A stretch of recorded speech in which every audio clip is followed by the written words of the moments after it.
Carol Hodges, Kate Cross. What a roll call. It's a hard one to measure, with future names still to be written on the Red Rose Together. We're all about people. It's what the Red Rose really means. Yeah, the ones signing autographs, but the ones behind the scenes. Our community, grassroots, the ones that feel tethered. Whether you're from here or belong here, we're the Red Rose Together. And what about this place? Talk about world-class venues, internationals, gigs, events. You can choose from a menu of triumph, of disaster, of pain, or pleasure. We've seen it all at Emirates Old Trafford with the Red Rose Together. Red ball, white ball, lightning and thunder. Have you ever sat back?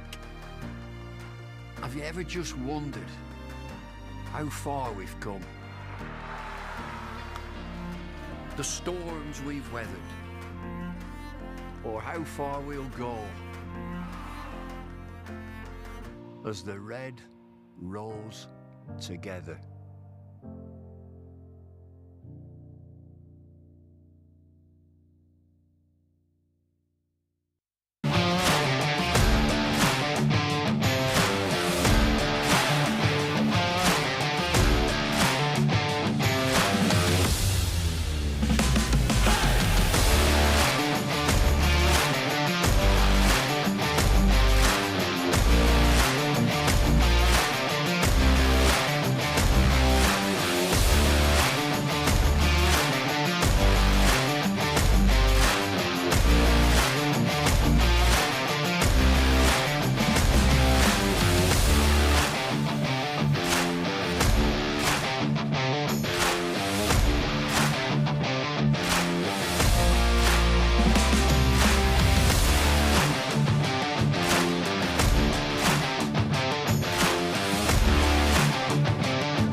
Good morning and a very warm welcome to Emirates Old Trafford. Day 2 of Lancashire against Leicestershire in the Rothesay County Championship. I'm afraid we're in for a little bit of a delay, but hopefully not too long.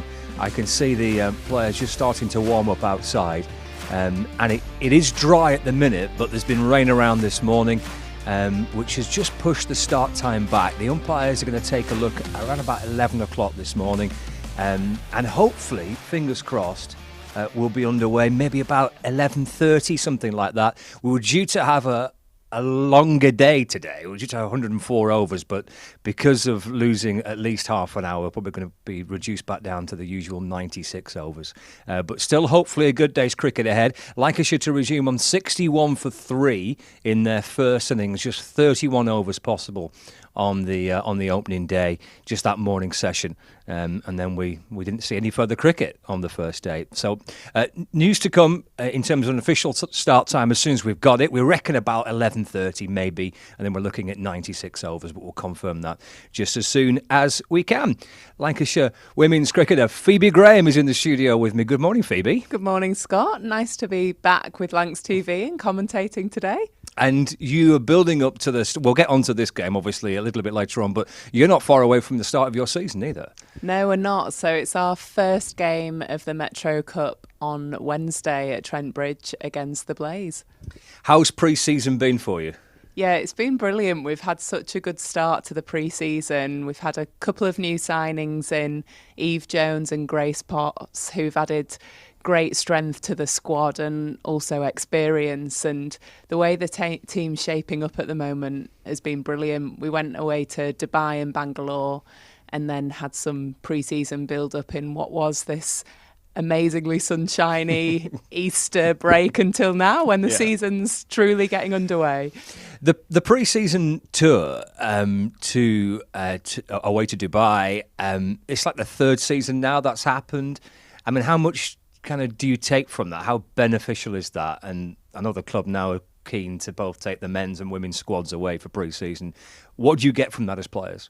Yeah, it's brilliant. You have such a big block working on skills. It's probably one of the sports where you have the longest pre-season possible. So we start in November training and then get outdoors as a team in March, and it just puts your skills to test. It shows what's possible and also looks to see where people have developed over the winter. So it's a really important 2 weeks for the team to come together, to see where people are shining. And yeah, we saw the team undefeated out there.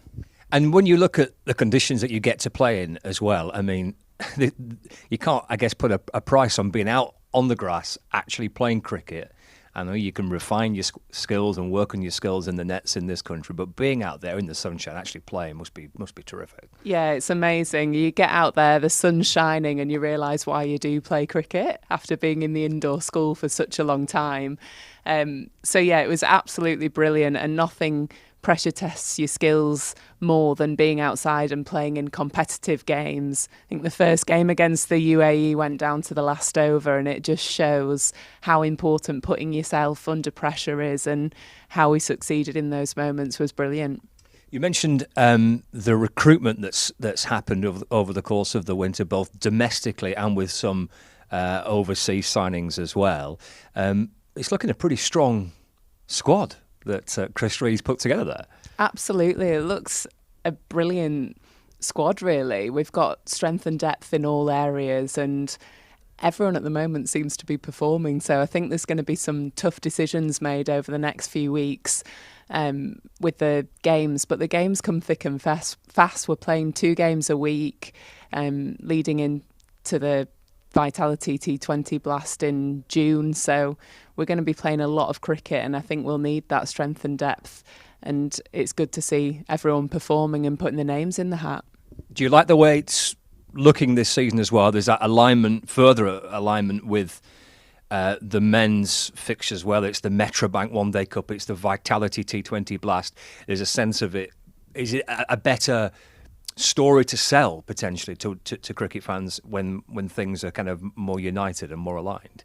Definitely. I think we've seen a huge increase of audiences through the 100 and that competition, where the men's and women's games are aligned and have those back-to-back games where people are in the stadiums watching. And I think it's just easier for a cricket fan. There's so much cricket throughout the season, and it's quite higgledy-piggledy, whereas now there's a much more stronger sense of alignment of this is the Vitality Blast competition, this is the 100.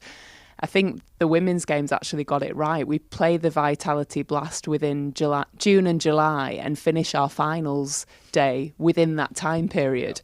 Whereas the men, because they've got more games, then the finals happens in September, which almost means if you're in form during that core block of Vitality Blast, you roll over 2 months and things could look very different within your squad and your makeup of your team. So, yeah, I think at the moment the women's game have got it right, and hopefully they can look at the scheduling, see a successful year, and we make that work again for cricket in total.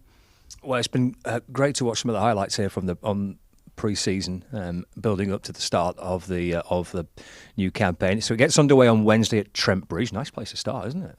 Yeah, I know. What a lovely place to play the first game of cricket. We've actually got a run of away games, so we go from Trent Bridge on Wednesday down to Taunton on Sunday. So be on the bus and then back at Southport the following week to play some cricket back at home. So yeah, it's going to be a good run of cricket, and first of all on the bus on that away trip. Yeah, first home game at Southport against Hampshire. And then there's plenty of double headers here at Emirates Old Trafford through the course of the season. I was going through the fixture list the other day. There's a lot of cricket being played here, which is terrific, isn't it? Yeah, there's a full summer of cricket at Emirates Old Trafford. There's no concerts, so we'll be seeing a lot of cricket being played, and it's great to see so many home games at Emirates Old Trafford again. Right, so that's building up nicely to the start of Lancashire Women's season, which gets underway on Wednesday, and then the first home game, which we mentioned against Hampshire at Southport, will be live on Lancs TV. The players still warming up. In fact, the warm-ups have stepped up a degree. The umpires have been out to inspect. The covers are off. So I don't know if we've got official start time of 11:30, but I suspect that's what we're looking at. That'll be a lunch about 1:10. It'll be 96 overs in the day. Just on this, before we wrap up for now, this will not be easy for Lancashire's batters. They managed to get through it up until lunch yesterday, Matthew Hurst and Marcus Harris, but this will be a tricky start this morning, won't it? It will. The conditions won't be in favours for the batters. It should be seaming around and moving off the pitch this morning, and I think it'll be a little bit of a case of survival for the first 15 overs at Emirates Old Trafford, see what the batters can do, and I think it'll be about posting a total, because it could be the case that both teams get bowled out and we do play all 4 days of cricket. OK, so fingers crossed, 11:30 underway, subject to no further rain, and then we'll see how Matthew Hurst and Marcus Harris get on under tricky conditions here. The Leicestershire bowlers started nicely yesterday, so we'll catch you for that around about 11:30.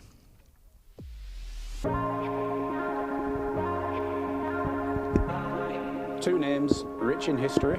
Barton's, our family-run business with over 100 years of experience in drinks distribution, and Lancashire Cricket, a club drenched in tradition, heritage and globally recognised moments.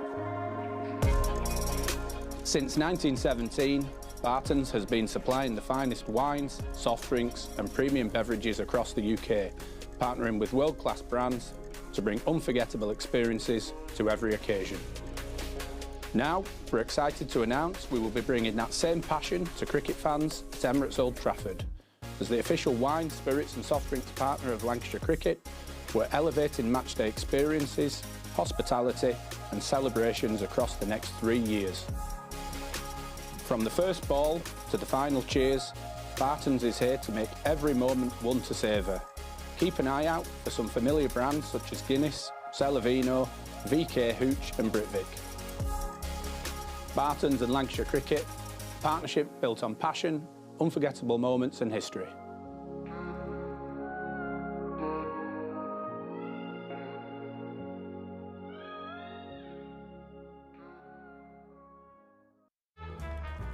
L is for the way you look at me. O is for the only one I see. V is very, very extraordinary. Welcome to the opening day. Oh, that is a wonderful shot.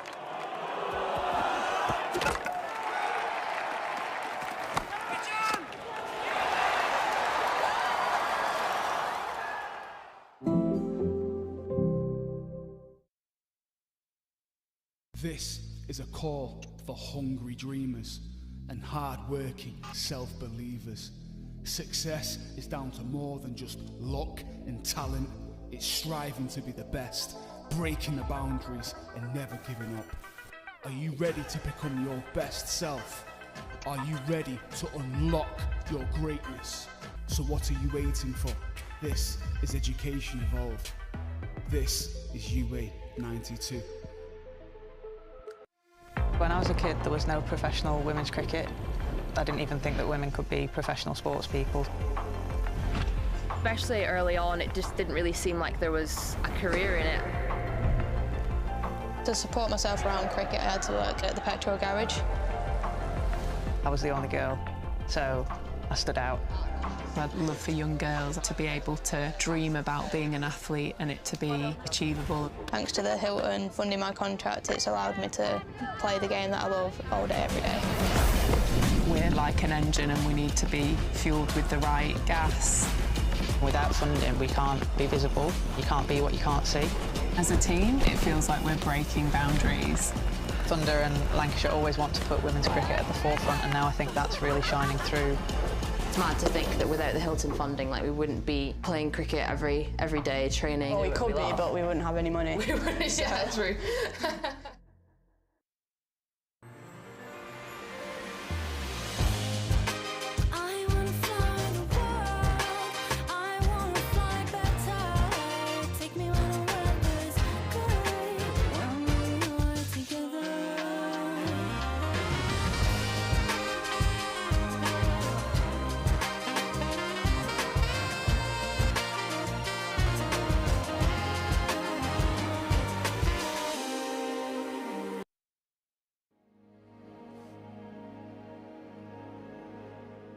Welcome along to another edition of Beyond the Boundary with myself, Paul Allett, and today I'm delighted to have the greatest left-arm quick bowler in the history of the game alongside me. Played for Lancashire for 10 years, has become an adopted Lancastrian and had a wonderful international career with Pakistan. Wasim Akram, welcome along. Thank you, Alt. Welcome back to Emirates Old Trafford. Does it still feel a little bit special when you come back Of course it does. Manchester? When I was parking my car, so a lot of memories came rushing back. The playing days, obviously the ground has changed a lot for better. But yeah, every time I come here, last time I was there about 3 years ago when there was a COVID test, so we were in a bubble in the hotel. Yeah. But over and all, playing for Lancashire has been the highlight of my cricketing career. You know, I'm writing my book, it's almost ready, it'll be out in November. Okay. So a lot of positive stuff of Lancashire. For me, playing for Pakistan and coming to Lancashire was like a little oasis. Everything was comfortable, you guys just played cricket. And we had 3 senior players, Paul Allett, Michael Watkinson and Graham Fowler. They used to make fun of all the junior players. It was a tough school at times, I agree. It was. But it's great that you hold Lancashire in such reverence and such esteem. But tell us a little bit about how you came to come to Lancashire in the first place, because you were a very raw international cricketer in the late 80s and 88. Yeah. You hadn't much experience of Western culture. None. I don't think you had much experience of playing over here at all, had you? Not at all. I think in '86, the great Imran sent me to play league cricket up north in Durham. Okay. I played for a club called Burnup Field. Yes. Boundary was about 25 yards one side. And it was tough for me, you know, as a kid from Pakistan coming to this weather and this country. But the idea was '87 we were touring. So just get the idea how the wickets work, how the weather works. So I enjoyed it. We used to end up every night at that nightclub on, you know, on the Newcastle River, on a ship. The Tyne, the River Tyne. Yes, yes. Yeah. I bet, and the fog on the Tyne was and all then, yours. yes, coming back to your question, 87, I think, or 88, 87, we were playing in Sharjah. Yeah. And Neil Fair brother was playing for England. He got picked up. And Laurie Brown, a physio, great guy, one of the best physios I worked with, great human being too. They got hold of me there. They said, would you like to play for Lancashire? And remember those days, Lancashire county cricket was, you got to be #1 player in the world. Only one overseas was allowed to play in playing 11 and you can only register 2. That's right. So I thought they were talking about Lancashire League. I said, yeah, sure, I'm ready for Lancashire League. They said, no, county. I said, really? So yeah, that was my first experience that I found out. And you knew nothing about county cricket, presumably? No idea, none. Nothing about it? Nothing about county cricket. I only read about it in Urdu magazines, cricketing Urdu magazines, that's how it works. But when I arrived here, I remember in 1988, but before that in '87, there was a test match here at Old Trafford. And our chairman, Bob Bennett at the time, Lancashire think tank, they got my family here. Yeah. For my birthday surprise. They called everyone, my 2 brothers, my younger sister, my dad and mom, to celebrate my birthday here. I think it was on 4th of June, if I remember correctly. But that was the first experience of me of, you know, Lancastrian hospitality. So the club embraced you right from the word go, and you in turn embraced the club. It was actually David Hughes and Alan Ormrod who were running the cricket department at the time, and they must have been the 2 that instigated your first appearances for Yes, probably. And I remember both of them, David Hughes, Yoza and Alan, has been a great influence early on as a 20-year-old kid coming from a different culture altogether and mixing up with, you know, Western culture, and they really helped me a lot. Remember the first time we met, we was a Forte Post House in Nottingham. Yes. That hotel on the 1st floor. Yes. And Alan told me to come to team meeting at 6 o'clock in the evening, day before the game. I said, okay. He said, it's in the bar. Okay, I said, that's different. I come from you're not a drinking culture. Yours. Exactly. But again, you guys, the minute I arrived, walked into that wine at the bar, you guys all shook hand and said, welcome to Lancashire. So that gave me a bit of confidence. And remember, the next day there was a game against Nottingham, and I was sitting in the corner right somewhere, because huge seniors, I think, I don't know if it still happens or not, the senior players, they have their certain spots in each dressing room and they go and sit there. So you as a junior, you have to wait that everybody is comfortable, then you pick up your spot, if you get a spot. I remember wandering into a dressing room and somebody, it probably wasn't you, was sitting in where I normally change. I said, listen, Yeah. I've been changing I think there it for was 15 me. years. I think it was Yeah, me. well, I would let you off. But that's a good culture, though. Yeah, I suppose it is in a way, although it might be a bit outmoded now. Yeah, no, probably. Now then, your rise and appearance in cricket was quite extraordinary because you played very little first-class cricket, if any, in Pakistan. None. And you turned up and bowled at the nets. It was a camp of a Pakistan camp. It was a camp for 100 kids, young kids, and I did, well for my club, Ludhiana Gymkhana in Pakistan. So they, said this guy is good. So my name was in that in particular camp, and I remember first 4 days there were 100 kids, and including Ramiz Raja, who played a Test cricket by then, one Test, and Mohsin Kamal, another Test cricketer, and top first-class performers were there as well. So nobody gave me the cricket ball to bowl, so I got a bit down, depressed. So I went back to my captain in the club, Sadiq Khan. I said, look, there's no point in me going. I've been standing there for 4 days. He said, no, you go tomorrow. I'll have a word with the camp commander, and he'll give you the ball. So the next day, 3-4 batters to go. He gave me the old ball. I impressed him for some odd reason. Agha Saadat Ali, another late Test cricketer. And then the next day, he gave me the new cherry. And you see, I used to bowl big in-swingers then. And I troubled almost everyone. In-swingers to the right-hander? To the right-hander. Good ball from a left arm quick. Good ball. Yeah, so, I impressed everyone there. And then Javed Miandad was the captain of Pakistan squad. So he came to practice. So Gaddafi Stadium is a huge ground. So one side was our camp and his net was the other side. So he wanted some bowlers. So the camp commander said, you want to bowl at Javed Miandad? I said, what? Javed Miandad? I had a poster of him in my room. I would love to. Well, one of the best Pakistan batsmen ever. Ever. And one of the best in the world. So I went to bowl at him for a couple of days and he got impressed by me, and then New Zealand was touring Pakistan. And suddenly my name came in to play against New Zealand team, first 3-day game, President 11 versus the New Zealand side in Rawalpindi. I was over the moon, so was my family. Javed Miandad, Sarfaraz Nawaz, Tahir Nakash, all these Test, Ramiz Raja, Salim Malik, all these guys were in the squad. And Javed dropped, I think, Tahir Nakash or Sarfaraz to have me in playing 11. That was my first-class game. How on earth did you feel playing international cricket from straight out of club cricket? How on earth? Because that would it would cause issues for an awful lot of guys when you were 17, 18? I was 17. 17. Yeah. 18. So how did you feel? I think probably too young to even I was bother too about young it. to even bother about. Absolutely spot on. It was blessing in disguise. I didn't know probably half the team of New Zealand. I knew Martin Crowe, Jeff Crowe, Jeff Harwood, John Reed, Jeremy Coney, the big names there, cricketing. And they were a good team. Great team at the time. Yeah. So I got 7 for 50 in first innings. I don't know how. And second inning 2 for 50. I was just running in and ball, and I didn't know at the reverse swing at the time, but it was just happening. I know how. How? Because you're a good bowler. Were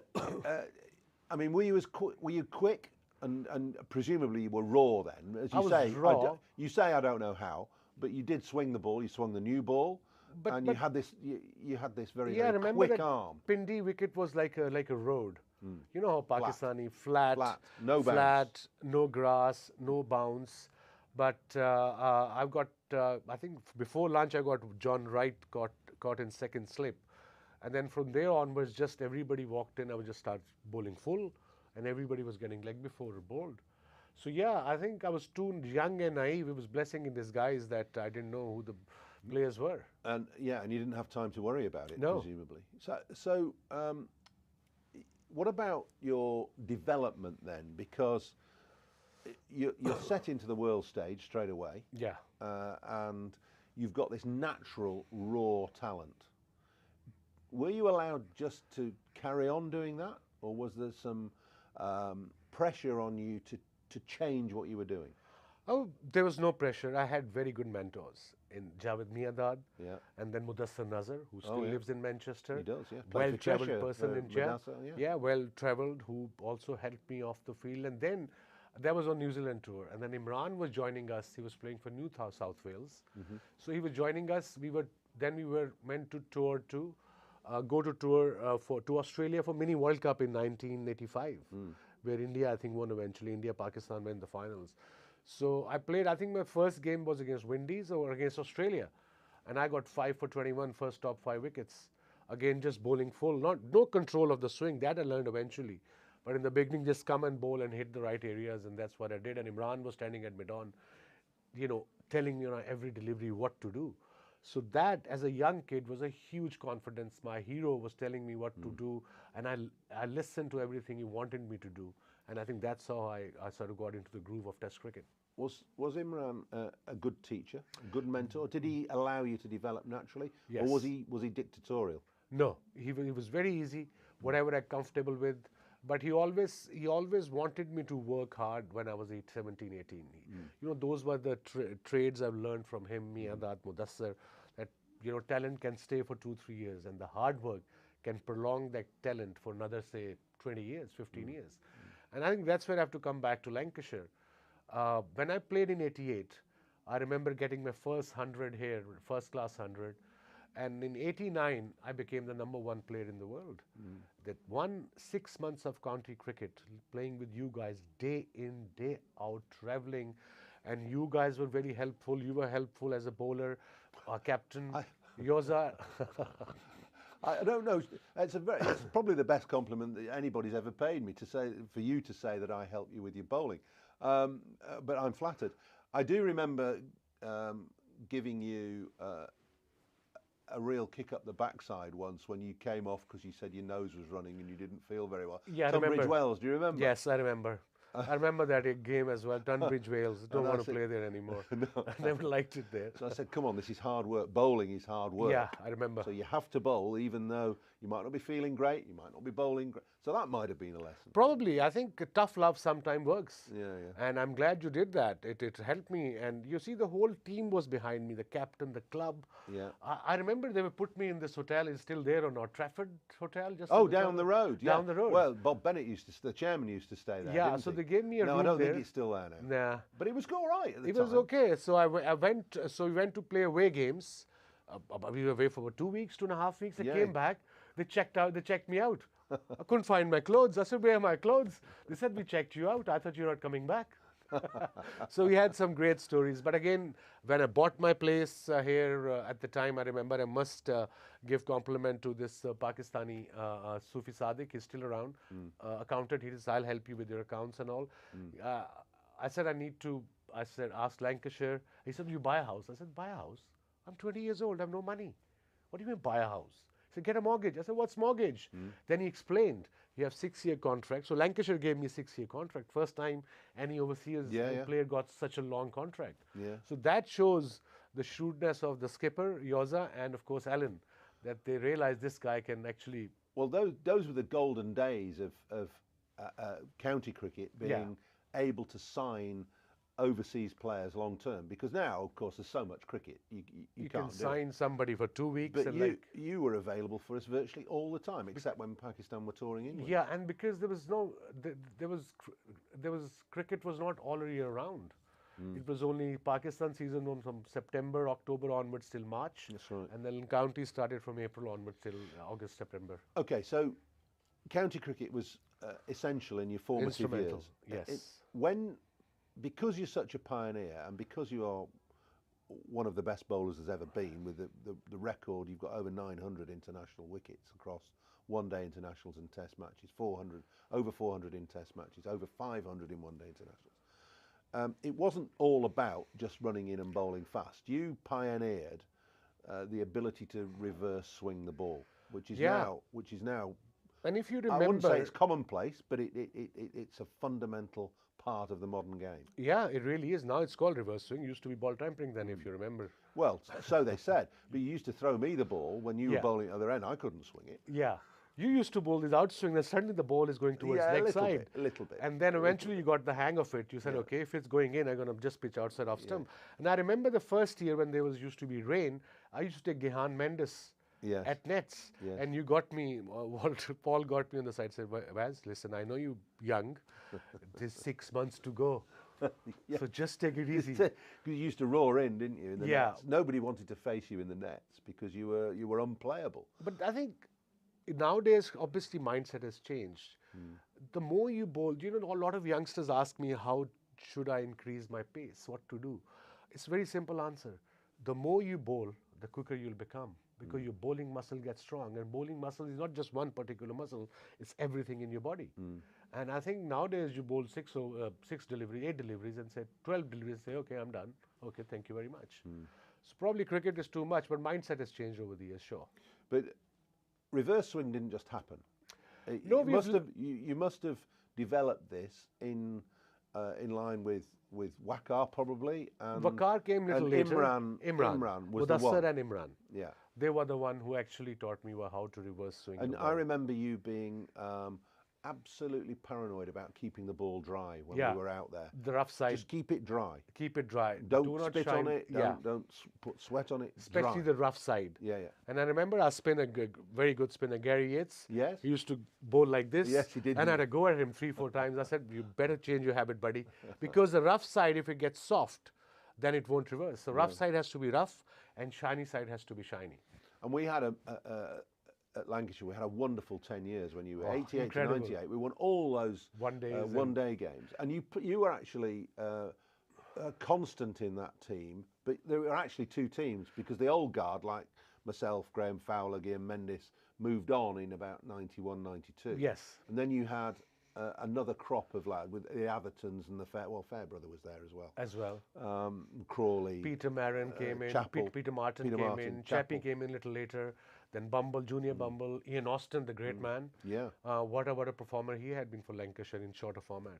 Who was the guys that stuck out most for you in Lancashire? Who were the guys that you really either admired or got on with or whatever? I mean, you guys were seniors. I had always admired you as a senior players. But of course, Harvey Neil Fairbrother is a very good friend of mine. Still, we are in touch. Ian Austin I was very close to. Yeah. I believe he's got a bar now in wherever he's living. Beautiful wine bar. I think he has. Yeah, and he's a granddad. He is, and he sells beer as well. Oh, on top brilliant. Of that, which he was always destined to do. Destined to do, absolutely. No, but everyone, I mean, it's difficult to name any, but everyone was so helpful. Yeah. And it was fun for me to coming to Lancashire. It was like coming back home, no political thing, no politics in cricket. You come, you play, you go home, you have a good laugh, and the next day you start again.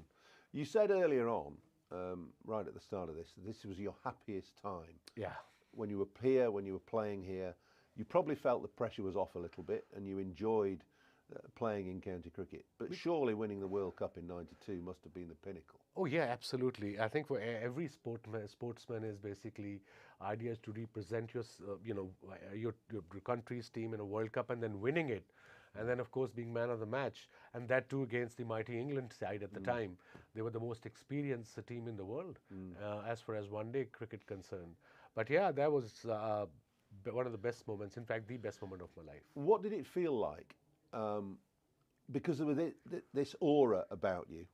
I remember standing next to Warren Hegg at slip. Warren was Chucky's name. Yeah, Warren keeping wicket to you, and he must have been one of the best keepers you ever bowled. Absolutely. I can't remember him dropping a catch off you. No, and very rare. You bowled 90 miles an hour and swung it and hooped it round. He was corners. one of the best keepers, I think, who kept on my bowling. He was phenomenal and a great guy as well off the field. Yeah, still, he's very helpful, very easygoing, hard worker. But getting back to you, you had this aura about you, and I know, standing at slip 20 yards back, watching you run in, there was a fear and a trepidation in the batsman facing you because they didn't know whether you were going to hit them on the toe or on the nose. On the nose. I think that's what I've learned in county cricket. That's why the experience matters. Playing under different condition matters, and every ground is different in England. Weather is always nice. It's not, I mean, if it's 26 degrees in England, you say it's a heat wave. No, it's not. Heat wave is in Pakistan. Right now it's 41 degrees. Yeah. So that also helped. And remember, we used to have a playing deck as well. And the next deck, next pitch, each side used to be dry as well without the grass. that boys can throw one bounce as well Yeah. because the reverse swing. So that helped a lot as well. I think Yeah. even in a book is coming out in November, the Lancashire stories are quite funny and memorable and happy times.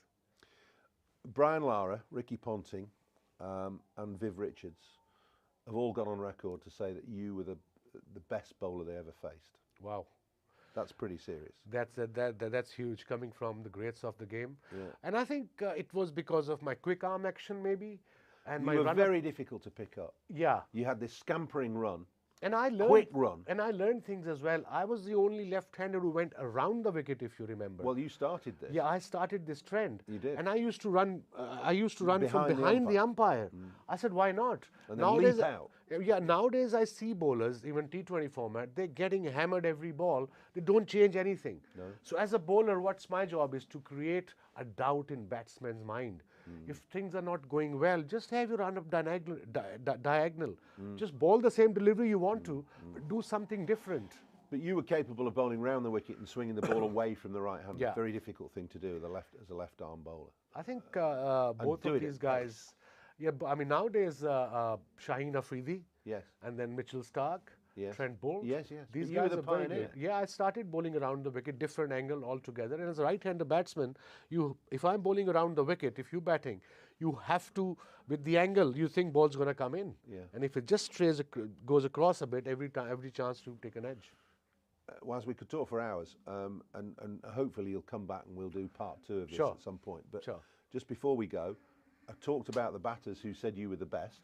Who was the hardest batsman to bowl at? You see, I played against great Viv Richards, Brian Lara, Sachin Tendulkar, Alan Border, Graham Gooch, Mike Gatting, Alex Stewart. These are the big names.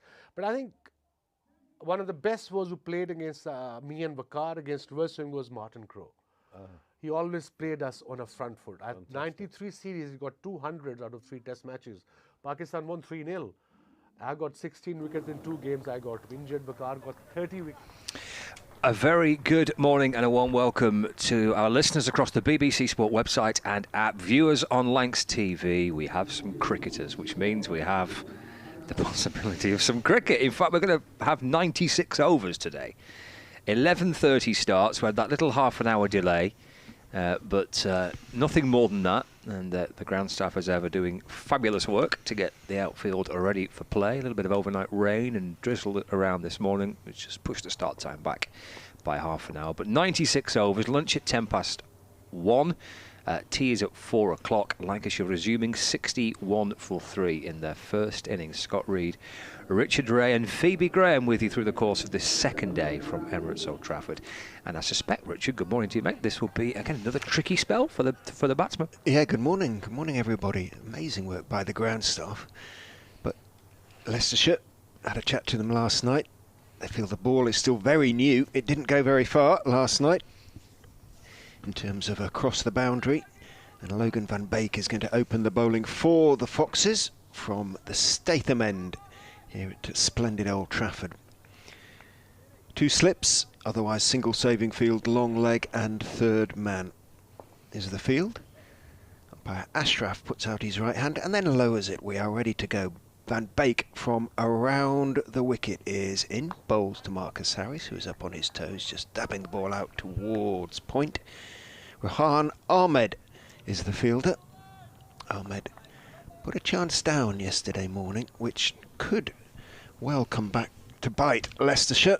Maddie Hurst, in fact, had a couple of chances. The first that went to wicketkeeper Ben Cox was a difficult one for the keeper, though he got his glove to it, just dipped on him at the last moment away to his right.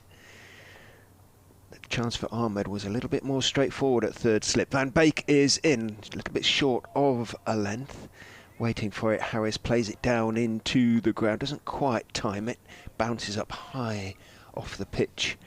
And Sol Budinger comes running in from cover to field. The players, whisper it, Scott, are casting a slight shadow. We have a little bit of sort of watery sunshine. Well, that'll do. That's a start. Yes, absolutely. As opposed to just the water. Yes. We had earlier a few more people coming into the ground as they realise play is on. In goes Van Beek, outside off stump, a fuller length, but well wide again, and Harris, who was patience personified yesterday and played really well. I know it sounds ridiculous considering he's only on 19, but he faced, what, 54 balls, something like that, and was made to play most of them, or, you know, not given the opportunity to get too many away, but just showed the value of an international class batsman. Van Beek in, bowls outside off stump, too wide, went a little bit further away as well, and flirting with a wide call there, but umpire Ashraf, perhaps conscious of the fact that we're going to be here till 7, is generous. Yeah, don't be bowling any more deliveries that you need to. No, absolutely. Full allocation, remember, 96 overs today. Van Beek looks up towards us, high at the Statham end, the sort of south end of the ground. In goes Van Beek, bowls, and is driven beautifully by Harris for 4. The width was there, it was that little bit fuller, and Harris, even when he's sort of driving like that, it's a sort of compact drive. There's no great flourish, but the feet move as well, and everything came together very nicely there, and that's a lovely start for the former Fox, former Gloucestershire as well. He's played a bit, hasn't he? Lancaster. Yeah. A couple of Leicestershire and Gloucestershire, so he knows Division 2 reasonably well. He does, and the bowlers therein. I think he played against Van Beek when Van Beek for Leicestershire against Derbyshire. In he goes and bowls. Oh, that's a good one. Outside off stump. Harris drops his hands, lets it go past as it bounced and seamed away from him. A little bit stung, I'm sure, by that 4 off the previous delivery. Van Beek put a little bit more into that. It was just too wide, though, from his point of view. But clearly still something there. End of the first over. 4 from it. Van Beek, 7 overs, none for 14. I think one of the things they did well yesterday morning, Leicestershire, were sort of bowl as a unit, as a group. Nobody sort of gave too much away, and that's what they'll need to do again this morning. Yeah, it was kind of set up beautifully by Ian Holland, wasn't it, who's going to open up the bowling from the Anderson end. He picked up 2 for 13, but I agree, everyone kind of contributed. Maybe Ben Green's opening spell, not quite on it, but then he came back well, didn't he, from the Anderson end. So Holland, Van Beek, Green, Scriven and Mike all bowling yesterday morning. 2 wickets for Holland, 1 for Mike. Probably should have had a second, Ben Mike, with Matty Hurst put down by the keeper and by Ahmed. But yeah, there was a good all-round performance yesterday morning by Leicestershire. Here's Holland then for the first time this morning, and Hurst plays forward in defence, and there's no run. And in balance to that, I thought the skill from Harris and Hurst to get through to lunch yesterday was really impressive. I mean, they tried not to play as much as possible. The ball was moving around, and they tried to leave where they could. There's plenty of player misses along the way, but that was understandable with the conditions that they had to face yesterday. Oh, just nibbles away from Hurst again, and he's drawn into it. Brutal. This is basically what Holland was doing for his 8 overs yesterday. In particular, he seemed to get more, didn't he, off the surface. The ball just nibbling away yesterday by Ian Holland. And that beats Matty Hurst. 65 for 3. 3 slips waiting. There's Holland over the wicket. Just deflects away into the offside as it rattles onto the pad of Hurst, and there's no addition to the score. There's a couple of the Leicestershire green towels might be in use today. Hooked into the trousers of a couple of the players with a little bit of moisture on the surface. Keep the ball nice and dry, keep your fingers nice and dry. And there's Holland to Hurst. Plays off the front foot, just leaning into it. Defends out towards cover, and there's no run. A couple of them have been wearing them sort of out of the front of the trousers. They look kind of like, it's slightly disconcerting, like sporrans almost. I don't think that should be allowed. Definitely out of the back of the trousers. Yeah, there's a couple just draping on, just on the hip. as Holland is in to Hurst, turns him round. And ball is deflected down to backward point, and there's no run. Marcus Harris was the first batsman in the second division to go past 300 runs yesterday, but for the season. Then he got overtaken by Wayne Madsen, so but he's got the opportunity to re-overtake, if that's the right word. It's Holland to Hurst, just drops it away into the offside. Consider a quick single, but decide against it as it's scooped up just backward of point, and there's no run, so it's a maiden to begin with for Ian Holland. He's bowled 9 overs, 4 maidens now, 2 for 13 across this fixture, but we're only very early into it. There's just the 33rd over of the game. 65 for 3. We're into the morning session on day 2. 13 to Hurst and 23 to Marcus Harris. Looks like most games are up and running. In fact, everybody now is up and running. Van Beek in slightly short of a length.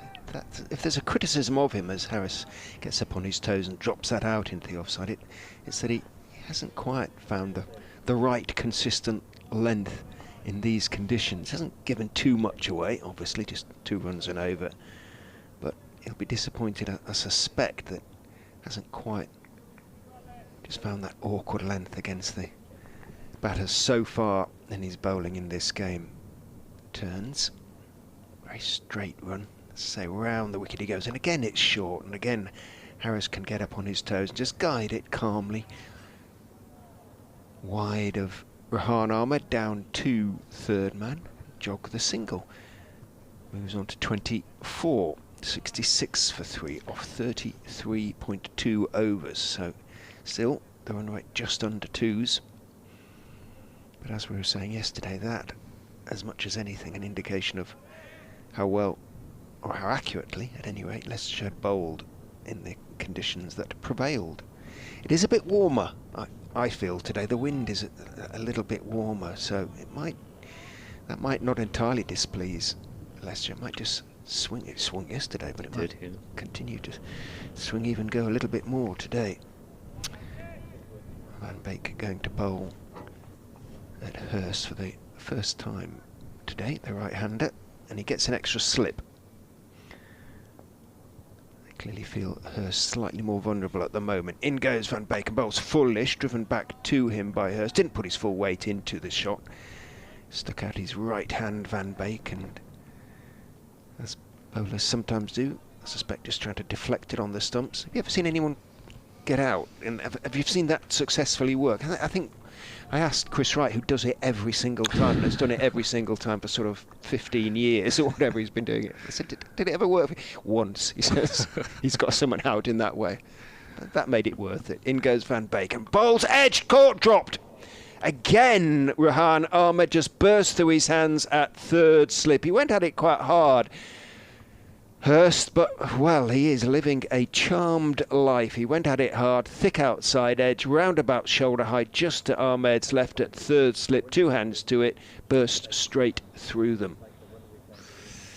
It's gone sharply, hasn't it, to Ahmed, but as you say, he's got hands to it, shoulder height, just to his left shoulder, right through the fingers. It's dropped for a third time. Picks up a couple of runs. In goes Van Beek and bowls down the leg side, and Hurst gestures at it, lets it go. And I don't know Matty Hurst, obviously, whether he's the sort who can put all this to one side, but sometimes batters, when they have had a really good chance against them, let alone 3, become a little bit sort of almost embarrassed. Oh, has he hurt his back a bit? He's stretches a bit damp a bit out there, perhaps.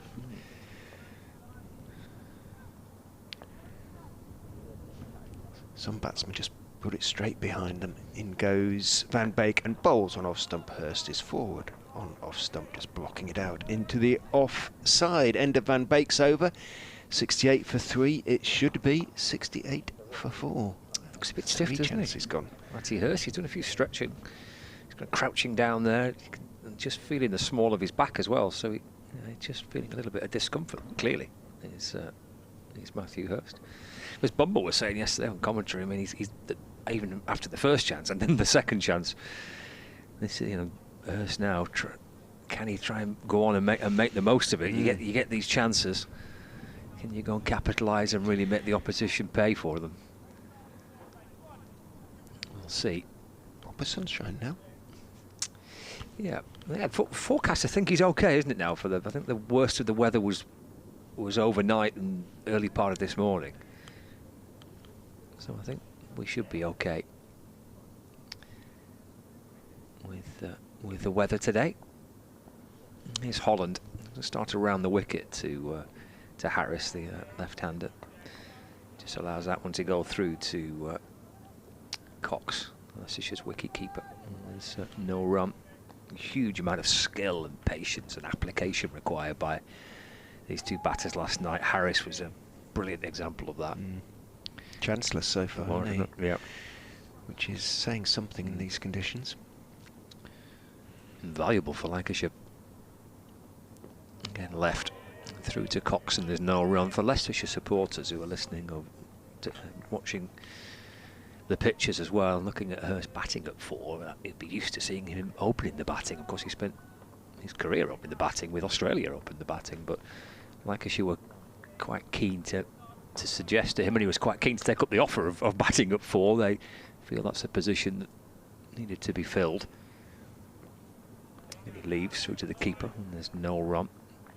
Bringing some outstanding experience in that position at 4. Rejigged the batting lineup this season. Lancashire Wells, who was open for years with Keaton Jennings, will bat at 6. Just strengthening their batting lineup with those 2 selections there. Harris waiting as Holland comes in and bowls. He plays forward and defends. And that's pushed away to the offside. It does feel like he is the key wicket to us. You know, if Leicestershire can nibble him out early this morning, they'll feel reasonably confident of getting into the sort of lower, middle lower order. But the longer he's there, the harder it will become. 2 slips in place. 3rd man as well. Fine leg. Holland to Harris. Oh, that beats him.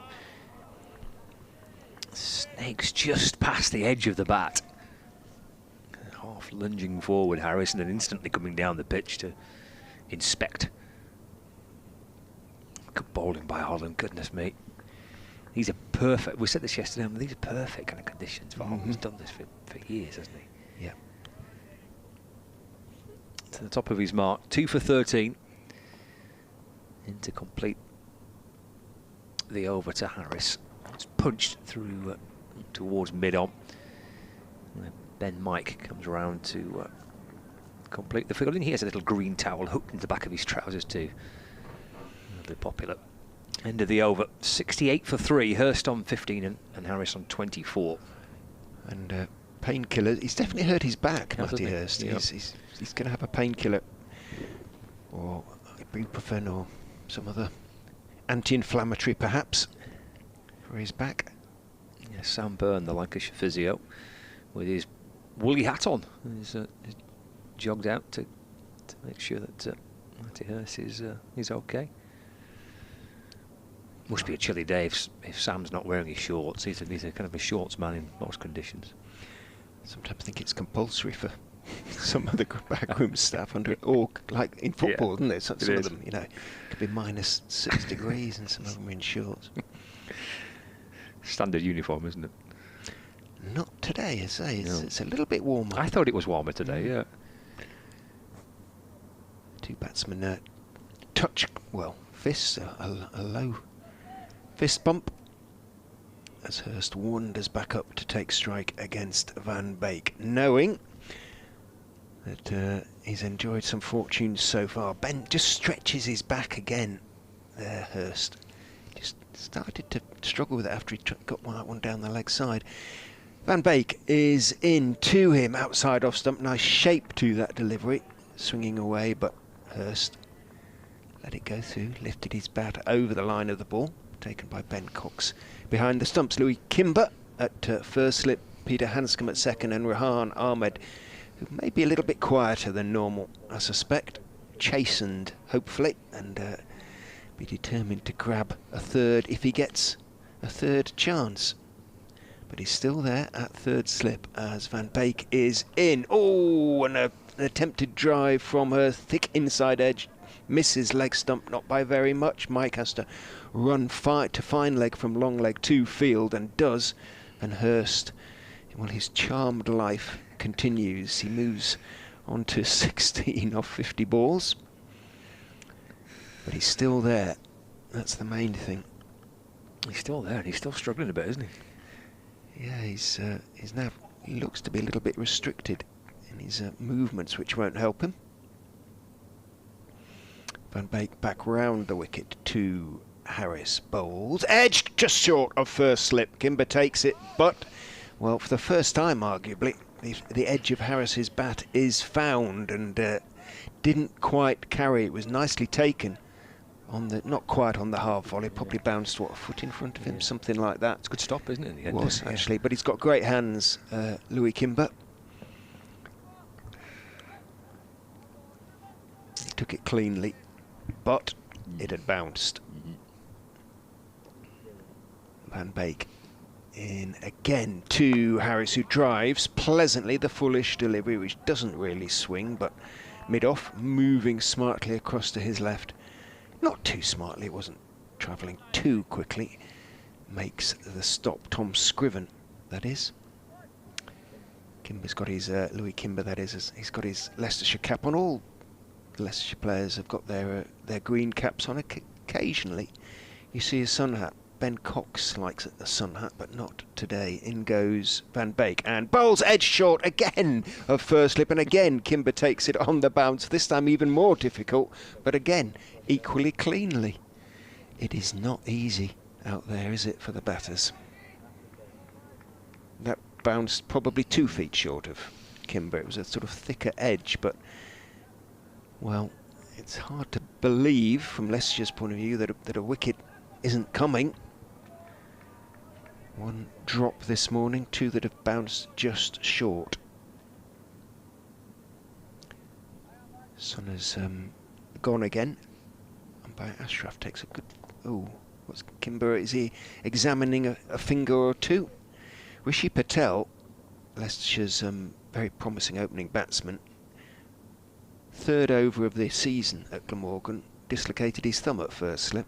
And he's been out since, obviously wasn't able to... We did actually go out and bat as number 11. In goes Van Beek and bowls on off stump. Harris is forward, defending solidly out into the offside. End of another very testing over from Logan Van Beek. And 2 members of the Lancashire backroom staff come running out with, what for, running repairs, or let us see. Something for the umpire. Yes, yes. Something for the umpire. For both umpires, yeah. Oh, maybe they've forgotten the little cameras that... they have the little cameras that sit on the front of the jackets, don't they? Did they forget them? I don't know. Gone into pockets, though. Oh, Umpire right. Blackwell's amused about something. They're like cops, aren't they, these days, the umpires? They're about to arrest. They've got all the gear, haven't they? Forgotten some part of it. Here comes Holland to start the fresh over. Hurst defends. And there's no run. There's nothing they've not got, the umpires out there. They've got something to solve most issues, haven't they? Both, I think, are wearing their gloves, aren't they, today, this morning? Yeah, they are. Got snoods and gloves on, the umpires. 69 for 3. Holland trotting back in. Just nudged into the onside by Hurst. Picked up at mid-on, and there's no run. I suppose, I mean, we talked about patience in relation to Marcus Harris, but it also applies to the bowlers in a way. You mustn't get sort of greedy and start striving too hard. There will be an element of frustration that they haven't picked up a wicket yet. Holland to Hurst. It's left. Through to Cox. Yeah, that's true. And actually, last night, I mean, Lancashire could easily have been certainly 4 down. Maybe even more than that. There was a couple of chances put down. There was plenty of play misses in the morning session yesterday. So a couple of edges which have dropped short this morning. So you'll be forgiven for feeling maybe a touch frustrated if you're a Leicestershire player, but I guess the ball's doing enough, isn't it, here, that you're in the game. It's run away down to backward point by Hurst. Hamish, who can see from Aberdeen, reckons it was light meters were coming out, being brought out. Oh, okay. Meters. Well, it might be required. And he also thinks Hurst is suffering from back spasms because, quote, "I know that walk," he says. So he's a man who suffers in the same way. Holland to Hurst. Just leaning forward and turns the ball towards mid-on, and there's no run. Right, the light meters required then potentially for the umpires.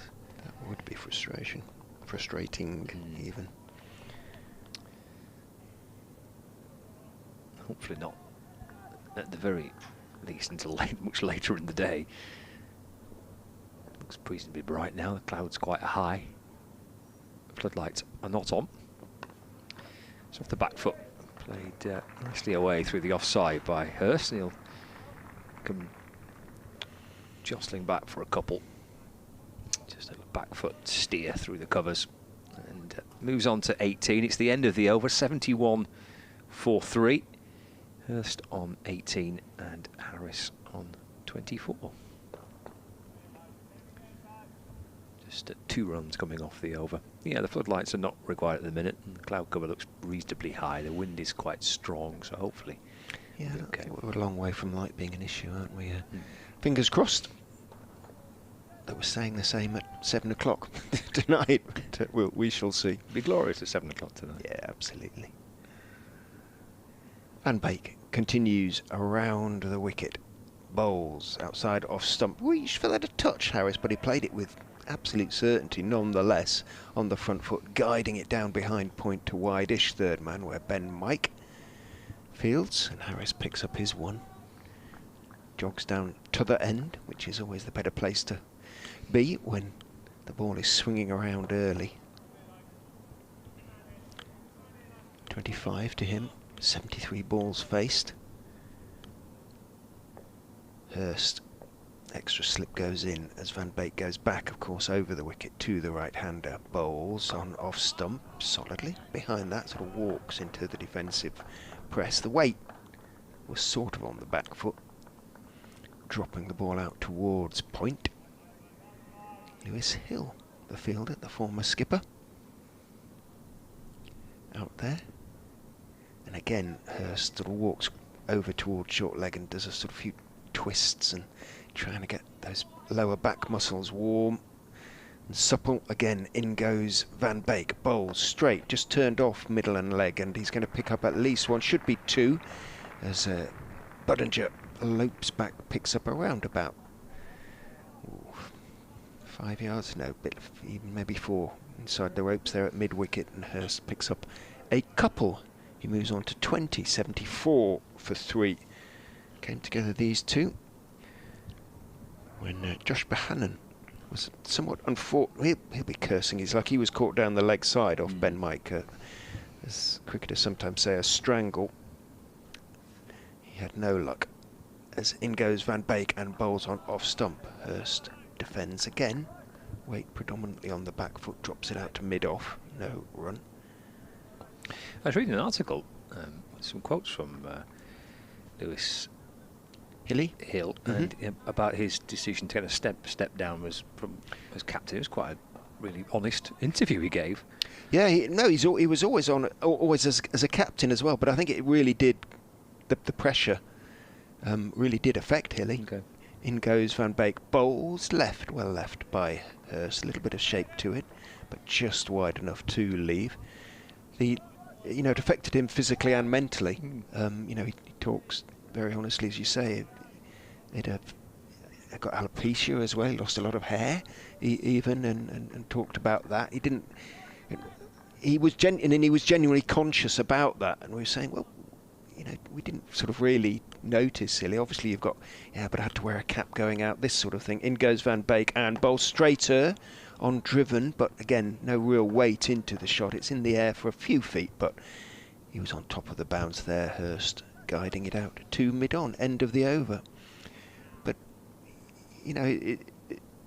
mental pressure affects people in such different ways, and I think he had their day in the sun, obviously, in the one-day cup, guiding Leicestershire or being in charge when Leicestershire won their first trophy for sort of 13, 14 years. But he's much happier now. I think sort of feels a lot more content and can concentrate on his own game as opposed to worrying about everybody else's as well. It's Holland starts a fresh over from the Anderson end to Harris, around the wicket to Harris. Taken by Cox, takes a 2 to his right-hand side. There's no run. Yeah, it was really, really interesting to read the interview and the article about that, kind of the pressures of captaincy and how it affected him, as you mentioned, in all aspects of his life. Sure, happy just to concentrate on his own game. Nudged away by Harris towards the square leg umpire, but for no run.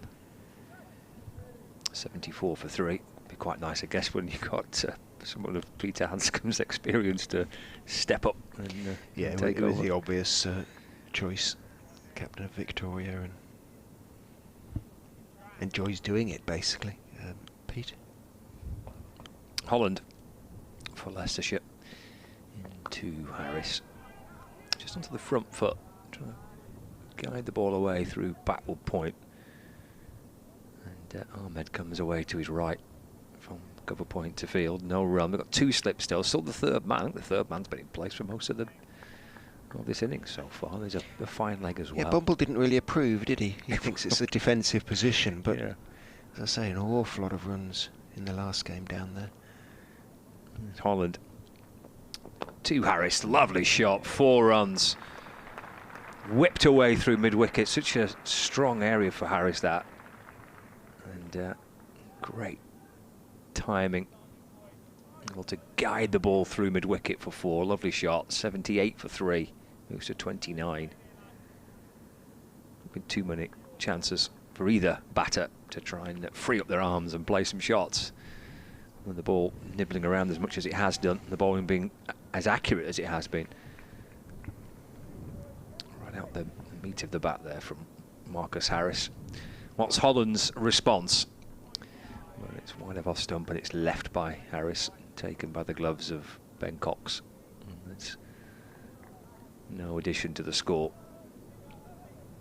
78 for 3.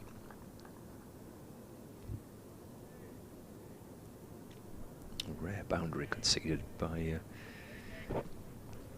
Ian Holland. Might be his first. I was just thinking the same thing. As he's into to Harris, who plays forward and defends, and the ball pushed away into the offside. And there is no run. It's his second, actually. But yeah, he's been absolutely on the money, Ian Holland. That's the end of the over. 78 for 3. Hurst on 20, Harris on 29 for half an hour of the second day. I shall leave you for a bit. And Phoebe Graham will come and join you, Richard. Good stuff, thank you. No change to the bowling as yet. Pete Hanscom isn't slow to change the bowling if he's feels that they're not offering what he wants, but Van Beek continues from the Statham end, bowls back foot defensive shot, solid from Hurst, dropping the ball out into the offside. Hill, about whom we were talking earlier, fields in the covers and there's no run, and it's very good morning to Phoebe. Hello. Very good morning. Yeah, it's been a morning of survival for the Lancashire batters out there. Leicestershire have been very unfortunate not to pick up another wicket in this morning session so far. Ahmed, who has dropped a chance, leans forward at third slip with his hands on his knees as that one is short and pulled around the corner, helped around the corner for 4. In the air a long way. Ben Mike running to his left at long leg. Oh, he says it's... Did he say 6 there? Did he signal 6? Yeah, the umpire has just signalled 6. It did indeed, yeah, Ben Mike. Well, almost a chance. He hit that rather better, or picked it up, because he didn't really even... Well, he's swinging his arms now, Hurst, but it was almost a pick-up down to wide long leg, almost deep backward square. Mike's down there, ran to his left and dived, stretching out his left hand. I don't think he got anything on the ball, and it dropped just over the ropes, but Another day. Van Beek's got his hands on his hips in irritation. There's the dive, and it does indeed drop over the ropes. So 6 to Hurst. In goes Van Beek and bowls, clipped nicely through mid-wicket. That's a super shot from Hurst. Van Beek pauses at the end of his follow-through, but that was a over-pitched delivery. Middle and leg, and Hurst, well, as I say, he's ridden his luck at times, but far too good a player to miss out on a delivery like that, and didn't. And suddenly, after all that hard work, Lancashire, well, they're reaping the harvest of all that hard work. They've battled their way through, and they're beginning to pick up one or two looser deliveries now. Yeah, it feels like it's first time he's really missed his mark, and Hurst has capitalised on that, which is good to see. Van Beek bowls. That's, again, no, outside. Well, it was an outswinger, found the inside edge, and it missed off stump by a fraction. It goes between the wicketkeeper and fine leg down to the boundary for 4. So, well, if Hurst doesn't go on and score 200 today in this innings, he's had so many opportunities, but this over has now yielded 14 runs. But the first 2 shots were authoritative. That was not. No, that just seemed to nip back in off the pitch, and an inside edge down to fine. It went very fine and just missed the stumps there. Put the lottery on tonight, can Hurst? Absolutely. Van Beek is in and bowls down the leg side. Hurst just helps it down wide of Mike. That could be another 4. It's going to be another 4. It went a little bit square than I thought, actually. It was just backward of square, so the runs continue to flow in this over. That's 3 4s and a 6. And Matty Hurst has brought up the 50 partnership.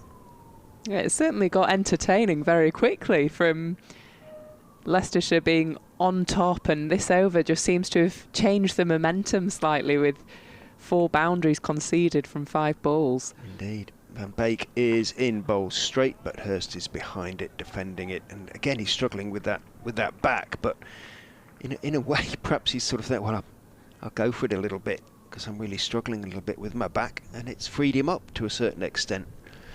On the other hand, it might just have been that the deliveries were there to put away, and he has.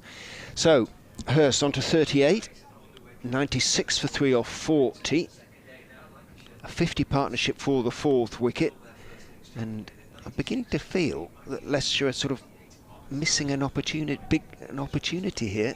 They haven't bowled badly, but they're not picking up the wickets, and we shall see.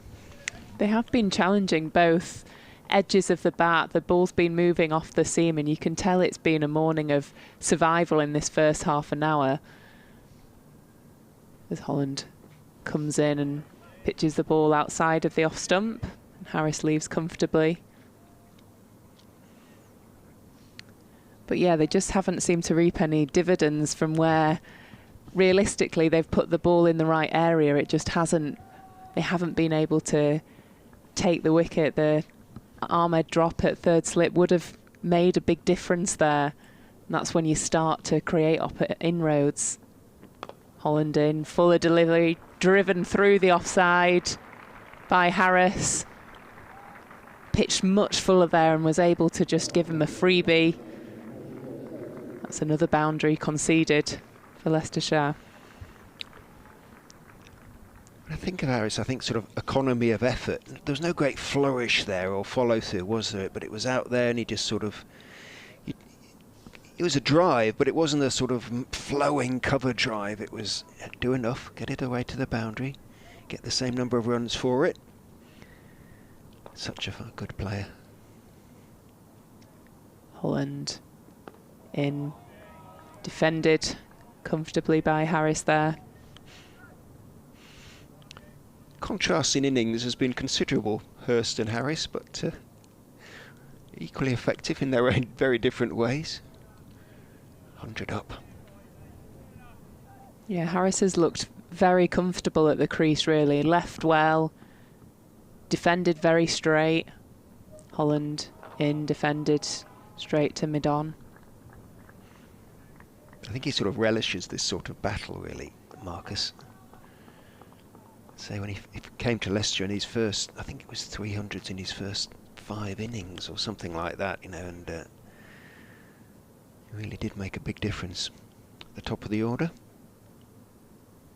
Ben Mike warming up. Holland charging in. Ball's at 6 stump line, and Harris again comfortably leaves that. It's not wafted at anything on that 5th, 6th stump line. Allowed it to come through comfortably.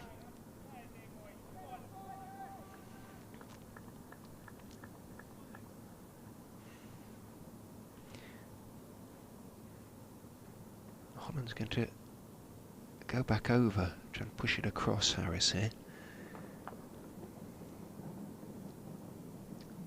Holland in and defended again by Harris.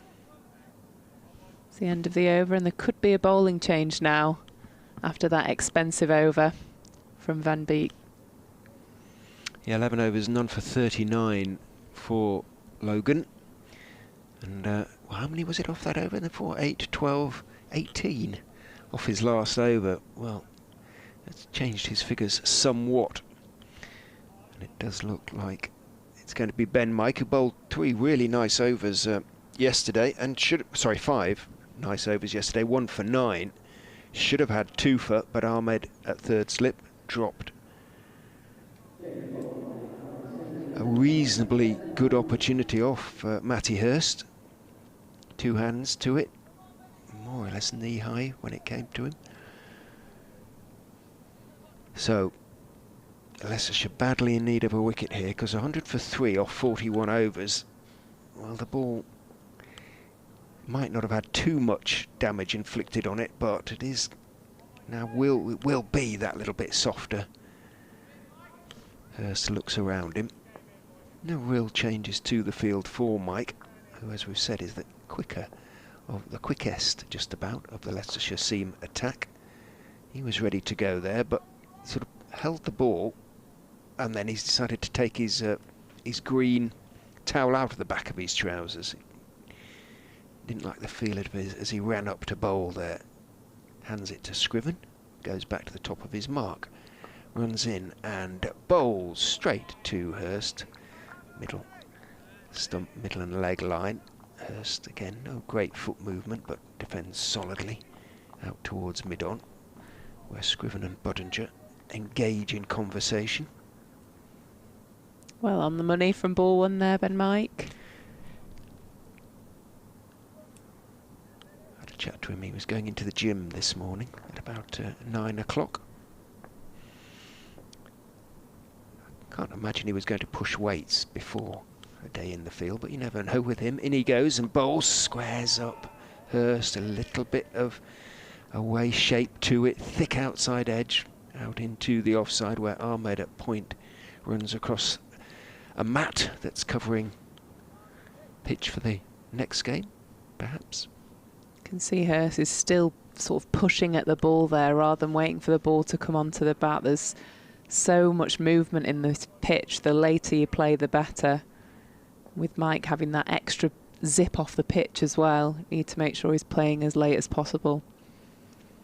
Runs away from us and bowls again, very straight off stump line this time. Hurst, with the weight on the back foot, drops the ball down into the pitch again. It bounces high. Hanscom comes running up from 2nd slip, much to ponder for Hanscom. They should be picking up wickets in these conditions. They're not. And a 50 partnership is invaluable, it seems to me. Yeah, runs will be hard to come by on these wickets. You can almost multiply the score because of the difficulty of the wicket and the movement that the bowlers are getting off the pitch. Mike is in, looking for the Yorker, doesn't quite get it, or Hurst reads it well, clips it away through square leg and picks up 4. Possibly worth the try, but just overdid it perhaps. Did it get to him on the full? But he played it nicely. And in between sort of edges and what have you, Hurst has hit some super shots in the last few overs. And he's moved into the 40s. Yeah. I suspect he'll still be wondering how, but he has. Yeah.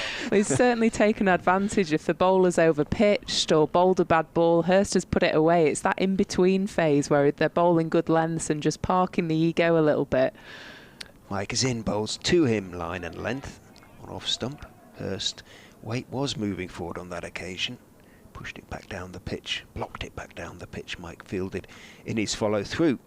It's going to be a day that the batters face a number of dot balls, and just accepting that it is a difficult pitch to score on, but you need to be able to pounce on those poorer deliveries when they're over pitched or shorter, which that part of the game Hurst has actually been excellent at. Yeah. It's just the case of just being a little bit more patient. Mike is in and bowls full, too full, almost a half volley, driven away by Hurst. Didn't quite get all of it. He's going to pick, oh, he might get 4. He is going to get 4. That for me had crossed the ropes. And indeed, Ian Holland, as Lewis Hill followed him to the ropes and picked up the ball.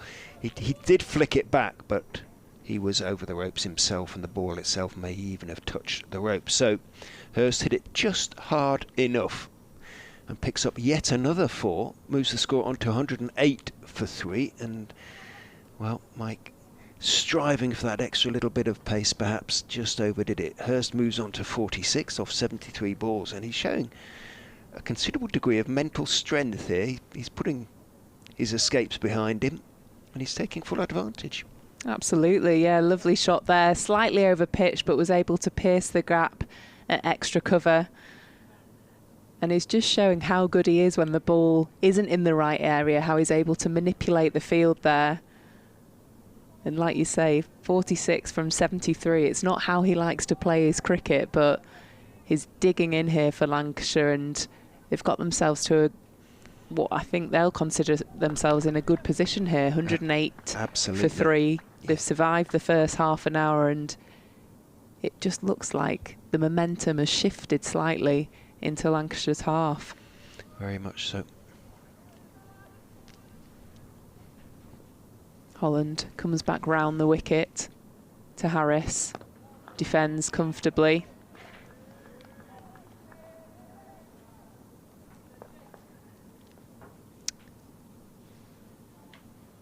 Harris just walking down the pitch, patting the ground, trying to make sure that the ball doesn't hit any of the cracks on the pitch.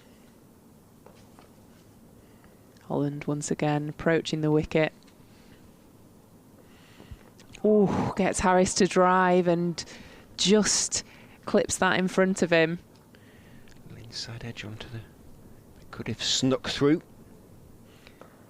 That was a much better line from Holland, more enticing. He's either been at the stumps or 6th stump, and for Harris there, it's a really comfortable decision to make whether he drives or he doesn't. That one was much more 4th stump line, looked easy to drive, and it wasn't. Holland comes in, similar line, guides that down to 3rd for 1 run. Just watching sort of Hurst run there, he's definitely sort of encumbered by his... He's very young to have a bad back, isn't he? Was 21, Matty Hurst. Same as age as the number on his back. I don't know how much bowling he's ever done, if any. I don't think he can blame the bowling. But just in terms of, it tends to be bowlers who have the bad backs. Absolutely. That's, you know. Holland coming over to Hurst, and Hurst just guides that to point for no run.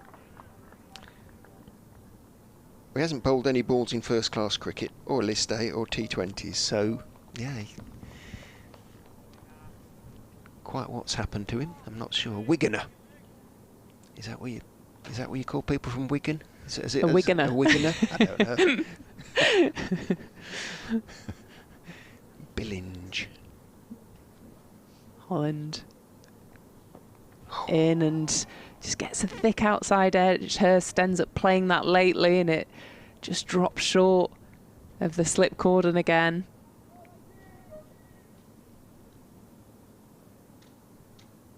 Still something in it for the bowlers when they're hitting those lines. That's 2 deliveries in this over that Holland was really challenged.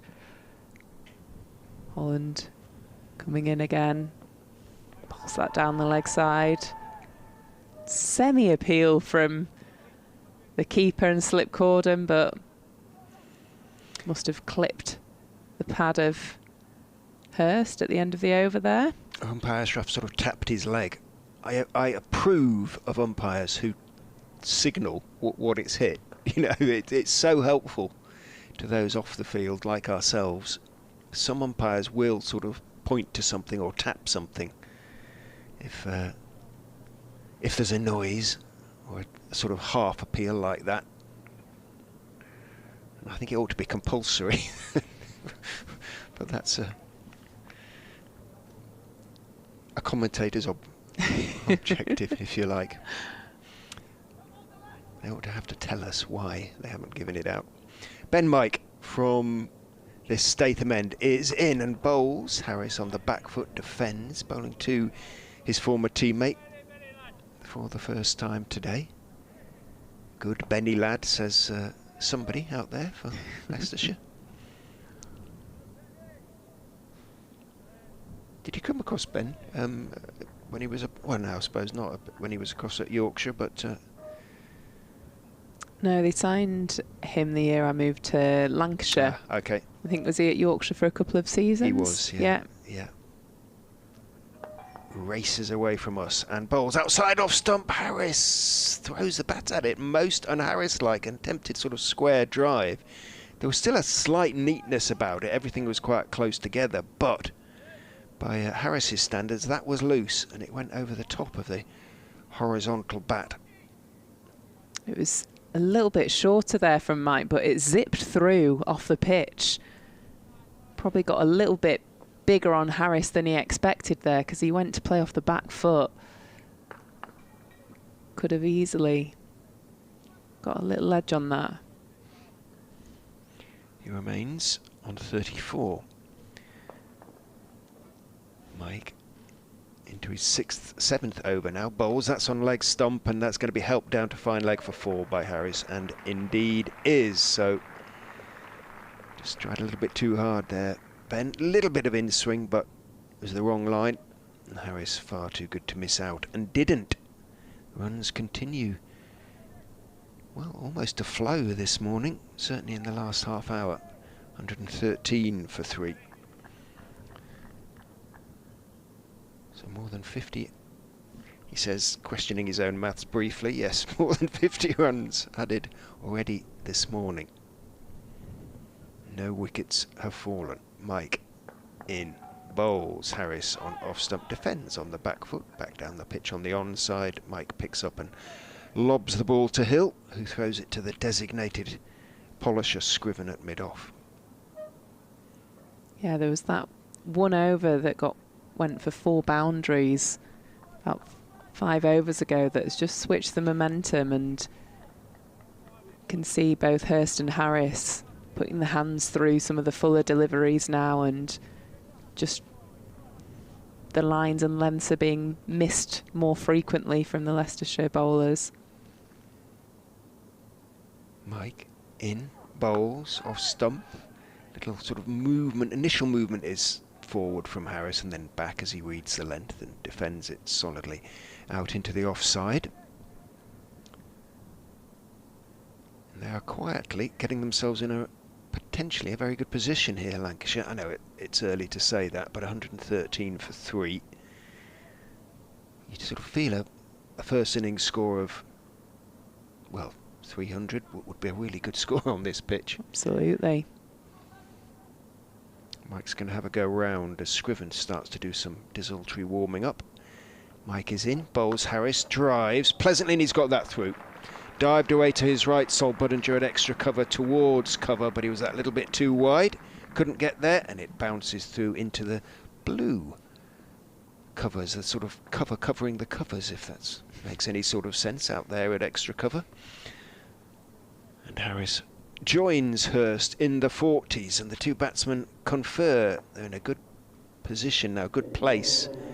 It's the sort of pitch where one can bring 2 quickly, but even so, this is a more than useful partnership now. 117 for 3 of 44 overs. And I think they'll be pleased with how the run rate has progressed over the morning session. Looks like there's going to be a change of bowling here, but I still felt like Holland was super threatening. He was still finding the inside edge, the outside edge. So it's a case of, can Scriven come in and back this up? Because if you put the ball in the right area, the pitch does a lot of the work for you. It's just those freer deliveries that Harris and Hurst now have their eye in. That last ball from Mike, Harris was able to drive that beautifully on the up, which he wasn't playing those sort of shots 7 or 8 overs ago.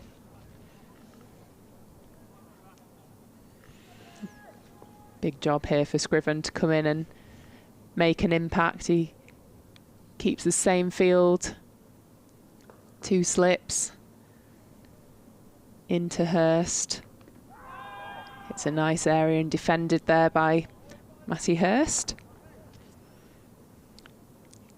He had a spell last season where, well, he's opened the bowling for a while, Tom Scriven, but he's not an opening bowler. He's seems to me, if he's going to be effective, it's as a change seamer, really.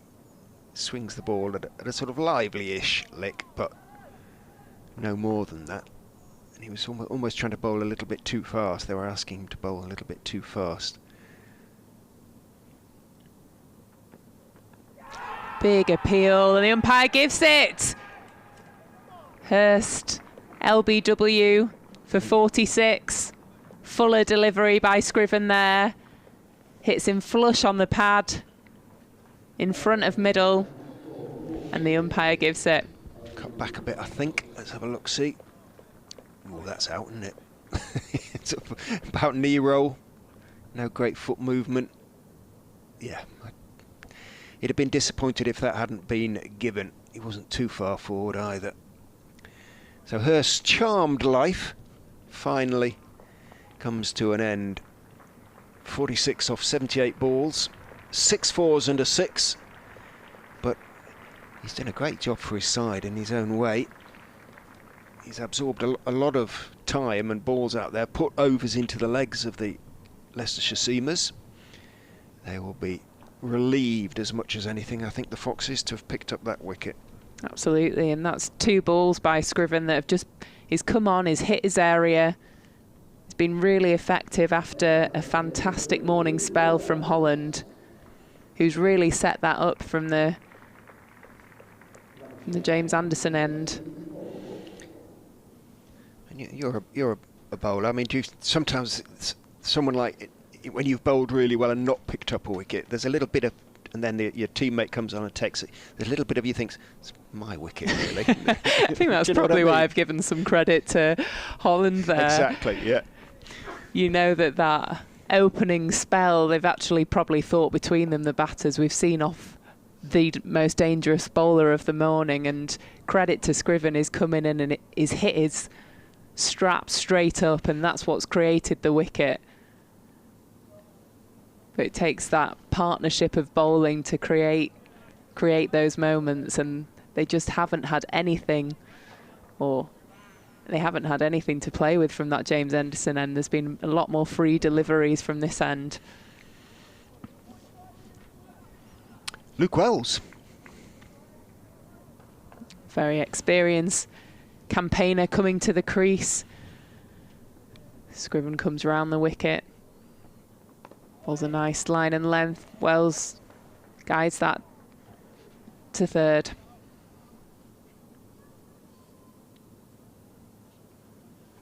He's come in a little bit lower down the order this year in the county championship as Wells. Probably looking to play more of that anchor role for Lancashire in the middle. As we saw last year, him and Keaton up top opening the batting.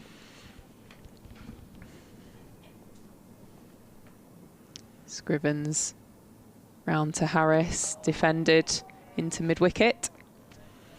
Slightly close the bat face on that one. Scriven won't mind that. Pushing just a little bit across the line. A little bit of in-swing to the left-hander. I remember Luke Wells scoring 100 for Sussex against Leicestershire at Grace Road.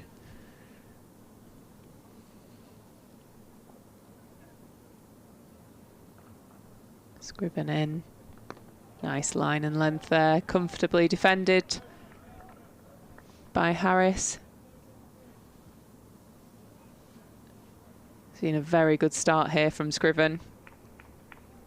Got the wicket of Matty Hurst, the breakthrough wicket that Leicestershire have been looking for this morning. Just backed up Holland's work, making this end exceptionally tricky to score from. He approaches for the final delivery of his over. Defended once again by Harris. They'll be pleased with that breakthrough, will Leicestershire? 118 for 4. Yeah, they needed it. That was a really, really useful partnership between Messrs Hurst and Harris. Luke Wells, a good head taller than Marcus Harris, comes down and has a chat to the experienced Australian. Touch gloves, walks back up to take a guard from umpire Blackwell. Checks it again. Oh, some players take 2 guards, don't they, just to get sort of 2 scratches, but either way, he's happy now. Slightly open stance, the tall left-hander waits with bat raised as Mike is in, bowls to him, he defends on off stump. Ball rolls slowly out to Scriven, who has a habit of sort of getting the sweat from the back of his neck to polish the ball. I don't quite know why. I think forehead would be the usual source.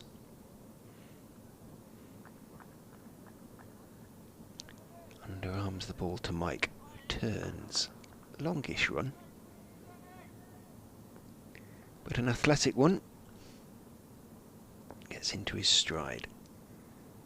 Bowls for edged wide through about 3.5 slips, 4th slip. Third man is going to cut it off, running down the ropes. Grabs at the ball a couple of times before hurling it in. And Wells, who went at that a little bit hard hands, a little bit fortunate. It was well wide of 2nd slip. 3rd slip might have dived away to his left and got something on it. Didn't. Wells picks up a couple, moves on to 3, but a little bit of encouragement for Ben Mike. You can see he's holding the seam there, wobble seam, try and get to the ball to move both ways. Got to the crease, didn't deliver. Sort of gave it up about 4 or 5 feet before the crease and ran through it. Just holding the ball at like a 45-degree angle for his wobble seam delivery. Just trying to get the ball to move off the pitch like it did to that one Wells, where he went hard at it, went through that 3rd slip area. In he comes and bowls outside off stump, grunt of effort, a no ball is overstepped. I think that's a first no ball. There was just the one wide yesterday from the Leicestershire bowlers. They are occasionally guilty of overstepping, or have been, but it looked like they'd sorted that out yesterday. But Mike, who is always striving for that extra few inches of pace, overstepped.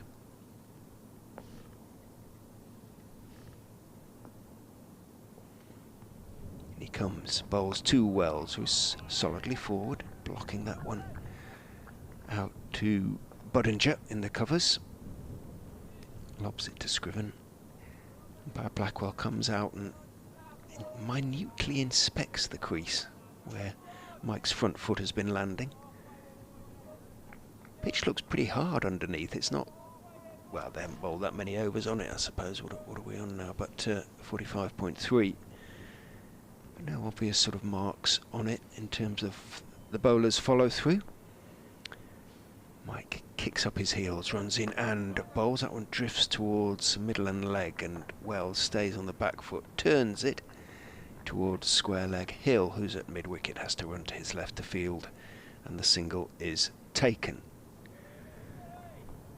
That, as Bumble said yesterday and often says, is where the batsman likes it. He can just work it away, take his single and get down the other end.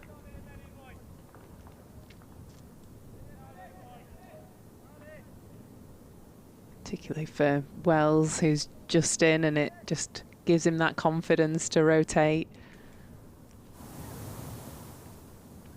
Mike is in, bowled slightly shorter this time, but on off stump, and Harris, as calm as ever, just stands up and blocks it out into the offside. And there's no run, 123 for 4. Coming up to 12:30. Lunch 1:10 remember, because we had that half-hour delay before the start. But no overs lost. Leicestershire over 8 +2 after yesterday. They got through their overs at a reasonable lick. Mike, to finish his 8th of the innings, is in bowl short, helped up down towards third man, ramped almost on the bounce, and it is stopped down there on the bounce. It wasn't so very far short of Logan Van Beek down there, but it was short. And Wells picks up a couple. End of the over, 124 for 4. Trying to remember if we had any other bouncers. Not this morning. We might have had one yesterday, but Leicestershire have tried to use the conditions, tried to pitch it up. And he might banged that one in. Wells leant back, helped it, ramped it down to third man. Might have gone all the way, didn't he? He picks up a couple, moves on to, well, single actually, was it? No, 2 it was. Was it just a single in the end? I thought he picked up 2 then. I'm seeing things. 124 for 4. Scriven into Harris, wide of the delivery, get his arm through straight to Ahmed at point.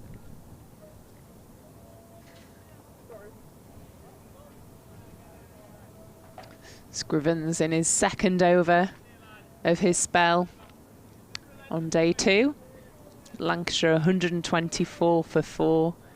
Scrivens came through and took the breakthrough wicket of Matty Hurst, who put on a brilliant partnership with Harris this morning. It was a morning of survival for the two of them, as Scrivens in, defends that comfortably again, does Harris, into the leg side.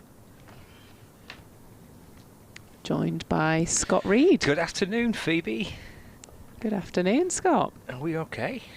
All good, thank you. How are you doing? Well, I can't complain. All good. It's not quite the glorious sunshine of the first 2 weeks of county championship cricket. It was an unrealistic high bar, that, wasn't it? At Lords as well for you, the first session. Scriven in wide. Harris puts his hands through this, 3rd running round. That'll be 4 runs to the scoreboard. So Harris makes his way up to 47. He's playing a brilliant knock here for Lancashire. Yeah, full of skill and patience last night and first thing this morning, and he'll be hoping that's all rewarded today. I'll be hoping that it gets a little easier as the day goes on. He's edging towards another half century. He's had a terrific start this season for Lancashire. Scriven in better line and length. Harris leans forward and defends that. Yeah, he scores this season 138 and 52 against Middlesex at Lords, and then last week here 43 and a 50, and he's 47, not out now, so he's kind of hit the ground running. I think he's quite enjoying batting at 4. Yeah, no, he seems to be playing a brilliant role and a great signing for Lancashire. I think this knock is excellent as well. Scriven's in. He guides it through cover just for the single. You can see his patience and class within this knock, the fact that he's had to really grit and graft out his 48 off 104 balls. But he's almost made it look quite effortless, really. I think they found the edge once and it dropped shy of the slip cordon. But apart from that, he's left well, he's played, defended well. Scriven into Wells, and Wells plays that nicely, very late into the 2nd slip. Another good over from Scriven. Just managed to just to step up a little bit here, haven't they, Lancashire? Even before the Hurst dismissal, and developing into a pretty good session of cricket this for Lancashire. We've got kind of half an hour or so left before lunch. 1:10 will be lunch, and they resumed on 60 for 3, 61 for 3, wasn't it? And now 129 for 4. So yeah, just starting to push this in towards being a really healthy session for Lancashire. Yesterday, probably, well, certainly the morning belonged to Leicestershire. Lancashire were 3 down at lunch and could have been 4 or 5, really. Just wrestling a bit of control back.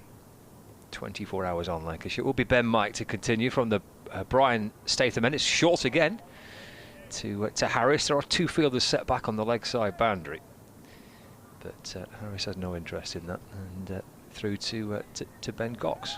Yeah, he's got a 4 out has Mike, cover third, fine and square to Harris. And he saw Harris the previous over play at that shorter ball. It dropped probably 10 yards short of third, but it was still in the air for some time, so he's obviously thinking that's now a strategy. Around the wicket to Harris. That's punched away to wide mid-off for a single. Moves on to 49. It's 130 for 4 now. Lancashire brings Wells back on strike. Or they go with the same ploy to Wells. Doesn't appear so. Square leg coming in. I actually think Wells would be the type of player that would flash at the shorter ball. He's come from a winter of playing a lot of T20 cricket, and if it catches him by surprise, you never know. Into Wells, who defends instead. Just drops the ball in towards the offside, and there is no run. How has your winter been? Are you ready for it to all start on Wednesday? Yeah, definitely. It's been a really good winter, actually. I've been in Manchester in the indoor school for majority of it. What more do you need? But we got out to Dubai and Bangalore as a team in March, and then it's been absolutely glorious playing in the pre-season fixtures these past 2 weeks in the sunshine, so can't complain a little at all. That's left by Wells as Mike sends it down from the Statham end through to Cox, and there's no run. Yeah, uninterrupted pre-season games and sunshine. What's that all about? I think unheard of. Last year we had so much rain, and we came back from tour and we were in the indoor school for a good 3 weeks, which just didn't feel at all conducive for our cricket, whereas we've come back and our first session outdoor blue skies at Emirates Old Trafford, and it was absolutely wonderful. We've played all our pre-season fixtures, so I think we're in a really good space leading into Wednesday. Mike to Wells. That's full on, speared in towards off stump, and he drives to mid-off, and Scriven's there to field. There's no run. 130 for 4. It's the 50 over competition to begin with, isn't it? The Metrobank One Day Cup on Wednesday against the Blaze at Trentbridge. It is indeed, yeah. And then the games come thick and fast after that. The season really does get underway. 2 away fixtures, so we're going to Trentbridge and then down to Taunton, and then back at Southport against Hampshire next week.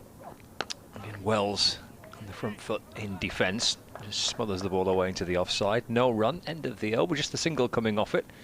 130 for 4, Wells on 4. And Harris on 49. So it's like kind of 2 games a week, pretty much right the way through the first few months of the season then?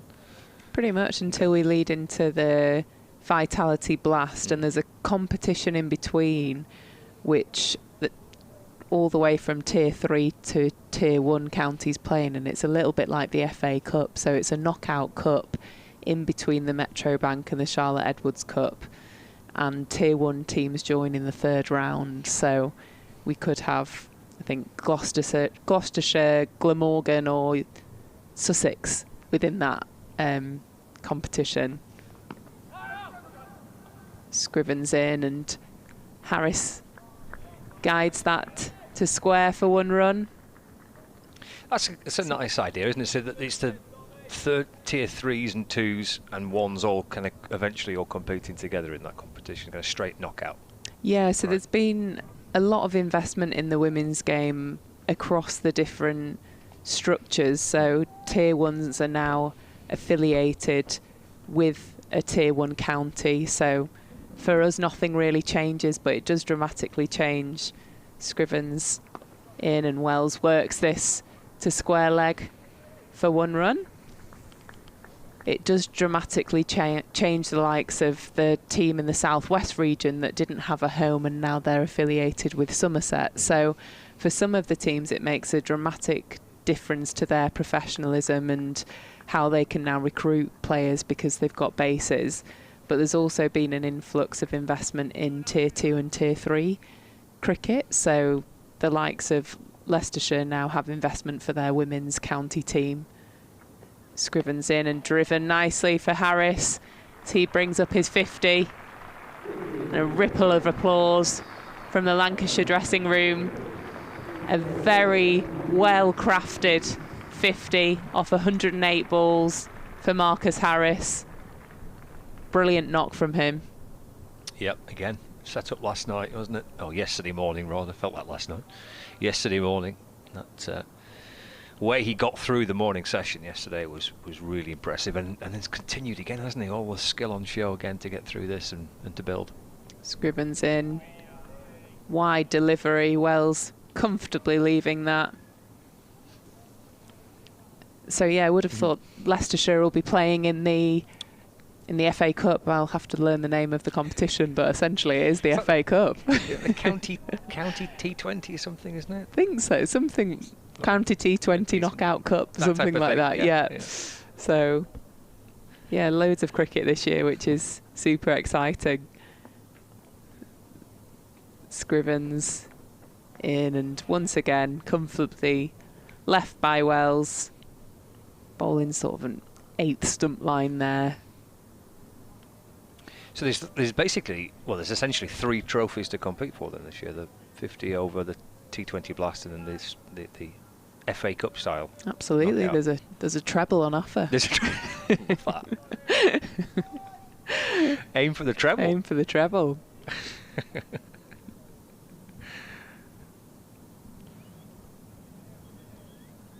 Just someone moving behind the sight screen there. Scrivens in, a much better delivery there from Scriven. Big appeal for LBW, but I think there was some bat involved. It came quite high as well on the tall Luke Wells. Much better delivery to finish the over there by Scrivens. Lancashire 133 for 4. Yeah, good knock this by Harris.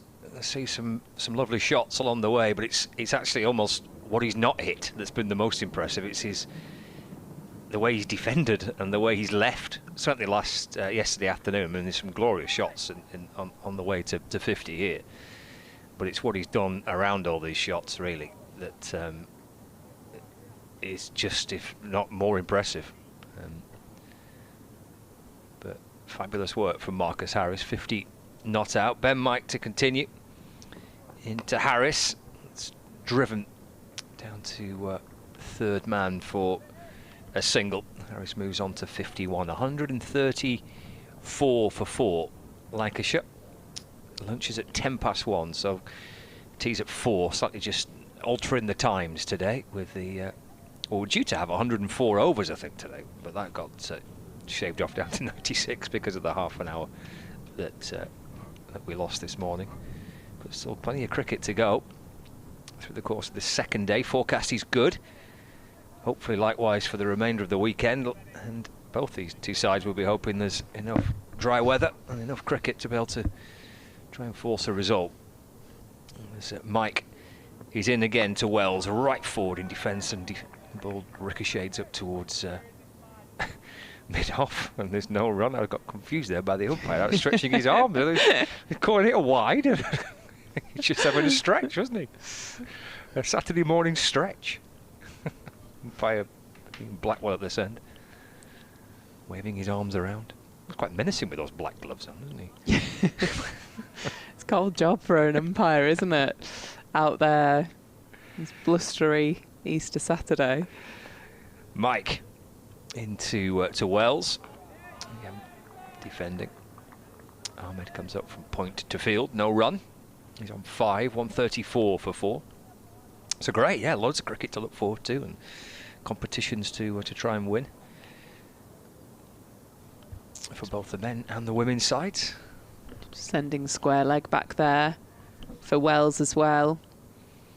Whether he delivers the bounce of this ball or it's one of his final 3 deliveries from Mike.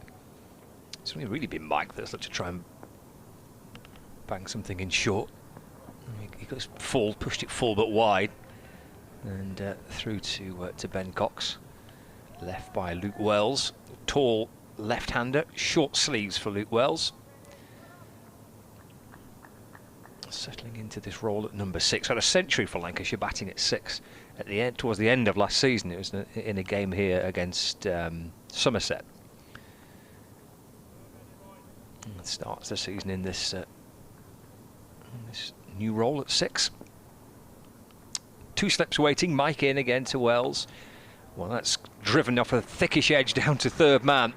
He'll get 4, Luke Wells. It instantly gets the Leicestershire players putting their hands on their head. That's run away down past second slip, down towards the boundary for 4. 138 for 4 now. Yeah, I think Wells batting at 6 just makes the order look much more balanced for Lancashire, doesn't it? Like him coming into this middle phase batting with Harris, you know, as a Leicestershire player, this is the partnership you want to break. But he's so used to seeing him and Keaton coming out to face a new ball. Mike to Wells. Oh, he's gone back into the crease to defend it, but you can see straight away there that he's in some pain. He's dropped the bat straight away. He's clutching his left hand. Oh, he's in a bit of bother here, isn't he? Goodness. Sam Burns is gonna come out. The Lancashire physio with his woolly hat on, Sam. But yeah, Luke is in a bit of discomfort here. Oh, he's taking his jacket off as Sam as well. It always seems a bit serious when he takes his jacket off. Oh dear. Yeah, he doesn't look in a lot of pain as Wells. He does, yeah. Sam sprinted out, but he's not got his medical bag with him, so it's all right. Tom Bailey's going to come out and bring it out. Oh dear, let's hope he's all right. Looks in a bit of bother there, doesn't he? Yeah, it looks like it might have hit him on his wrist. Okay. Ooh. Or even his elbow. Oh dear.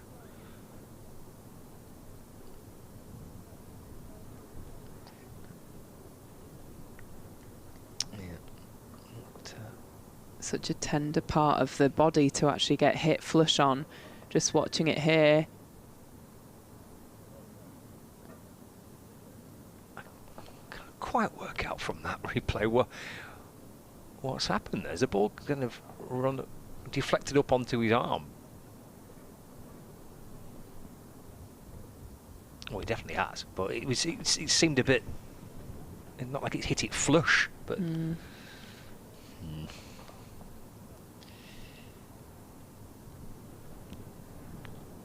This doesn't look particularly good, this, does it, for Luke Wells? No, it doesn't.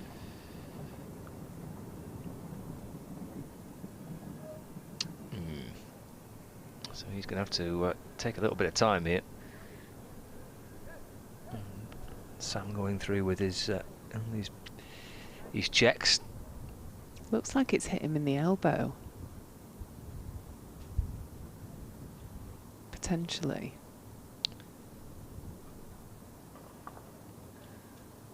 He's hunched over. He's down on his knees. Yeah, and Sam Byrne, the Lancashire physio, is out there with his hand on Wells's elbow as he flexes his arm back and forth. But yeah, plenty of discomfort here for Luke Wells. This could take a little bit of time for it to all settle down.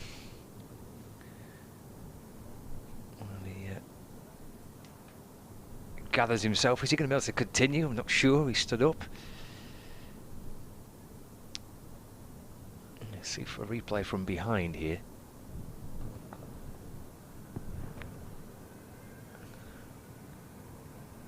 I think it's caught the bottom of his elbow potentially. Well, Marcus Harris is stood there. And Tom Bailey as well. See what medical advice the Bale Dog's going to offer, but this is where we try and be diagnostic, don't we, from the commentary box and working out what has happened. But it's certainly been a stinger there for Wells. If it is the elbow, it's one of the most painful joints to get hit on. They call it, I got hit on it the other day. Right. And then just stopped batting because it was so painful, like through to my hands. And they call it one of the most emotional joints. Emotional? Of the body. Oh, right. Because it just, you just get feelings and sensations through your hands, through your whole arm. Like, you often still have full movement of your hands, but it just is a very emotional joint, Make you feel a bit sick and stuff like that. Yeah. Well, this is not good for Luke Wells. I don't think he's going to be able to carry on here. I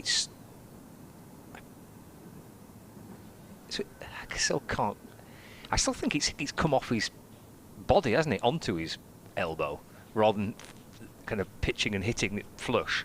It's kind of deflected off, I think, off his thigh pad, maybe up onto the elbow. Either way, he can't. He's clearly going to have to leave the field.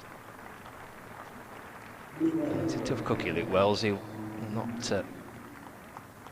take it lightly to having to head back towards the Lancashire dressing room. What happens here if he retires, and can you come back on as a batter? Yeah, so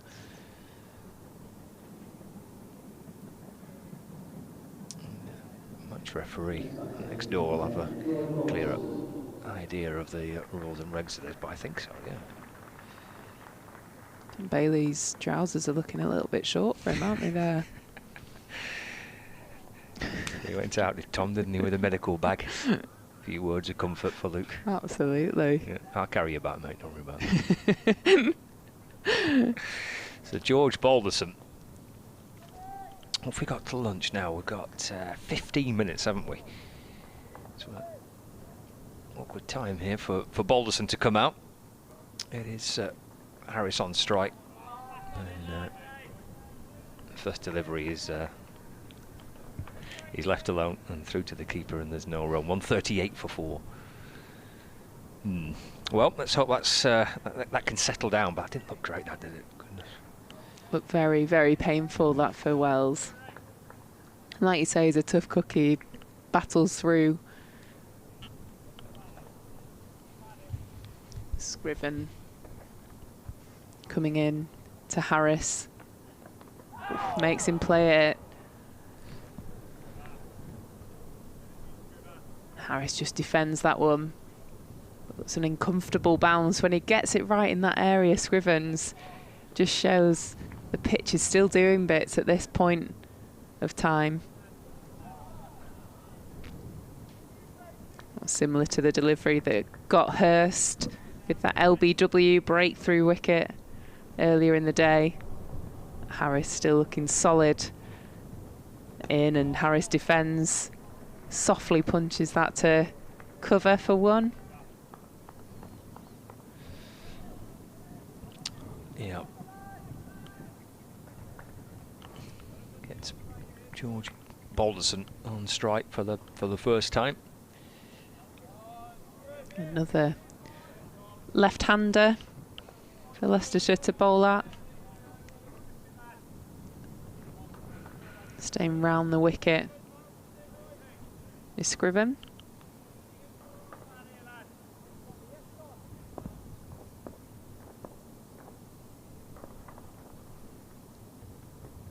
In, and big block and front foot defence there from Balderson. Plays that well, plays that late. We had a big role to play at Lords in the first game, did George Balderson. He was involved in a brilliant finish, actually, which Lancashire were buying up a victory at one stage, and then, oh, goodness me, they could lose it here. And then in the end, they managed to draw, and Balderson was out there for the thick of it right at the end of the game. Scrivens in, lovely delivery. Just flirts with the outside edge of Balderson's bat. That innings against Middlesex in the second innings at Lords, the first game of the season, is 36 not out, is his top score so far this season. But it was a great end to what was a brilliant opening weekend, actually. The weather was fantastic, and then the game was terrific. Not a bad place to start the season either at Lords, is it? Scrivens in, another fantastic delivery. Just misses both the outside edge of Balderson's bat and the off stump.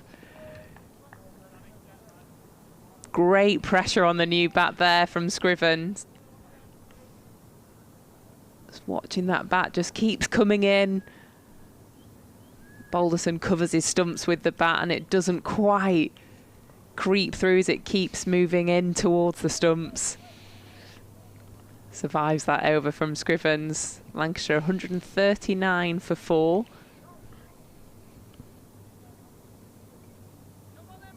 Good ball to end, wasn't it? Goodness. Great delivery to get first. Right at the start of your innings, from around the wicket. Sliding past the edge of the bat, bringing Balderson forward. Lovely piece of bowling. Could have easily kept on going and taken off stump as well. 139 for 4. Here's Ben Mike. To Marcus Harris, who defends. Just drops the ball back down the pitch and gathered by Mike off his own bowling, and there's no run. Mentioned his good form to start the season. Well, since his debut, got a century in his first innings on debut, then a 50 second time round.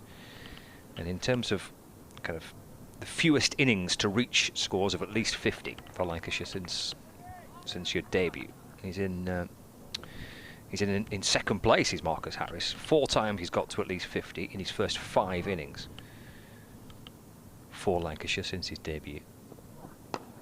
As he drives nicely, a full-length delivery through extra cover. Good-looking shot. It'll bring him 2 runs. Good piece of work on the boundary.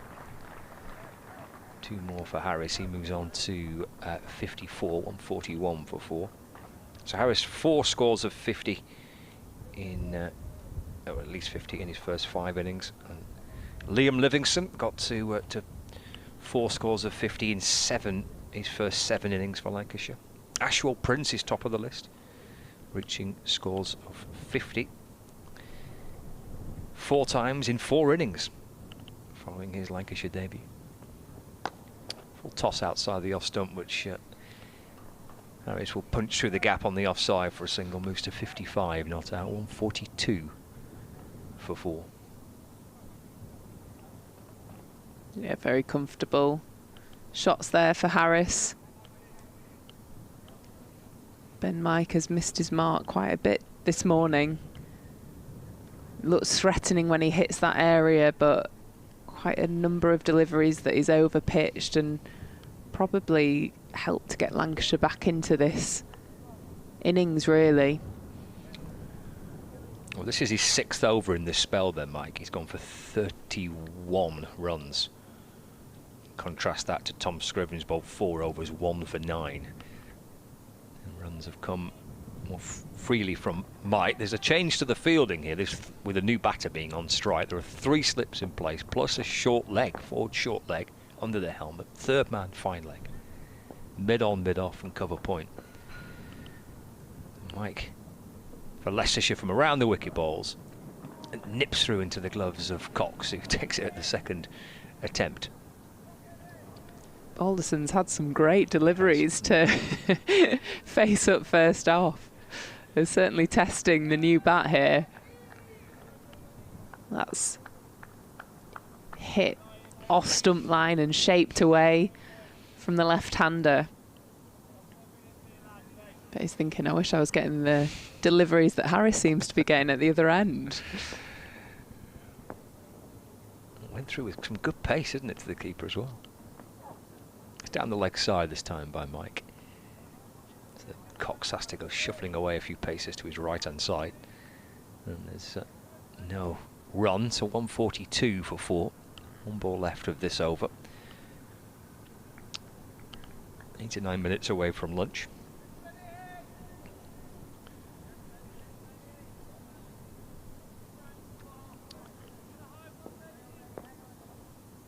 Going to drop man at point down towards the boundary.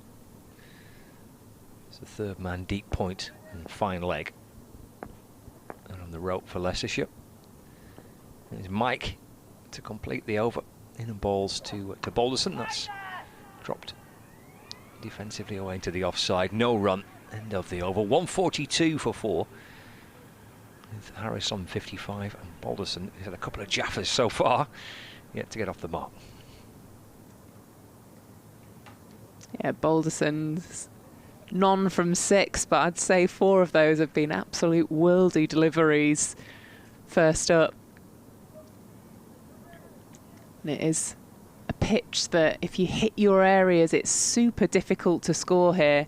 Harris, who's played a wonderful knock, 55 from 115 deliveries, has just been playing the ball so well. Scriven in, and Harris guides that down to third. Third comes round and they manage to run back for 2. But what's been most impressive really about this innings is how well he's defended, how patient he's been. And then he's been even more heightened to those fuller deliveries that he's been able to put his hands through. And the tempo has sort of gone back into Lancashire's half towards lunch. Scrivens in, bowls it wide. Punch to point, no run.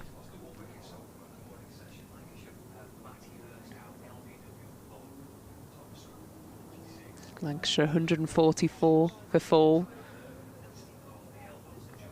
Wells has retired her with a blow on the elbow. Being treated for that at the moment. Scriven in, guides it to fine leg comfortably for 1 run. Balderson back on strike. Field remains the same. Scriven staying round to the left-handed George Balderson.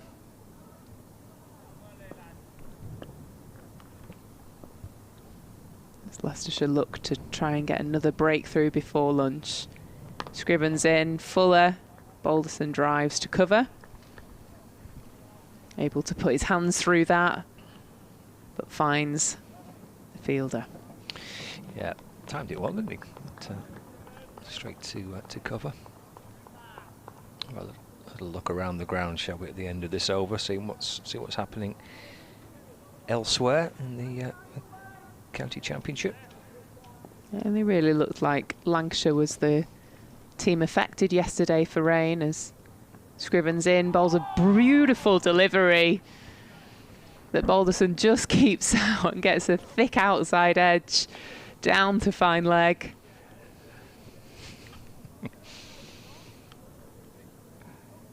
Really challenged that off stump for Balderson. It's a solid 1 from 8 deliveries. Just in the nick of time, that, wasn't it? Just got the bat down.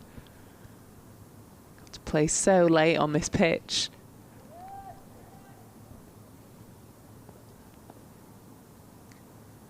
Scriven in and defended again comfortably by Harris. Just makes it look easy, really. You see Balderson from the other end. Lancashire 146 for 4 of 53 overs. So elsewhere around the grounds, starting in Division 1 of the County Championship. Durham against Yorkshire. So Durham are batting, replying to Yorkshire's score of 307 all out. Durham are 90 for 1 in their reply. Ben McGinney, the man that's out. Alex Lees has just reached a half century. So Durham 90 for 1, replying to Yorkshire's 307 all out. Essex 179 all out, replying to Worcestershire's 202 all out. So a lead for Worcestershire of 23 runs on first innings. Somerset 176 for 9, batting first against Hampshire at the Utility Bowl. As we see Kimber with some off-spin before lunch. A nice way to start too, to the left-hander. Balderson drags him forward. Ball just slides past the edge of the bat and through to Cox. Lovely start, right on the money from Kimber.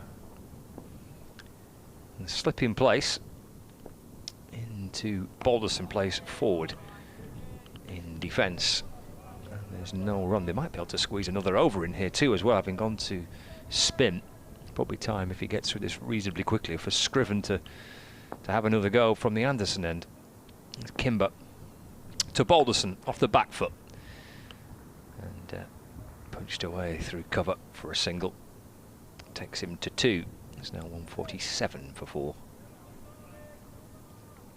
Bringing Harris back on strike. 2 left-handers to bowl at the off-spinner. Let's have a bit of spin there as well for Kimber. Into to Harris. Just off the back foot and dab back towards Kimber. Watchful start from Harris, giving himself some time and going back and just tapping it back to the Leicestershire man, who's drifting in again. Forward goes Harris. That's played to Ahmed at cover. And there's no run. Got quite a strong breeze too as Kimber, pushing into his right-hand side as he gets Harris driving nicely through the offside for a single. 59 to Harris. End of the over. 148 for 4, so just 2 runs coming off it. Let's go back to those games in Division 1. Mentioned the Somerset match. 177 for 9, batting first Somerset against Hampshire. I think that is somewhat of a recovery for Somerset on the south coast. Sussex are going very nicely against the defending champions Surrey. Sussex 303 for 4 in their first innings, so some big runs for Sussex on the south coast. And the other game in Division 1, Warwickshire 91 for 6 against Nottinghamshire at Edgbaston. We'll probably see a few more results this week from the county championship. Scriven's in, defended comfortably again by Harris, but that ball just angling into him. Defends with such a full face of the bat. I think anyone else facing that delivery would have made it look tricky. He's got so much time, hasn't he? He appears to have so much time. It's been a real kind of masterful innings, hasn't it, by Harris? Yeah, we just see the keeper put his lid on and stand up to the stump, so Harris can't use his feet as comfortably as Scriven's in. Punched out to cover for 1. Got that cover out in the deep for Harris. We'll see them come in for Balderson. As the keeper steps back, puts his cap on. Lid back down. There's 2 lids on the pitch actually, so they must be ready for that short leg, which normally that gets run on the pitch rather than risking having 2 helmets on the pitch. But anyway, bit of village. Scriven's in and Balderson comfortably leaves that wide of the off stump. Oh, umpire's having a word with the bowler here for his follow through. It's following through very straight in front of the stumps. Bumble was here now, but saying, I'm not got any bother with that, no interest in that. He should be allowed to just naturally follow through wherever he wants. Yeah, it makes it harder work for the bowler. The Scriven's in, nice delivery there. Shorter length, but Balderson defends comfortably. Division 2 games taking place as well today. I think everyone's everyone's playing by the looks of it. No issues with the weather around. Look at some of the scores in their games between Derbyshire, Northamptonshire, Kent and Gloucestershire, and Middlesex, Glamorgan this week. Scrivens, beautiful delivery again to Balderson. Just misses the outside edge of his bat again by a millimetre. As Balderson shapes forward, probably not getting quite as forward as Harris with his body to watch that onto the bat. He's had some good balls, hasn't he, Balderson?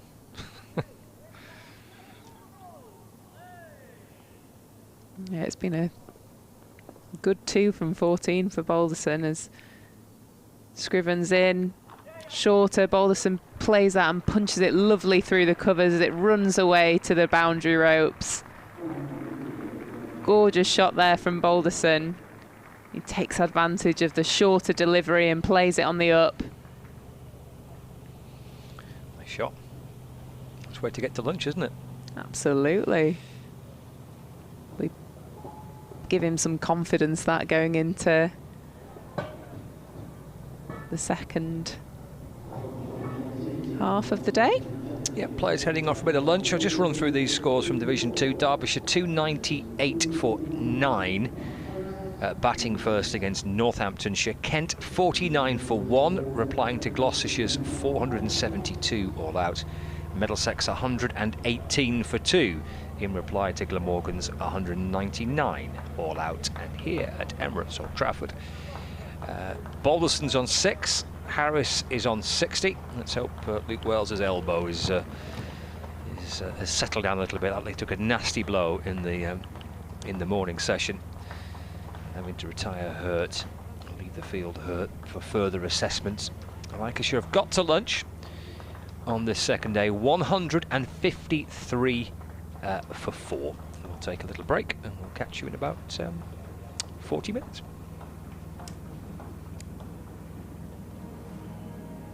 Old Trafford was the place, the destination for you. Absolutely.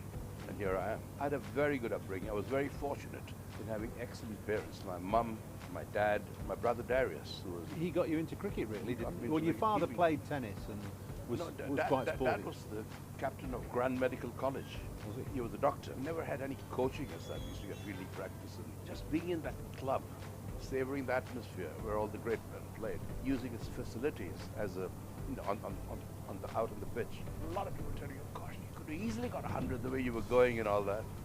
No, man, I was just pleased to be not out there. And then first over after lunch, although I'm blowing my own trumpet here, but I was the last person to get a test 100 at the Brevin Stadium. Against England? Against England. I'm sorry, Paul.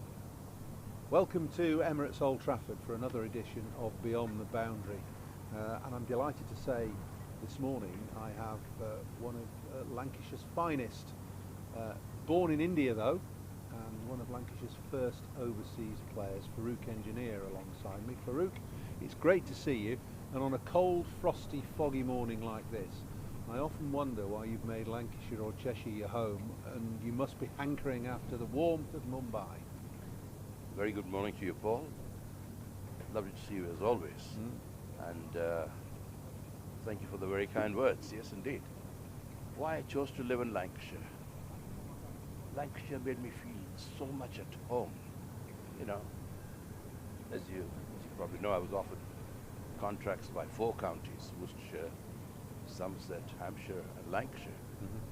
But somehow Lancashire had a ring to it. You know, Lancashire had a great history. You know, you had great players, the great wicketkeepers like George Duckworth and all that before me.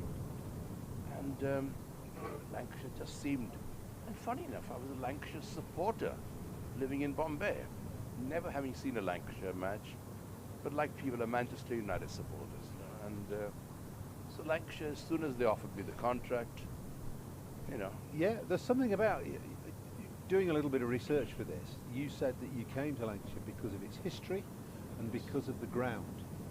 So that must have sparked the imagination of a young Farouk Engineer. Indeed. Playing Old Trafford. I mean, you played through the 60s for India, and and into the 70s. So Old Trafford was the place, the destination for you. Absolutely. And here I am. And here you are, and here you still are. Still are, very much so. Now let's talk a little bit about your early career, because you were from a reasonably well-to-do family. Your father was a doctor, and you were a Parsi, which is, you were the last Parsi to play for India. Was that a slightly different upbringing to the rest of your Yes. in Mumbai? When the British ruled India, yeah, I think the Parsis were the ones who came in greater contact, because the way we lived, you know, for example, I mean, we had bacon and eggs for breakfast. You know, I mean, how more British can you get? So there was no no Muslim upbringing then at all. No, I'm not a Muslim. No, I know, I know.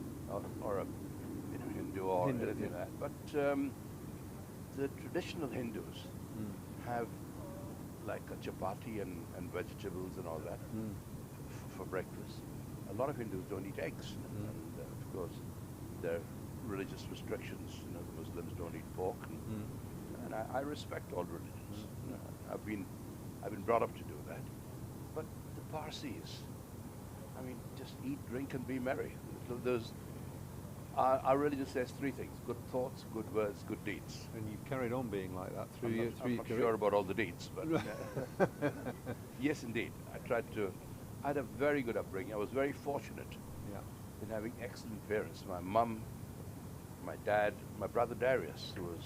He got you into cricket, really, didn't he? Well, your father played tennis and was quite sporty. Dad was the captain of Grand Medical College. Was he? He was a doctor. Yeah, yeah. And having a surname like Engineer, you know, you don't see the funny side of it, being called Dr. Engineer all your life.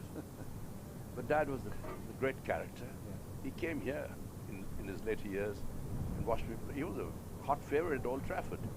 I mean, Dad never used to really drink, and people used to get him pints and pints of bitter. So after the game, I'd see him in the lounge. I said, Dad, what are all these beers? They keep on getting me these, and I don't want it, you know. But he is a wonderful human being. Yeah.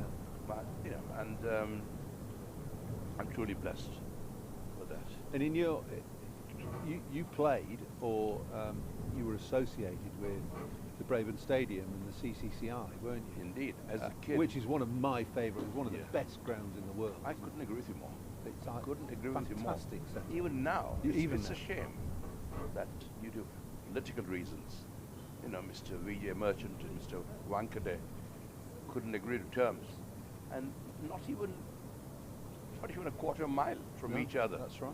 Well, the main stadium is the Wankade Stadium, which is down Marine Drive. Indeed, indeed. You know. And the Brabourne Stadium is, I mean, they still play cricket there. But Brabourne Stadium has got a lot of class, you know. It's the Cricket Club of India, the traditional, you know, the Brabourne Stadium. These are really... It's like the Lords of India. Absolutely. And did you play in your formative years there, or did you just play the odd representative? I was invited as a cricket member, an honorary cricket member, as a youngster, and that itself was a great boost to my career. You know, I can't thank the CCI enough for that, because I never had any coaching as such. I used to get fielding practice and things like that. But just being in that club, savoring the atmosphere where all the great men played, you know, and using its facilities as a, you know, out on the pitch. And I'm very pleased to say, although I'm blowing my own trumpet here, that I was the last person to get a Test 100 at the Brabourne Stadium. Against England? Against England. I'm sorry, Paul. Was that Tony Lewis's side? Was it Tony Lewis? I think it was. I think it was. It was the last official Test match there. Was that your highest score as well? 120? I'm not sure. Well, I think so. Is it? Okay. You got two. I've never been one for. No, but that's great. Scoring 100. Yeah, I got other one against the West Indies, which was perhaps one you're more well known for, because you nearly got 100 before lunch. I got 94 before lunch, and opening to the likes of Wes Hall, Charlie Griffith, renowned as Gary Sobers, and Lance Gibbs. He didn't come on till the first ball after lunch. What did you whip him through mid-wicket for 4? No. Lance Gibbs came on when I was 94, and everyone in the dressing room says, "Gosh, why didn't you get 100?" You know, Dilip Sardesai was my partner. Yeah. And when I was 92, I had a shot at Rohan Kanai. I hooked Wes Hall. Rohan Kanai at deep square leg, dived full length and stopped to 4. The ball ricocheted. We could have easily got 2 runs, but Sardesai didn't want to take the second run. And he blocked the last over. My good mate, Clive Lloyd. Yes. You know, I had a cover drive of Charlie Griffith. And Clive dived full length and it touched his fingers, and you know, again he could have easily got 2, but you know, we took 1 and Dilip added the rest of the over. I mean, I'm not blaming Sardesai for that. I think most people would settle for 94 before lunch Yes, in a indeed. test match against that attack. I was more than happy. But a lot of people tell you, "Gosh, you could have easily got 100 the way you were going and all that." No, man, I was just pleased to be not out. And then first over after lunch, I see Lance Gibbs come onto ball. And I hit him straight for 6, straight out of the stadium. I think the ball is still traveling. I never found it. That's how I onto the beach. On the beach, yes, indeed, yes. Well, when did you were renowned as a flamboyant cricketer, and slightly unusually in those days, and even now, you kept wicket obviously, but you opened the batting as well. I mean, that was quite a test for any individual to be able to keep and then open the batting. I didn't consider it a task. It just came naturally, and I think it was an advantage to me because just having kept wickets, you're coming to open the batting, you know, the batting. So your eyes already, you know what the pitch is doing, you know what the conditions are like. You're as near the pitch as the previous batsmen were. So you're halfway there really, you know. And I preferred fielders behind me than all. I had some big gaps in front too. You know, I used to lift the ball a lot. You did. I can lift him. Was your phrase, wasn't it? You used to say that to. That was one of your famous phrases in the Lancashire dressing room. Yeah. I think I can lift him. Yes. So, in other words, hit it in the air. Indeed. And I used to play the scoop and all these stupid shots those days that the T20 people in IPL play these days. I tried to hit the ball where there were no fielders, you know, and if I lifted the ball in that direction, I knew it was pretty safe because there were no fielders to catch them or stop them. I mean, I remember watching you as a schoolboy, sitting in the ladies' stand, opening the batting for Lancashire in the John Player League. And you became symptomatic with the way that the new game, and it was a new game, should be played. You used to whack it through mid-wicket from ball 1. You used to work the ball. Yes. In a similar vein, I'll blow your trumpet for you now, to Viv Richards and more latterly Kevin Peterson.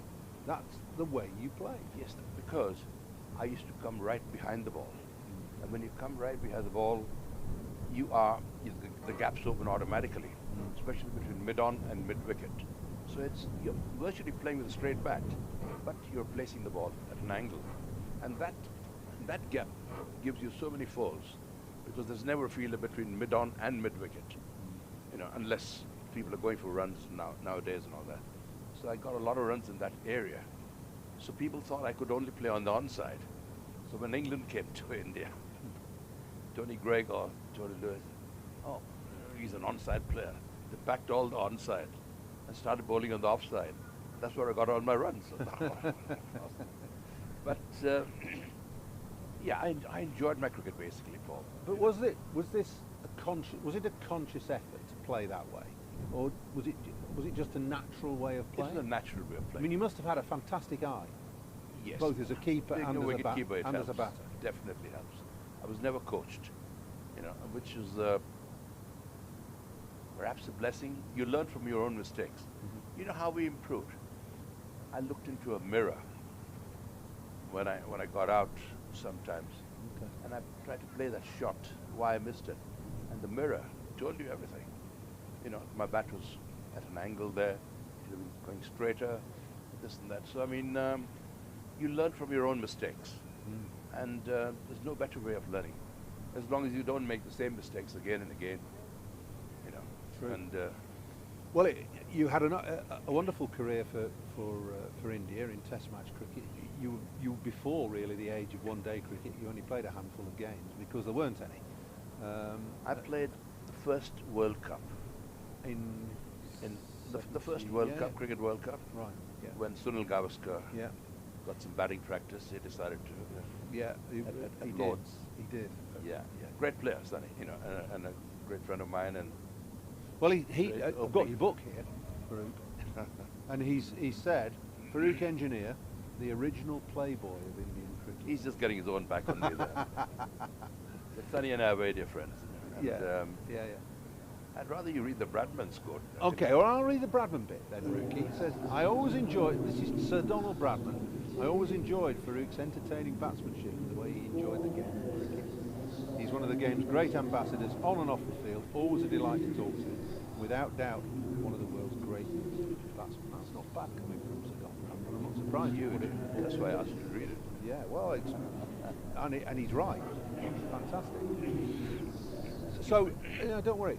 So, look, wonderful career for India. But you were a bit of a maverick as well, because when you came to England, we already touched on coming to Lancashire and why you wanted to play for Lancashire. But you turned your back on domestic cricket in India at that time, almost. Well, I didn't turn my back, really, because the games coincided. I was contracted with Lancashire, and I just had to fulfill my contract. I didn't believe in breaking. Even when Lancashire had been very good to me, because when India toured England. You only made yourself available for the Test match? Well, because... I think that's great. Because of my commitments with Lancashire. Yeah. I said Lancashire have been my, that's my bread and butter, if you like. Absolutely, bread and butter. Yeah. And it wasn't just the money, but I enjoyed playing county cricket. You played with the world's best here. You play with against the world's best bowlers. You played in the most difficult conditions in the world, where the ball swings in the air and moves off the pitch a lot more than in any other country. How did you find that when you came to England? Because playing on relatively flat, slow, low pitches in India makes keeping difficult. The ball spins more in India. Yes. So you come here, it's completely different. But you've got to adapt yourself, haven't you? You know what the conditions are there like. So over there, wicket keeping, you rise with the ball. I mean, everywhere.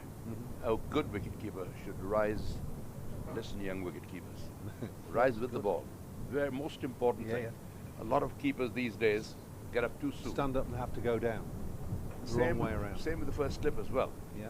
They get up, come, and that fraction of a second that's lost, results in a drop catch or a drop stumping or something.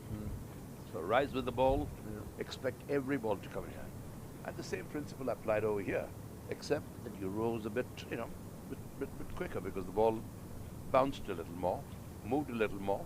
You anticipate the swing, the pitch and everything. I'm chopping and changing a bit here, but you started keeping in '59, so late '50s into the '60s. And keepers traditionally in India were a little bit lazy. They used to not bother taking the ball down the leg side. I'm glad you said it. And blame the bowlers. Okay. Paul, you hit the nail on the head. That is exactly what happened. Anything down the leg side, the wicket-keeper normally gave the bowler a bollocking. What are you doing? Ball properly. Aim for these gloves. Your first game, you took 2 leg side stumpings, which was unheard of. Yeah, I'd never kept wickets in my life before. I had never kept wickets. And it was a club game. Yeah. And my brother, Darius, was a very, very good off-spinner. He used to rip. He used to give the ball a rip. He used to turn the ball from outside the off stump way down the leg side. And I knew that he did that because I'd watched him play. I played him in the back garden, so and I was amazed that batsmen used to go for the on drive and miss, and they were out of the crease, and the ball just went for 4 byes. Why doesn't the wicketkeeper come round, gather the ball and stump the batsman? And that's exactly what was in my mind. As soon as I saw the batsman step out, I was way down the leg side, and the same thing I followed, keeping to Brian Statham over here, because Brian Statham, he never realized how good he was. Great bowler, mind you. They used to pick the seam those days, and the seam was about huge those days. George used to really give it a rip, and anything that pitched on the off and middle stump coming at that angle in, I was way down the leg side. literally way down the leg side. And I got so many leg side catches of Brian Statham there. Who's the best bowler you kept to? You've mentioned it. Surely you've just mentioned him, have you? Brian Statham, I think, would be one of the greatest. Right up there. Because right up there, because he not only swung the ball, but he sort of cut the ball both ways, and with the seam or without, he was a great bowler. Lancashire had been in a very barren patch when you came. They hadn't won a trophy since 1950, and in your time at Lancashire, from 68 to 75, 76, Lancashire won 4 Gillette Cups and 2 John Player Leagues. That's a credit to the team. We had a very good team. Yeah. Very good captain, Jack Bond. Jack, I can't remember Jack doing anything on the pitch until he took that one catch at the Oval off Asif Iqbal. We hardly saw him bat, or he never bowled. But his man management was terrific. The way he held the teams together, the lads together. There was Peter Lever, Ken Shuttleworth. There were no test players except Brian Statham and Ken Higgs. Ken Higgs later came on. And by the time myself and Clive finished, we had David Lloyd, Barry Wood, Frank Hayes, Peter Lever, Ken Shuttleworth. It was a team of internationals. Yes, almost. Harry Pilling should have played actually. It was good enough. But we had a very, very good team. David Hughes. Yeah. I mean, excellent bowler, great fielder. Jack Simmons, That was one of the best Lancashire sides throughout time. Why didn't you win the championship? Well, time and again, we were in the dressing room because of rain. I'm not looking for excuses here.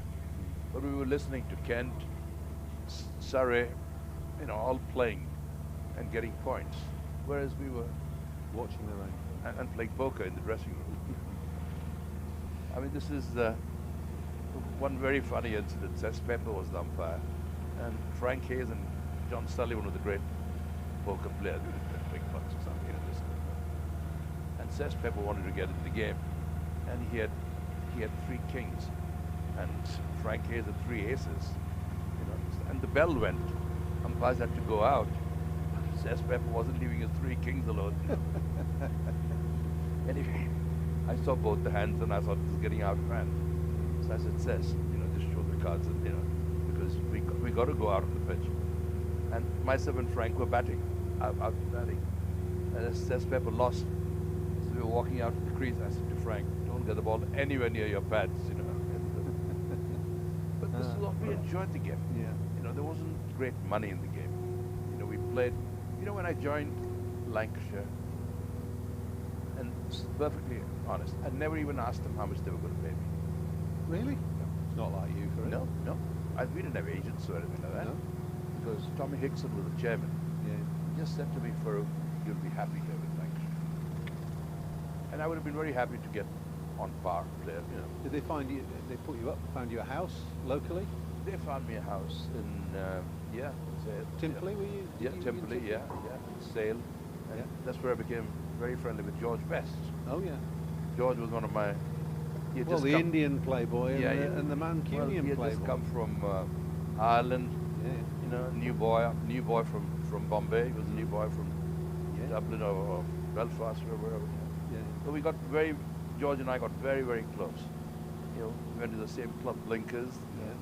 And it was good fun. He enjoyed a good curry. Hey, I'm sure. You struck up a really good relationship. Very, very friendship with not only George, but with your Lancashire compatriot Clive Lloyd.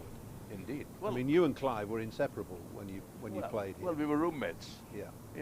But the only. We don't want any stories, really. Are you sure you don't want Positive. that one? But Clive. You know what I was going to say. Clive was a phenomenal cricketer, wasn't he? Bobby Charlton. Oh yeah. Again, I got to know him very, very well. In fact, Sir Matt Busby and Louis Edwards wanted to be the godfathers to my children. Really? And in Bombay we don't have godfathers and all that, so we didn't even, I passed it off this very lightly. But I used to play golf with Bobby. Yeah. Quite often at Mir. Yeah. As well. And India and Pakistan were at war, and I was about to make this crucial putt, and Bobby said, "Rookie, He was the one who gave me the name. He said, "Have you heard about this war between your country and Pakistan?" I said, yeah, what a time to bring it up. I'm about to make a crucial point. He said, well, just wondering if you had thought of going back home and helping your countrymen out, you know. I said, I'll go when the fighting gets near my village. He said, which village do you come from? And I said, Oswald Twistle. Right in the heart of Lancashire. But I mean, when Bobby sadly passed away recently, yes, you know, I lost a very dear friend. Yeah, because Bobby and Norma and myself and Judy used to, yeah, you know, socialize. Yeah. But, great man indeed. Very what good. a great footballer. And but these are the memories. Some great memories. Manchester. There. This is Manchester. Yeah. This is Manchester United. At Manchester City, there were Franny Lee, Mike Summerby. Yeah, yeah. You know, these are the great times in the 70s, times, weren't they? Great times. They really were. Let's just steer back to cricket a little bit. You must. From the way you played and the flamboyant nature with which you batted, you must have loved watching England bat and the influence of Brendan McCullum on the England team in the last 18 months. Yeah, but I don't see that as anything new. You know, the style of... Well, you Jeff won't, because you played like that in I mean, 35, 40 years ago. A half volley is a half volley. A long hop is a long hop. If you don't hit those balls, you're not going to score any runs.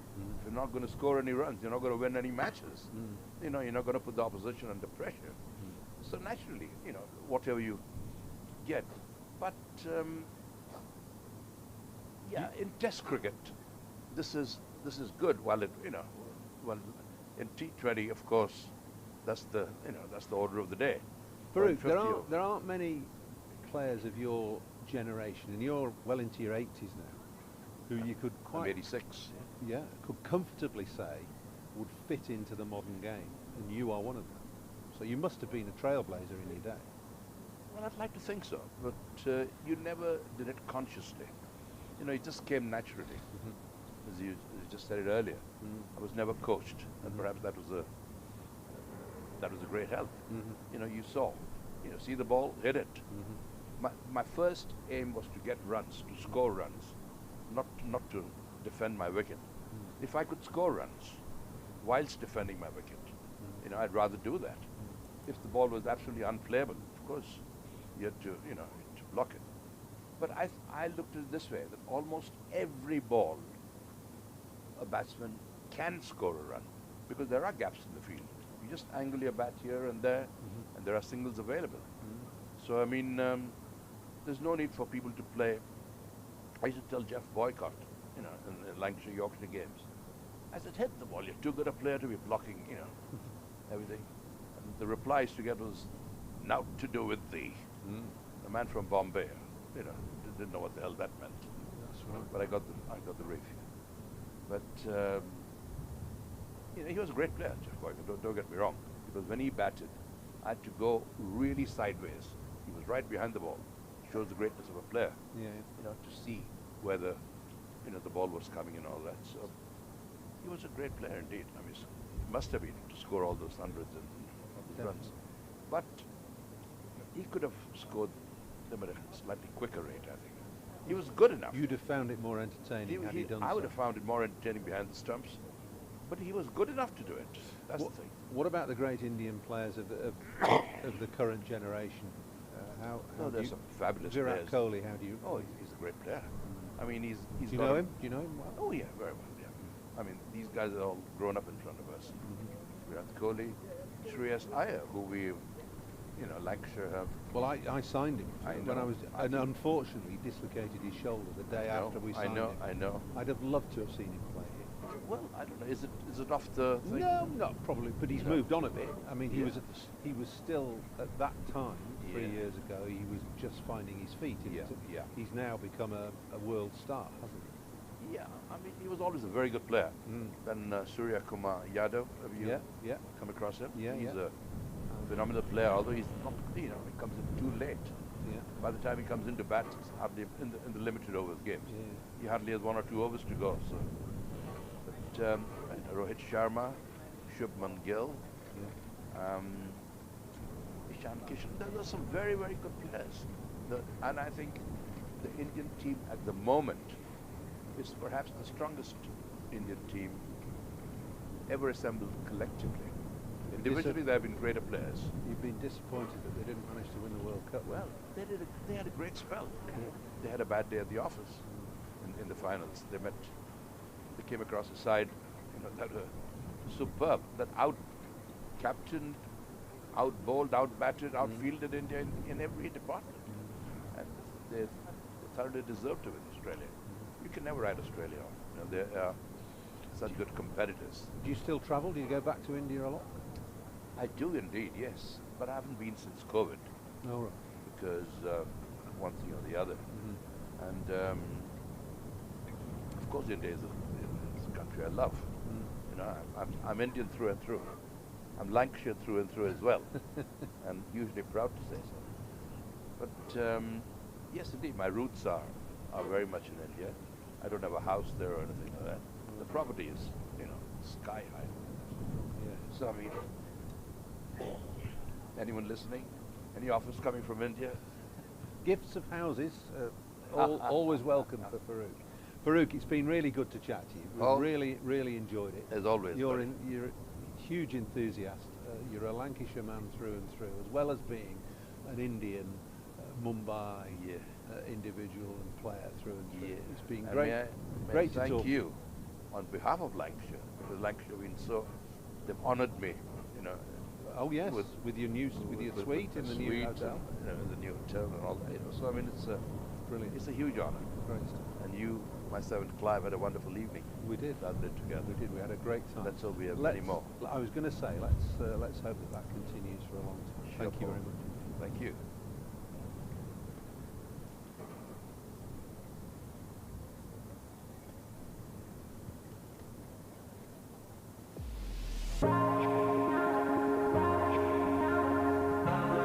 Two names rich in history. Barton's, our family-run business with over 100 years of experience in drinks distribution, and Lancashire Cricket, a club drenched in tradition, heritage and globally recognised moments. Since 1917, Barton's has been supplying the finest wines, soft drinks and premium beverages across the UK, partnering with world-class brands to bring unforgettable experiences to every occasion. Now, we're excited to announce we will be bringing that same passion to cricket fans at Emirates Old Trafford. As the official wine, spirits and soft drinks partner of Lancashire Cricket, we're elevating matchday experiences, hospitality and celebrations across the next 3 years. From the first ball to the final cheers, Barton's is here to make every moment one to savour. Keep an eye out for some familiar brands such as Guinness, Celavino, VK Hooch and Britvic. Barton's and Lancashire Cricket, a partnership built on passion, unforgettable moments and history.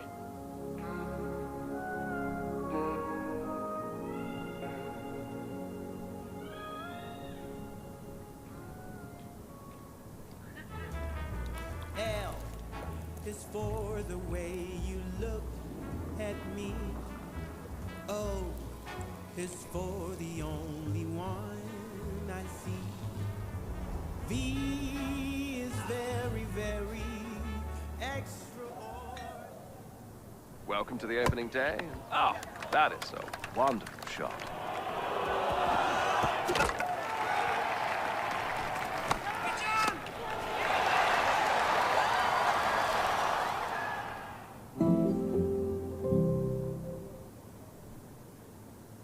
This is a call for hungry dreamers and hard-working self-believers. Success is down to more than just luck and talent. It's striving to be the best, breaking the boundaries and never giving up. Are you ready to become your best self? Are you ready to unlock your greatness? So what are you waiting for? This is Education Evolved. This is UA 92. When I was a kid, there was no professional women's cricket. I didn't even think that women could be professional sports people.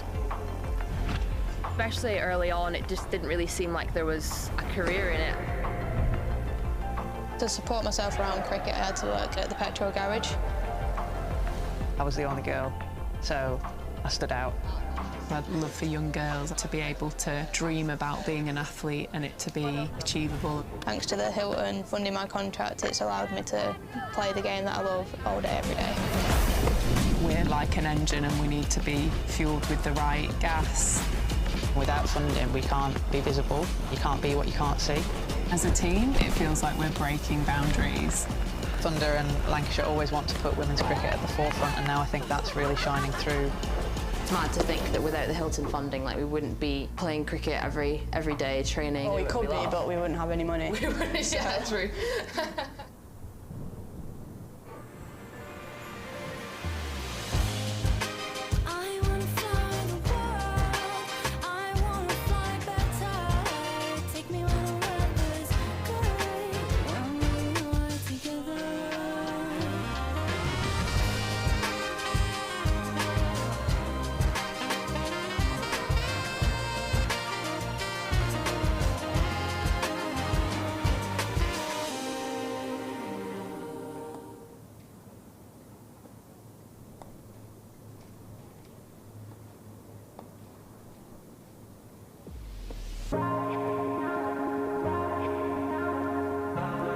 Two names rich in history, Barton's, our family-run business with over 100 years of experience in drinks distribution, and Lancashire Cricket, a club drenched in tradition, heritage and globally recognised moments. Since 1917, Barton's has been supplying the finest wines, soft drinks and premium beverages across the UK, partnering with world-class brands to bring unforgettable experiences to every occasion. Now, we're excited to announce we will be bringing that same passion to cricket fans at Emirates Old Trafford. As the official wine, spirits and soft drinks partner of Lancashire Cricket, we're elevating matchday experiences, hospitality and celebrations across the next 3 years. From the first ball to the final cheers, Barton's is here to make every moment one to savour. Keep an eye out for some familiar brands such as Guinness, Celavino, VK Hooch and Britvic. Barton's and Lancashire Cricket, partnership built on passion, unforgettable moments and history.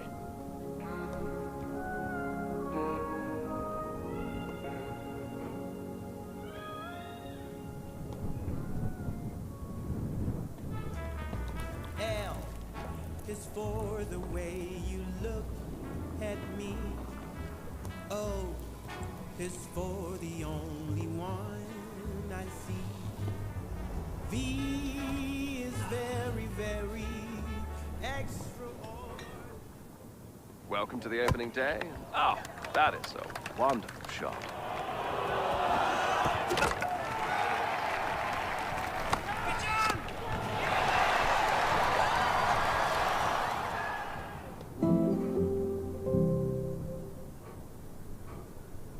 This is a call for hungry dreamers and hard-working self-believers. Success is down to more than just luck and talent. It's striving to be the best, breaking the boundaries and never giving up. Are you ready to become your best self? Are you ready to unlock your greatness? So what are you waiting for? This is Education Evolved. This is UA 92. When I was a kid, there was no professional women's cricket. I didn't even think that women could be professional sports people. Especially early on, it just didn't really seem like there was a career in it. To support myself around cricket, I had to work at the petrol garage. I was the only girl, so I stood out.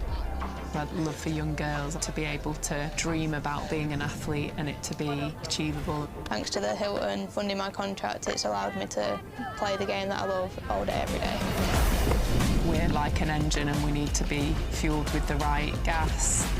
Without funding, we can't be visible. You can't be what you can't see. As a team, it feels like we're breaking boundaries. Thunder and Lancashire always want to put women's cricket at the forefront, and now I think that's really shining through. It's mad to think that without the Hilton funding, like, we wouldn't be playing cricket every day, training. Well, we could be, but we wouldn't have any money. We wouldn't, yeah, true.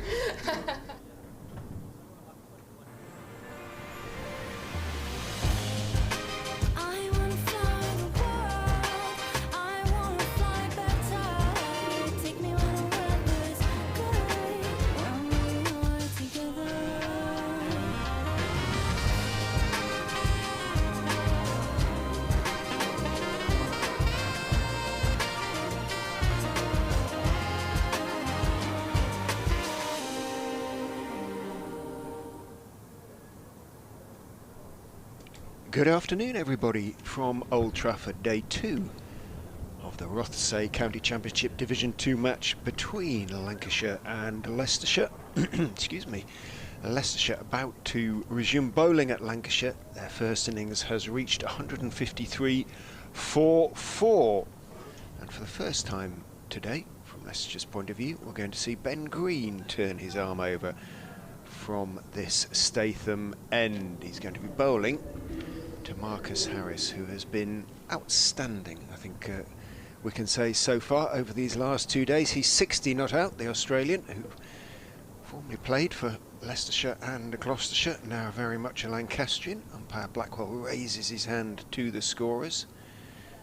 I think Leicestershire will possibly feel they sort of missed a trick this morning. They did drop another chance. A couple have gone down in this game.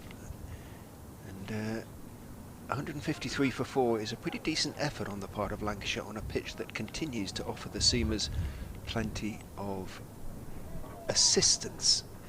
Leicestershire captain Pete Hanscom gestures away to his mid-wicket to go a little bit wider. Green is going to go around the wicket to Harris, and bowls go straight past the outside edge. He just seemed to play down the wrong line there, Marcus Harris. It's a great start there from Green. Started off putting the ball in a fantastic area. And yeah, it's the first time we've really seen Harris play down the wrong line and didn't do too much the ball. I don't think, it just seemed to misread it slightly. Green sort of wanders into the crease and bowls down the leg side. Harris starts to gesture at the ball, try to help it on its way. Pulls out of the shot in the end, taken by Cox, obviously moving to his right. The lighter cloud, well, it is still lightish above, but it's not quite as bright as it was during periods this morning. We actually had some sunshine for a while, but no sign of that at the moment. Green, Somerset player, is in, bowls outside off stump, and Harris this time leaves. He's on loan at Leicestershire, as he was last season. Ben Green. Somerset, he doesn't play red ball cricket, but he does go back there to play white ball. So Leicestershire enjoying using his services red ball only for the first 7 games, I think it is. you know you're in Manchester when you're assessing the cloud coverage.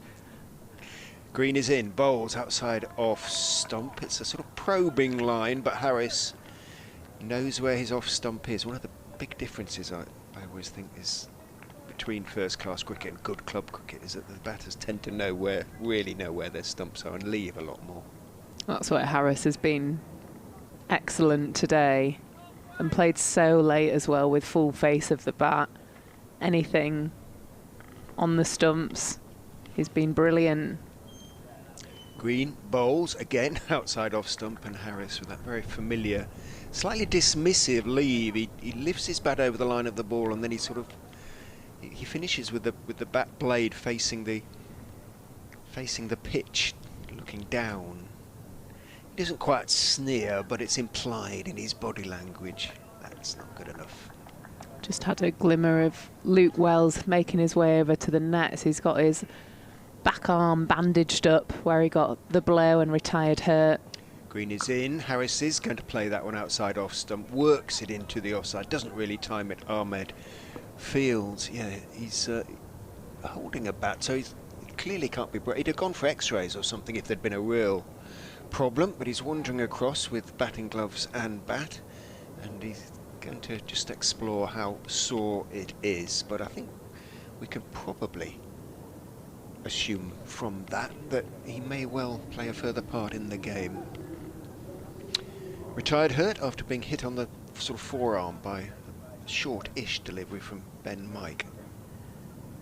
Wore it, as you cricketers say. Did indeed. You've had a painful blow on the elbow, you were saying? Yeah, so apparently it's a very emotional joint. So you do get sensations through your hand, your shoulder, and sort of go between wanting to cry and feel sick. So Holland back into the attack, comes round to Balderson. He punches it to cover for no run. So it looks like he's doing some drill work in the nets over at Emirates Old Trafford. And it'll just be a case of getting that sensation back in the hand. He's hitting the ball off the front foot, just some underarm feeds, so could look to see Wells back in this attack as Holland comes in, bowls a nice line there, and Balderson leaves comfortably. Holland's had a good start to the season. He has, yep. I think that's, he says 15 wickets now, pausing. I'll have to check that. No, 13 wickets at 15, you know, very, very economical as well, and he rarely goes for more than sort of 2 and over, just nags away. Pitches like this must suit him down to a T as he comes in to Balderson, hits a lovely line and length, and Balderson plays that late and guides it down to third. He's, I suppose you'd say in Holland, was one of those sort of county seamers who is sort of slightly decried by international judges, not quite good enough to play sort of top-level international cricket, not fast enough, all that sort of thing, and batters need to be tested more. But in English conditions, and you know, when he plays his club cricket in Australia, he's so effective. Holland in, bowls a nice area again to Harris, who defends on the front foot. You know, and it's part of the game. Seam movement, swing. It doesn't all have to be at 90 mph, does it? And it's not always possible. But particularly early April time, when the conditions are in favour for seam, if you can put the ball in the same area and just get a little bit of movement, and that's enough. As Holland comes in, veers down the leg side, and Harris guides that for one. They're some of the most successful county championship bowlers as well, that don't get the same accolades as international bowlers, but just most turn out week in, week out and take wickets. Tom Bailey for Lancashire, Holland for Leicestershire, in and bowls lovely area again, defended by Balderson. Another good over there by Holland. Lancashire 155 for 4, straight after the tea interval. Harris on 61 off 132 deliveries. Balderson 7 off 19. We've seen Wells retired hurt, blow to the forearm just before lunch, but is now hitting some balls in the nets at Old Trafford, so it looks like we will see a return of him. meanwhile, Ben Green will continue from the Statham end, bowling around the wicket to Marcus Harris. A little bit short, punched away stylishly off the back foot by Harris. There is a sweeper out there on the offside boundary at the moment, in the form of Saul Budden. Just so it is just a single to Harris. He moves on to 62. Hasn't really sort of changed the tempo of his innings particularly. Will just keep batting the same way, Marcus Harris, and at the moment, well, I think any Leicestershire supporter would not be surprised to see Marcus go on to 3 figures. They are used to it. In goes Green, bowls 2 Balderson, slightly outside edgy, squared up a touch on off stump, and a thick outside edge along the ground all the way. Backward of point, Rehan Ahmed moves to his right to field, and there's no run. George Balderson, born in Manchester in the year 2000, inevitably rejoices in the nickname Baldy. Green is in and bowls slightly short to Balderson, who turns it, but only as far as mid-wicket, where Hill is the fielder. It's become, sorry, Fabi, go I was just going to say, he's become a really integral part of this Lancashire attack and established himself over the past couple of years as almost like a middle order anchor with the bat and the ball for the Lancashire team. Green is in, bowls to him again. It's probably slightly too short, and Balderson, tall left-hander, stays on the back foot and defends it out to mid-on. Who is the toughest bowler he's faced? He reckons Mohammed Abbas, who brilliant for Leicestershire for 2 seasons, then was nabbed by Hampshire and is now at Nottinghamshire. I don't know actually getting on so far. I haven't really seen his figures so far this season. Green is in and bowls. That's Fuller, and it invites the drive. Balderson obliges, goes for the big drive and misses it. Slides past his outside edge. It was a tempter and it wasn't far away. Yeah, it looked a very drivable length there, but Balderson just picked the wrong line. Looked like Green might have just taken a bit of pace off that because it came through at the keeper's ankles rather than really shooting up off the pitch like we've seen off all the other deliveries. Green in, bowls again, just dragged back a little bit so Balderson can be much more comfortable on the back foot and drop the ball defensively out towards Rehan Ahmed at the point again. End of the over, 156 for 4 of 58. Game sort of feels at something of a tipping point. If Leicestershire can pick up 1 or 2, although the ball is now 58 overs old, they'll be still hopeful of bowling Lancashire out for what, less than 250? Lancashire on the other end, if Harris goes on, will be eyeing up sort of 320, 350 plus even, and that would be a very good score on this pitch. Absolutely, I think Lancashire will be wanting Harris to go on and score big here. How well he's seen the ball and how well he's playing these conditions, he's made it look easy. But on the same hand, like you say, if Leicestershire break through here, take his wicket, then the scoreboard looks really different. In from Holland, defended comfortably there by Harris, just sort of squaring up in front of his stumps. Saw the keeper coming up towards the end of lunch to Scrivens, but he's staying back for Holland. A little bit extra pace potentially, and at the moment Harris isn't advancing. Holland, it's Holland in and defended. Thicker outside edge down to third. It will be cut off, but they'll come back for 2. Just to say, we are going to be joining listeners on BBC Radio Leicester this afternoon. So welcome to you if we already have done so. Leicestershire with work to do. The pitch is helping the bowlers a little bit, but Leicestershire haven't managed to make many breakthroughs. Just the one so far this morning, and Lancashire, as a consequence, 158 for 4 at the moment. Holland just moved his second slip to gully for Harris.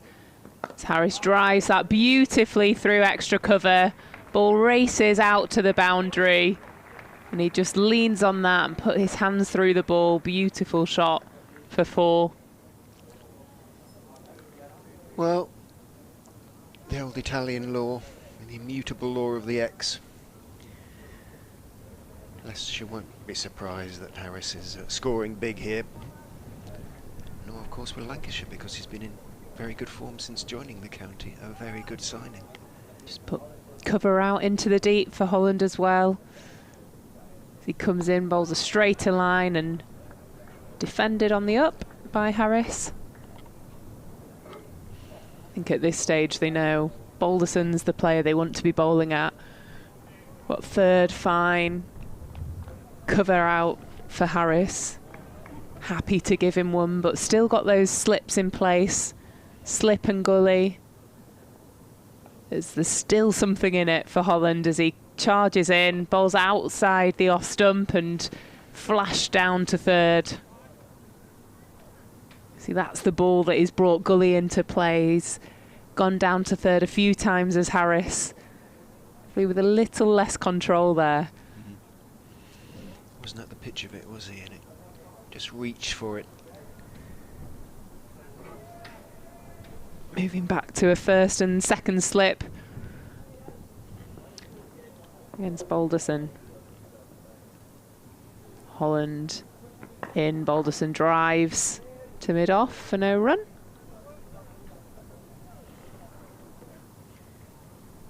"16 overs, 2 for 33 for Holland."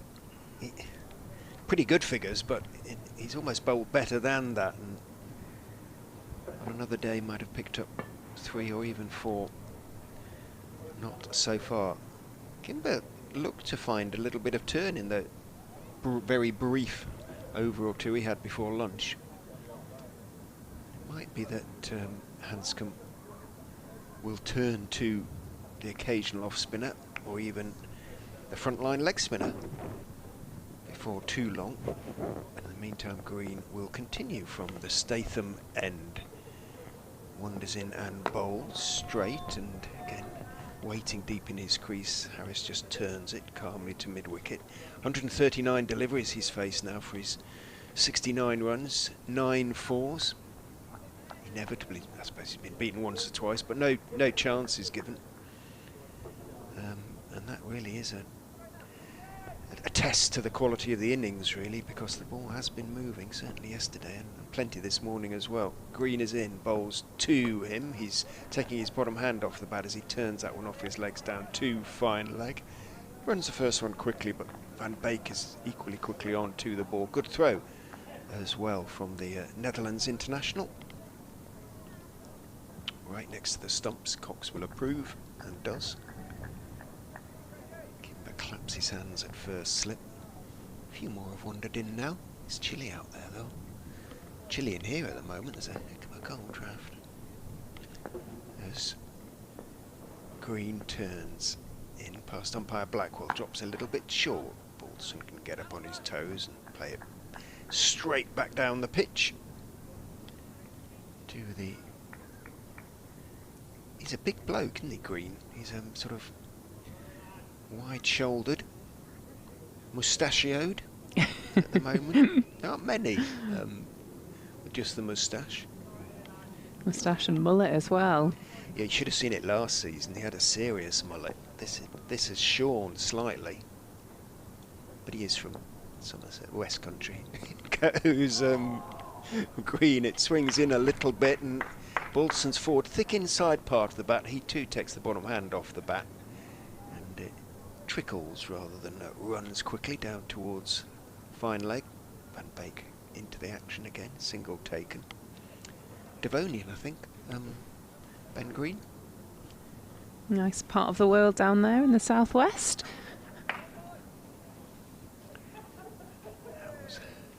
Harris unhappy, somebody moving behind the bowler's arm, apparently. Has now moved, and Green is in and bowls. Harris again just slightly falls over himself as he pushes that one out to mid-wicket. Green bowling in swingers to the two left-handers. It isn't a sort of brisk walk back to his top of his mark, but fortunately hasn't got too far to go. Green, so doesn't take up too much time. What's the over? He's still +2. Long since given up trying to work out how it works. In goes Green and bowls. That's a good delivery. Fuller just outside off stump. Harris is playing now, more inclined to play. I suppose when you've faced 140 plus deliveries, you're seeing it pretty well. Pushes it out into the covers, but you heard the immediate call of no from the Australian, stentorian call, and as a consequence he doesn't take any runs. 165 for 4. Harris 70 now. Balderson has 8, 4 down, and 1 retired hurt, but we're pretty sure Luke Wells will be back with us.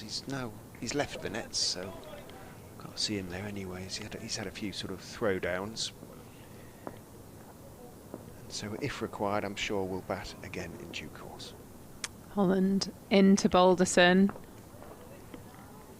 Punch to mid-wicket for no run.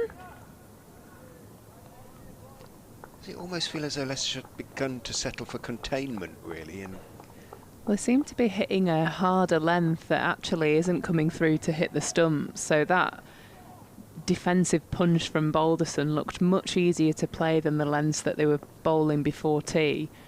I think they just need to get a tad fuller. Holland in full. Big outside edge slash down to third. Would have been in that gully region that they've got set for Harris. But got the freedom to play at that. Did Balderson. a bit of frustration from the Leicestershire fielders. It was at a catchable height, but as you say, well wide of Hanscom at second slip, but it's probably more the length that the batters are going to play at, as Holland in bowls a nice length delivery and driven to cover for no run.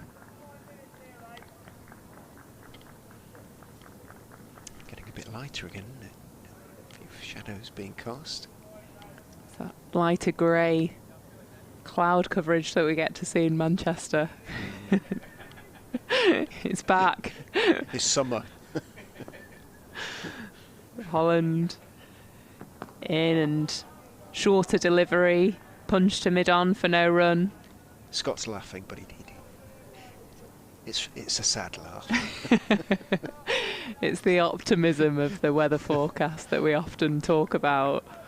Yeah, those of us from east of the Pennines, from the warm country.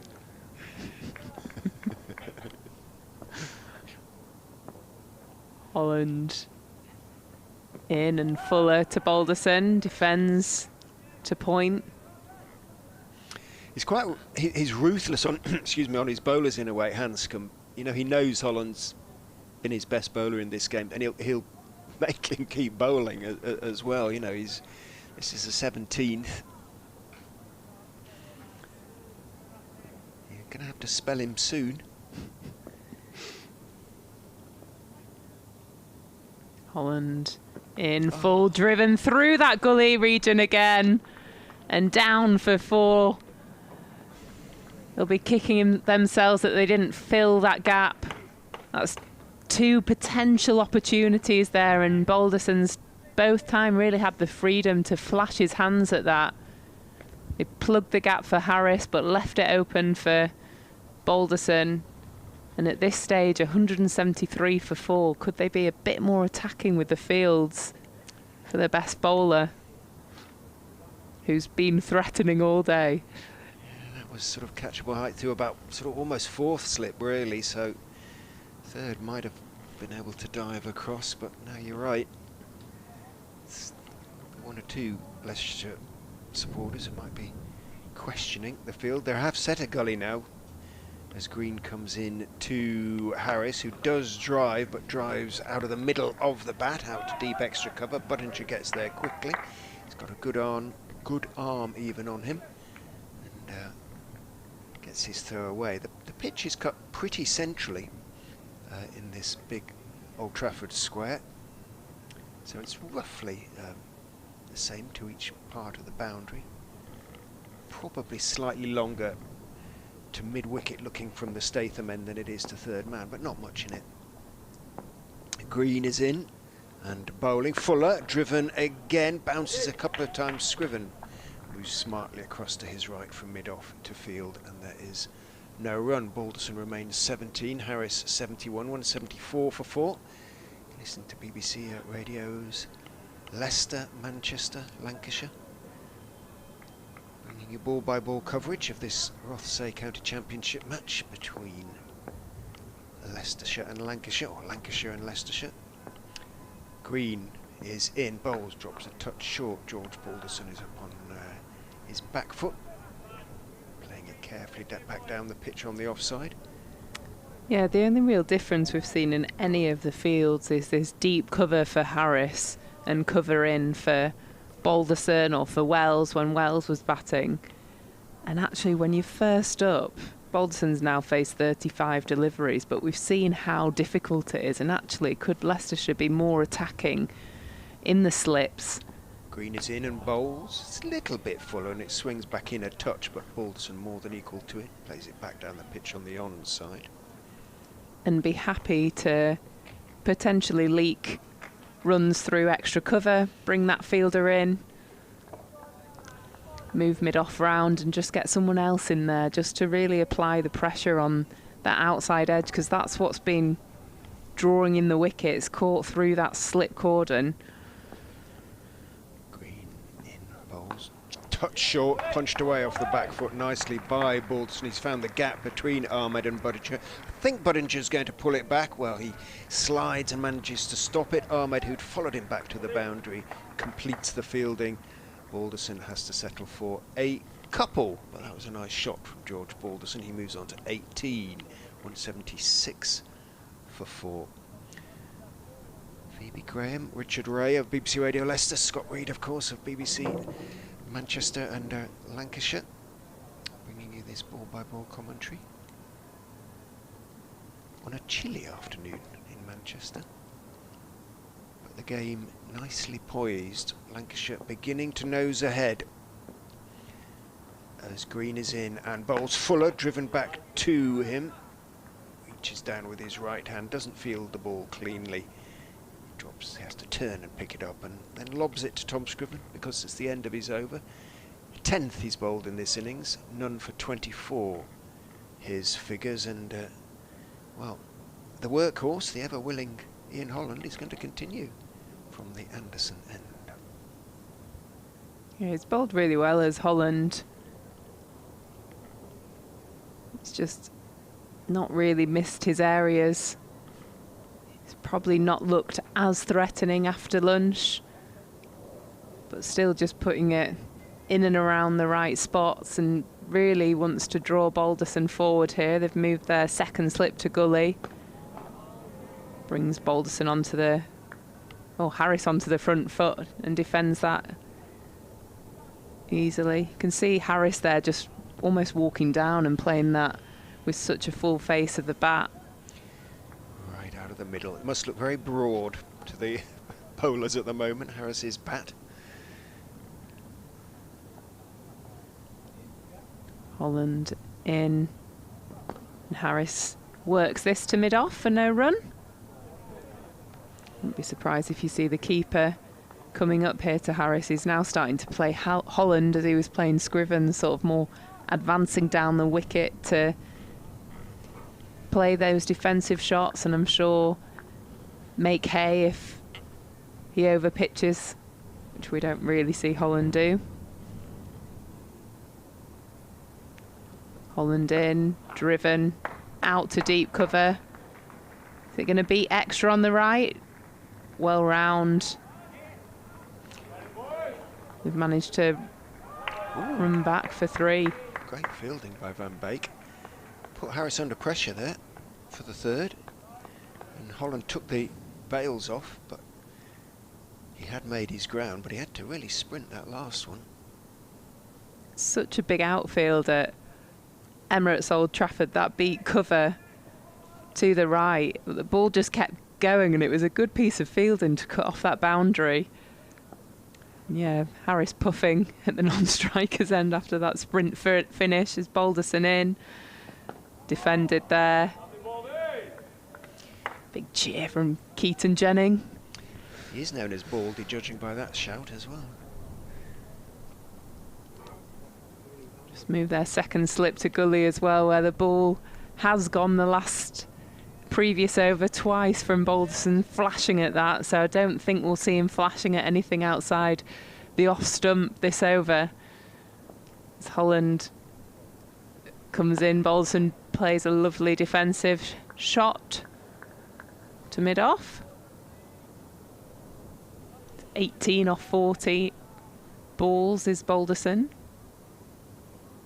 Got some challenging deliveries first up to George Balderson, beating the outside edge, almost taking the off stump, just showing how challenging it is out there for those first 10-15 balls for batters. Once you get in, looks a lot more comfortable. Holland in, driven by Balderson, takes it down to 3rd for 1 run. I suspect that might be it for Holland for now. 18 overs, 2 for 45. As I say, he probably deserves slightly better than that. Hanscom takes Green's sweater and cap, hands them to umpire Blackwell. Runs down to slip. Green will continue, of course, from the Statham end. 17 overs until the new ball. These are good overs to bat, in as much as there are good overs to bat in the game as it is. Harris, beg your pardon, Balderson looks to drive. It comes off a thickish inside part of the bat as it just shaped back in to him. Bounces out to mid-on, where Holland has his hands plunged deep in his pockets. Must be still pretty chilly out there. Where's the wind sort of coming from the east slightly? We are looking north-ish, pretty much north.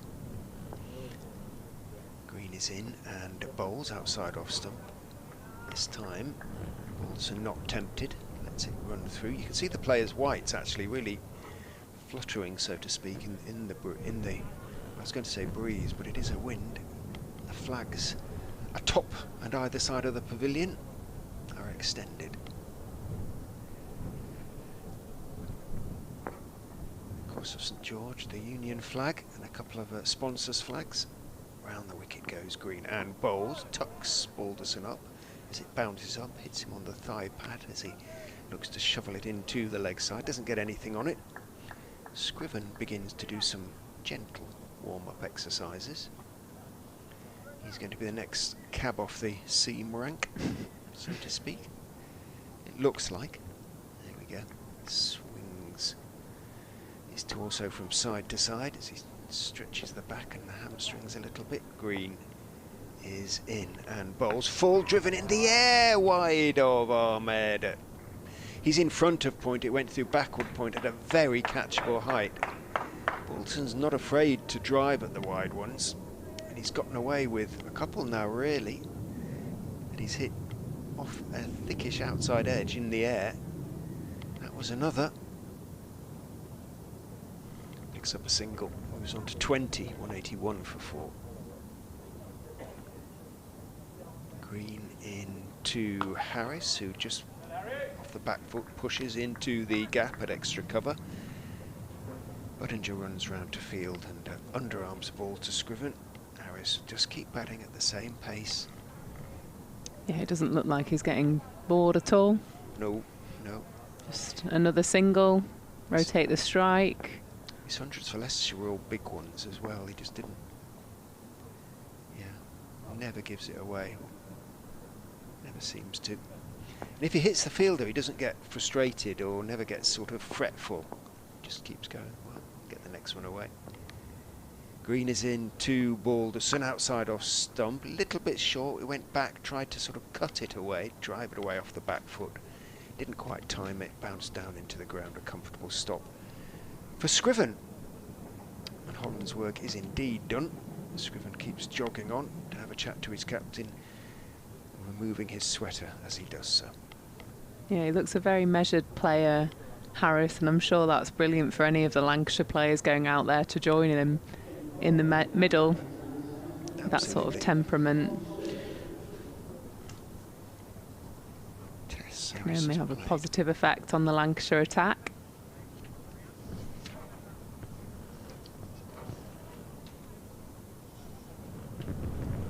"14 tests for Marcus Harris, best of 79, averaging 25, not quite enough to establish himself, and as a consequence really he's an ideal signing really. He's not going to get called up, he'd play a whole season. So Scriven's back into the attack, see if he can have the same effect and strike he did last time, getting Hurst in his second ball of his spell back into the attack. So here is Scrivens, guided down to Fine for one run, looking for the two, but Longlead does a good job there to come round and cut the second run off. There's actually no S on the end, it's just Scriven. He's I don't know about the optician, is that Scrivens? I can't quite remember. Probably a family name, but I don't know. But well, he's got a gully in for Balderson, so slip and gully. Scriven comes in, hits his mark.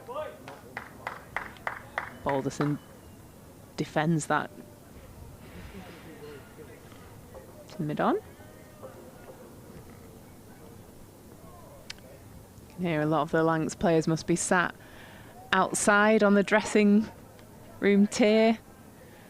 Sometimes that noise makes a big difference when you're out in the middle on a blustery, cold day at Emirates Old Trafford. Scriven in, hits the deck hard, but Balderson defends on the up.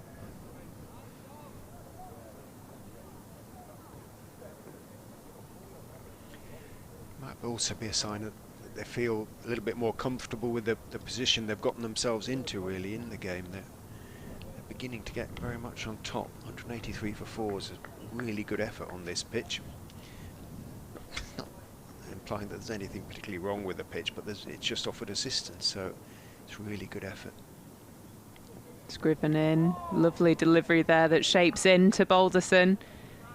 He lets it go past his off stump quite comfortably, but it looked to have some nice shape on there as it just moved in towards the keeper. Take a bit more of a wonder ball to take his off stump there, but promising signs for Scriven.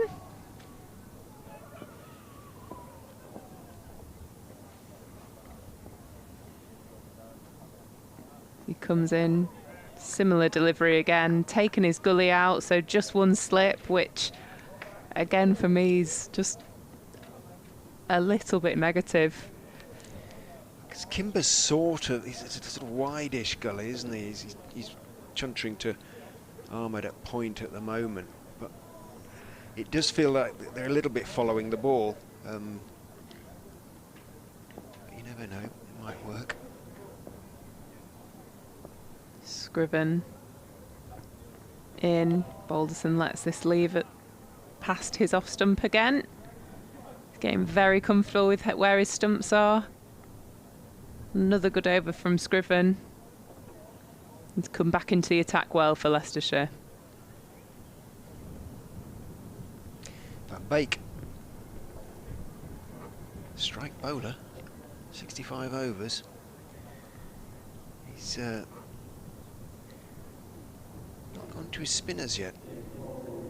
Peter Hanscom, which is a touch surprising perhaps. Ahmed has usually bowled a few overs by now. No indication that the young leggie's going to get a bowl anytime soon. As I say, I thought Kimber sort of got a suggestion of turn before lunch, so it might be worth him having a few more, but Peter Hanscom staying with his battery of seamers at the moment. He's still keeping that sort of man for the sort of skewed drive. Kimber's at that backward point position as Van Beek goes in and bowls to Harris, who just calmly turns his wrists on the defensive push out to the vacant mid-wicket area, which I'm sure he was well aware was vacant, and jogs a single. Yeah, the setup for that slash on the offside that they've seen both Harris and Balderson play, that's been aerial. But you'd argue whether that's been a little bit of a miss from the bowlers rather than an attacking field position. Van Beek bowls, and it is pushed off the front foot by Balderson solidly out to Rehan Ahmed, who does sort of bowl delivery to Sol Budinger and another. Maybe he's dropping a hint to his captain. I don't know about the teams you play in alike, but when things weren't going well, we all used to warm up like mad. Some of the teams I played for used to drive some of the captains nuts. In goes Van Beek and bowls a super delivery that just bounces a little bit, that extra little bit of nip, and held its own just enough to go past the outside edge. Or bowled from Van Beek. Balderson wanders forward and prods suspiciously at the pitch. That's a brilliant delivery. Beating the outside edge and everything once again. Van Beek bowl drops a little bit short, a little bit of shape back in to Balderson, who plays it very solidly off the back foot. Weight, he calls. Was going sort of into the gap between Ahmed and Budinger, but didn't have the power to get past Budinger, who moved across to his right. Made the stop, claps his hands together.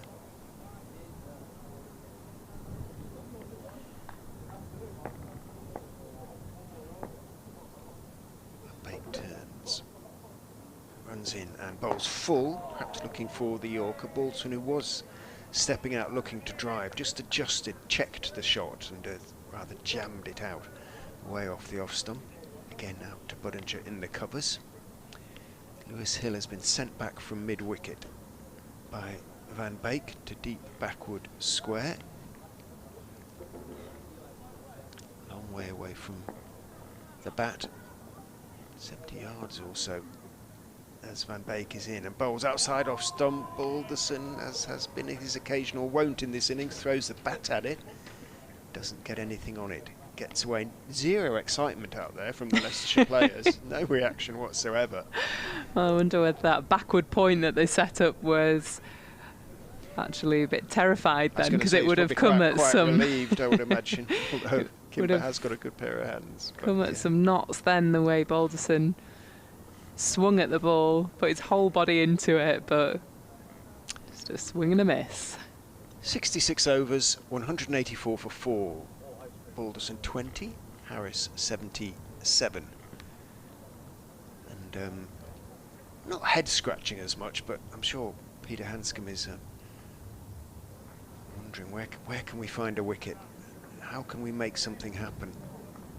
Yeah, you're sort of looking at this partnership now and how are they going to take a wicket? Leicestershire are happy for Harris to rotate. They've got a deep cover as Scriven comes in, bowls a big LBW shout. Given, huge wicket for Leicestershire. Scriven gets the breakthrough once again.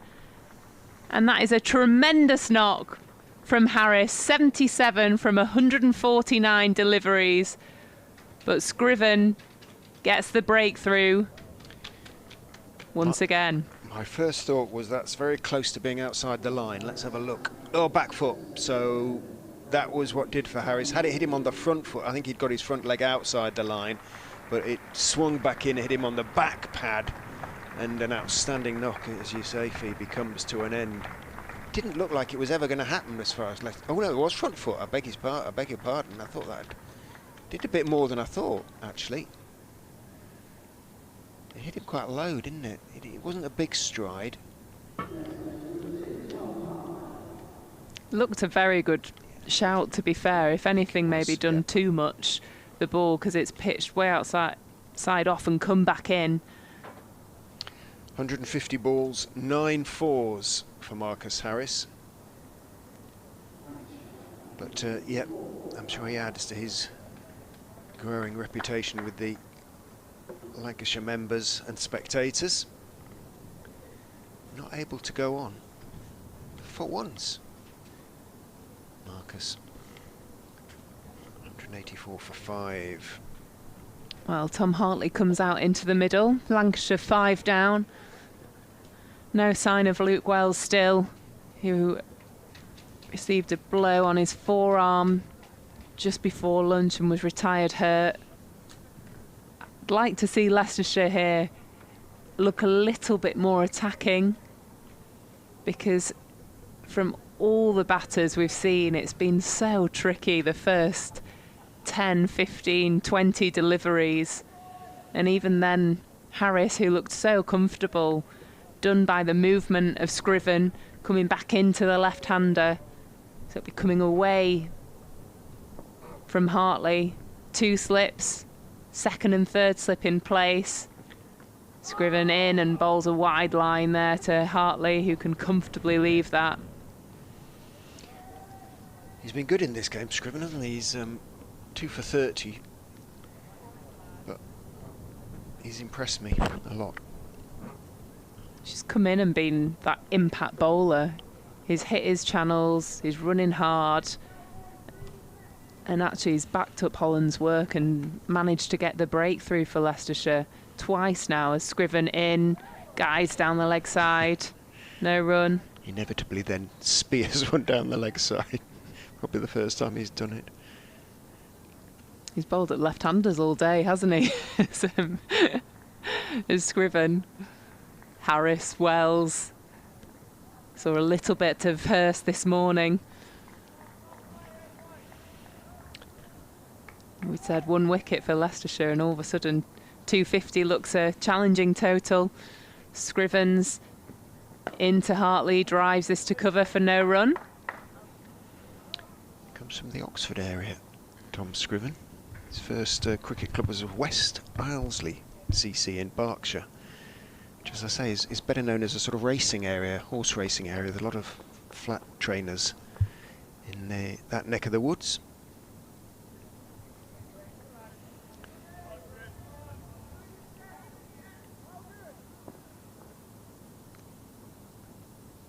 Scriven in and left by Hartley, and that shapes in beautifully. Keeper dives down to the right as the ball almost works its way probably over the top of the stumps. It's left that well, but it could have easily taken his stumps there. Seen some really promising shape signs from Scrivens. Good effort with a ball that's now 67 overs old. Absolutely. Last ball of the over from Scriven. In and defended by Hartley. Brilliant over there from Scriven. The breakthrough wicket that they wanted. Harris. He'll be chuffed with his work today, will Scriven. Yeah, that's a wicket that must mean a lot to a bowler if you're getting an international bat out. Not giving it away either. You know, it's a proper wicket. That's a feather in Scriven's cap. This is his 32nd first-class game. Tom, his best batting. He's very much an all-rounder. 78 at Hove against Sussex, obviously. That was in 2023. And his best bowling, actually, it's a 4 for 30. That was also in 2023 against Gloucestershire. Had an injury for a good chunk of last season, but the fact that he's listed at 11 for Leicestershire is faintly ridiculous, to be honest, but that's the batting. Van Beek continues round the wicket, bowls, and Balderson is leaning forward. He's in control of that one, though. Doesn't try and drive it, because that man is still out there for the skewed drive in the air.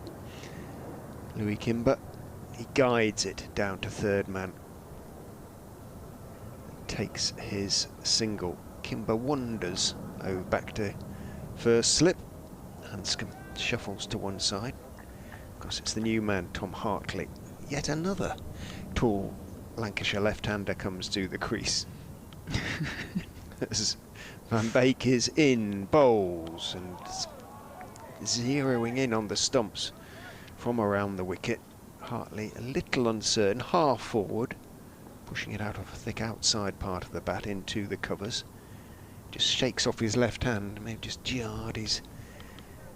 Didn't come out the middle, that's for sure. Just jarred his hand a little bit, jarred the arm. Van Beek, still searching for his first wicket of the innings, is in and bowls outside off stump. Hartley plays it nonetheless in defence. Back down the pitch on the offside. Budinger runs into field. No run. Gets Scott back in shortly. The innings as a whole, it's intriguingly poised.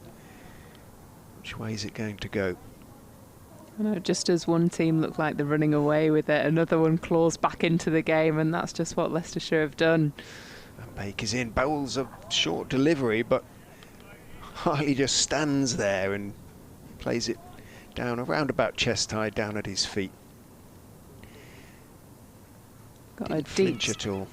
Sorry, they've got a deep square out there, just about 15 short of the boundary. It's big outfield at Emirates Old Trafford that we're used to, but looks like they've just set that up there.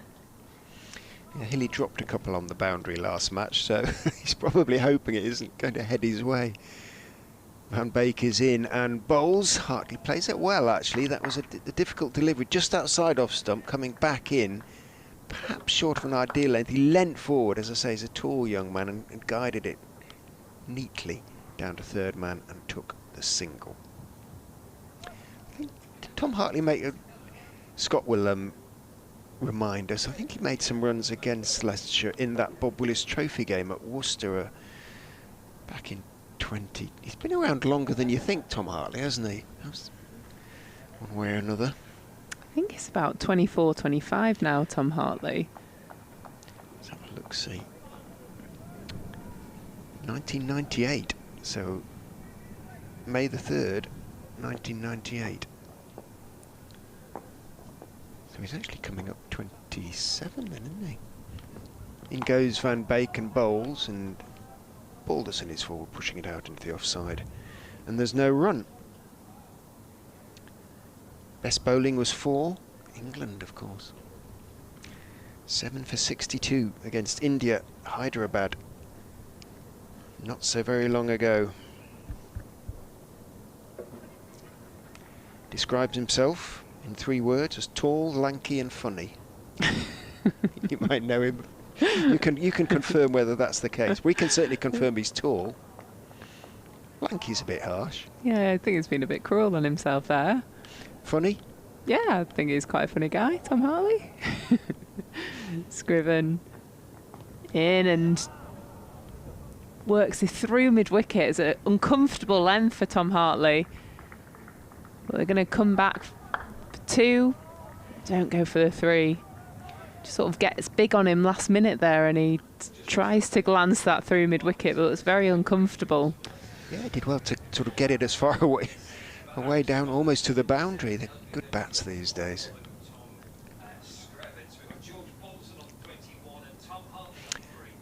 Update from Scott there, you can hear in the background. Scriven in and Hartley defending that on the up. See batters have sort of approached that front foot defensive, trying to get up on the ball, showing the full face of the bat, almost finding their way after sort of 5-10 deliveries. So Hartley 3 off 11, adapting to the pitch. Scriven's bowling really well here.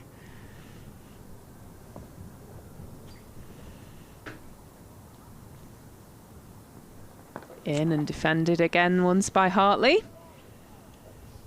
Scriven has slip and this sort of what can we call that position? It is, isn't it? But quite close for that skewed drive. It's one of those positions that's quite hard. Well, it doesn't have a name, does it? Really, it's made up on the day. Really, it's where we've seen the ball go a lot from Scriven in his attack. Hartley defends once again. Getting Hartley to play on the front foot. He's adjusted his length for the tall Tom Hartley.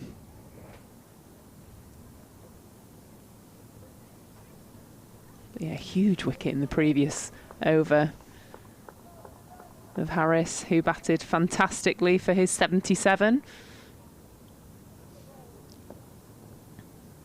The breakthrough that Scriven was looking for. He comes into Hartley. Big drive there out to cover. Looks like it's going to go all the way to the ropes. Yeah, nice looking shot.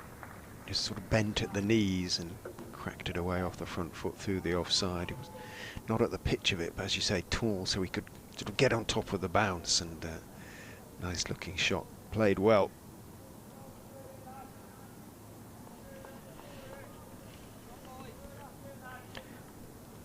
Best batting 73 not out at Chelmsford last in 2023 for Hartley. Scriven in and defended again by Hartley. So very well played over from Hartley. Lancashire 192 for 5. I'm going to leave you in the capable hands of Scott Reed. Balderson and Hartley at the crease. Leicestershire have just had the breakthrough wicket of Marcus Harris 2 overs ago. LBW from Scriven. He's played an integral knock to Lancashire's total. 77 from 150 deliveries. Leicestershire persist here with the seam bowlers.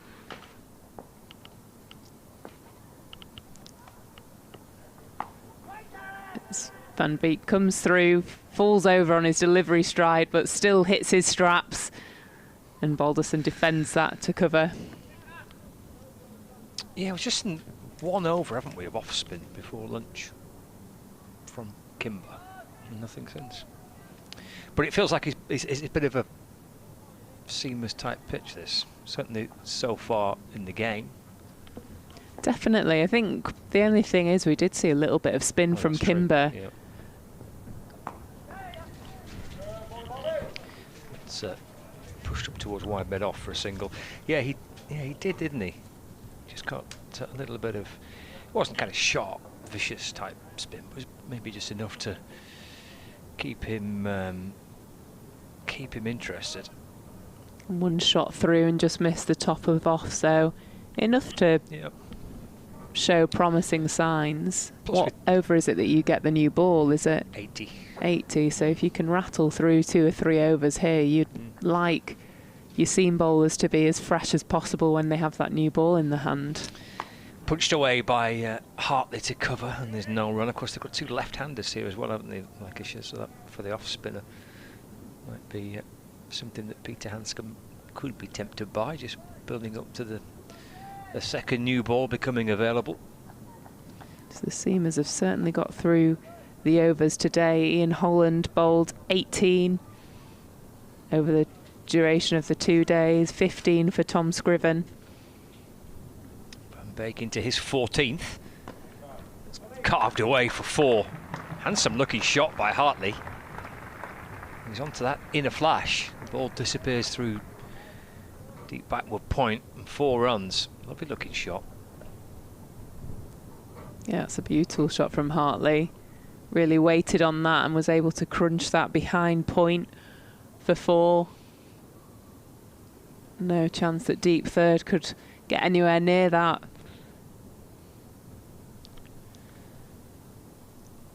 In towards the little kind of picnic benches that are just behind the white picket fence. Hartley dries on the bounce back towards the bowler, and there is no run. So there's 2 hotels here at Emirates Old Trafford. In between them both, there's a little kind of astroturf area with some benches on. I think for the T20 games they have. You remember these, Phoebe? They have the inflatable sofas in that part of the ground. Yeah, got quite a nice little setup for the sports breaks. Yeah, hospitality area, isn't it? It is, yeah. Just need a little hot tub or something in there. You know what? I knew you were going to say hot tub. Van Beek from around the wicket bowls, goes for the Yorker, and Hartley brings the bat down and defends. And that's the end of the over. That's a lovely late cut shot by Hartley, bringing 4 of the 5 runs from the over. 197 for 5. It was all the rage, wasn't it, when the T20 blast started? Kind of most grounds had hot tubs, didn't they? Yeah, it was quite the party atmosphere. I think whenever you see out in Australia at the Gabba as well, you think that's where I want to be watching cricket. In the hot tub. Only at the start of the day, not at the end of the day. Oh, yeah, definitely. So as soon as it's opened, have a little dip for 5 minutes and then call it. Call it quits. Call it. I'm not so sure this place has ever had a hot tub for a T20 match. I remember Durham used to have one up until relatively recently for T20 games. Scriven in to Balderson, very wide of the off stump, very comfortable leave. But yeah, they've gone back to a conventional field. Cover out now for Balderson, wanting to bowl at Hartley. I think the way Scriven has bowled, though, there is just an opportunity for that outside edge that they're maybe not pressing on, really. Scriven in and just beats the outside edge again. Wonderful delivery that shapes in off the seam. Beautiful piece of bowling. Good spell, isn't it, by Scriven? He's got the breakthrough, and the key breakthrough as well. He's got Marcus Harris, LBW, to his 4th over, 1 for 7 in this spell. So really impressive little stint after lunch from Tom Scriven. Scriven in, defended by Balderson, shapes him and squares him up. But Balderson holds his shape well. Another good ball from Scriven. Looking really threatening here. Deep cover doing some hamstring bridges on the pitch.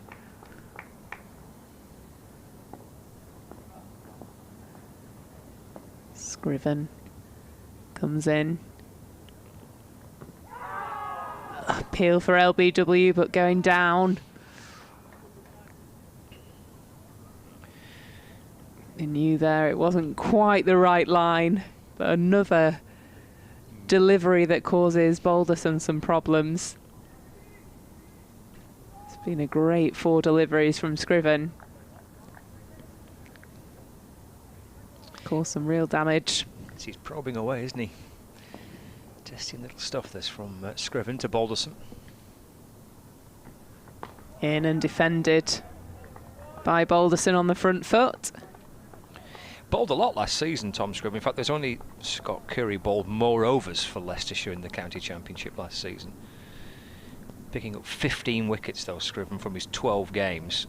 Compare that to Curry's 29 wickets.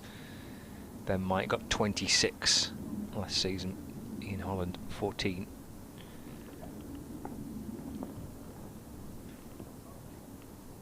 Scriven in and defended once again as Balderson approaches the ball. And another good over from Scriven. Yeah, Balderson and Hartley here together. So at the fall of the first wicket after the lunch break, we didn't see Luke Wells come out to bat, but you and Richard were describing how he went across to the outdoor nets here to have a bat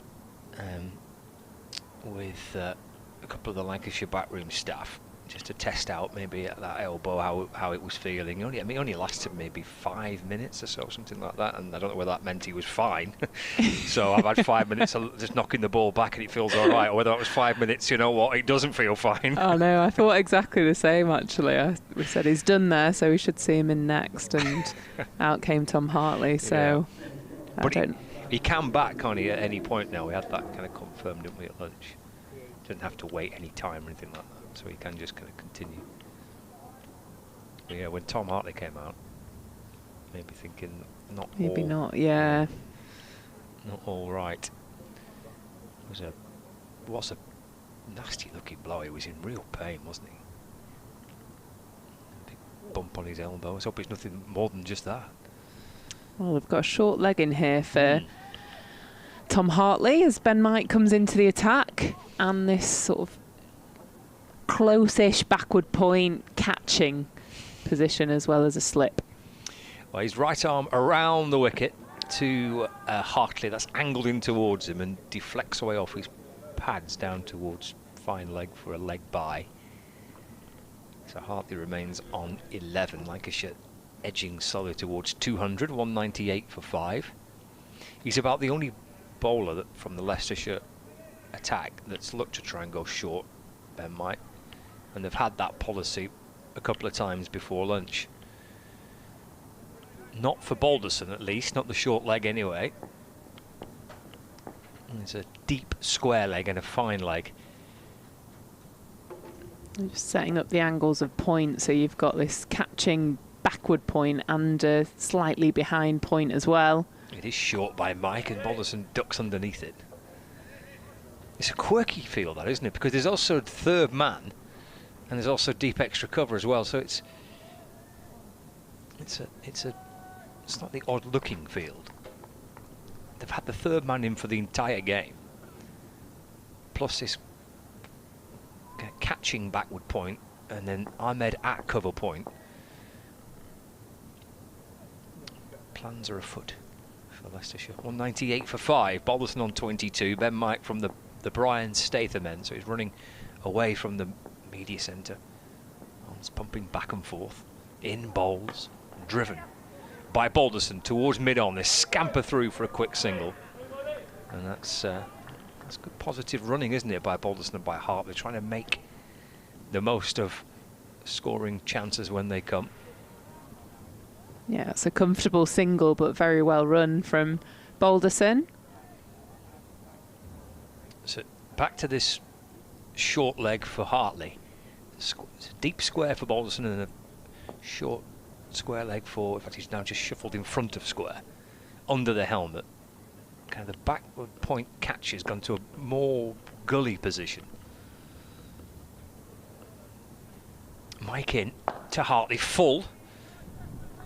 Driven on the bounce just past the bowler. Trying to stop it on his follow through, but Tom Scriven's there to field at mid-off. And there's no run. 199 for 5 into the afternoon session. We're only 72 overs it will be into the match. Lost a lot of time yesterday. The full afternoon and evening sessions, just 31 overs possible on the first day. But it feels like even with all that time lost for what we've seen so far, could still have plenty of time left for a result. Full and wide by Mike and ignored by Hartley. Taken by Ben Cox. And there's no run.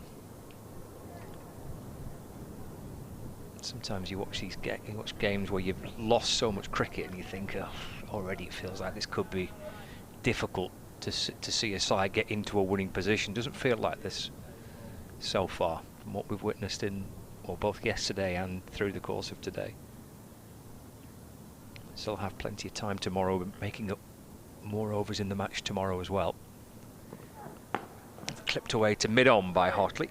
And there's no run. It's the end of the over. Tom Hartley's on 11, George Balderson's on 23, and Lancashire are 199 for 5.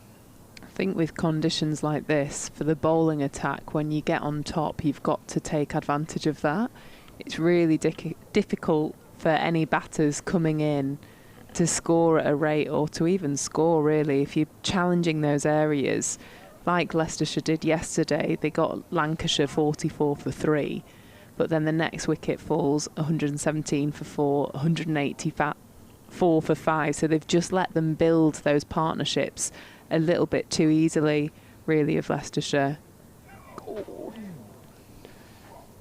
Scriven in, and big thick outside edge down to third. It looks like it could have been grabbed by first slip. It would have been a very good catch. Full stretch to his left.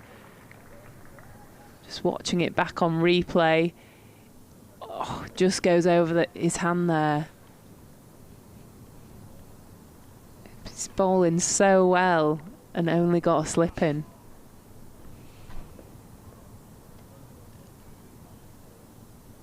Scriven in and driven back to the bowler for no run. Yeah, 4 overs, 2 maidens, 1 for 7 leading into this latest over in this spell for Tom Scriven. I think that's what the Lancashire bowling attack can be looking at from the dugout here, is particularly new batters that are coming to the crease. Hartley 11 from 24. How can you put as much pressure on them as possible for as long as possible, because the edge of the bat is in the game. That's how you're picking up your wickets. It's caught behind really. In comes Scriven and punch to extra for no run. Yeah, and that the third man saved 3 runs there. That would have been 4 without the third man fielder there, but I'd be tempted just to have pushed him up into second slip maybe. Or lose this backward point. They're both doing a very similar job. Yep. I think to get a catch there off the way Scriven's bowling is really quite a challenging ask, as Scriven comes in slightly fuller. Hartley puts his hands through this and drives to extra for no run. I find it interesting though watching it, because obviously the best person to make the judge and make the call are the guys out there, aren't they, on the field, and how Peter Hanscom feels. He's feeling it, and his thoughts here for Leicestershire be thrilled with the work these bowlers have done so far, but chances have been. Scriven in, ball moves and just misses the outside of the off stump again. Another good lead from Hartley really, but Keeper once again diving to the right, but misses Hartley's off stump. He's got some excellent shape, similar shape to that LBW that he got Marcus Harris there. The ball just kept on coming in, and it hit Harris clean on the front pad. Looking really, really threatening here is Scriven. Comes in and Hartley comfortably leaves this much wider delivery. Another good over from Scriven. I think the opportunities that Leicestershire have sort of let go or put down in the slips is potentially why Lancashire are only 5 down. I think there was a drop yesterday from Ahmed, a drop this morning when Hurst was only in the 20s. A lot of balls are coming through this area at catching height, but if you've only got one catcher in there, it's going to be very difficult to pick a wicket up. Yes, and a couple of edges that have fallen short as well, haven't we, today? I think a couple off the edge of Marcus Harris this morning. Previously there, Tom Hartley just short and wide of first slip. There's Ben Mike, sets off to start a fresh over. Carved away down to third man by Balderson. Ian Holland at third man in front of the hotel. Balderson gets a run, moves to 25, not out. 201 for 5. Short leg comes in for Hartley. Again. Yeah, under the helmet, fine leg. One slip. Gully, point, third man. Cover, mid-off and mid-on. Does go short this time, and it's swatted into the offside by Hartley. There's a run-out chance here. They should be gone. Thrown towards the keeper's end. It's a real mess. And Hartley is run out. And Lancashire lose their 6th wicket. Leicestershire didn't rush that. They kept cool when things are happening pretty quickly. They made a judgment as to which end to throw it. It was always the keeper's end. Hartley was left stranded. He's run out for 11. 201 now. Lancashire for 6. Yeah, really good piece of work in the field there. Diving stop and mix up in the middle. Hartley took on the short ball. He hit it along the ground. It looked like it had hit the gap. Ran, was sent back by Balderson, but had committed so far to the single. And a good piece of work there by short leg to take the stumps, just like a keeper there. That was brilliant. Short leg there for Budinger, I think. Well, that was super work, wasn't it? Yeah, Budinger at short leg. His reactions here were terrific. Oh, hang on, turn round, back you go. But the throw comes in, and Budinger takes it and leaps towards the stumps, and a fine piece of work. Keeper's nowhere. He's left it to his mate. Yes. You've got a helmet on, you can do just as good a job here. Ah, here's Luke Wells. Well, this is good to see, because this means that hopefully things are not too sinister. He's gone for the long sleeves and an arm guard as Luke Wells, to give him a little extra protection on that left forearm. Took a really horrible blow before lunch and had to leave the field injured. But a couple of hours and a bit of treatment and plenty of painkillers, and he's back out there, so that's really good to see, because it looked quite horrible. That, I mean, that could easily be broken bones in the way that he was leaving the field in the morning session, so might get a bit of something uncomfortable here, I reckon, because they've got a leg slip, short leg, deep square leg and fine leg, and Ben Mike's going to bowl over the wicket to Luke Wells, and it is short, and he gets underneath it and through to Ben Cox. It's a 201 for 6. Wickets of Marcus Harris for 77, LBW to Tom Scriven, and Tom Hartley, who's run out by a combination of Lewis Hill, who threw the ball, and then Sol Budinger, who caught it and then went full length into the stumps, head first into the stumps, to make sure that Hartley was run out for 11. We've got Balderson and Wells batting together now. Here's here's Mike in and balls. He goes full this time to Wells. That's pushed away through cover for a single. Wells moves on to 10. 202 for 6. That's nasty, really, isn't he? He's been off for the arm blow that Ben Mike was the one that bowled the ball, and then he set the field for the short ball to pepper him once again. Just mean, that, isn't it? It's just mean. Completely is. Not a nasty fast bowler. Yeah. I'm sure he's a lovely man, but oh, Ben Mike, that was mean. Balderson's back on strike. 25 not out.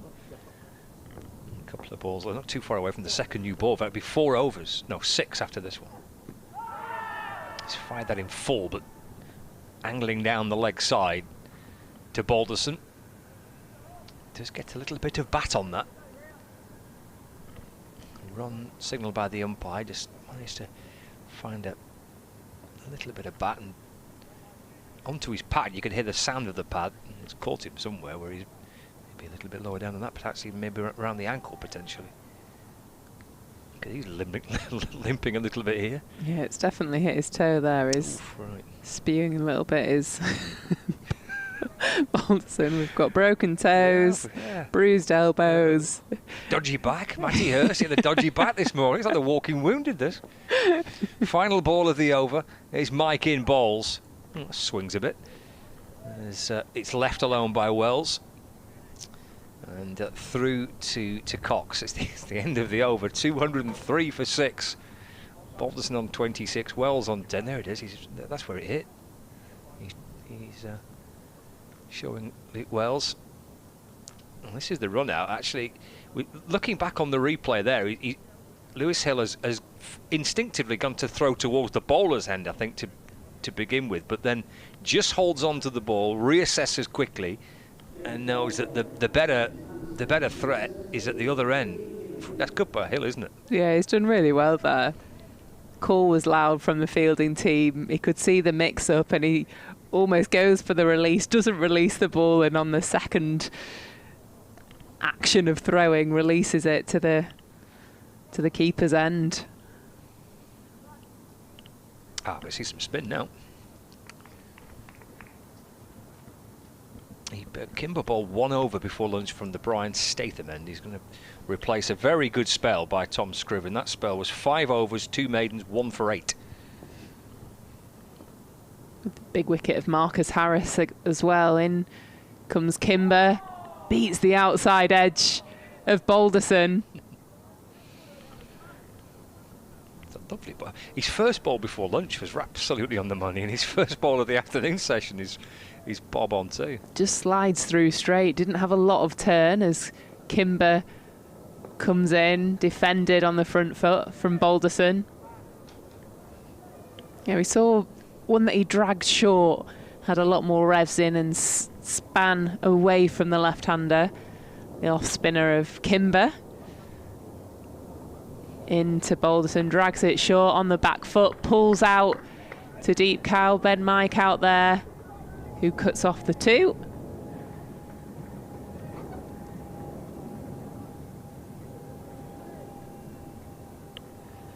Yeah, just dropped short there, didn't he? To work it away to mid-wicket.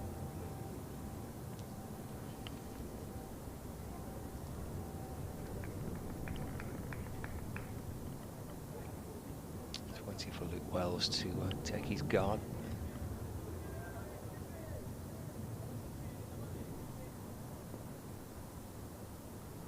Kimber in and Hartley. Oh. Wells just tickles that to mid-wicket. Mid-wicket's quick on the ball. Fires it in at the stumps and it nearly misses and goes through the keeper and short. Fine. Good luck with that, Ben Cox. Absolutely hurtled that in, didn't he? I think he was onto that quickly, actually. He was looking for the direct hit. Kimber into Balderson. Spins a little bit away from the bat there as Balderson goes forward but watches it past the bat. Promising signs here for Kimber. A little bit of turn. In and drags it short. Balderson punches it out on the offside to deep cover for 1 run. 3 from the over. That's 75 overs complete. Lancashire 206 for 6.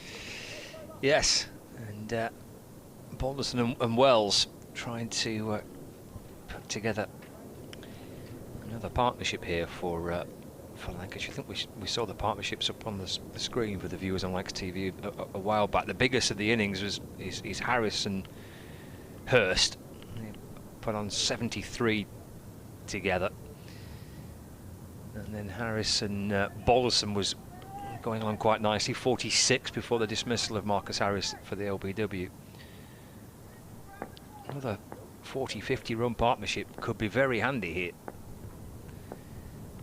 As Ben Mike sets off into Balderson down the leg side. It's a good take by Ben Cox. He's just politely asking the question as to whether there's any bat on that. That's a great take from Ben Cox. It's gone down past the leg stump, keeps going, keeps swinging. Then Cox stretches one-handed, diving through the air to catch that. A score of kind of 275, something like that could be a really good first innings score on this pitch. That could be, you're in the game, aren't you? I think from what we've seen from the 75 overs so far, if you can push towards that. Beats Balderson, who's having a little nibble at that outside the off stump, and through to Cox again. So another 50 partnership or so here. Ideally, obviously more if Lancashire can do that. Could be very, very handy. Has the feeling of maybe being I mean, these pitches can firm up here and get flatter and flatter. But just feel like maybe something like a 250, 260 could be a good first innings score. Short by Mike. Balderson ducks underneath it. Through to Cox, the keeper. There's no run. Yeah, I think they're quite happy to just let them go over the head. Not wafting or playing at them. No, not a day for wafting. 206 for 6. It's not really ever a day for wafting, is there? But not today. Not with how the ball's been moving around today. Wafting on an Easter Saturday. Leave that till next Tuesday. Here comes Mike in from the Statham end, around the wicket, balls to Balderson. Oh, again, that beats him through to Cox. You see where Cox has taken that away to his right-hand side. Just started to get the... I mean, he's gone for the short ball a few times, Mike, but when he's pushed it fuller.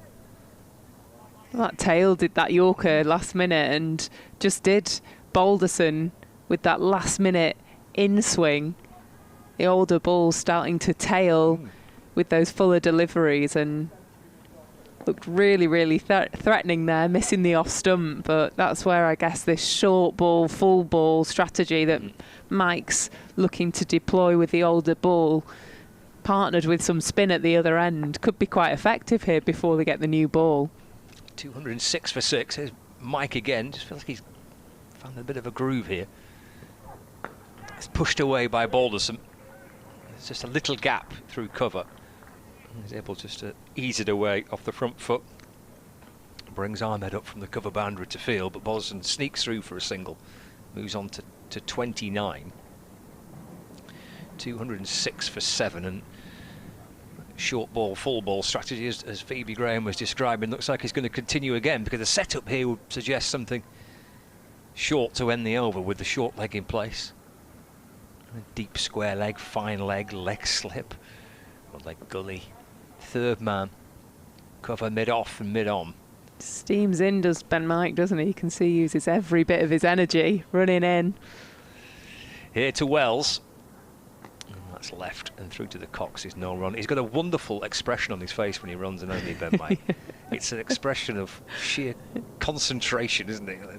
You can see the focus in his eyes as he comes tearing in from the Lancashire Men there.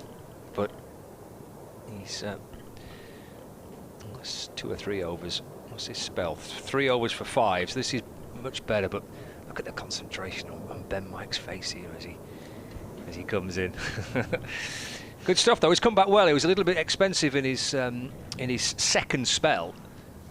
I think he went for something like 30 from 5 overs. But this third spell, he's come back well. Yeah, he's been great this season actually with the ball, Ben. It's a it's a tough role, isn't it, when you sort of come on second, third change, and usually the ball's a little bit battered by then, and you're expected to do something with the old ball. It's a physical, tough ask. Kimber round the wicket, bowls outside off stump, might just have straightened a fraction. Is ignored by Balderson. Well, not played at by George Balderson. He remains 29. Kimber, without highlights in his hair, as he told me this morning, although it is much blonder than it was, bowls to Balderson, who's forward. It is the effects, he said, of the Australian sun and sea salt, is what he told me this morning, having spent much of the winter playing club cricket in Australia. It's retained its light lustre. In goes Kimber, and it's turned neatly off his middle and leg by Balderson, just round the corner. There's a little bit of a gap there at backward square, and he takes the single. Said to him, I believe you. He's such a nice chap, he wouldn't tell a fib. I'm absolutely certain. Buttinger is donning the lid at short leg for the relatively new batsman. In he goes and bowls, driven out into deep extra cover by Wells. Takes the 1, moves on to 12.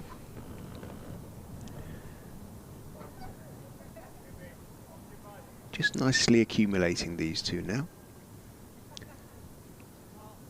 To a 9 for 6, but only 3 overs or so until the new ball. Kimber steps in and bowls, a little bit short, goes back Balderson and sort of drives it without too much aggression, makes sure he hits it along the ground in front of point out towards the sweeper and takes his 1. Still haven't seen Rahan Ahmed, and perhaps we're not you sort of conclude now we're probably not going to. So whether he's got a little bit of an injury and he's just playing as a batsman, or whether he's just not being chosen to bowl by Pete Hanscom, remains to be seen. In goes Kimber and bowls. Forward goes Wells and pokes it rather down the pitch towards mid-on. Kimber himself picks up and there is no run. Logan van Beek just swinging his arms around, suggesting he's thinking of the new ball already. 210 for 6, 77 overs. Balderson and Wells chat in mid-pitch. You're listening to ball-by-ball coverage on BBC Radio's Manchester, Lancashire and Leicester at the moment of the Rothesay County Championship match between Lancashire and Leicestershire. Top of the table-ish clash. Ish. Yeah. Here's Mike into to Balderson. To run away through the offside, but for no run. Yeah, pretty early days. But good start to the season for the Foxes, top of Division 2 with a win and a draw, and Lancashire 2 draws to start their season.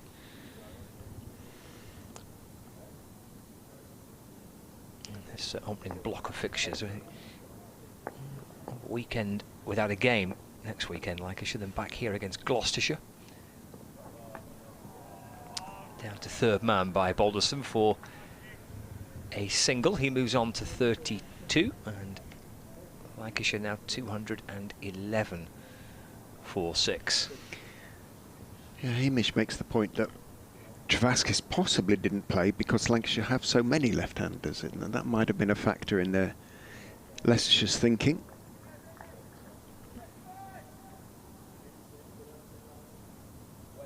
Forward short leg. Leg slip, fine leg, deep square. Here's a setup again for Wells. Then Mike in and bowls, shovelled away off the hit by Wells. He's played that nicely down to Ben Green at fine leg for a single. Didn't quite get up that delivery that Mike was hoping it would from around the wicket to Wells. Just nudged away down to fine leg for 1. Takes him to 13, 212 for 6 now. Yeah, it doesn't look to be batting in any discomfort, does it? There's no sort of flinching as ball hits bat or anything like it. I'm sure, as you say, he's kind of doped up a bit in terms of sort of painkillers, but he looks okay. Balderson's on strike. Here's Mike into him again. Just drops it away into the onside with the field set back. It's mid-on that has to come sprinting forward towards mid-wicket to field. Balderson takes the single, just gently jogging through. Moves on to 33, 213 for 6. Brings Wells back on strike. It's as we were. Actually, that's not true, because look at the leg slip fielder has moved a little square up. Look at a short, a fine leg.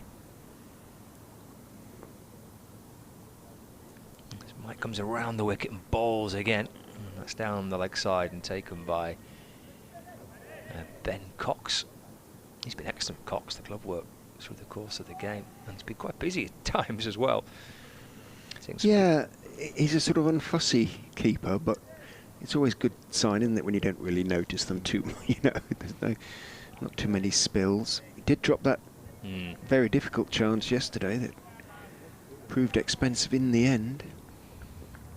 That was the first. He was then dropped again, wasn't he, by Ahmed? Oh yeah, yeah. And then again this morning. And then again this morning by Ahmed. George Hurst, Matty Hurst, that was.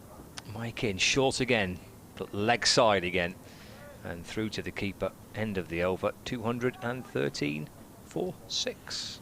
Just trying to think who George Hurst might be. There is definitely a George Hurst in my memory somewhere, but quite why, I'm not sure.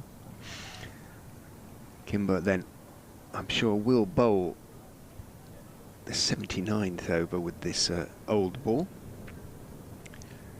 Pete Hanscom's talking to Ben Green at some length at the moment, so whether it might be a Van Beek Green combo with the new ball, assuming they take it straight away, remains to be seen. Conversation continues. Hanscom dons the second hat, which is Kimber's. He steps in, Kimber, from the Anderson end and bowls on off stump to George Balderson, who just nurdles the ball down towards backward point. Flock of about 20 pigeons down there at wide third man. There's a sort of it looks like some new drains have been laid not so long ago down below us, as Kimber is in and bowls straight and defended. And you can sort of see the stripes in about a quarter of the outfield from the boundary of the Statham end into the outfield, and the pigeons are interested in those stripes. In goes Kimber, tosses it up, driven in the air, but hard down into I'm not sure how much that was down into the ground. I think it was down into the ground. Bounced well before mid-off. Scriven had to move sharply to get across to his right, but he did. Balderson remains 33. Louis Kimber steps in and bowls, draws Balderson forward, getting to the pitch of the ball, killing any spin that might have been about to occur. Light cloud above us now, much lighter as Kimber is in. Balderson forward again, just pushing into the onside this time. No run. Cox comes out from behind the stumps to field. Kimber to finish his 4th over. Steps in and bowls. Balderson is forward, bit of straightening. Doesn't quite come out of the middle of the bat, but gets plenty on it as he pushes it down the pitch on the onside. End of a sort of perfectly respectable over. Was, yeah.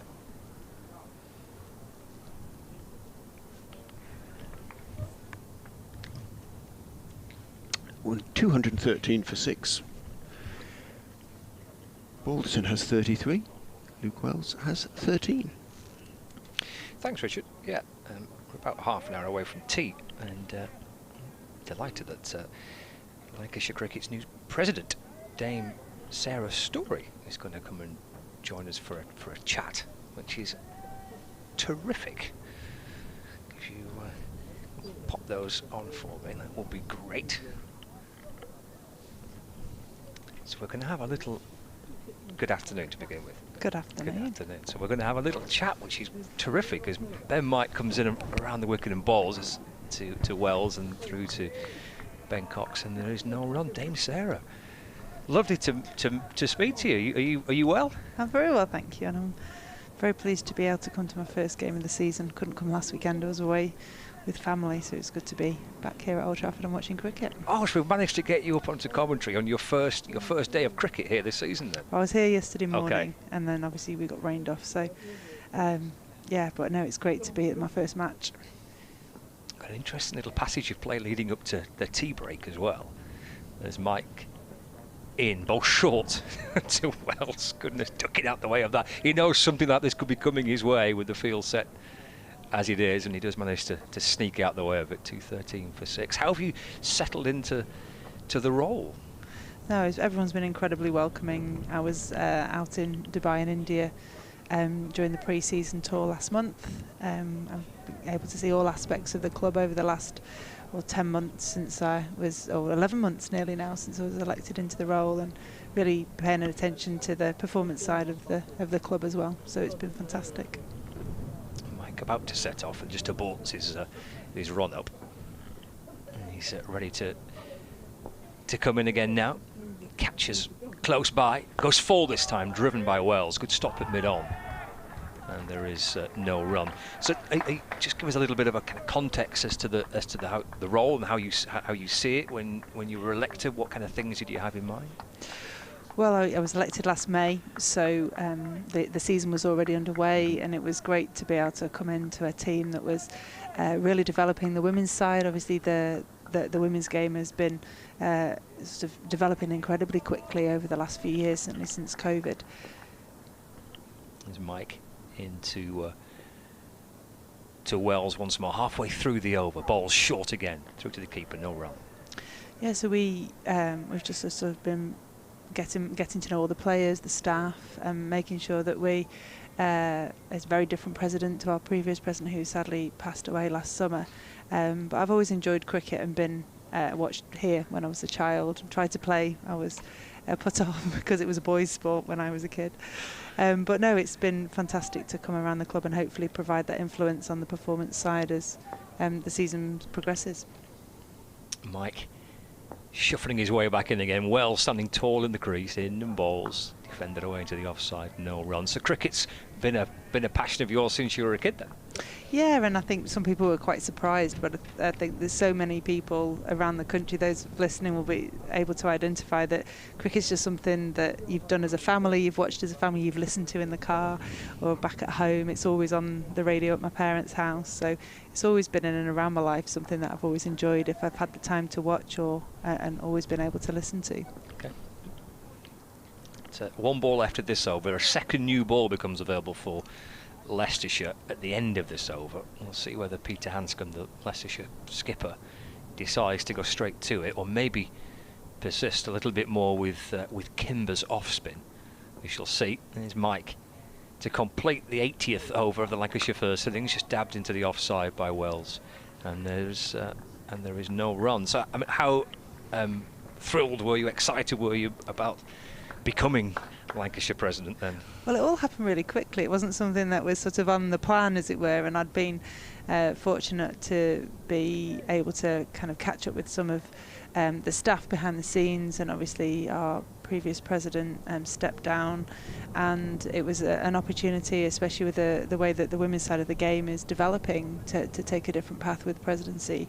So yeah, it's never something I'd anticipated to be in my future, but now that it's here, I couldn't imagine, my time without it. And so hopefully I can help to make a difference over the term. to make sure that the players feel supported and the staff, and to help to develop the cricket side of the club. Will be Kimber to continue with the older ball, with two left-handers on strike. He's around the wicket, whipped away to mid-on by Balderson. There is no run. It always gets tricky when a spinner's on to have a conversation, doesn't it? Yeah, the balls come thicker and quicker. They do. Yeah, they do. I was kind of hoping to take the new ball here. They're not playing. They don't realise we're joined by Dame Sarah. We wanted to talk a little bit between the deliveries. That's forward again goes Balderson as Kimber sends it in from the James Anderson end. Up comes Ahmed from cover to field. Now, we've not seen him have a ball, Ahmed, yet. Maybe unlikely to see him. Richard Ray suggesting maybe could just be playing as a batter. It's cut off the back foot by Balderson in front of square, and he'll get a single as a throw comes in from deep extra cover. So Balderson moves on to 34. Lancashire 214 for 6. Brings Wells back on strike. Slip and a short leg in place. Deep square leg. And then fielder out on the cover boundary as well. Kimber with a little shuffle at the start of his run-up and comes in and bowls. Played away by Wells through point for a single. He moves on to 14. Lancashire 215 for 6. Brings Balderson back on strike. Maybe just signs of a partnership again starting to develop here for Lancashire. It's Kimber into Balderson. The single. Just tucks that away off the front foot to the left of mid-on. Ian Holland fields. Balderson moves on to 35. 216 for 6. It brings Wells back on strike to complete the over. Slip and a short leg. Crouching down. Kimber into Wells. That's pushed into the offside. No run. End of the over. 216 for 6. So just how do you see the presidency developing? You mentioned trying to, I think you said trying to move it into a different direction. How does that kind of work, do you think? How do you see it playing out? Well, I have a very performance-based background, obviously, the last nearly 35 years as an international athlete myself. So I think being able to bring that perspective into the team and provide a different perspective from a different sport, different ways of operating, perhaps, that mindset that you need for longevity in sport. And obviously we've got a mix of ages across both squads, and then we're developing. So I was 14 at my very first game, so I understand the pressures on young athletes as well. So hopefully bringing that in and making sure that people know that I'm around mentoring type roles as well. Right. Will be Mike to continue over number 82 this of Lancashire's first innings. Turned to mid-wicket by Balderson for a single. 217 for 6. So almost kind of player-driven then. Very player-driven, and I think as I'm still an athlete as well, so I think being able to see everything from a player's perspective that's different to perhaps previous presidents who are retired players or retired businessmen themselves, a first female president obviously as well. So that brings an opportunity for a new era, if you like, and being able to spend time with the team during matches, before matches, during games, and training really helps, I think. It's Mike back into Wells. Just worked off his hip. He's played that really nicely, Luke Wells. Again, Mike from around the wicket trying to drop it short, and he's just nudged it away off his hip for a single. 218 for 6. Wells moves on to 15. Balderson on to 36 as well. And having voices from different backgrounds, different sports, that's beneficial for the game, isn't it? I think it's beneficial for athletes, and everyone's an athlete with a different role to play in the team, whether that's things going well, things going less well, injury, not injured. There's all sorts of things that you can bring that cross over. Bit of width there, hammered away by Balderson, and a terrific stop at backward point. Fine work by Kimber, low down to his left, because that was racing away off the bat of Balderson. Caught that very sweetly. It doesn't get a run for it. 218 for 6. halfway into this 82nd over. Mike into a pretty lengthy spell now over number 6. Into Balderson. Oh, that pops on Balderson. Nice to deflect the ball away into the offside. And there's no addition to the score. He's bowling nicely here, Ben Mike, for Leicestershire, as we get towards the back end of the afternoon session. Balderson on 36 and Wells on 15. So how long does the term last? I think the initial term's 2 years, okay. And then I guess this time next year is the decision of whether they ask if there's someone else who's going to be nominated, or whether that's, I mean, it's the first time I've been president of a cricket club, so I'm learning as well. But I think it's, you won't find me offering technical advice or anything specific, but when it comes to the role of an athlete and living that life of a professional, I think that's where I can come into my own. Mike in, it's fallen wide, reaching for his Balderson, and it's a good tumbling stop by the wicketkeeper Ben Cox. And there is no addition to the score. 218 for 6. You must have about 3 books in you. you must be able to write about 4 different autobiographies. I mean, how do you kind of reflect on what you've achieved? I think it depends on the person you're speaking to and what they need from you as an individual, really. Here's Mike to Balderson, played to point, and there's no run. But I think sometimes, being able to draw on that experience from being a really young athlete in a very not much older person's environment. I was not the youngest at my first games in '92, but I was one of 3 14-year-olds on the team, and my mentors were in their early to mid-20s, late 20s. So there's similarities here when you have the younger players coming into that sort of older players squad, and when you have teams, and I've run my own women's cycling team. We've helped to develop women's pro cycling to be more alongside and with the men's pro cycling setup. So I think there's a lot of similarities that can help bring in that different perspective and help to find the things that people will find helpful, the things that people will take to their own performance and game that will help them to move on and to perform even better the next time they get onto the field. So that alignment, that close alignment between men's and women's sport in cycling, and as the new ball is taken here, I've made that change. That spell from Kimber with the older ball comes to an end. They've gone back to Ian Holland with the second new ball. So 2 slips are in place, and Wells leaves his first delivery and it's through to Cox, and there's no run. When you see cricket, and certainly this club, I think in particular, has been quite ahead of it, really. That to kind of get the two together as kind of under one umbrella. How excited are you by that development as well? Yeah, and I think that was one of the the attractions of the role, if you like, was that there already so much groundwork was there. Everyone was aligned, staff, players. Holland to Wells, it's left, no run.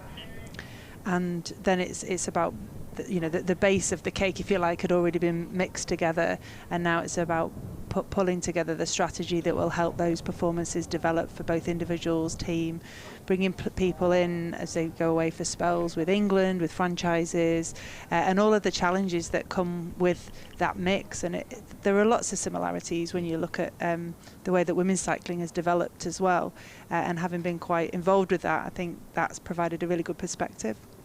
Holland bowls and Wells forced to defend a delivery which is straighter, and he just drops it carefully off the full face of the bat back down the pitch and gathered by Holland, and there's no run.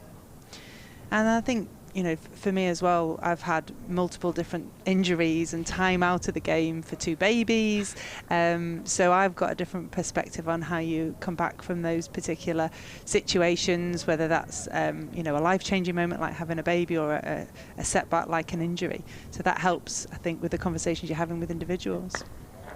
Pushed by Wells off the front foot to cover, and there's no addition to the score, which is 218 for 6. I don't know how long can you stay with us for? Till tea. Oh, happy days! In that case, I'll bring Phoebe in, and Phoebe will join us. She can talk you through the commentary and take you to tea in your company. Then I'll get through this over. That's lovely.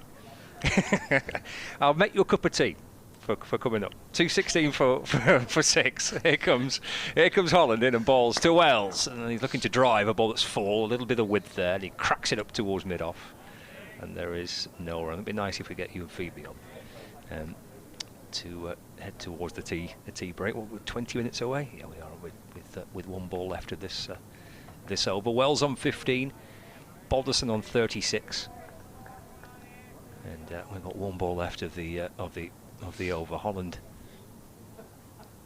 from around the wicket balls. Oh, that's hammered away for 4 by Luke Wells. It's a terrific shot. He's not had too much to work with, Luke Wells, but just that little bit of width there from a ball that was a fraction over pitched. And goodness me, didn't he jump right into that? Banged away through cover for 4. Lovely way to end the over from Lancashire's point of view. So 222 for 6 with 83 overs gone. Dame Sarah, a few thoughts from you, and then Phoebe Graham will come and join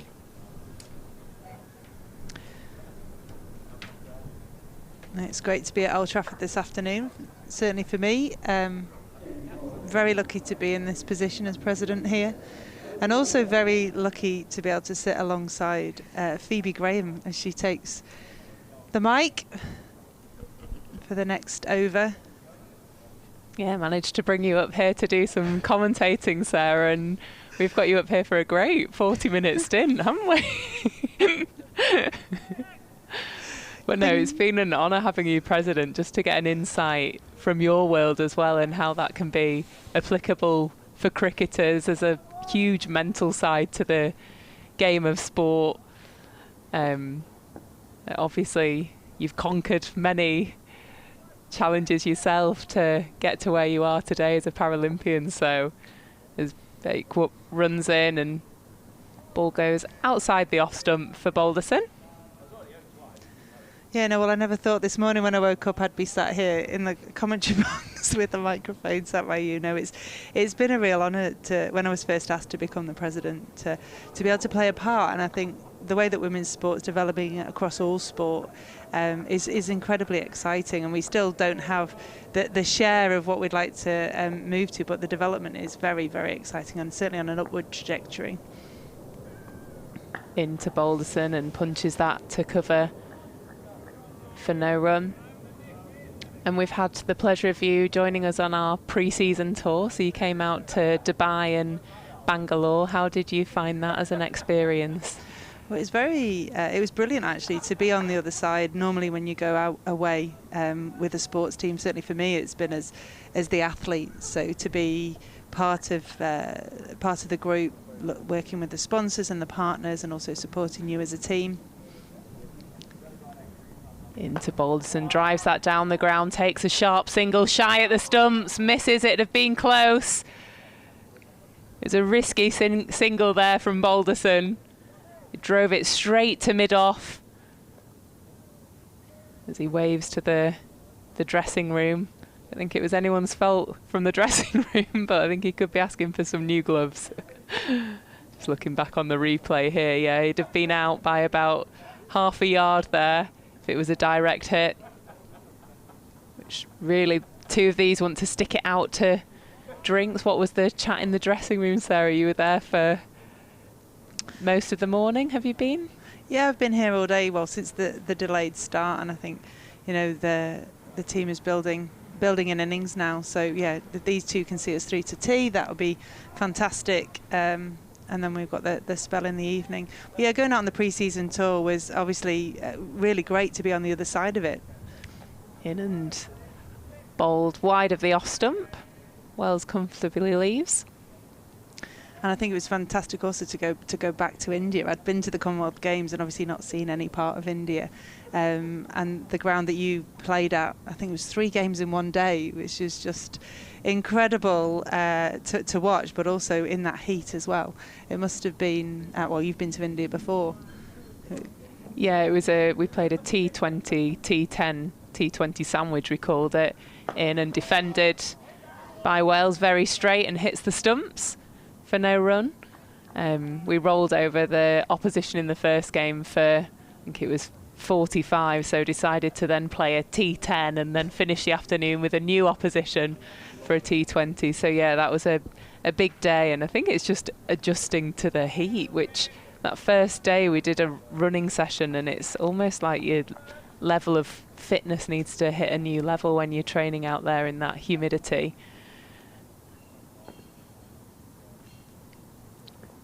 In and left by Wells.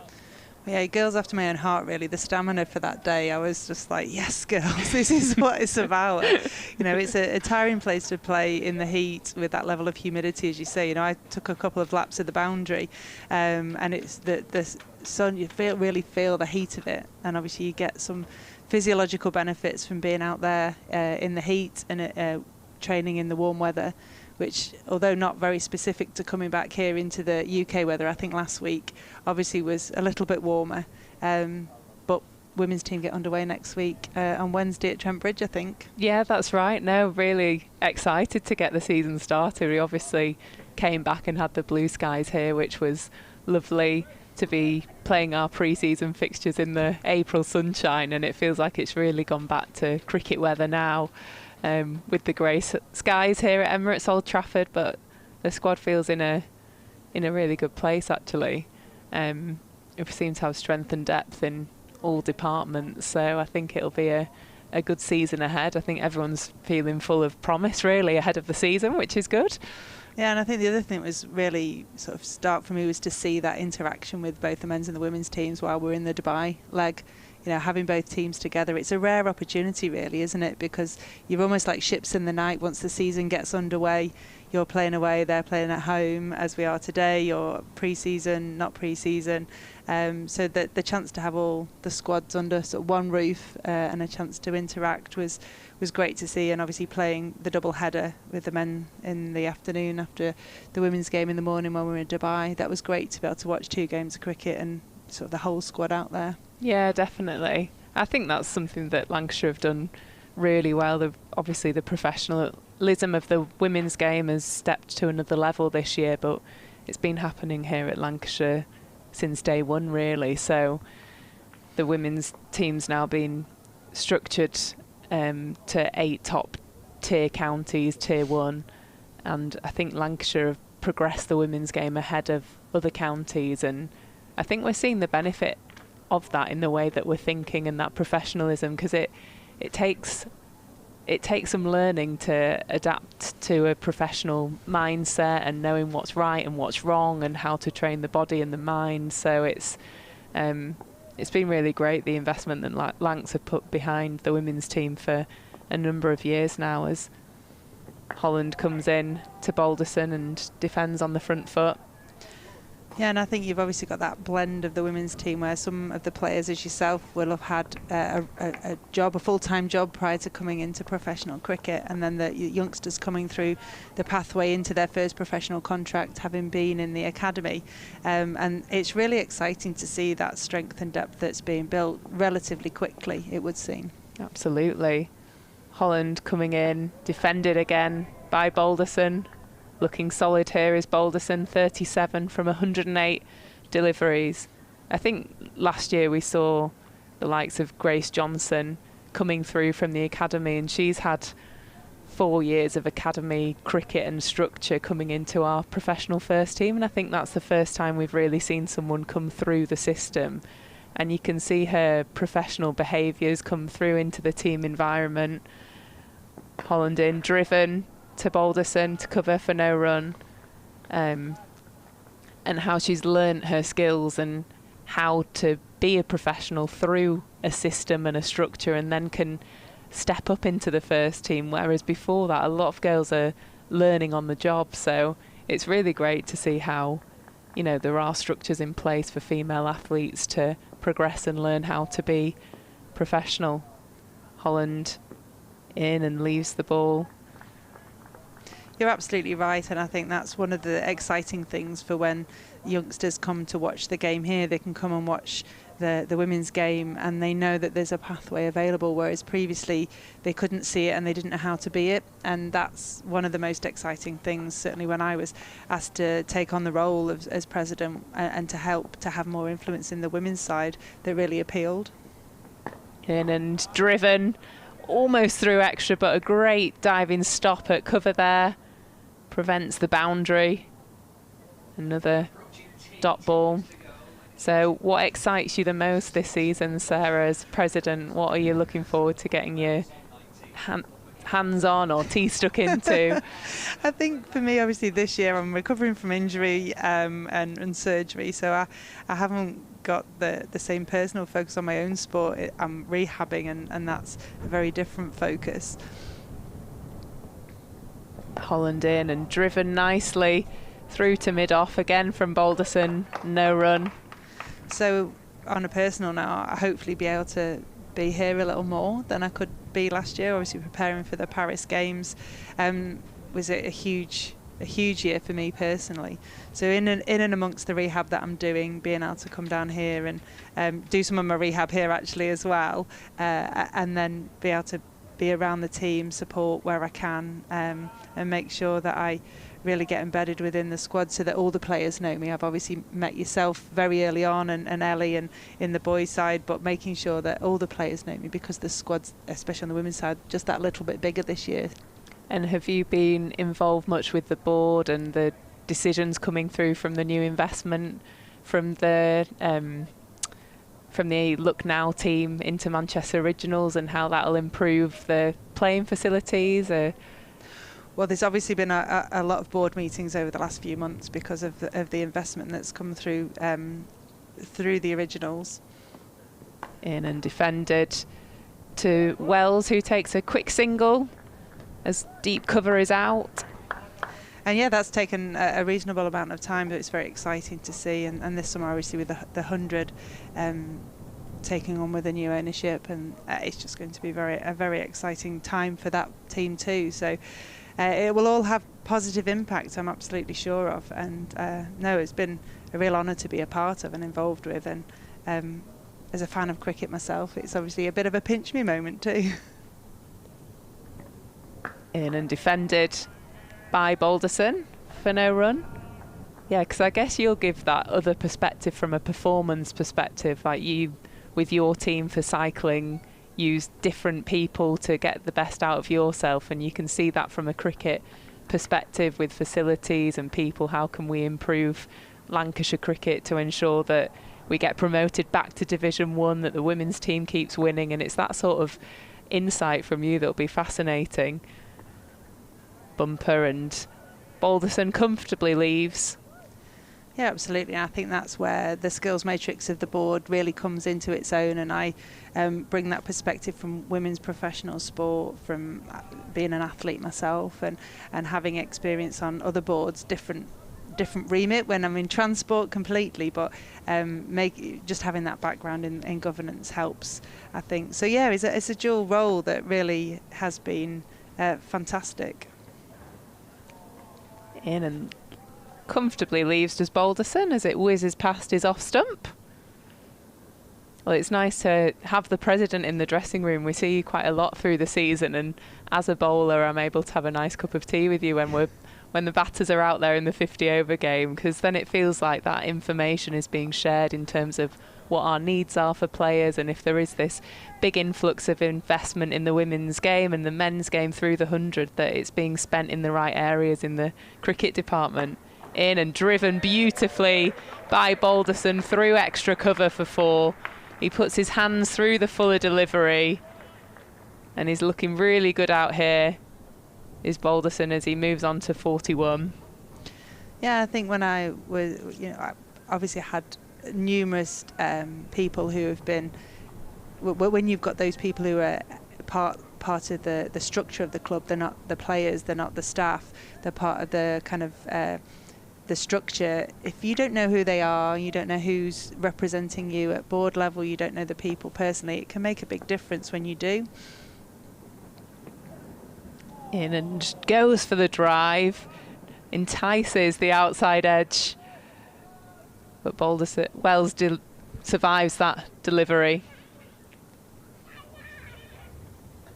So no, I think for me it's been important to make sure that the players know who I am from the word go, and that I'm not an invisible person. I'm not. I just wanted to make sure that felt like I was a welcoming face, someone who could be engaged with, and who's someone who was engaged with the the ins and outs of what they're doing as individuals, and if it helps you as a bowler, if it helps the people batting, if it helps you as a team, and you know, being in the dugout for the shorter games on the balcony when it's the longer format is, as a sports fan, is great. But also if it helps the performance, then I'm all for that as well. Holland in, and Wells wafts out the off stump. Got 2 slips in here. Playing a much more aggressive role here than Balderson, with third, cover, fine out, but 2 slips in there. So they're trying to entice the outside edge just before tee. Holland in and punch through the covers for 1 run by Wells. How do you find the difference between the 2 changing rooms when you're in the men's to the women's? Is there much difference, or do you just see 2 sports teams? Yeah, 2 sports teams. I haven't really thought about whether there are any differences, if I'm honest. I think, you know, games evolve differently regardless of which team's playing. You know, you might bowl or bat first depending on the weather, you know, the situation in the game. So no, 2 very athletic driven. In and driven by Balderson. Out to the deep, beautiful shot there, and brings him up to 45. It's a fantastic knock from Balderson, really anchoring the innings here as Lancs move up to 233 for 6. But yeah, seeing just 2 very driven and focused teams, and you know, you can share in the frustrations when things aren't going well, and you can see the passion that everybody has in both dressing rooms, and you know, very committed set of staff behind both the men and the women, and being able to see that in action is a huge privilege. Holland comes in and driven again by Balderson, out to third as they look to come back for 2 and just take the single. I think I've noticed that on tour as well, when you're playing after the men, before the men, or training alongside them. You can see that we're from the same club. The values are all very similar, and you talk to the different coaches, and we're all driven in the same way. That Lancashire sort of grit that comes through across both dressing rooms. As Holland comes in, defended by Wells, and they take a single. Yeah, and I think people see that, you know, Red Rose together. We're living that, you know, people are living those values, and the players, the staff, the whole dressing room is working towards just being one big team, and that's what it feels like. And I hope that's what it feels like in the pathways as well, because it should inspire the youngsters to want to be part of a setup that really is very cohesive and is working to be the best they can be. Holland in, driven by Balderson, catches the foot of Holland on his follow through. And it's no run. And it looks like they're going to sneak 1 more over him before tee. Or are they coming off? No, they're coming off. So that's a very good session from Lancashire. You can hear ripples of applause from the crowd already here at Emirates Old Trafford. Lancashire 235 for 6. They'll be pleased with how they've re-established themselves there in the 2nd and 3rd session of today. We've had Dame Sarah Story on the commentary box. Thank you very much for coming on and chatting with us. It's been fascinating. And we'll finish up here for tea.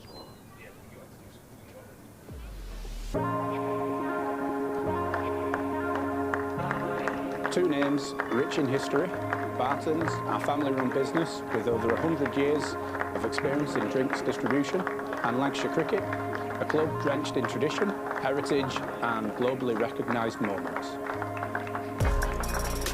Since 1917, Barton's has been supplying the finest wines, soft drinks and premium beverages across the UK, partnering with world-class brands to bring unforgettable experiences to every occasion. Now, we're excited to announce we will be bringing that same passion to cricket fans at Emirates Old Trafford. As the official wine, spirits and soft drinks partner of Lancashire Cricket, we're elevating matchday experiences, hospitality and celebrations across the next 3 years. From the first ball to the final cheers, Spartans is here to make every moment one to savour. Keep an eye out for some familiar brands such as Guinness, Celavino, VK Hooch and Britvic.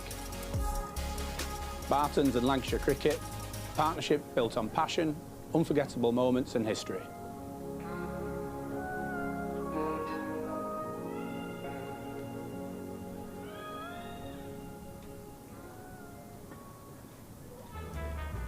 L is for the way you look at me. O is for the only one I see. V is very, very extraordinary. Welcome to the opening day. Oh, that is a wonderful shot.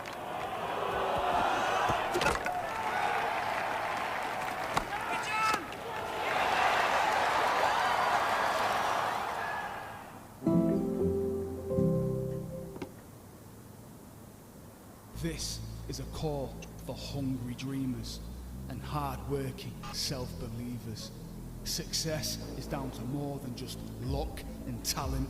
It's striving to be the best, breaking the boundaries and never giving up. Are you ready to become your best self? Are you ready to unlock your greatness? So what are you waiting for? This is Education Evolved. This is UA 92. When I was a kid, there was no professional women's cricket. I didn't even think that women could be professional sports people. Especially early on, it just didn't really seem like there was a career in it. To support myself around cricket, I had to work at the petrol garage. I was the only girl, so I stood out. I'd love for young girls to be able to dream about being an athlete and it to be achievable. Thanks to the Hilton funding my contract, it's allowed me to play the game that I love all day, every day. We're like an engine and we need to be fueled with the right gas. Without funding, we can't be visible. You can't be what you can't see. As a team, it feels like we're breaking boundaries. Thunder and Lancashire always want to put women's cricket at the forefront, and now I think that's really shining through. It's mad to think that without the Hilton funding, like, we wouldn't be playing cricket every day, training. Well, we could be, but we wouldn't have any money. We wouldn't, yeah, true.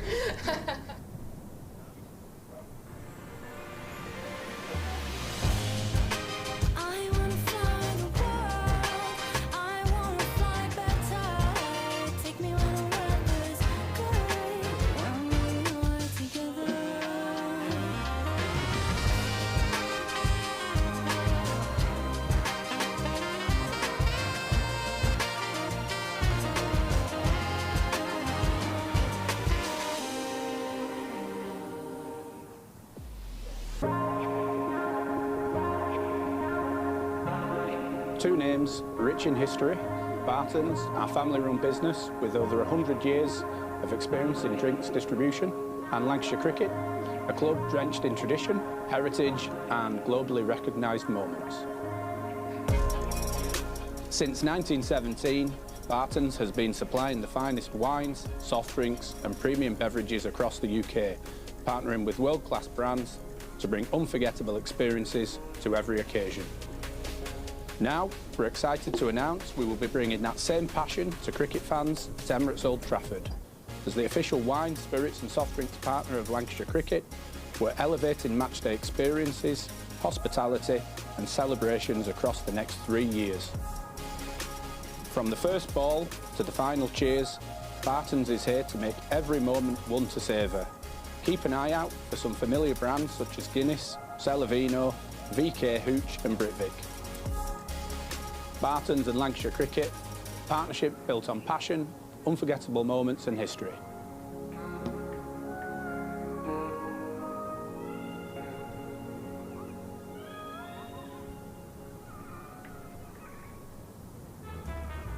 L is for the way you look at me. O is for the only one I see. V is very, very extraordinary. Welcome to the opening day. Oh, that is a wonderful shot.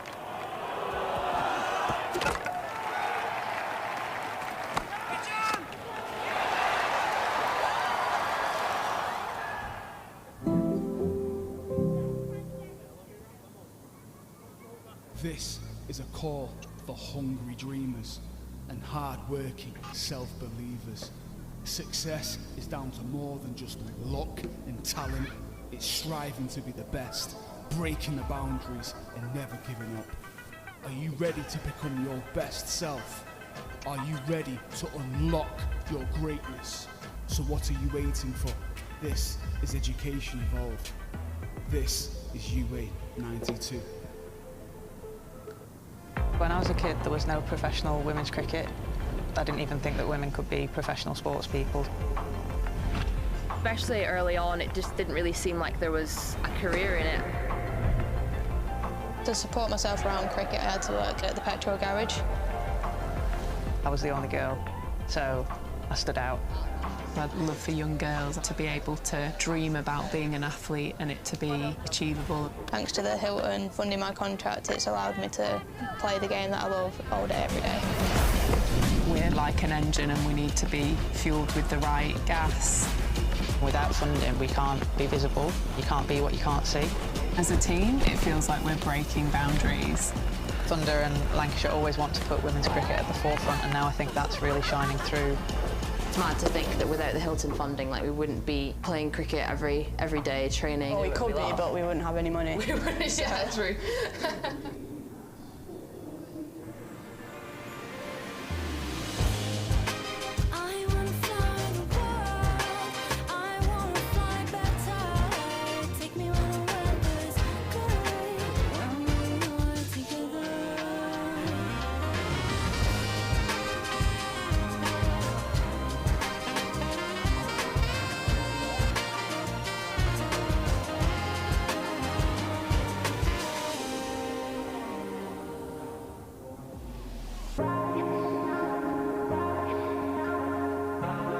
Two names rich in history, Barton's, our family-run business with over 100 years of experience in drinks distribution, and Lancashire Cricket, a club drenched in tradition, heritage and globally recognised moments. Since 1917, Barton's has been supplying the finest wines, soft drinks and premium beverages across the UK, partnering with world-class brands to bring unforgettable experiences to every occasion. Now, we're excited to announce we will be bringing that same passion to cricket fans at Emirates Old Trafford. As the official wine, spirits and soft drinks partner of Lancashire Cricket, we're elevating matchday experiences, hospitality and celebrations across the next 3 years. From the first ball to the final cheers, Barton's is here to make every moment one to savour. Keep an eye out for some familiar brands such as Guinness, Celavino, VK Hooch and Britvic. Barton's and Lancashire Cricket, partnership built on passion, unforgettable moments and history.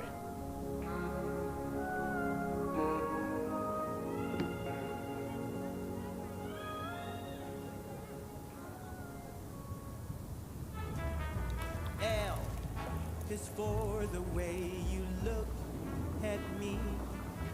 O is for the only one I see.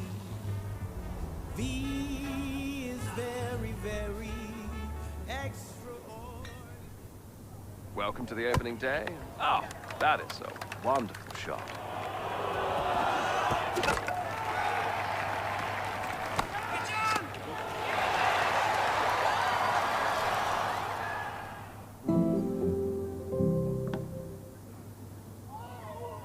This is a call for hungry dreamers and hard-working self-believers. Success is down to more than just luck and talent. It's striving to be the best, breaking the boundaries and never giving up. Are you ready to become your best self? Are you ready to unlock your greatness? So what are you waiting for? This is Education Evolved. This is UA 92. When I was a kid, there was no professional women's cricket. I didn't even think that women could be professional sports people. Especially early on, it just didn't really seem like there was a career in it. To support myself around cricket, I had to work at the petrol garage. I was the only girl, so I stood out. I'd love for young girls to be able to dream about being an athlete and it to be achievable. Thanks to the Hilton funding my contract, it's allowed me to play the game that I love all day, every day. We're like an engine and we need to be fuelled with the right gas. Without funding, we can't be visible. You can't be what you can't see. As a team, it feels like we're breaking boundaries. Thunder and Lancashire always want to put women's cricket at the forefront, and now I think that's really shining through. It's mad to think that without the Hilton funding, like, we wouldn't be playing cricket every day, training. Well, we could be, but we wouldn't have any money. We wouldn't, yeah, true.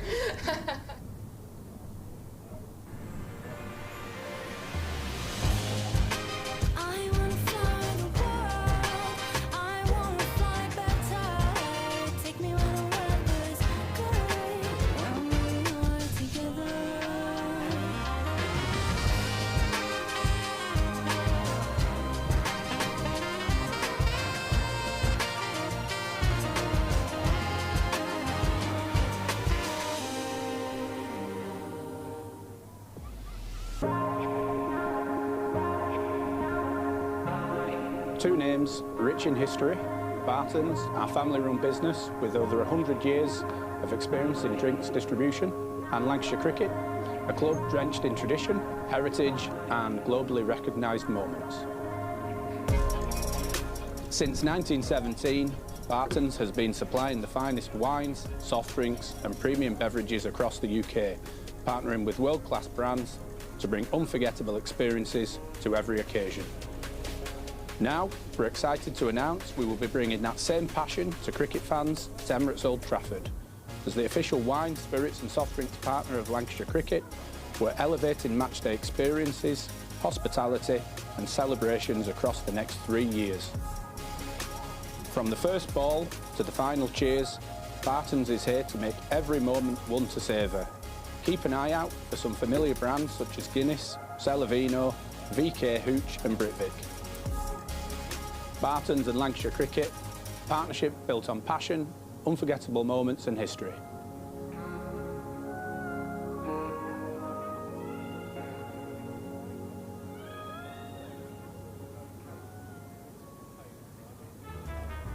L is for the way you look at me. O is for the only one I see. V is very, very extraordinary. Welcome to the opening day. Oh, that is a wonderful shot.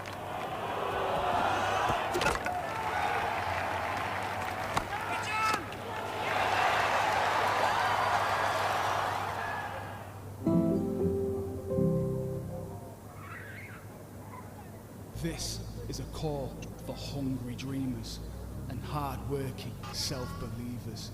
Success is down to more than just luck and talent. It's striving to be the best, breaking the boundaries and never giving up. Are you ready to become your best self? Are you ready to unlock your greatness? So what are you waiting for? This is Education Evolved. This is UA 92. When I was a kid, there was no professional women's cricket. I didn't even think that women could be professional sports people. Especially early on, it just didn't really seem like there was a career in it. To support myself around cricket, I had to work at the petrol garage. I was the only girl, so I stood out. I'd love for young girls to be able to dream about being an athlete and it to be achievable. Thanks to the Hilton funding my contract, it's allowed me to play the game that I love all day, every day. We're like an engine and we need to be fuelled with the right gas. Without funding, we can't be visible. You can't be what you can't see. As a team, it feels like we're breaking boundaries. Thunder and Lancashire always want to put women's cricket at the forefront, and now I think that's really shining through. It's mad to think that without the Hilton funding, like, we wouldn't be playing cricket every day, training. Well, we could be, but we wouldn't have any money. We wouldn't, yeah, true.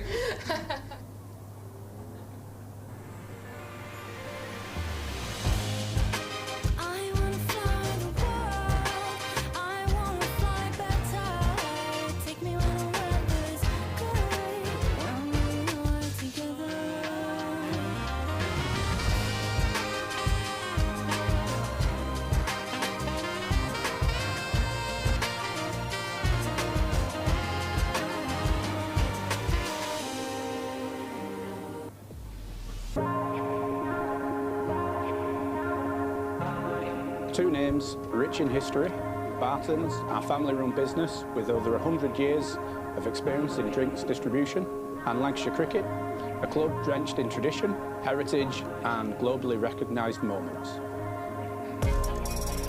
Since 1917, Barton's has been supplying the finest wines, soft drinks and premium beverages across the UK, partnering with world-class brands to bring unforgettable experiences to every occasion. Now, we're excited to announce we will be bringing that same passion to cricket fans at Emirates Old Trafford. As the official wine, spirits and soft drinks partner of Lancashire Cricket, we're elevating matchday experiences, hospitality and celebrations across the next 3 years. From the first ball to the final cheers, Barton's is here to make every moment one to savour. Keep an eye out for some familiar brands such as Guinness, Celavino, VK Hooch and Britvic.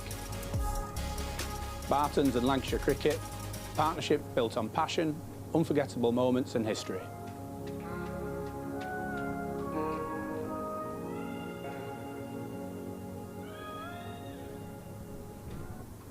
When I was a kid, there was no professional women's cricket.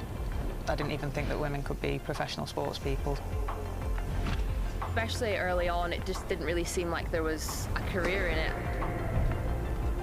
To support myself around cricket, I had to work at the petrol garage. I was the only girl, so I stood out. I'd love for young girls to be able to dream about being an athlete and it to be achievable. Thanks to the Hilton funding my contract, it's allowed me to play the game that I love all day, every day. We're like an engine and we need to be fueled with the right gas. Without funding, we can't be visible. You can't be what you can't see.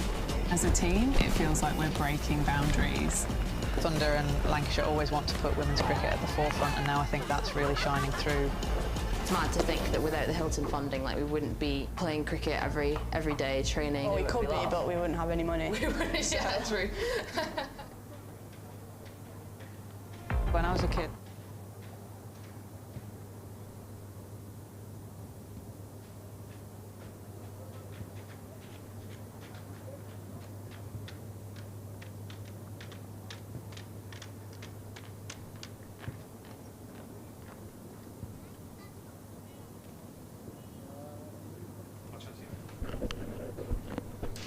Good afternoon and welcome back to Emirates Old Trafford on Lancs TV and the BBC Sport website and app for the evening session on day 2. With George Balderson moving on to a very stylish 46. He's played some lovely shots at the back end of that afternoon session. And Luke Wells, who's, well, he's been in the wars, as Luke went today. He's on 22. We've been hit horribly in the elbow in the morning session. So they're resuming after the tea break. Scott Reed and Phoebe Graham with you to get this session underway. Richard Ray from Radio Leicester will come in to join us shortly. Turned out to be a pretty decent afternoon, I think, for Lancashire, Phoebe. Definitely. I think they'll be pleased with the position that they're in after yesterday's day's play, which only 30 overs was played yesterday. But they've really built some brilliant partnerships here. Marcus Harris played well in the afternoon session. Balderson has come in and played a brilliant role, and Wells, as you said, was in the wars, retired hurt, come back in and actually added a bit of momentum to the game as well, 22 from 52. So yeah, I think Lancashire are coming out on top at the moment. Well, it is going to be Van Beek to open up. And he kind of pulled out of his approach there, but the ball left his hand, and then Luke Wells played just the most beautiful forward defensive to it. To the P-roll, yeah. It was. And quite enjoyed that. 2:35 for 6. So we've got quite a chunky evening session. We've got 40 overs, subject to the light. Actually, the light looks all right at the minute, doesn't it? Yeah, it's a bright grey, isn't it, It's now in Manchester? It's your favourite grey. So here we go, try again. Van Beek to Wells, and that's defended. Tumbling stop by Ahmed at back point, and there is no run. So yeah, we've got the perfect grey skies to try and get us through these 40 overs. And well, if I mentioned this with Richard before, if Lancashire can get themselves a partnership here, I mean, Bumble was suggesting yesterday, after just one session of the game, that a score of 270, 280 could be a good score on this pitch. Absolutely, and I think it's just about early wickets and making sure you take advantage of the conditions with the new ball, which Leicestershire did bowl really well in the first session this morning. They just didn't get the... Van Beek to Wells, that's clipped off his pads out towards the leg side for no run. They didn't get the returns they really deserved, and I think that was thanks to Marcus Harris's brilliant knock. Got 77, but just looked so poised against what was a moving lateral ball from the seamers, and was able to keep the ball out and also not find his outside edge. So despite bowling well, they've come back strong of Lancashire. Van Beek in bowls forward again, goes Wells in defence, no run. Yeah, they have. Yeah, it's been a good game so far. Good competitive game between bat and ball. 235 for 6. Wasn't it nice having Sarah with us? But thank you for sorting that out. That's okay. I don't know whether I forced her into that, but is there anyone else you want to chat to try and get a few more people up here? That was very enjoyable. Van Beek bowls again, and that beats Wells, just going past the edge of the bat. And he just tucked his bat inside the line of it. And through to the keeper, there's no run. The Lancashire's president, Dame Sarah Story, joining us in the afternoon for a nice natter. Van Beek just getting the evening session off here. He's halfway, no he's not, he's 4 balls into this over. He's got a couple of slips waiting. That's a nice shot off his toes by Wells, just clipped in front of square on the leg side for a single. And Roman Walker is the Leicestershire 12th man, who's not taken to the field after tea, but Walker's out there fielding for the Foxes. 236 for 6, the first run of the evening session. That brings Balderson on strike. He's 46 not out.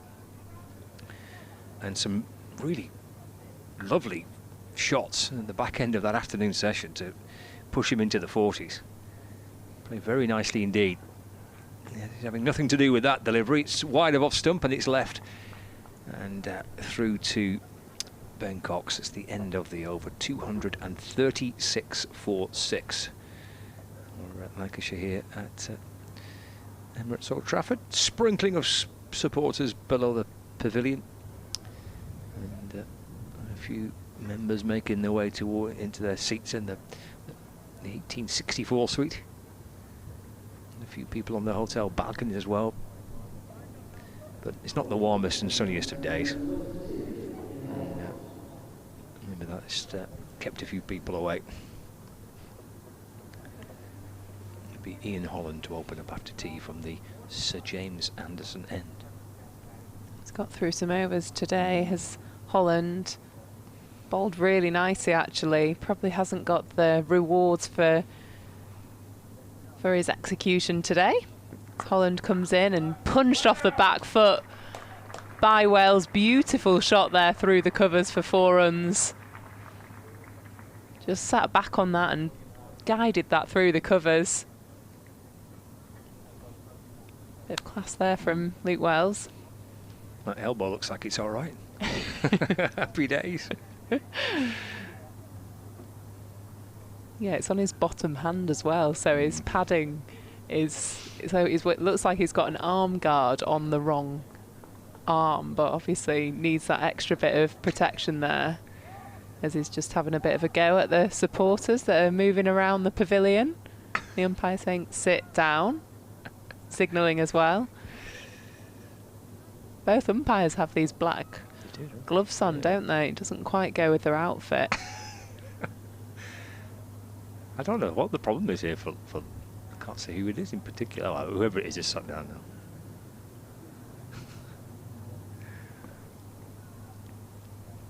Holland into Wells.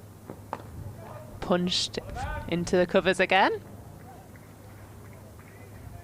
Really nicely played. Yeah, they've just upped the run rate of Wells and Balderson as well. The past couple of overs before tea and have come in and gone quite comfortably at 5s. I think anything north of 300 here is a really good score to bowl at, so they'll be looking to try and create a big partnership here between Balderson and Wells, as in Holland defended comfortably by Balderson. And they've sort of played around a lot with the cover, sending them out to the boundary, back in, and at one stage Balderson was the batter that they were comfortable having cover out, and now they're having cover out for Wells, so been quite quite safe with the field positionings of Leicestershire as Holland comes in, defended again comfortably by Balderson.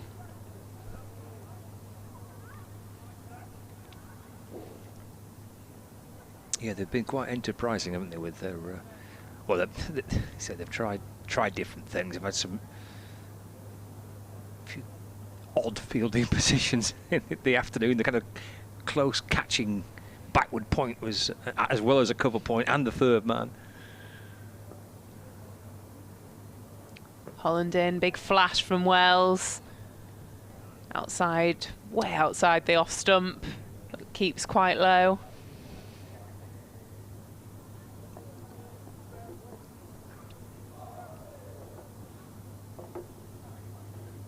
Sorry, Balderson on strike at the moment. Haven't seen many big flashes from Balderson. That was more of a Wells flash that we saw there, but it was in fact Balderson. As Holland approaches the crease, Balderson drives that lovely to mid-off. Much better shape there. The end of another over from Holland. Yeah, took the second new ball in Holland. He bowled beautifully yesterday morning with the new ball. Picked up a couple of early wickets. Because you're losing Michael Jones, Keaton Jennings, Josh Bahanam in that morning session yesterday, and it was Hurston and Harris who got Lancashire to lunch with no further damage done, but Holland bowled very nicely yesterday morning with the new ball. It will be Van Beek. Short and controlled pull shot by Wells towards deep backward square leg for a single. Sounded like the rain got Lancashire out of a bit of trouble yesterday. How do you think it would have fared if it had have... Do you think it could have been... I think they do you were... not like to say? Well, no comment. No comment. I plead the fifth. No, I think they could have been 4 or 5 down at lunch. I mean, Hurst was put down twice. They played and missed it a lot. It was just a very, very difficult morning session. He was doing plenty. Leicestershire bowled beautifully with the new ball. It's defended by Balderson. There's no run. But what we saw leading up to lunch, Hurst and Harris, was a really gritty partnership, and I think having Harris at 4 makes such a big difference. You know, if you're losing a couple of early wickets, when potentially maybe last season with some younger lads who've not played too much, things could unfold quite quickly. Short again by Van Beek, and Balderson ducks underneath it through to Cox, and there's no run. But having Hurst at 4 with that experience and that kind of steel in there, I think that's where having Wells at 6 as well. Yeah. It just balances the team out, and the order just looks... It almost like lays the foundations then for players to play around them, rather than expectation getting too big for some of the younger players holding maybe bigger roles than they're ready for. 242 for 6, Van Beek. It's a lovely ball from over the wicket to the left-hander. Balderson just slides across him past the edge, past the off stump, through to the keeper, no run. He has been just kind of back of the length mainly, Van Beek, but that was just pushed a little bit fuller. 242 for 6. He's faced some good balls, Balderson, today. Yeah. Played at a few, but played it like that when he had to play at, and it just went outside his outside edge. Into Balderson again. It's driven. It's swung there for Van Beek. punched up towards mid-off where Scriven fields, and there is no run. 242 for 6. First innings score here for Lancashire, even something 270, 280, pushed to 300, something like that could be a good first innings score. See how things play out across tomorrow, of course. It's defended by Balderson, and there's no run. That just tails back in towards him from Van Beek.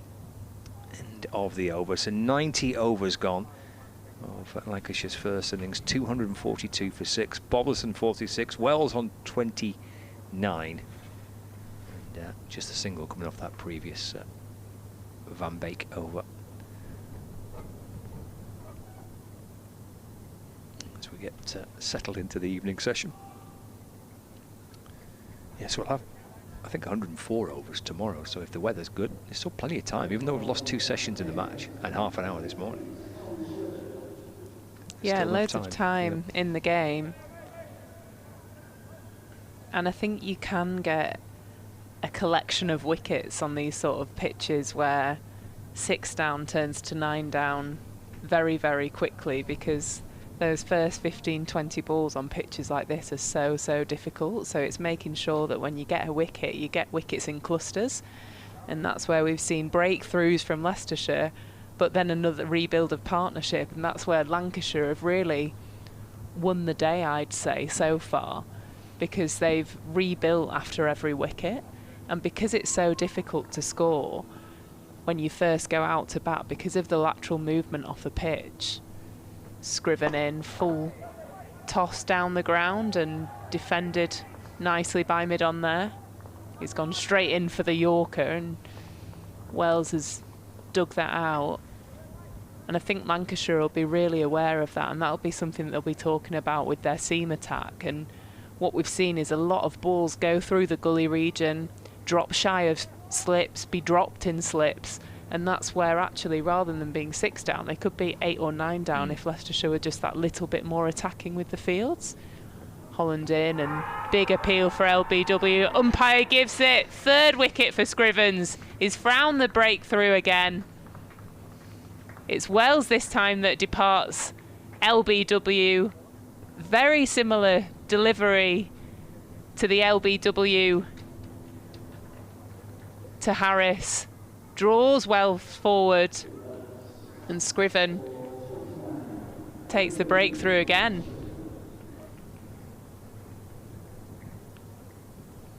He's bowled well, that lad, hasn't he? He's had a very good day. 2 key wickets, Harris and Wells. He liked it straight away, didn't he? Spun round towards the umpires, hit Wells about on the knee roll. It looked out in real time, that. And that's a just got that nice angle and shape into the left-hander, and it's almost that Harris delivery on repeat to Wells. So this is the moment. Can Leicestershire take wickets in clusters? They've got them 7 down.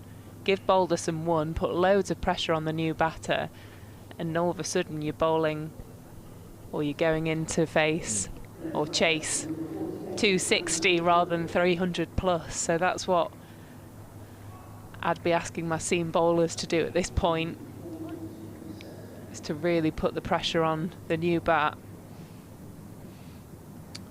Yeah, Anderson Phillip, new batsman coming out to join George Balderson, who has the job of batting here with the tail for Lancashire. 46 at the non-strikers end. He had a couple of roles this season. Anderson Phillip has been night watchman. He's done it a couple of times already for Lancashire. Now there's a chance to try and see if we can find a partnership with George Balderson. Scrivens bowl well, 3 for 37, and a couple of really key wickets as well for his side. Feel like the first time he's bowled at a right-hander for a long time today. Yeah. Harris, Balderson, Wells, Hartley, First right-hander in a while. Scriven comes in. Phillips on the front foot, comfortably defends that. He showed a bit last season, Anderson Phillip. I think he got 40 in a game last season. He had a very impressive kind of back end to last season. He was one of the kind of positive ends to the season, really. The way he ran in and bowled, and his fielding was good, his energy, speaking to some of the lads, was really good in the dressing room. Scriven in full delivery. Phillip keeps that out. And he can bat a bit as well. I'm sure he's looking forward to having a bowl on this pitch. Got a bit of pace in this Lancashire attack, haven't they? Phillip, Turner and Mahmood.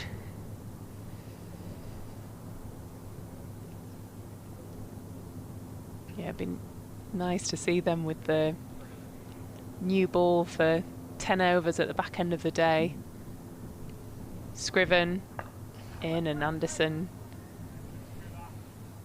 and Phillip, sorry. Guys, that's a point for no run. Yeah, first game of the season for Sakib Mahmood. Good to see him back fit. Shocking couple of years, hasn't he? He was injury free last year, but he was saying to me that he just didn't feel like he was kind of in the position where he could play red ball cricket to the level he needs to be at. Scriven in, challenges that pads, but Phillip manages to just get his bat in front. Big shout there from the slips as it just looked like it was going to square him up and get him LB. Managed to dig himself out of trouble. Everyone's having a bit of a laugh there about that. Didn't he? Did well to get something on that. It would have been absolutely plumb as well if it had gone. It Yeah. could have been quite an embarrassment. I think it might have been. Did well to get some bat on it. Yeah, so looking forward to seeing Saki bowl again. Absolutely, yeah. Hopefully Jimmy makes his way back. Yep. He's here again today, wasn't he, Jimmy, doing a few laps? I guess you don't play next weekend, so weekend without a game, and then back here first weekend in May for Gloucestershire. Here's Van Beek from the Statham Men, defended by Anderson Phillip, just nudged away to the leg side for a single. That'll be a nice away trip to Bristol. No, here for Gloucestershire. Oh, when you play them away, it'll be a nice... We've got an even better trip. We're going to Cheltenham College. Oh, nice. Yeah. So it's 4 days at Cheltenham for for Gloucestershire. Nice little town is Cheltenham. Looking forward to that, yeah. Is that part of the festival that they put on? I don't know if that game is part of it. That's nudged away by Balderson to mid-wicket for a single, moves to 47. Or whether their festival happens later on in the season, I'm not sure. Yeah, okay. Because they do have like a couple of championship games and T20 games, don't they, as part of that festival? Yeah, they do. They have like little beer tents and lovely. Quite a few little stalls. That's where I'll be. Country bumpkin vibes. Oh, that's perfect for me, that. Little coffee stores. Sounds marvellous. Just like Southport, that little coffee truck that they put up there. Oh, yeah. Nice flat white. Oh, perfect. Van Beek to Phillip down the leg side, taken by Cox, and there's no run. I do quite like Bristol. So, in a way, Bristol, missing out on Bristol's disappointing, but Cheltenham College will be lovely for 4 days as well. Yeah, it adds a bit of a different element, doesn't it, to the summer. It's obviously new grounds for you to travel to this year as well. 2:45 for 7. Scriven in, bit of width there for Anderson Phillip. He drives up towards mid-off, and Ian Holland is there to field, and there is no run. I think what's the new? There is a new ground for me this year. It is Chesterfield. So Lancashire played Derbyshire in a 4-day game at Chesterfield. I've not been to Chesterfield before, so that's what people should really be talking about, isn't it? The new grounds this year. Yeah. Where has Scott Reed been? Here comes Van Beek into Philip. That's defended to mid-on. There's no run. I suppose for the Lancashire members, there's a chance to see some... Chance to go to Lords first up. Absolutely. Happy days. Yeah, you were telling me about the teas there. Yes, and the cakes. What is the explain the Lord's experience? Well, I don't think it's as good as a player's experience for lunch. Oh, you won't go into the... We won't. We don't. I'm not allowed over there. No. But we have a pretty decent lunch in the media centre. Short by Van Beek. Through to the keeper, there's no run. And then there's cakes at tea as well. Yeah. So at least a selection of 2 or 3 cakes. I mean, it was just basically a week of indulgence. With the breakfast, lunch, cake, and then out for dinner at night. I came back about 3 stone heavier. I'll leave you, and Richard will come and join you. Scores currently here at Emirates Old Trafford, Lancashire, 245 for 7. Scriven to get the next breakthrough for Leicestershire, taking Luke Wells' wicket. LBW, he's been outstanding today, Richard. Yeah, he's been Richard. the pick, hasn't he, Tom? And he could be on if he can pick up one more for a career best, a first-class career best, that is. Currently is a 4 for 70, I think it is. I'll check that in a moment. Is it me or thee? Me, so Scriven in and full and worked down for 4. That'll be 50 up for Balderson. A tremendous knock as he raises his bat to the pavilion. He's played an anchor of a role here for Lancashire and has really grafted for those runs out there. Yeah, 132 balls, 6 fours for George Balderson. Important runs as well. Yeah, Lords isn't brilliant for... Well, it is good. Of course it's good, but I'll come back to that in a moment. Scriven in much better length there. Balderson defends on the front foot. We are spoiled a bit, I suppose, but it's soup and sandwiches for lunch, really, rather than the sort of fully cooked meal that you are splendidly served here and other grounds. But as Scott said, they do dish you up cake and things like that at tea, so that's quite nice. And fruit and things like that if you're of a healthier so to speak. Scriven in and takes the middle stump of Balderson. A fantastic nut there from Scriven. Tails back in. And another key wicket from Scriven. He's taken the pick of the batters today. He's played such an impactful role here for Leicestershire. He's currently 4 for 42 from his 18.5 overs. Yeah, and the fact that he's picked up the man who was in and going very nicely with the ball that, as you say, sort of swung back in to the left-hander. But it was slightly airy drive from Bolton, perhaps looking to get after it, but that did go, didn't it, though? And the middle stump flying out of the ground. Lovely sight for the bowler.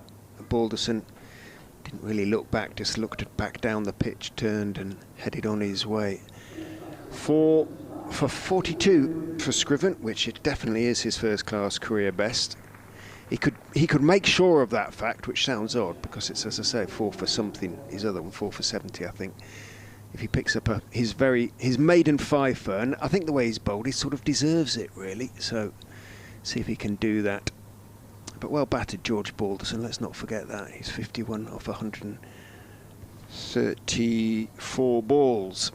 Important runs. 249 for 8. One more wicket for Leicestershire to pick up maximum bowling bonus points. One more run for Lancashire to pick up a batting bonus point.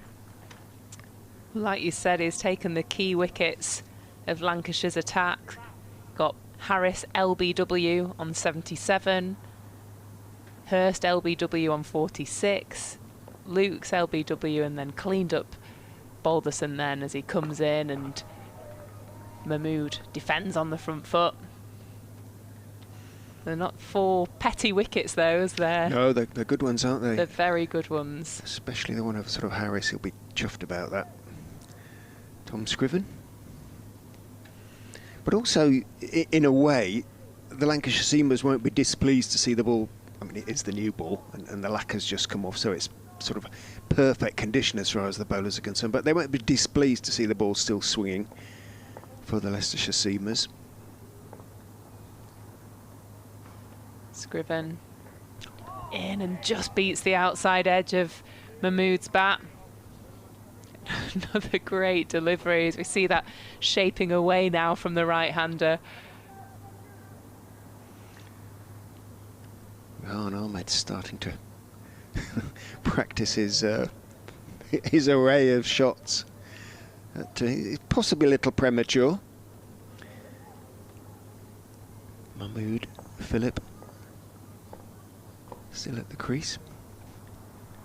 Scriven in and driven through the covers. Lovely shot there from Saqib.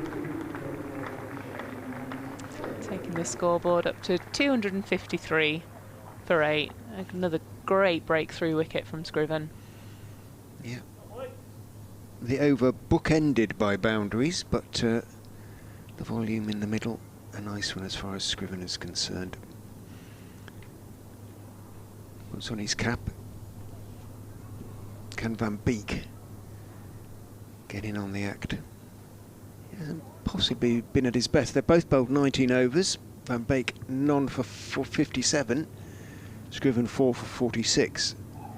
Van Beek's been a bit unlucky at times, but by and large those figures sort of reflect how well each has bowled. Van Beek is in, slightly short. Philip doesn't jackknife backwards, but his knees go forward, his torso goes backwards, he leans backwards as it goes past his chest. We've seen sort of builds of partnerships between each of the batters at Lancashire, and it's Scriven that has come in and then taken the main wicket. So they've built a 80 partnership, and then he takes Harris's wicket. In goes Van Beek, a little bit short, outside off stump. Philip leans back this time, cuts down to third man and takes the single. Another 50 partnership, then he takes Balderson's wicket. So it's always been the in batter really that he's come in and taken the wicket from. Right, I've misled you all. I misremembered. Scriven's best batting is 78, but his best bowling was actually 4 for 30, so this isn't his first class best. He does need another wicket, and he'll be striving for that. Van Beek, looking for his first, is in to Philip, who drives. It was full. It swung a little bit, but it was a half volley, and Philip didn't get his foot to the pitch of the ball, but he got his bat to the pitch of the ball and cracked it away through extra cover for 4. Yeah, it had some great shape on it. There, the ball. But full. Mahmood's able to put his hands through that. Mahmood, I beg his pardon. Not had a good few minutes, have I? Really? In goes Van Beek. Bowls again, short, and just bobs at the knees. Sajid Mahmood lets it fly over his head. Or over his shoulder, really, by the time he'd got underneath it to Ben Cox. Like you say, though, the ball's swinging again. We're starting to see the ball move through the air a lot more than we have done throughout the day. What is this? 11.4 overs, isn't it, with this ball? So, as I say, it should be absolutely at its best for the Seamers at the moment, without the lacquer, but loads of shine and hardness. Bowls, Van Beek, and Mahmood is solidly forward, blocking the ball out from the off stump. Out towards, it looks like Roman Walker here. Walker's out there at the moment at extra cover, acting 12th man. We'll try and work out who is off at the moment. I can't quite see who's that with the hand. It's Ian Holland down there at long. It's Hilly down there at long leg. In goes Van Beek, bowls outside off stump. There's a nice sort of little wobble to the ball, but it's a little bit wide, and Mahmood wisely lets it go through to Cox. End of the 94th over of Lancashire's first innings, 258 for 8. There's a lot of cricket left to be played today. Absolutely. 33 overs, we haven't sort of got to tea theoretically. It's going to be about an hour late. So, well, we have got to tea, but not in the sort of schedule sense as it would be on a normal day. So we could be looking at something fairly close to 7 o'clock if we get all the overs in.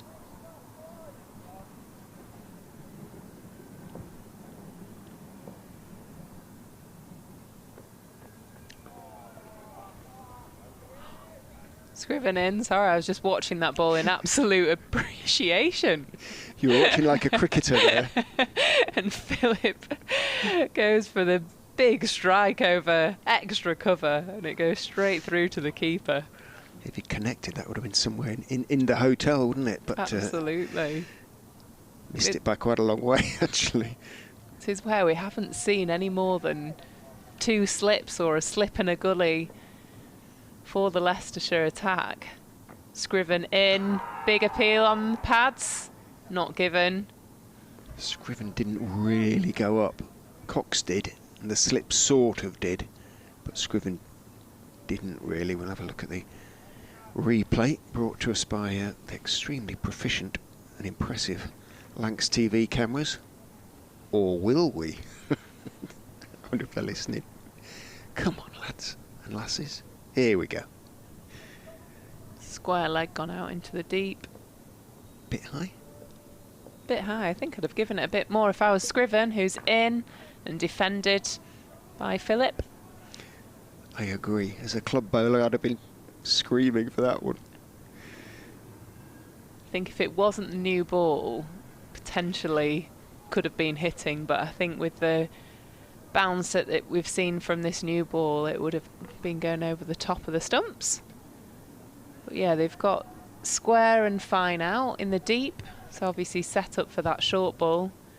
Much more likely to get a little nick into that cordon though. In and big waft from Philip, straight through to the keeper.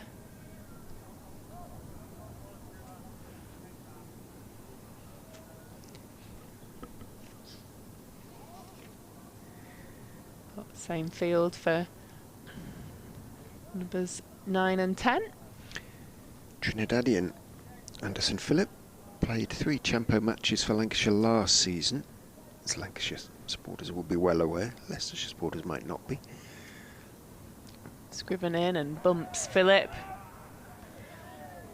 Philip happily ducks, not enticed by that one bit. Took 15 wickets in those 3 matches, so impressed enough to re-sign for the Red Rose this season. Was on the West Indies tour of Pakistan in January, didn't figure though, not in the tests anyway. He has played 2 tests. Scriven in, Nick, that's his fifer. Fantastic from Scriven. Beautiful area, ball moving away from Phillips and taken by the keeper. And that's very well bowled from Scriven today. Yeah, super delivery. And good catch actually by Cox, sprawling away to his right, but he has bowled wonderfully, and that is a maiden fifer for Tom Scriven. Really well bowled, 5 for 46 for him.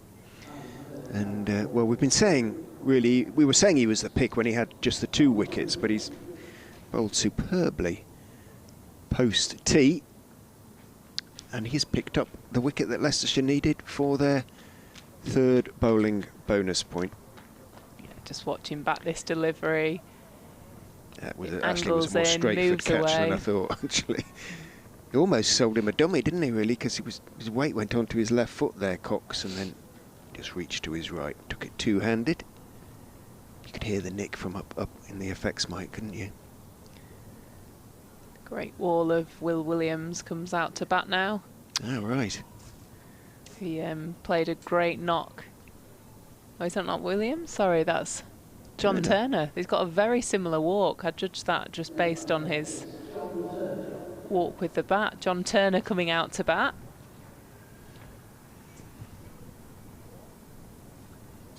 Found a doublé there.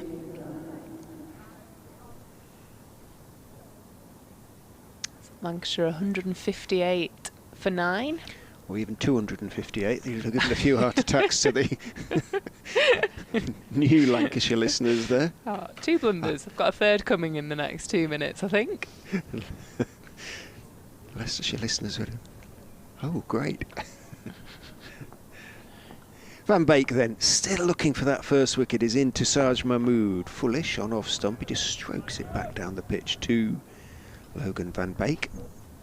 How will he play this? I don't know Turner's attributes as a batsman. No number on his Lancashire sweater. Will Mahmood try to put bat to ball?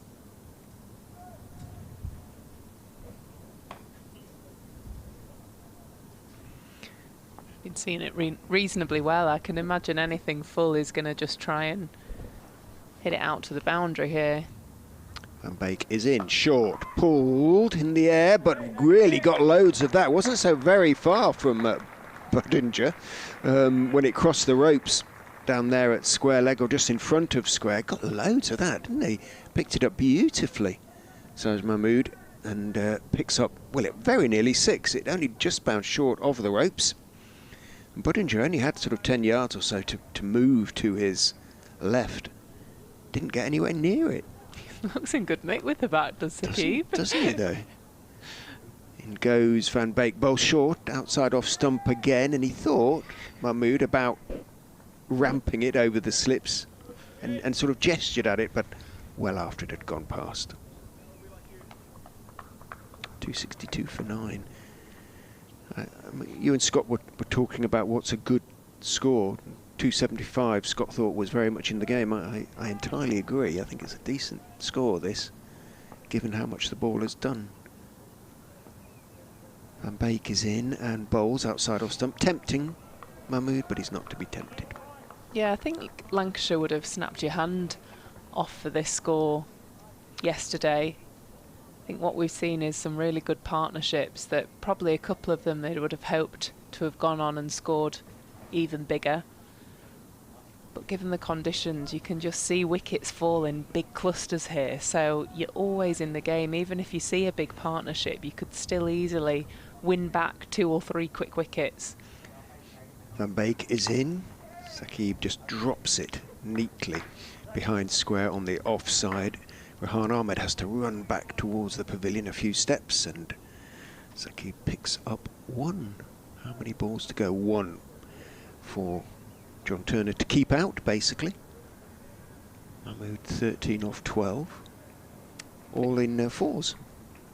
But it's felt like that from up here in the commentary box, that the game's always been pivoting on 2 halves, really. Is that it's either Leicestershire dominating or Lancashire taking the lead. It's always felt in the balance, but in a very unusual way, really. It could be a really good game, this, if the weather holds off.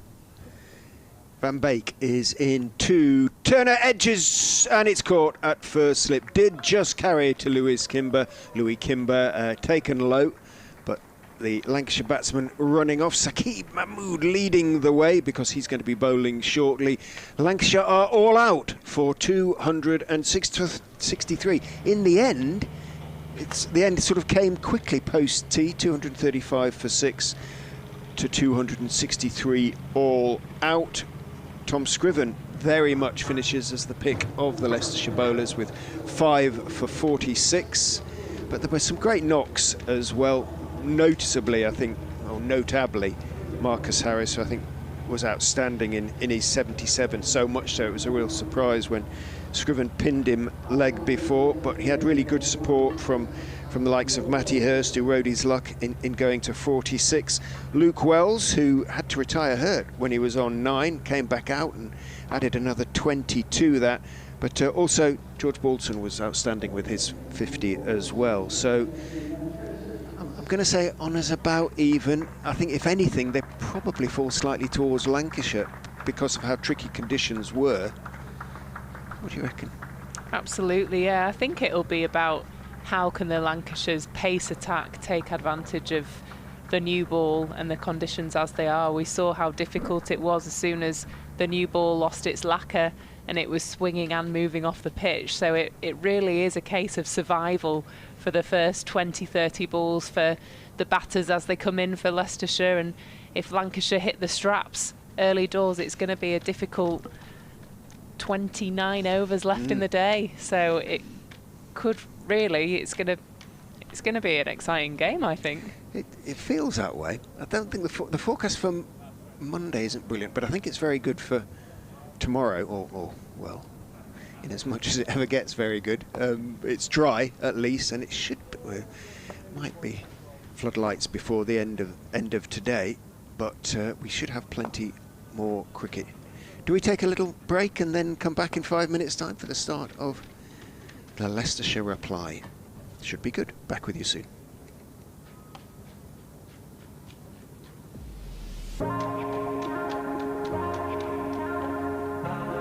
Two names rich in history: Barton's, our family-run business with over 100 years of experience in drinks distribution, and Lancashire Cricket, a club drenched in tradition, heritage and globally recognised moments.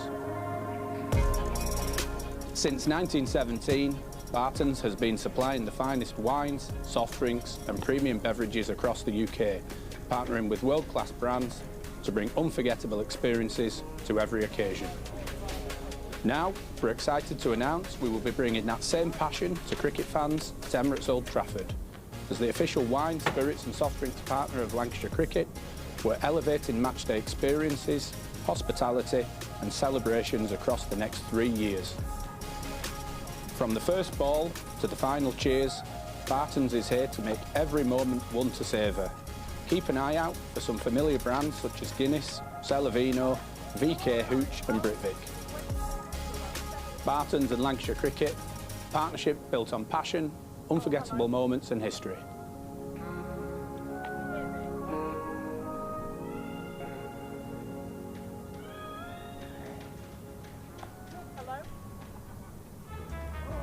L is for the way you look at me. O is for the only one I see. V is very, very extraordinary. Welcome to the opening day. Oh, that is a wonderful shot.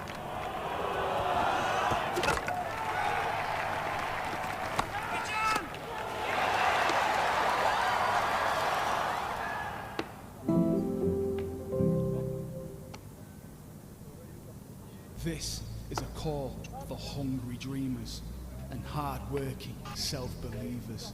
Success is down to more than just luck and talent. It's striving to be the best, breaking the boundaries and never giving up. Are you ready to become your best self? Are you ready to unlock your greatness? So what are you waiting for? This is Education Evolved. This is UA 92.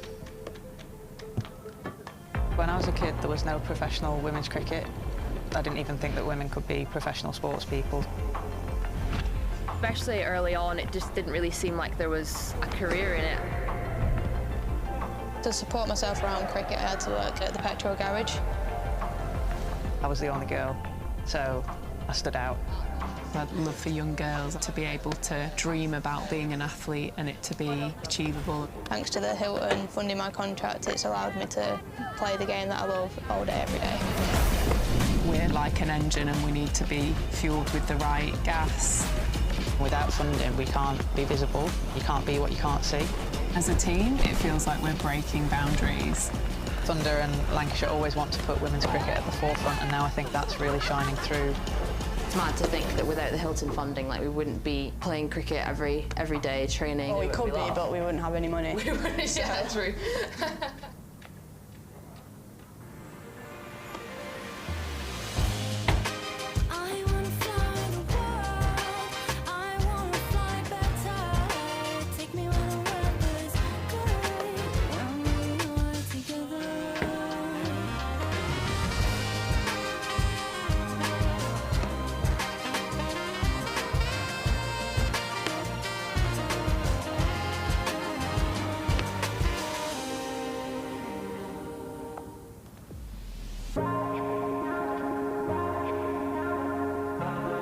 Two names rich in history: Barton's, our family-run business with over 100 years of experience in drinks distribution, and Lancashire Cricket, a club drenched in tradition, heritage and globally recognised moments.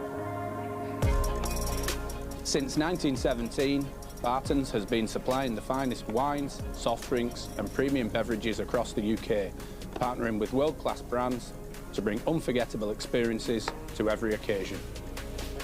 Now, we're excited to announce we will be bringing that same passion to cricket fans at Emirates Old Trafford. As the official wine, spirits and soft drinks partner of Lancashire Cricket, we're elevating matchday experiences, hospitality and celebrations across the next 3 years. From the first ball to the final cheers, Barton's is here to make every moment one to savour.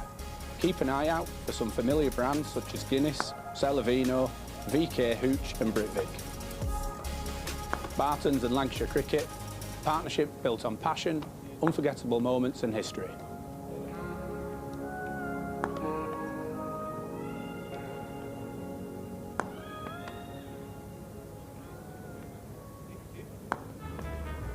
L is for the way you look at me.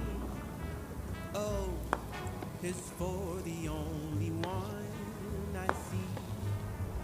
V is very, very extraordinary.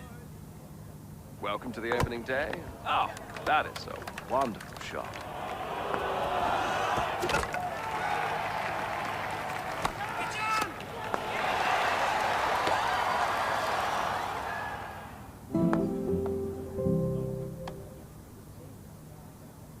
This is a call for hungry dreamers and hard-working self-believers.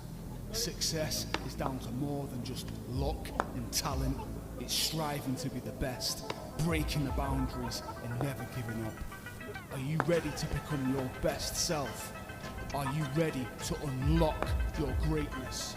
So what are you waiting for? This is Education Evolved. This is UA 92. When I was a kid, there was no professional women's cricket. I didn't even think that women could be professional sports people. Especially early on, it just didn't really seem like there was a career in it. To support myself around cricket, I had to work at the petrol garage. I was the only girl, so I stood out. I'd love for young girls to be able to dream about being an athlete and it to be achievable. Thanks to the Hilton funding my contract, it's allowed me to play the game that I love all day, every day. We're like an engine and we need to be fueled with the right gas. Without funding, we can't be visible. You can't be what you can't see. As a team, it feels like we're breaking boundaries. Thunder and Lancashire always want to put women's cricket at the forefront, and now I think that's really shining through. It's mad to think that without the Hilton funding, like, we wouldn't be playing cricket every day, training. Hello folks, we're back already Yeah, for the resumption on this second evening session really, on this second day of the Rothesay County Championship Division 2 match between Lancashire and Leicestershire. Lancashire about to start bowling at Leicestershire, who are replying to Lancashire's first innings of 263 all out. Rahan Ahmed and Sol Budinger, Leicestershire's attacking opening partnership, stride to the crease. Ball by ball commentary being brought to you by the BBC along with Lancs TV. Scott Reed, of course, from BBC Manchester, Lancashire and Lancs TV. Phoebe Graham is joining us today, and myself, Richard Ray, for BBC Radio Leicester, your commentary team. And it looks, Phoebes, as though Saqib, well, we kind of knew he'd be opening the bowling from the Statham end. Absolutely, I think the Lancashire seam attack will be excited to bowl today. About hitting the pitch, using the conditions of the wicket. And we saw from Leicestershire with the new ball, they were super dangerous those first 20 overs yesterday, and the 10-15 overs that they bowled with the new ball this afternoon as well. Picked up clusters of wickets. Saqib runs in from the Brian Statham end, punches through the covers. That's There's Rehan. Ahmed. First ball or last ball, if it's there to be hit, he will try and hit it. Punch that away. He's got a lovely eye. You know, he picks up lines immediately, and any width he'll look to punish. It wasn't too bad a delivery, really, from Wasn't Mood. too much wrong with it, was it? Just enough width. He's got 3 in the slips, a gully point, a wide extra cover. Mahmood in and at the stumps. Hits his yards this time. No run.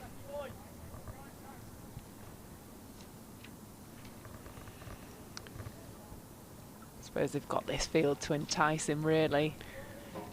Knowing how much the ball's moving off the pitch and how much Ahmed likes to strike the ball. There were 70 off 9 overs against Derbyshire in their second innings, Leicestershire. Ahmed 43 not out off 26 at tea. Mahmood in, ball shapes away.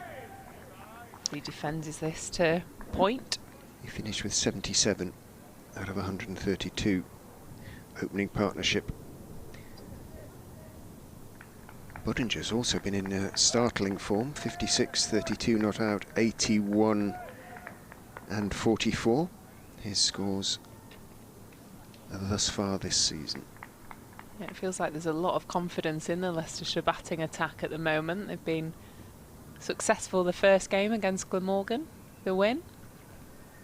The draw to start their campaign. Mahmood in at the stumps and he guides that through to fine leg for 1 run. Tails in there, getting shape away and in from Mahmood early doors. It's been good to watch, good to commentate as Ahmed's sort of gone in hard those first 10 overs. Yes, your heart's in your mouth sometimes, but it is always entertaining. You never quite know what he's going to do, and he plays with a certain sort of flourish and style as well. If he stays around at all, you'll start to see his sort of back foot coming off the ground as he plays the shot, and often on 1 foot.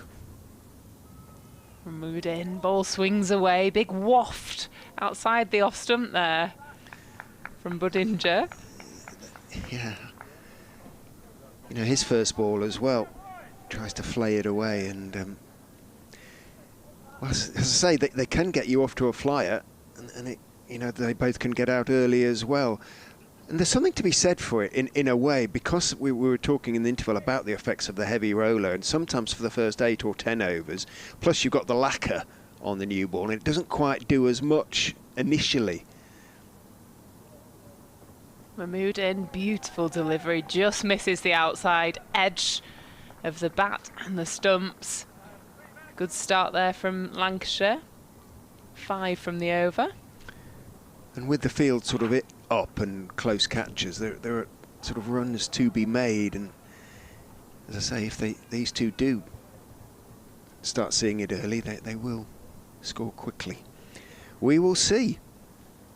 George Balderson, on the back of his excellent half-century, is going to open the bowling for the Red Rose from the Anderson end, the pavilion end. They'll have to change that sign, won't they? Extend it. add a Sir James Anderson. Absolutely. Stuart Broad didn't get a knighthood, does he? Not yet. So. Balderson is in and bowls down the leg side, clip down to fine leg for 1. Good work down there by long leg, running around to fine leg, saving 3. Tom Bailey down there. Tom Bailey, the tall figure of Tom Bailey. His Lancashire cap is pleasingly weathered, isn't it? Yeah, both his and Keaton's is more of a burgundy brown, doesn't it? Yeah. Starts off as, yes indeed, starts off as sort of navy. Balderson is in. Ahmed is down on 1 knee, having played the shot, the implication being that it perhaps stayed a touch low. Maybe it did. Actually picked up a couple, didn't he, there? I beg your pardon, Ahmed. So He saved 2, Bailey, not 1.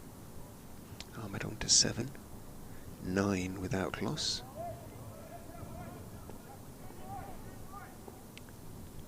Balderson turns. Comes in and bowls. That's a better line. Off stump line. Ahmed drops it out into the offside, then holds up his bat to Budinger. Says no chance of a quick single there.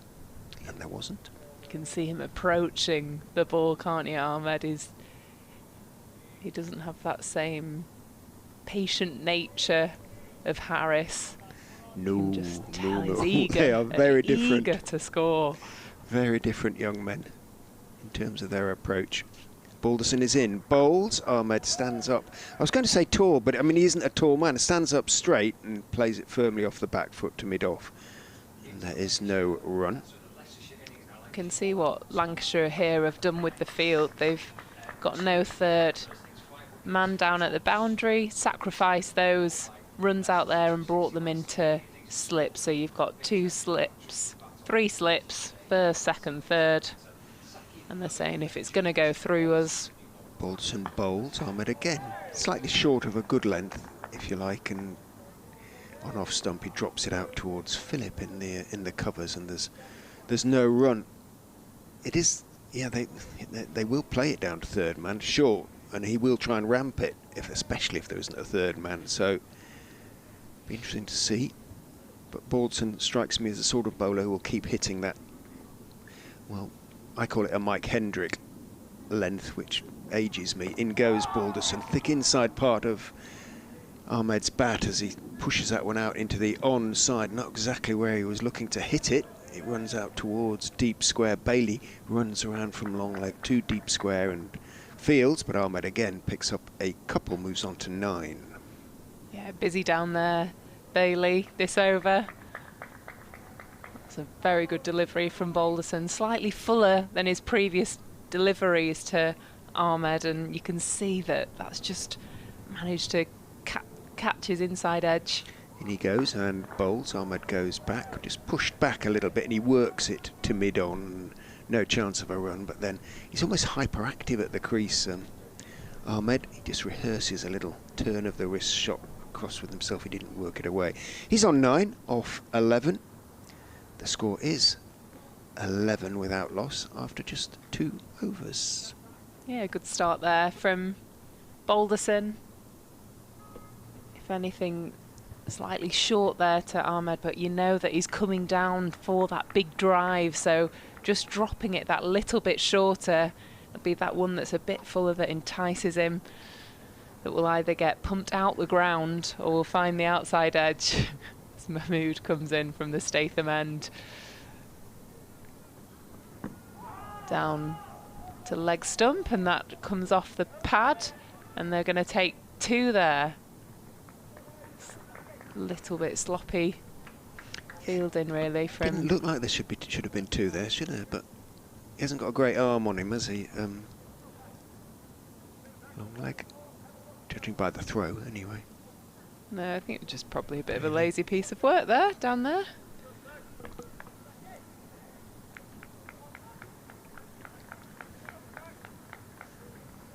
Who's the clapper on the Lancashire side? Jennings? So yeah, quite giddy in that slip cordon. The keep in, much nicer line there, through to the keeper. Gets really big on Budinger. And Hurst takes that above his head. It's the extra bounce and zip that Saqib gets off the pitch. It's a ball to leave, but Budinger doesn't do leaves really. He still hasn't played that much first-class cricket. Slip, and the keeper just took a step back there as well. It's coming through from Saqib. Ian bowls a lovely line there, squares up Budinger. Manages to keep that out.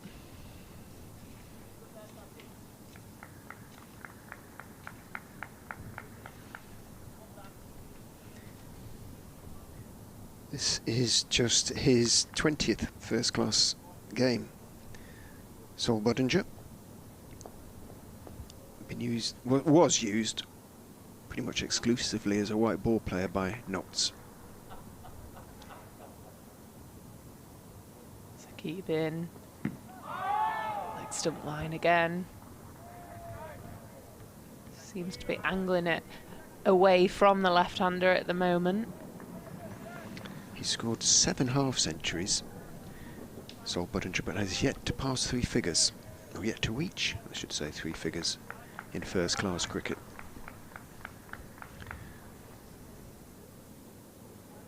Claims he can speak 4 languages. I've only ever heard him speak 1. But I want some evidence before I believe him completely. Mahmood in, catch it through the slips. It's gone right between second and third. Well, that goes as a chance. Nobody got a hand to it. Didn't look very close to one another. Ball angles away. It's to Keaton's right, hand goes out. He did get a hand on it. It just sort of hit the lower part of his right hand. Was his catch, wasn't it? Yeah. Really, it was much closer to him, and Mahmood entitled to be disappointed, I think. Be frustrated by that. Very close together are the slips. So it really shouldn't be going through any of them as Saqib comes in again. Hits a similar line and pulled through for 4 runs through mid-wicket. Frustrating end to that over after a brilliant delivery there that goes through second and third slip. Don't really see Keaton putting them down or not going for opportunities, so there'll be an air of frustration from everyone there on the pitch. That was an opportunity to really put their...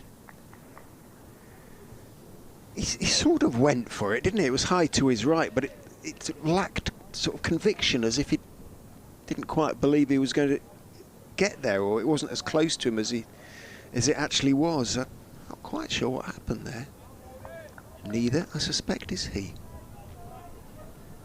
Same for second slip, really. Both sort of tentatively went. No one sort of really...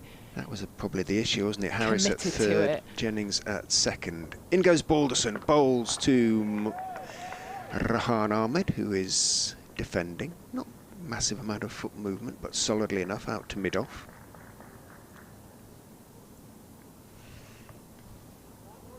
No run, but this is what these two will do. 21 without loss after 3. You know, they will score at 7 and over if you know, just how long will it last? That's the question.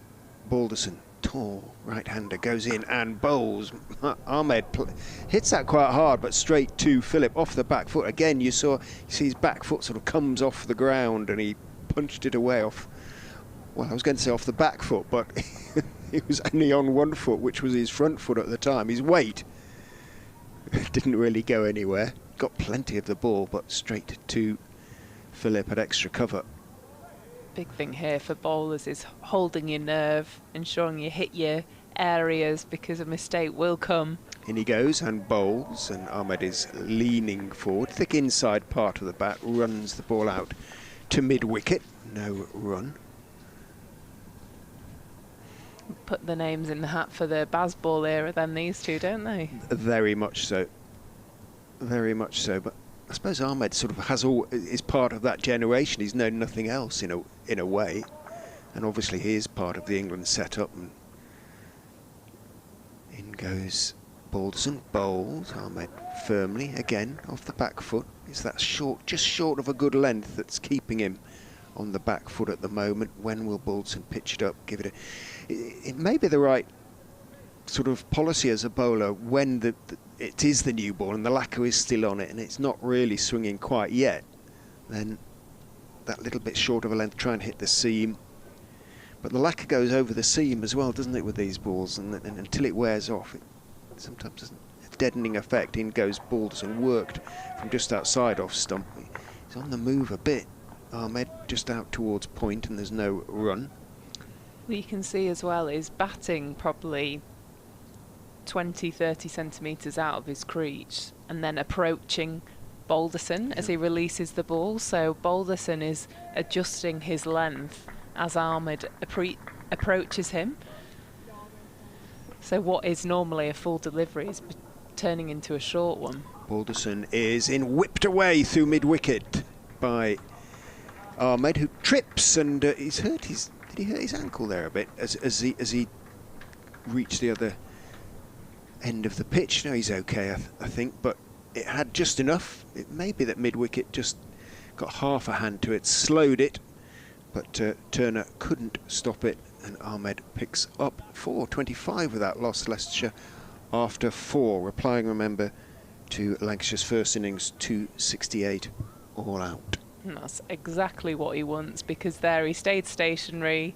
The ball got bigger on him because it was shorter from Balderson, and he was able to guide that through mid-wicket for 4 runs. So he's playing with the bowler, and the bowler's lengths immediately 25 for none after 4 overs. It's an intriguing little battle as Mahmood comes in.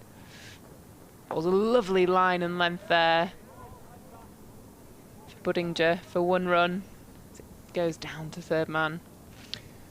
I should know this, apologies that I don't. Do you use Dukes or Kookaburras? We're white Kookaburras. White Kookaburras, yeah, so okay. Yeah, 50 over T20 format we're playing. So it's the Metro Cup that starts on Wednesday and then go into the Vitality Blast. This is the first time the competitions of the men's and women's have been aligned. Same competition. Mahmood into Ahmed. Ahmed on the back foot defends. He is a difficult batter to commentate on, isn't he? Because the shots that he plays aren't really in the coaching manual quite often, a lot of the time, and you sort of see his back foot lift into the air, but he's a lot of fun, I promise you. He's a lot of fun to watch. I thought he was coming down onto the front foot then, and then he jumped back and defended off the back. So I'll have to see what I say here. Say what I see here that could be very different to most orthodox right-hand batters as Mahmood comes in. Was it the pigeon? Ahmed steps away. A pigeon went right across, and he's saying to Ian Blackwell, it was the bird. Flew right across his eye line there. I would be very impressed if Lancs TV camera followed that one, but I'm pretty sure that's what happened. Mahmood's spewing there as a bowler, having to go through his full action. I think he pulled away a little bit as well in his deliveries. Mahmood steams in from the Statham end.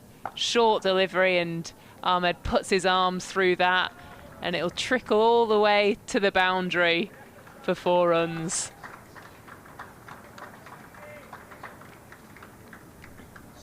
Sits back in his crease for Saqib and just lets the ball follow round to square.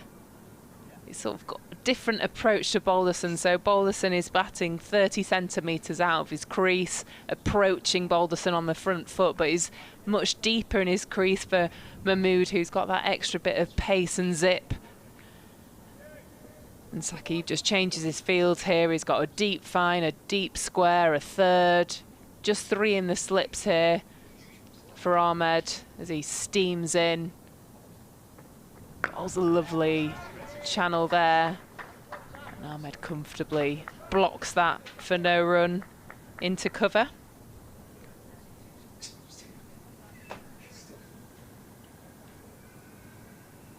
Yeah, a real battle here as the scoreboard doesn't really show how well the opening bowlers have bowled for Lancashire. It almost feels like we're playing a 50 over game here, where if you miss your mark ever so slightly, you get punished. Saqib runs in. It's a nice channel. Ahmed goes forward there, and it beats the outside edge of the bat. Well, we saw a lot of that on the first day yesterday and the first morning yesterday.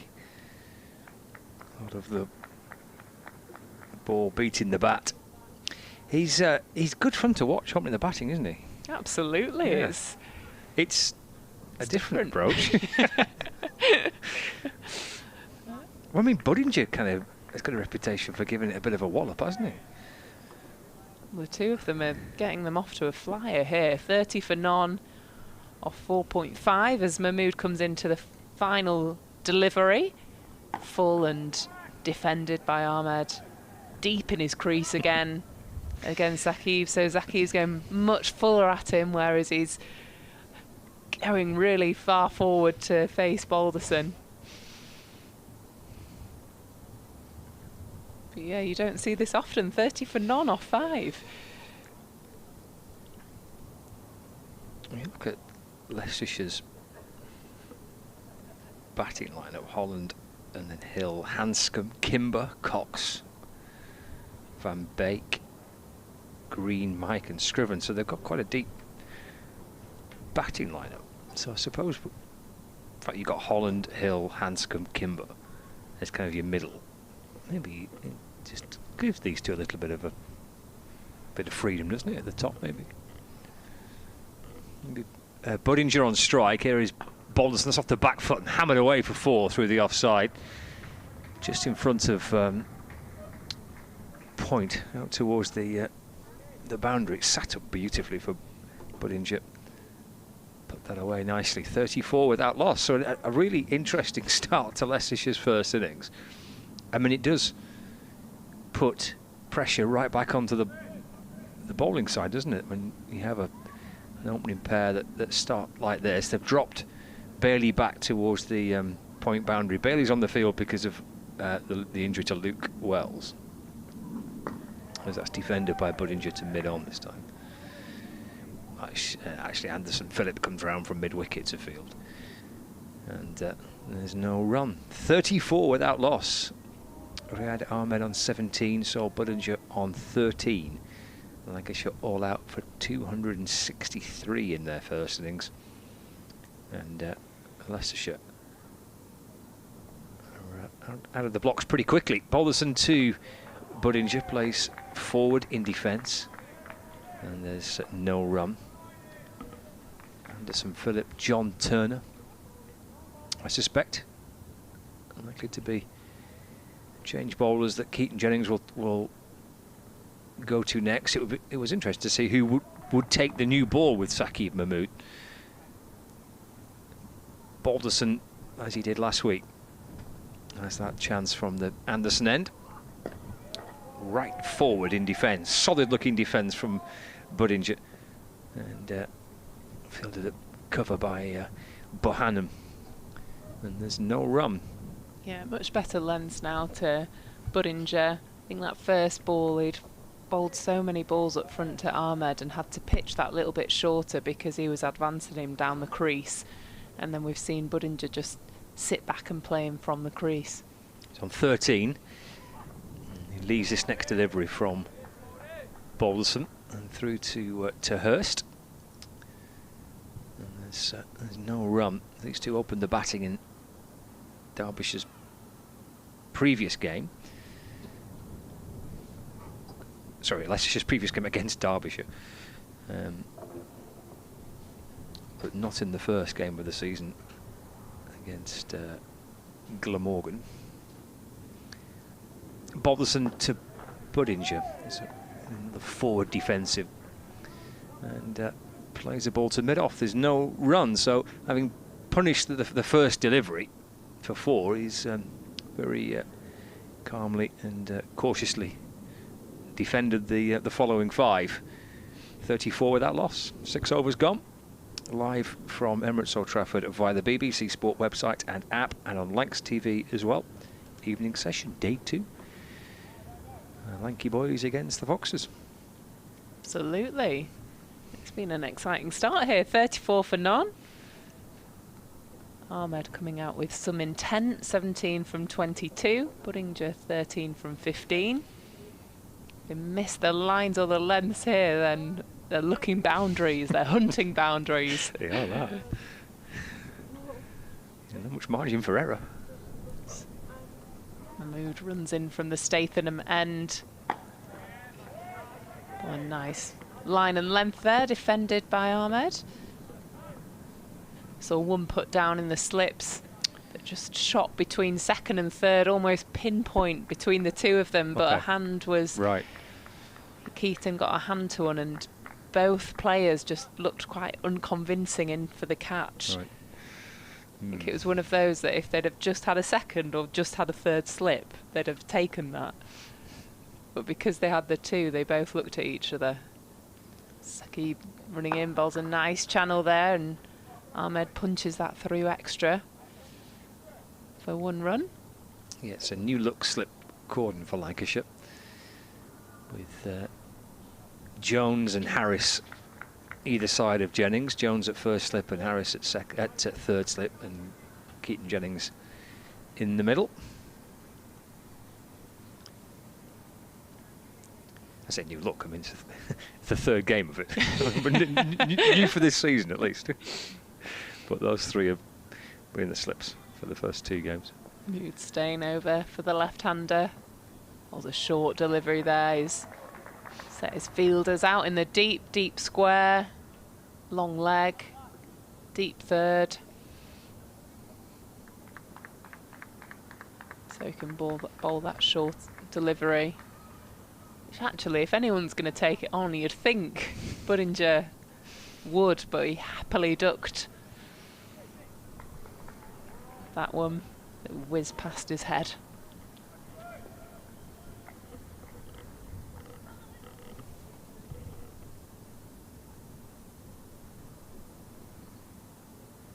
Mahmood steaming in once again. Defended on the front foot there by Budinger for no run.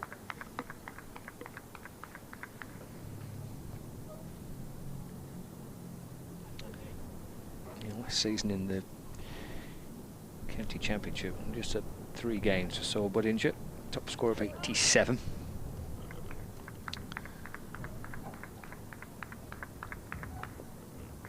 Riyad Ahmed with just over 500 runs last season in the County Championship, averaging 33. 4 times he got to 50. I suspect not as an opening batter, though, for Leicestershire last year. In and defended once again by Budinger.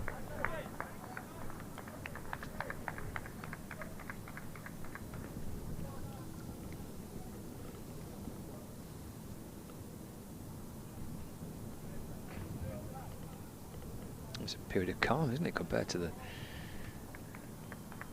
carnage of the first couple of overs when they came out all guns blazing. I think they've just settled down a little bit. Field's got a little bit more defensive as well. Yeah, with not surprised. How hard both batters came out against the new ball. Moved in. Big appeal for LBW. Will it be given? No. Looked like it just hit that leg stump line. Not interested one bit. The umpire. Yeah, little shake of the head by Ian Blackwell. Didn't look out, 2 leg side. He might have pitched even outside leg stump potentially. But yeah, it's given Mahmood a bit of a shout. It's one of his vocal calls. Absolutely. Yeah. And they all joined him, didn't they? They did. So yeah, didn't leave him on his own. Sounded more convincing than it looked. That must be poor for a bowler, that, when you go up for an appeal and no one else joins him. I mean, how depressing must that be? Talk us through it, Phoebe Graham. Yeah, you want people to join you if you're going to have a bit of a go. Don't want to be left hanging, do you, on your own? Balderson in to Ahmed. It's driven to cover where Anderson Phillip fields, and there's no run. 35 without loss at the start of the 8th over of the Leicestershire first innings. Keep moving third more to a deep backward point for Ahmed, and then making cover round more into an extra. Here comes Balderson. Ahmed gets a single here, quick single actually. He straight away wanted one. Just got on the front foot and has pushed out to the left of Bohannon at mid-off. And scampers through for 1 run. Moves on to 19, 36 without loss. You can see they run well together, these two. they're almost so hungry for runs that it's, again, similar to T20 when you know left or right to someone, then you've got to go. Whereas often in county championship cricket, you don't see people taking those quick singles. Balderson around the wicket to Saul Budinger, who plays forward and defends. And there's no run, 36 without loss. So Jones at first, Jennings at second, and Harris at third. Tom Bailey has the job as being 12th man at deep backward point. Driven right between the legs of Ahmed. It's a lovely shot by Budinger. It's a good job Ahmed managed to skip out the way of it too, because that was absolutely tearing its way down the ground for 4. Lovely straight on drive by Budinger. 4 runs, 40 on the board now. Yeah, they're going at some liquor there. Leicestershire batting attack. Beautiful shot there by Budinger.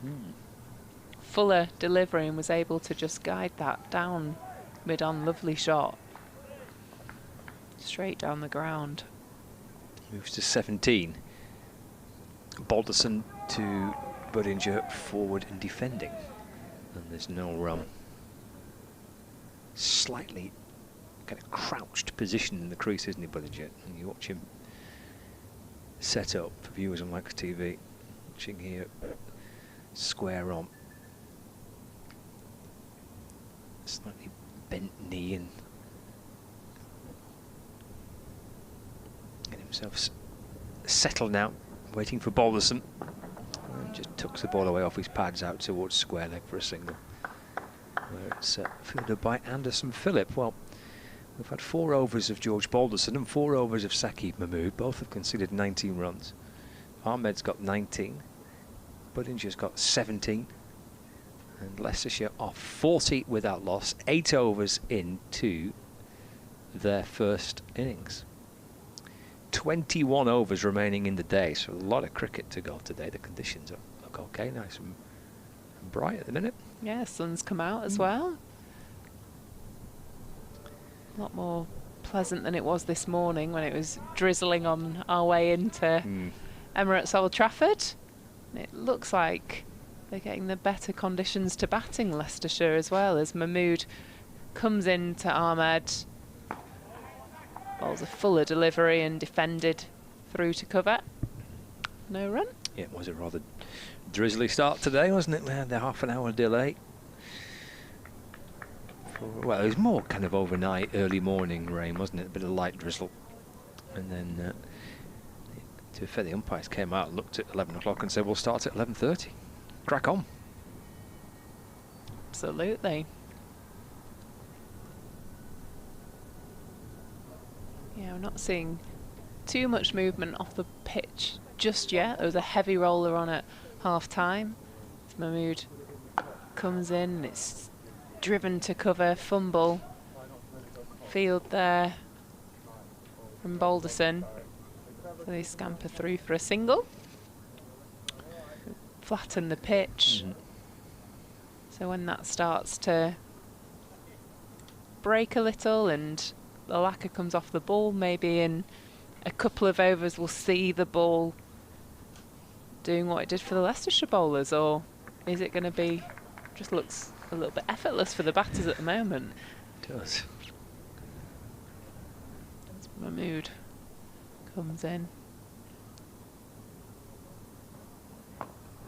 Bowls a straighter line there and guides it through to mid-wicket for a single.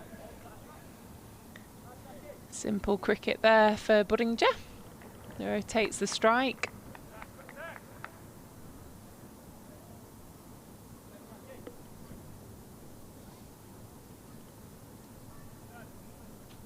Bailey chatting to Mahmood, back to his mark, working on the ball. He's on the pitch for Luke Wells, who had a blow to the elbow whilst during his batting innings.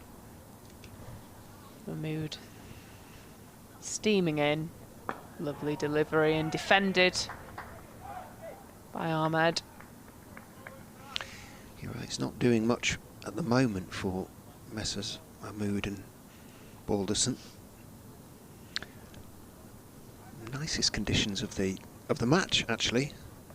Now, players casting long shadows, so you're right, you know, Leicestershire enjoying the best of the conditions at the moment.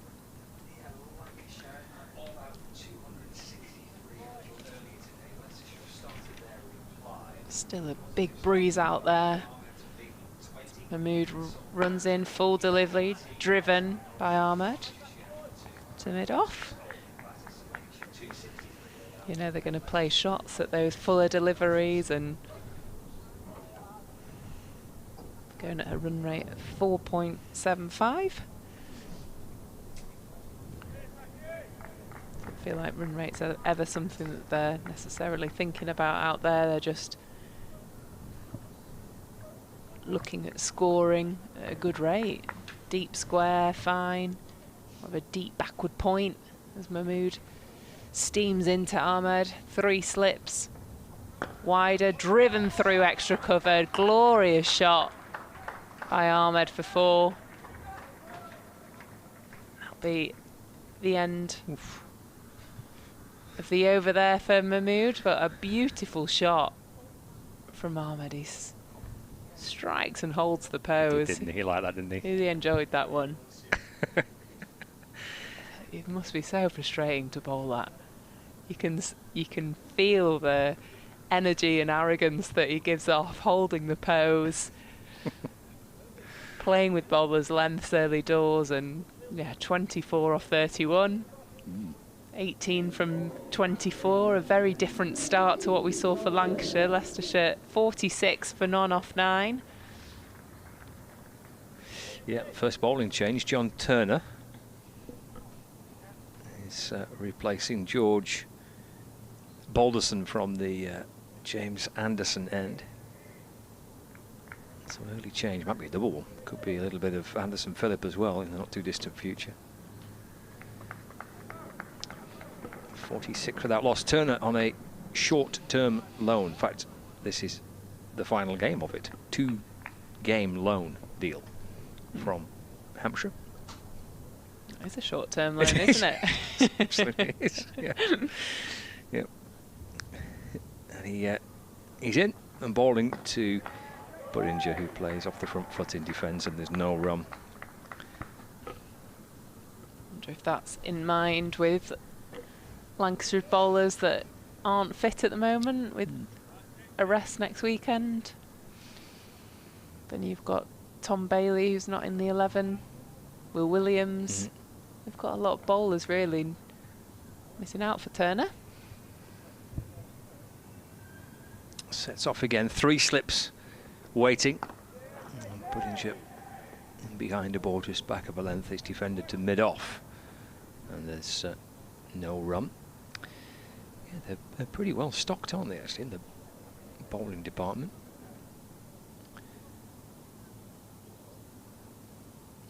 Jack Blatherwick as well. He's playing in the seconds at the moment, yeah. It's Turner. Strides in, bowls once more. No ball. As Buringer just nudges the ball away to the leg side for a single. Moves on to 19. 49 without loss. You were asking me before about whether when Lancashire play Gloucestershire at Cheltenham, whether it's part of the festival. I've had a couple of messages to say it is part of the Cheltenham festival. Oh, there you go. That'd be nice. What a week that'll be for you. Be a lovely weekend. Yes. Yeah. That'd be popular, won't it? The weather's good. Have you been inside Cheltenham College? Turner is in and bowls, and Ahmed tries to swat it out towards the leg side, and through it goes to the keeper, and there's no run. Lancashire played a 4-day game there quite a few years ago, probably before COVID, and the place where you went to go and get lunch was this most spectacular hall with just fantastic artwork, and the roof's all painted. It's a play in the miss from Ahmed. Straight to the keeper, there's no run. Is it quite Hogwarts-like, or? Absolutely Yeah, that, yeah, absolutely that. I played when I went on loan a couple of years ago to Western Storm, which is now Somerset. We played a game at Cheltenham, and it was round the Cheltenham Festival time, and it had a really nice feel around the little town as well, so it was quite a nice place. And I think I've had a few cricket festivals there as a kid and just remember the Hogwarts. Beats Ahmed again, who's hopping about inside the crease, doing his own thing in his own unique way. Sort of feel, and it's definitely like its own little world, the campus, with rugby grounds and cricket pitches, and then the town itself's really beautiful as well, so a lovely little spot for you. Another weekend away for Scott Reed. It's work. No, I know it's work. Final ball of the over. It's Turner into Ahmed down the leg side, and taken by Hurst. 49 without loss, 10 overs gone. Ahmed on 24, and Sol Budinger, he's unbeaten on 19. Yeah, I mentioned the Chesterfield game as well, so they've got 4 days at Chesterfield. Blackpool, 4 days in Blackpool. Oh, we love Blackpool, don't we? Enjoyed Blackpool last year, didn't we? Yeah, that was had a lot of success, both men's and women's. Good place to at go, Blackpool, yeah. That was the Ben Stokes game for Durham, wasn't it, there last year in the Championship? When Ben Stokes played for Durham and Nathan Lyon was playing for Lancashire. The year before, we had Joss Butler in Blackpool. We did have Joss Butler. On a return. I think he was returning from international duties, and Butler did Blackpool. Yeah, someone said that he was just having a wander around the high street. Take everyone to all the best places here. What a way to live. I love Butler does Blackpool.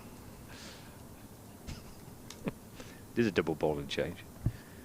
Yeah, Philip coming in. I'll be steaming in here from the Statham end, gliding up the hill. Oh, and punches out to deep backward point. Does Budinger. 50 partnership. No wickets lost. It's a great start for the Leicestershire opening attack. They've come at Lancashire hard, really, putting away any bad balls. Could have gone the opposite way and been tentative given the conditions that Leicestershire have bowled with that new ball. They've made it look really, really challenging for the Lancashire attack, but they've gone the other way and really put the foot on Lancashire's throat here. As Philip comes in full toss, no ball, calls the umpire. It was a low full toss, so I think it's the front foot where he's over stride. Umpire goes to show where his foot was. Yes, he's making it pretty clear there, isn't he? Not happy with that. Yeah, he's gliding in. Looks effortless the way Philip runs, doesn't it?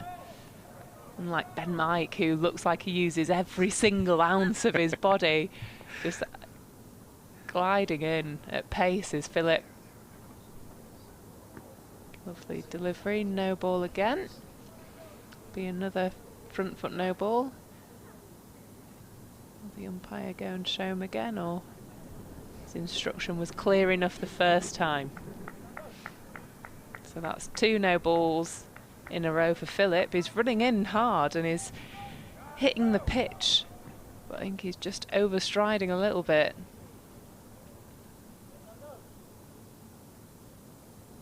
He comes again, gliding in from the Statham end.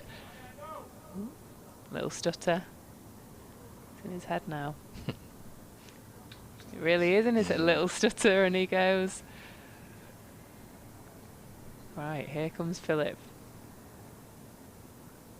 Will it be the 3rd no ball in a row?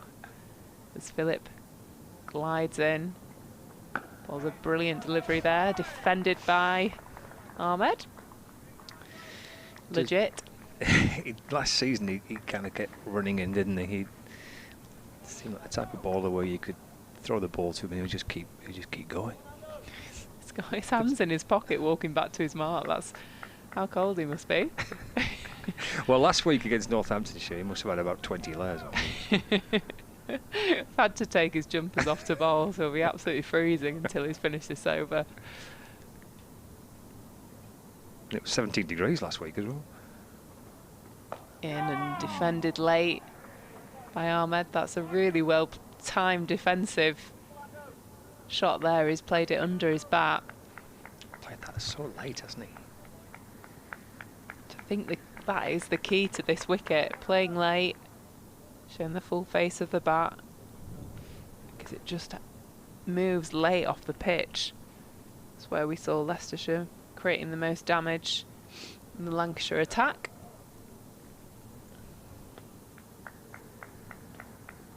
Three balls still remaining in this over after 2 front foot no balls from Philip.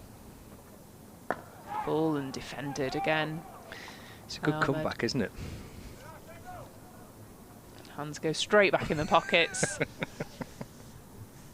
He's doing well after those 2 no balls. He really has. He's sent down 3 lovely deliveries. He's got to have hand warmers in his pockets because there's straight back in there.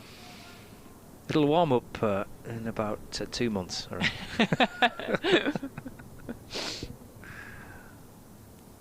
Yeah.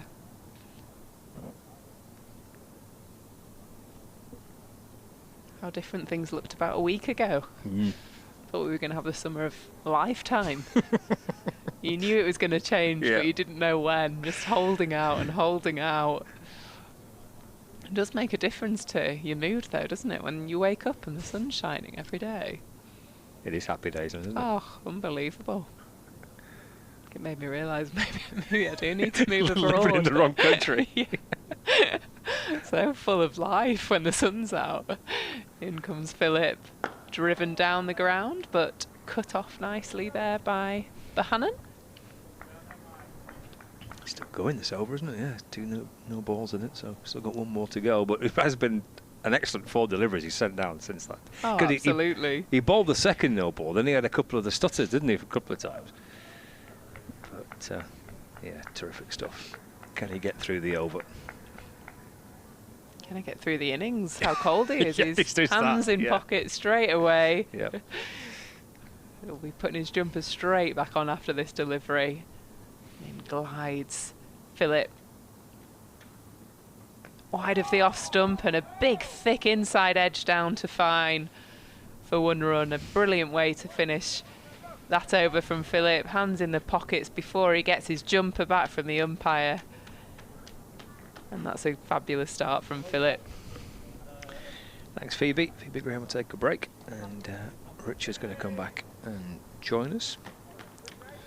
55 without loss. Ahmed on 25, Bullinger on 20. 18 overs remaining in the day's play. Richard Ray, lively start, albeit it has, compared to the first 6 or 7 overs, it has settled down a little bit. It has, which may be a hopeful sign from Leicestershire's point of view. If these 2 settle down, they will still score reasonably quickly. They can't do anything else, but it's also a sign that Lancashire have sort of bowled slightly better at them in the sort of second part of those 11 overs.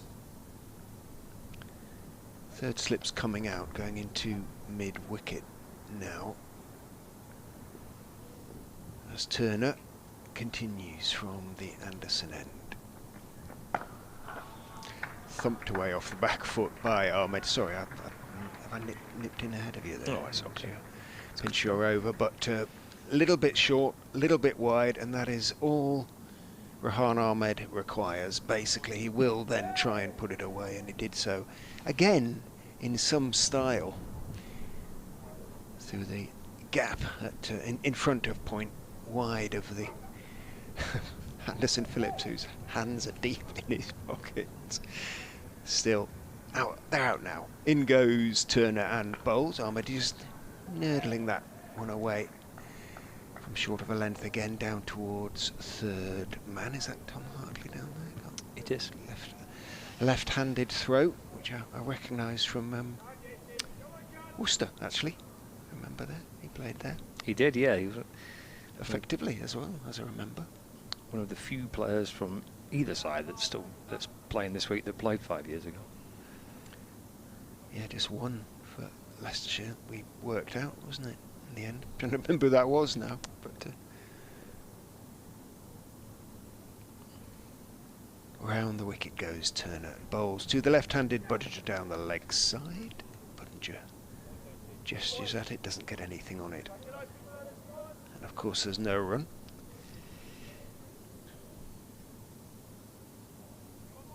It was Ben Mike. Ben, yeah. I thought bowled pretty well today without too much reward.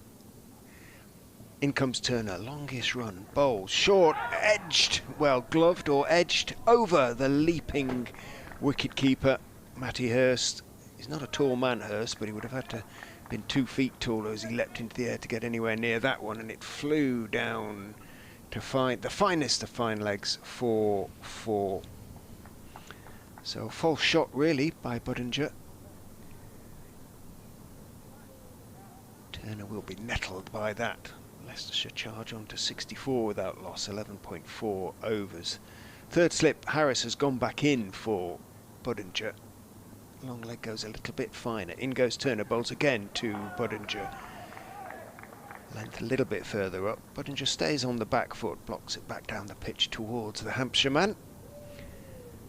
Leicestershire had a Hampshire player on loan all last season, Scott Curry, and he was brilliant, actually, really did bowl. He was the top wicket taker for the Foxes over the season, not that many took many, so to speak. But he also scored a century at the end of the season at Northampton. Turner is in, bowls, that's a better length, draws Budinger creeping forward. Budinger covers up on off stump, pushes it out to mid-off, and there is no run. 64 without loss after 12. How many did there's still another 17 today, so a good, what, hour and a quarter perhaps? The previous meetings between these two sides, so I mentioned that game in 2020 between Lancashire and Leicestershire, that was played at Worcester. It was the Bob Willis Trophy fixture. Leicestershire won by 7 wickets. So it's been 5 years since these two sides played a 4-day game against each other. And then did Callum take a few wickets? Callum Park, because he usually he was spinning there, wasn't he? Yeah, he was in the. He was definitely in the team. I'll have a look for you. He's not figured up at Durham, I don't think, so far this season. In the first innings, he took 2 for 32. And in the second innings, 3 for 30. An appeal for LBW there, because half appeal from Anderson from over the wicket to Ahmed. Thought that got through in there, thick inside edge onto the. Oof, that almost got through. So the previous game before that was in Leicester in 2019. That finished in a draw. In the same season, the two sides met in Liverpool. 2019 again, that finished in a draw. Do you remember Hassan Azad running out Keaton Jennings off the first ball from short leg? Just dropped it down at his feet and chucked it at the stumps. It was short, but down the leg side by Anderson Phillip and taken by Hurst. Yes, I do remember that. Yeah. So that's 2019. Only game I've seen at Aigburth. Is that pavilion still standing? It is, yeah. Astonishing building, isn't it? Big red brick pavilion. Back there again, actually, this year. Lancashire not been to Liverpool for a few seasons. Okay. But playing some one-day cricket there this year. I was asking Phoebe about the sort of progress on the new ground up at Preston. Is it sort of under construction now? It absolutely is, yeah. Philip balls again, he's gone short, and Ahmed has nothing to do with it. So they've got, I think basically, there's 2 pitches there, 2 ovals there, one which will be for the professional side and one which will be for the kind of community side. I think the professional pitch and ground has been handed over kind of now to Lancashire, so the ground staff can start to work on it.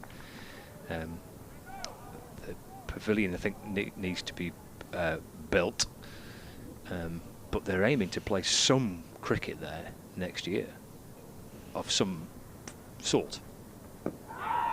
Rattles the pad of Ahmed and loops away into the offside. It comes back in towards him, there's no run. So whether that's maybe age group cricket or second 11 cricket, something like that maybe. That's the aim at some point next season.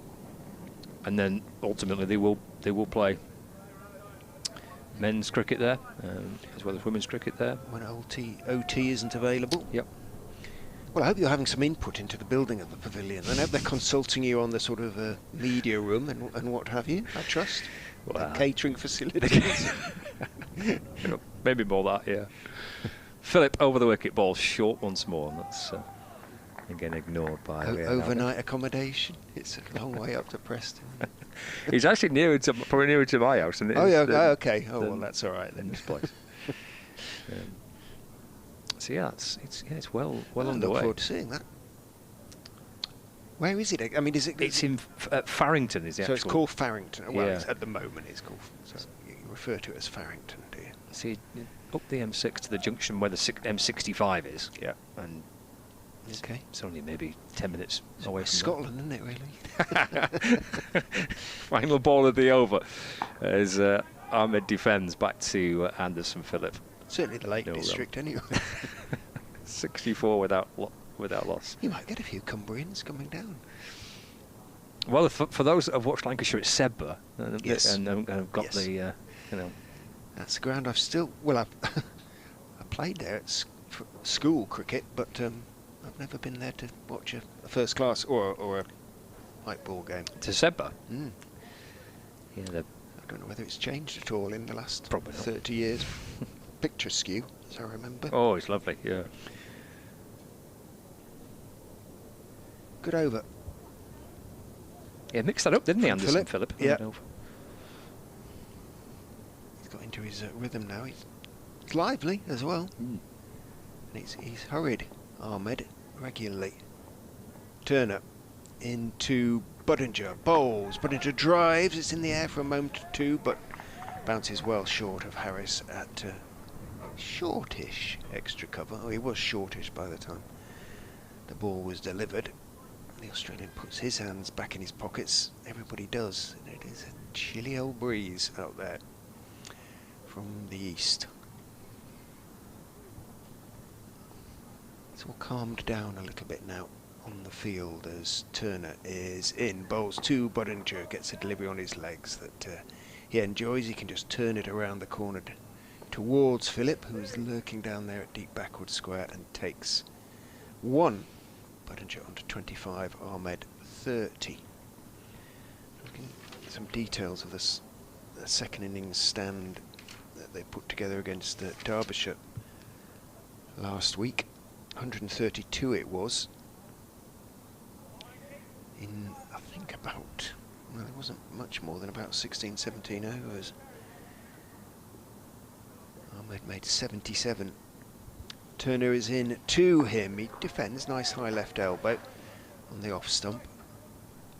Turner picks it up in his follow through.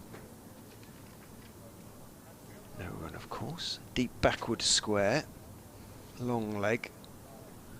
Wide third man, almost backward point on the boundary. Extra cover mid wicket, mid off, mid on. And the two slips. The outfield here not quite as quick as Grace Road is already this season. Turner is in, bowls, and he did have a little feel for that one, Ahmed. You could sort of tell. He rehearsed, well, what does he rehearse? All sorts of wristy shots, but the first rehearsal was of a sort of curtain rail back inside the line, which he knew really should have tried to leave, but he had a little tentative push at that one. Turner, very straight run, longish run, comes in and bowls. Ahmed defends on off stump out towards Phillip, and there's no run. 65s at the moment, which means Leicestershire trail by less than 200 now, 198.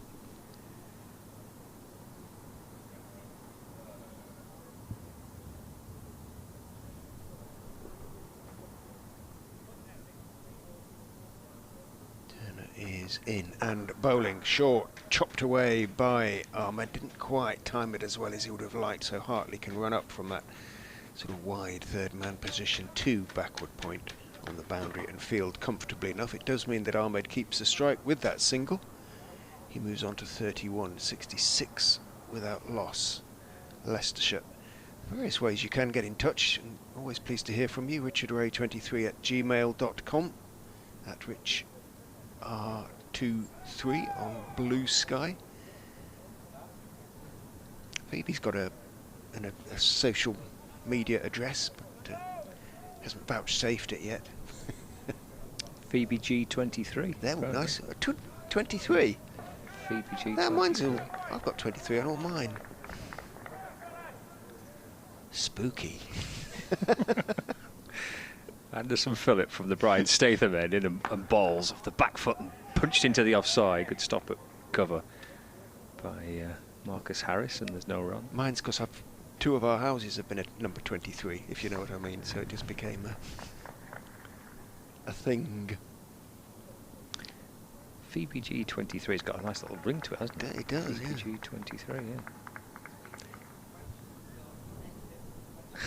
She's plugging for questions now. And that's on which one? Which one's that on? X. That's on X.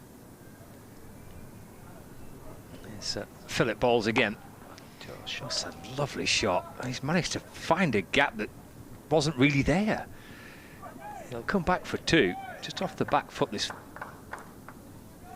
cover and extra cover in place for Lancashire. He's just pierced the gap between Tom Hartley and Marcus Harris.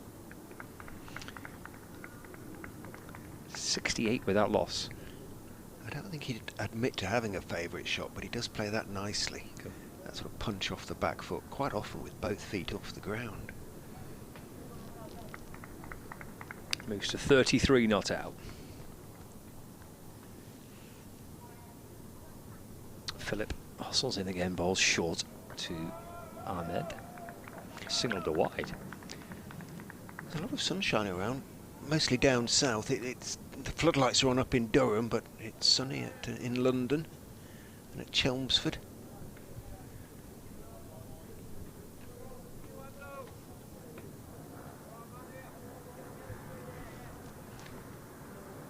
We're complaining about rain in Leicester as well. We're not there. Will be in about a month. Quick turnaround, isn't it, for the repeat fixture, or reverse fixture. Single off the back foot this time by Ahmed. Round comes Seki Mahmood from mid-on to field. Ahmed to 34, 70 on the board now for Leicestershire, without loss. Brings Sol Budinger back on strike. 25 not out. Yeah, 5 innings, 5 starts for Budinger, more than starts really so far this season. He was a bit unlucky last season because he played well pre-season but didn't make the first sort of game and then didn't break into the side until the end of the season. Waits for Philip, who's in short, and Budinger crouching down underneath it. Scores this season: 56, 32 not out, 81, 44, and now 25. But as I say, although he's got like 7 half-centuries now, yet to go on and make 3 figures. Long way from that, of course, now, but he has got a start. Waits for Philip. 2 slips in place. It's just dropped away into the offside with Turner back on the boundary. Just eases the ball away through point for a single, and he's pinched the strike too, hasn't he? Yeah, it's the end of the over.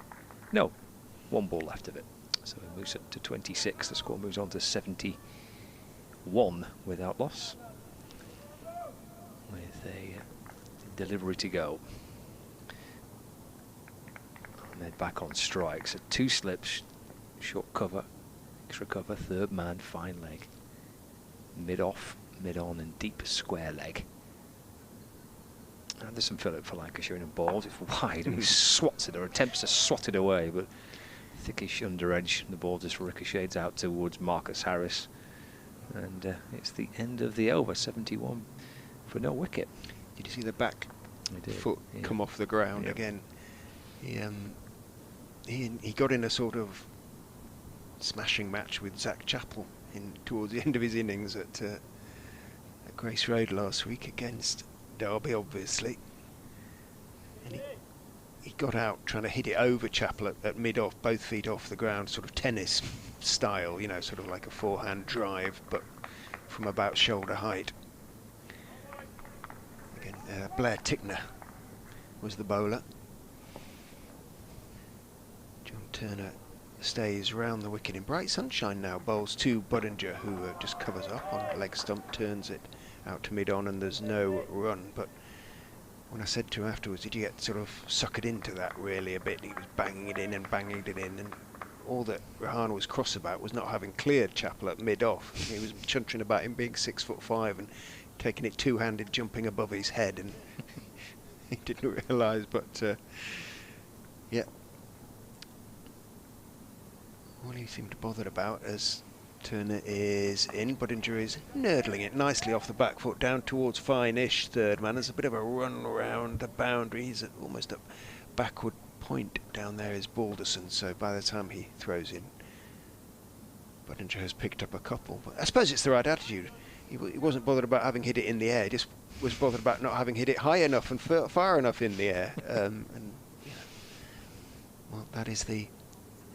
It may have been his attitude from you know, the moment he picked up a cricket bat, but I think it's also partly inculcated into him by the England setup in a way. In goes Turner, bowls to Budinger, nicely, wristily clipped away off his toes down towards Anderson Phillip. A backward square and a single is taken.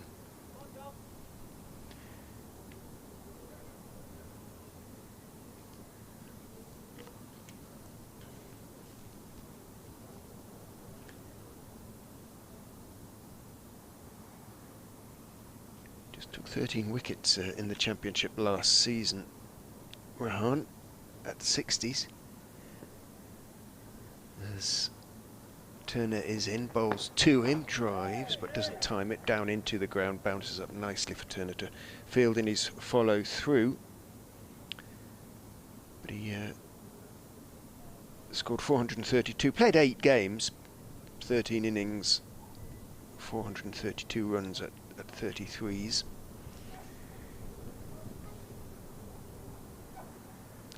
Obviously spent the winter pretty much with England. Flying hither and thither, in goes Turner.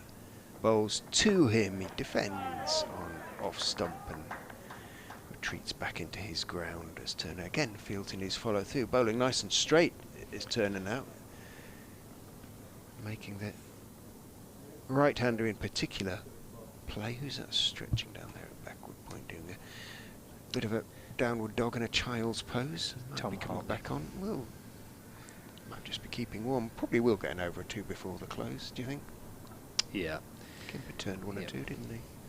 Might be worth a try. Turner bowls. Ahmed defends an off stump, back past Turner, but not past mid-off. Nonetheless, a good over from Turner. 4 overs, none for 17 for him. But Leicestershire proceed 74 without loss after 16.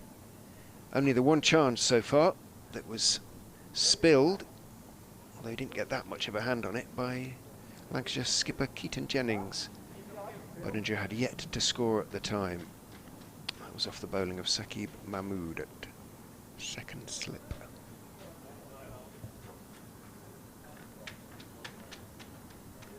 Otherwise, for the most part, Leicestershire have proceeded without real alarm.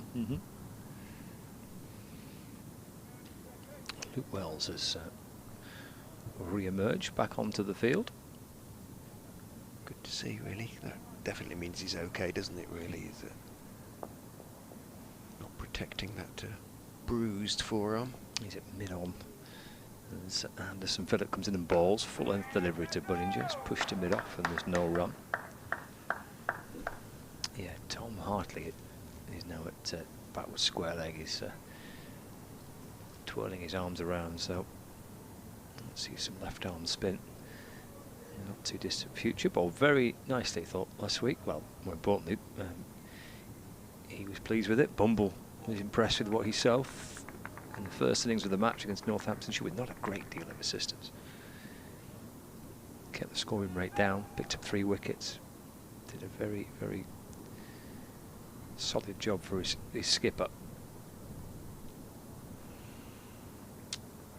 It just turns Budinger around. It comes off a leading edge. It flashes out towards the offside where Bailey's on still. So there's somebody else gone off. Budinger moves to 30.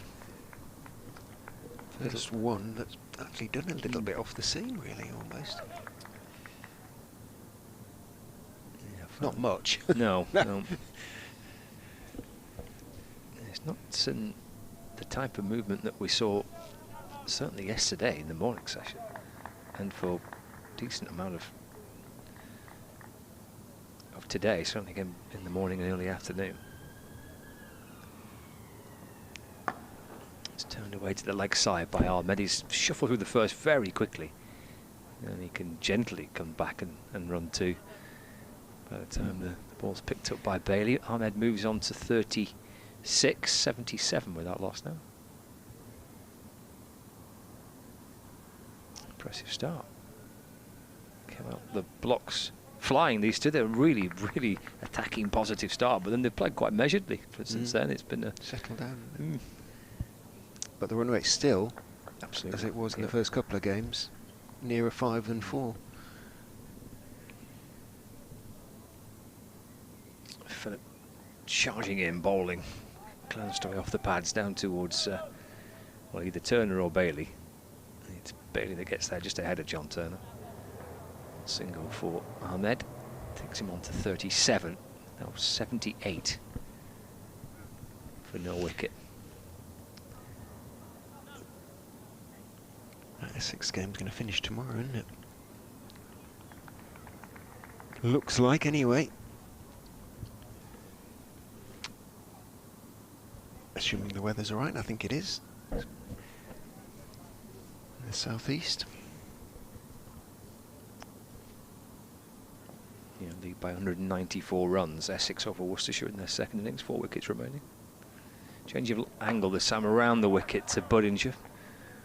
Forward and defends, and there's no runs. So Essex 217 for 6 in their second innings, lead Worcestershire by 194 runs. Could be a good game. Well, it's a good game.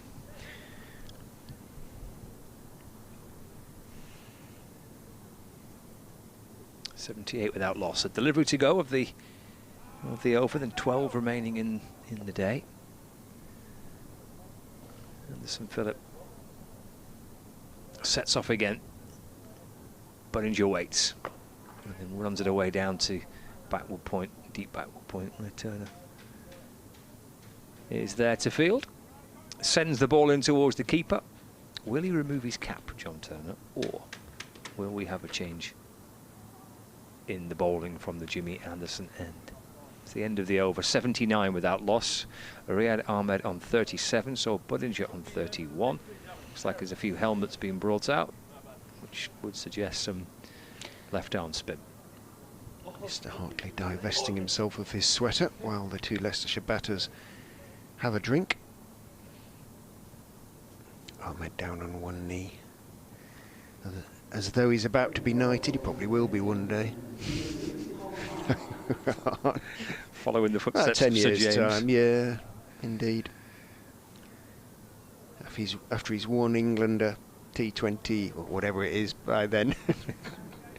Something World Cup of some kind, sure. Apparently there was a 14-year-old playing in the IPL today, and he hit his first ball for 6. That probably makes you guys feel old, but imagine what it does to me.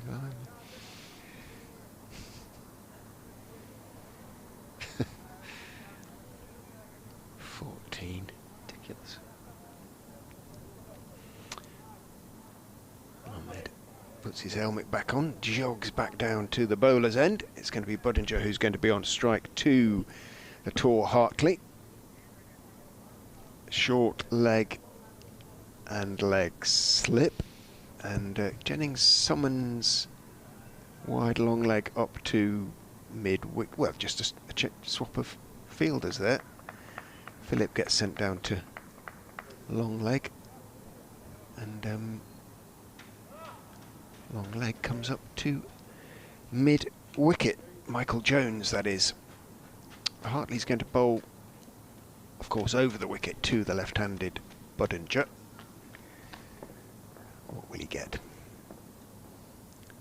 And he comes, bowls. Oh, wood goes Budinger, hits him on the pad well outside the line, and he was playing a shot, but he looked uncertain. Came off the pad, trickled to Jennings. Start. Mm-hmm.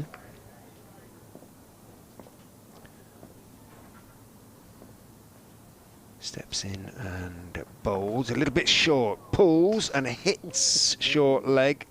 Well, he turned, but I don't know quite where it hit him. There's lots of waving. He's still on his feet. You know, he hasn't sort of collapsed or anything, Josh Bohannon, but something's going to be sore. I think it was his. It may have been his rear end. He turned his back on it. He's got his hands in his pockets now. He looks fine. He says, I don't need to see anybody. Everybody looks concerned, but umpires are coming down. Did it hit the helmet? Well, I'm Did assuming it bounce with up onto the helmet with or something? with the reaction from the Lancashire players, the fact that Lancashire's physio's coming out would gives me. Has he got to have a concussion check or maybe, some yeah. kind? He looks perfectly well. It indicates his sort of left shoulder. The very tall Lancashire physio comes out, and a certain amount of. He's just it's his shoulder, going through a couple of little exercises to make sure the shoulder's okay. But Bohannon, tough young man, says, "Yeah, I'm fine. I'm fine." A certain amount of gentle manipulation going on just to make sure all is fine. There's much amusement out there. Stand still. let me move you around a bit. He's a big chap, isn't he? Sam, physio. Yeah. Oh, no, he's checking. Well, the he's helmet. now checking the helmet, so Did, perhaps it came off the shoulder onto the helmet or something.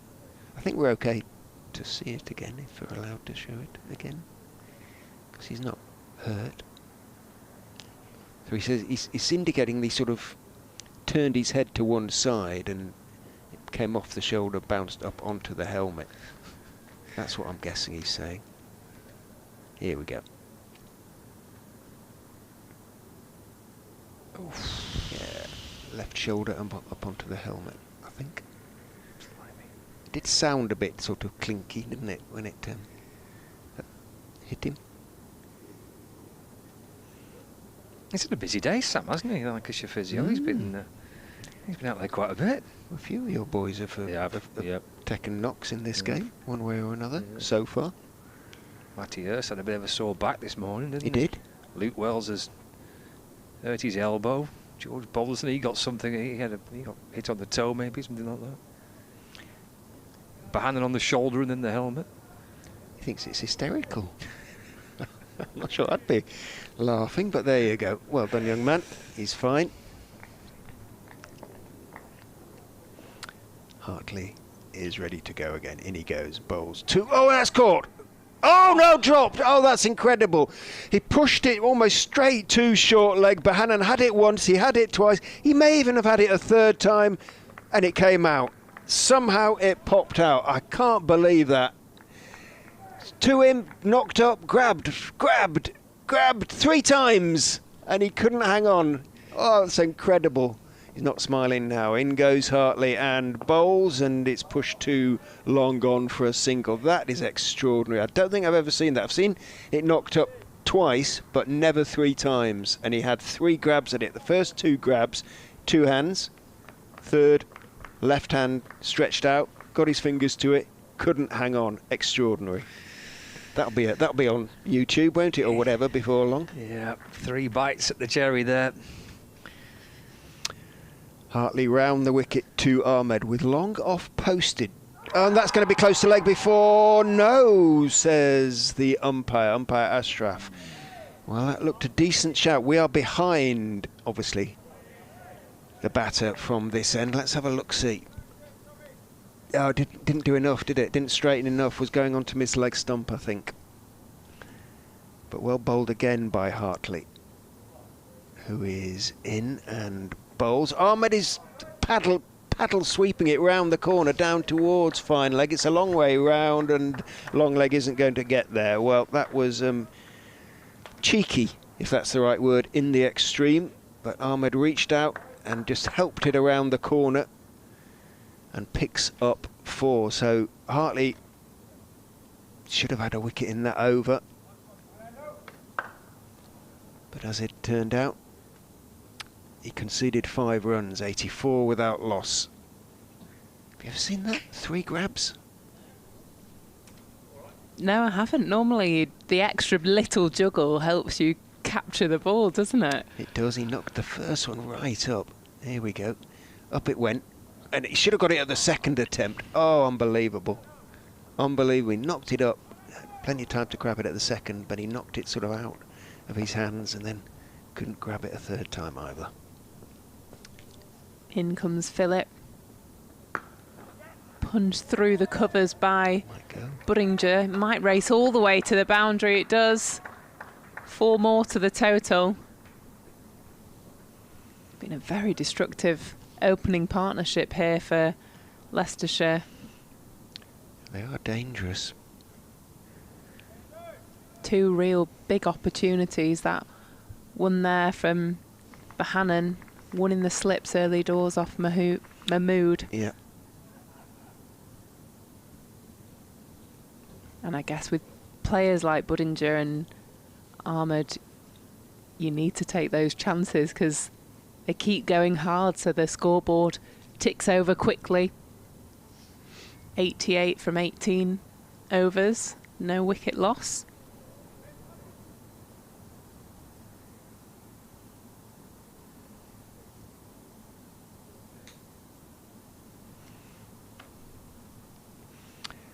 Well, we saw how Leicestershire regretted their drops in the first innings. I'm sure Lancashire already regretting missing Buddinger. They missed him twice now, 0 and 36. Just one slip in place, quite a conventional field here to Buddinger. In and punched a backward point for no run. Sorry, 32 I should say, because of course he's picked up 4 since. Hands back in the pockets for Philip. Even though the sun is now out here in Manchester, it's the best part of the day really that we've had. It's a bit watery though, isn't it? It's not a convincing sun. No, I'm like you. Waking up in the sun is very invigorating, isn't it? Oh, life-giving. absolutely.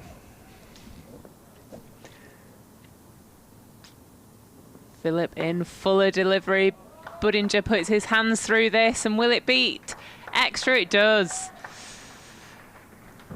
Another 4 added to the scoreboard. Fuller delivery, and deep cover has to make some ground and doesn't quite stop the boundary from going over the rope.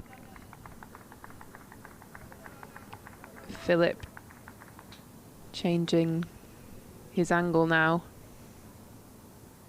Coming back over the wicket. Feels odd, isn't it? The sweeper, 2 men out deep on the leg side. Just the one slip now. Philip in, drags it short, and it just goes down to square leg for 1 run. Yeah, they've started off very attacking, did Lancashire with the fields. 3 slips. No third. Not many men in front of the bat. But with the aggression that we've seen from Ahmed and Buddinger, it's this damage control alongside you still want to take the wicket. So ball cover up for Ahmed. Got a deep backward point. Fine, square. Full delivery goes through that 3rd slip. Down for 4 runs. It's a good delivery from Philip, but it's proving to be an expensive over. 13 from it. Rose on him a bit, and it was a catching height. Third slip. genuine edge. Thick edge, wasn't it? Ahmed on to 45. 3 away from the 100 partnership without loss. I guess that's the benefit of the quick start. You know, Jennings feels he's had to sort of try and cut off the runs a bit. That edge earlier snapped up. Nobody there this time. Absolutely. Philippine straight on Ahmed, and he works that down to long leg for a single. Expensive over, 14 from it. Leicestershire make their way up to 98 from 19 overs. That scoreboard is lightning fast. Ball had barely left his bat when it had changed. 10 overs still left in the day as well. Should get them all in as well, I would have thought. Yep. Nice and bright. No floodlights needed as yet. And with Hartley bowling of probably 5 of them. Yeah, it helps, doesn't it? He's looked really threatening as Tommy does. Hartley. He has. Looks around him. He's going to go round the wicket to Rehan Ahmed on 46. Hartley bowls. Ahmed goes back, cuts. There is the sweeper out on the offside boundary, so it will be just the one. I think that's the numberless Turner out there. So Ahmed on to 47. 68 balls he's faced. Buddinger's 41 has come off just 51.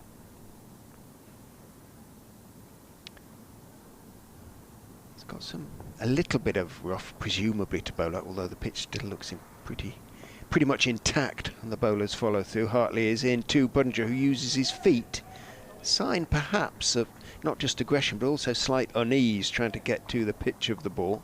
Ended up just turning it out towards mid-on. Mid-wicket ran across the field. Jones, I think that is there, and no run resulted, but that'll encourage Hartley a little bit, who is in and bowls, and a slightly in-out drive. Big swing of the bat from Sol Budinger. Didn't really time it. Ran out to mid-off. Harris. It looked like he was going to play a big slog sweep there, didn't he? And just pulled back from it and ended up playing a half-hearted drive.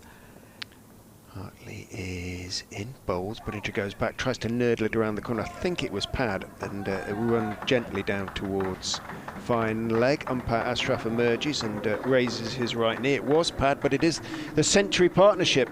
Opening partnership of 100 has come off just 118 balls in 88 minutes. Yeah, you could hear the Leicestershire dressing room really giving it some for the big partnership there. Hartley round the wicket to Ahmed, who stretches forward and, as is his wont, holds a pose for a second or two. Just look at it. Leicestershire photographer John Mallett to give him time. A very polite young man, is Rehan.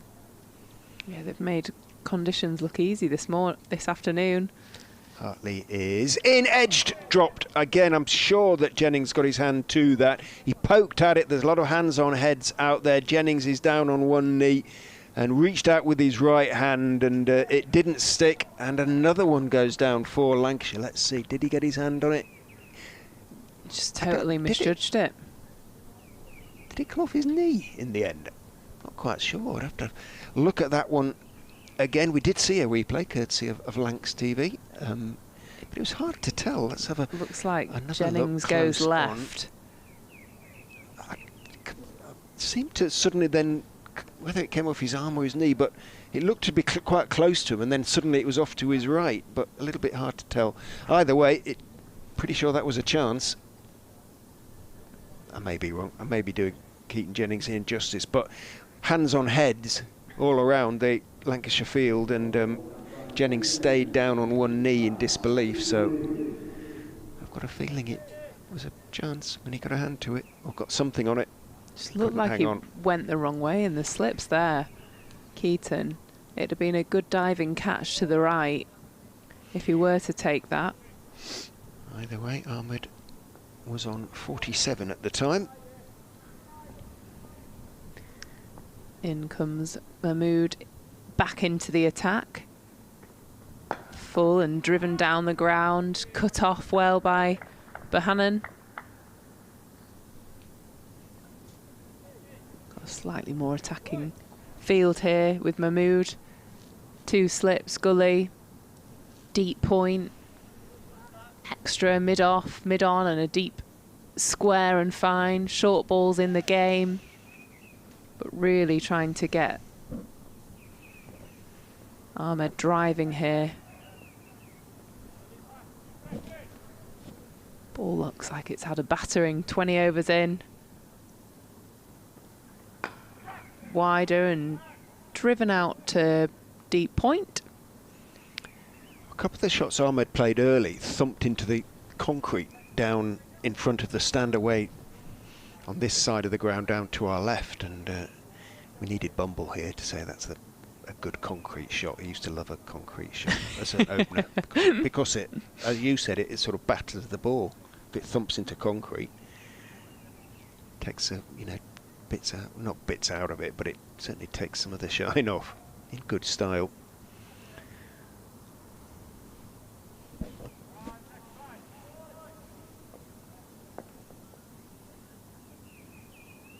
It's coming round to Budinger. On 41 is Mahmood. Bowls it short. Opportunity caught at mid-on. Great grab there by Bohannon. And that's the breakthrough that Lancashire were looking for. Leicestershire 102 for 1. Takes the wicket of Budinger. Yeah, clothed it a bit, didn't he? To mid-on. 2 hands to his left.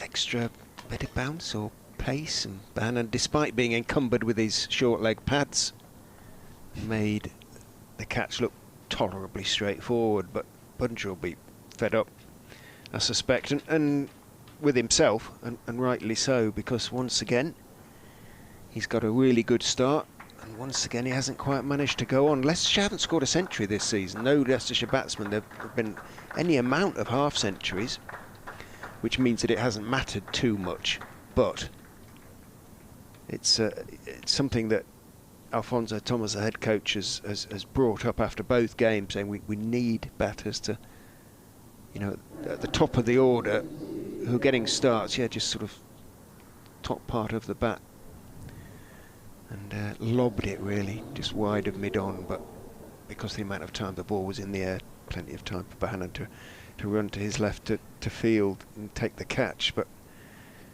they can't always rely on the lower, on the middle and lower order to sort of not dig them out of it, but go on and make a good score into an imposing score, if you like. And Budinger again got in, couldn't quite go on, but well bowled. Saqib Mahmood. Yeah, he's come on and he's got the breakthrough that the team required from him. 3 balls into his second spell. Wide of the off stump and diving to his right. Balderson stops that going through for 4. And Holland gets himself off strike for 1. Yeah, Ian Holland opened for much of last season. Well, towards the end of last season. They've given the job to Ahmed this season, temporarily until he goes off to play international cricket, really, but it's worked so far. Mahmood into Ahmed. Lovely delivery, just flirts with the outside edge of Ahmed's bat. Angles in, nips away. How did it miss everything? Beautiful piece of bowling there. Too good. Well, they've got 2 slits and a gully in place. Ahmed didn't flash at that. He showed the full face of the bat and it just missed that off stump and the outside edge of the bat. It was a beautiful delivery there. Lovely bit of shape there from Mahmood. So he comes in, similar delivery, blocked out by Ahmed. Absolute Jaffa. Well bowled, Saqib. Needed that. Lancashire needed that wicket, certainly before the close, and if they can pick up certainly another 1, maybe 2, then they'll feel they're sort of very much not back in the game. They're not out of the game at all, but be a big lift going in at the end of a session that has, that wicket notwithstanding, belonged to Leicestershire really, picking up the last few wickets they needed and then making a pretty decent start with the bat. Can Hartley, who's been unlucky actually in his 2 overs not to have picked up a wicket already, can he pick up a wicket? Rehan Ahmed on 49, short leg and slip, crouched down as Hartley is in bowl to him. He stands, Holland, I beg your pardon, stands up, just pushes it to point. No run. Feels like, I've said this already today, but sort of conditions that you can pick up wickets in clusters as well. So it's about when you get one, can you get 2 or 3 wickets? Hartley bowls. Holland is forward, cautiously. We saw Leicestershire do that with Lancashire, and they went from 7 down to all out within the space of, say, 20 runs. Pushed it to mid-wicket, no run. Hartley. Floodlights coming on. In and bowls. Back goes Holland. Plays firmly, but not sufficiently firmly to beat Jones at extra cover. Still a bit of sun around, actually, but umpires have said get them on now. The lights, that is. Hartley bowls. Holland is forward. He will play relatively cautiously until the close, or try to get to the close. Yeah. 7.2 overs away. Much more orthodox in those terms than, certainly than Ahmed and Budinger as well, really. Hartley bowls. Holland forward again. Back up the pitch goes the ball. Playing normal cricket again now. Yeah, it feels relatively a little bit boring now, doesn't it? It does. Bring back Budinger. Let's have 5 sweepers on the boundary and a big slip cordon. No, Hartley's bowling well here. He goes, bowls, brings Holland forward. Back up the pitch goes the ball. End of the over, a good one. Maiden, in fact, I think it was from Tom Hartley. 3 overs, 1 maiden, none for 7. Saqib Mahmood will obviously continue on the back of his wicket in the last over. 6 overs, 1 for 27 for him. Hamish makes the point. It is only a matter of time until Leicestershire are 5 for 2 with these two, but in the meantime it's quite good fun watching. And yeah, it's sort of what I said, it can be 100 for none off 15, or it can be sort of 5 for 2 off 2, I mean, they've certainly dented the runs in this run chase, trailing by 160 now as Mahmood comes in and defended by Ahmed. Might start swinging a bit now under the lights, sometimes does. It's a bit cold to swing too much, but how was the ball? 22.1 overs.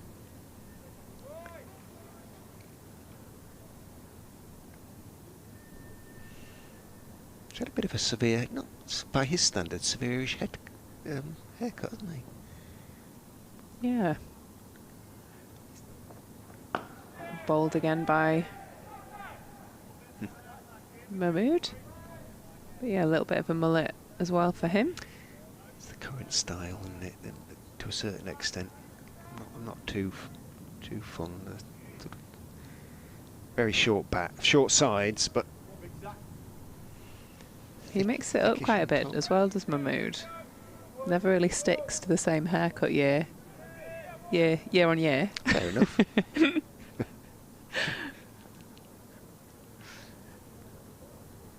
In he comes. Leg stump line, and he works this through to long leg, bringing up the 50 for Ahmed.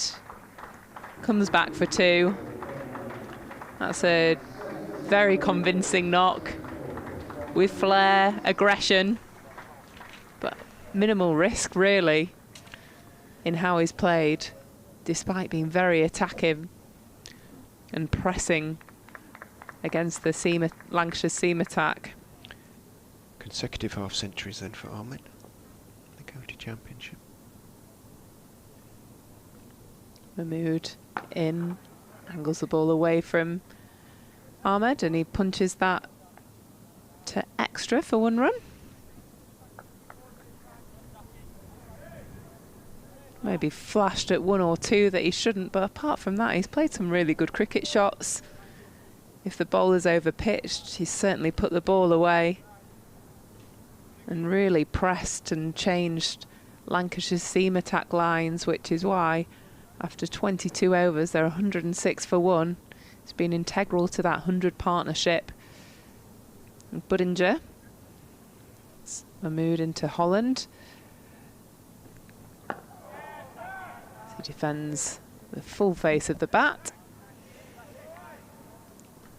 1 more delivery from Mahmood. 6.1 overs left in the day. Leicestershire are 106 for 1. That wicket coming from Zakib Mahmood of Budinger. After Budinger and Ahmed putting on a 100 partnership for Leicestershire, which has really broke the back of this run chase as they trail by 157. In, and they take a quick single here into the leg side to mid-wicket. And Holland takes a strike. He looked a bit startled there, Holland, to see Ahmed charging towards him, but it was a good run.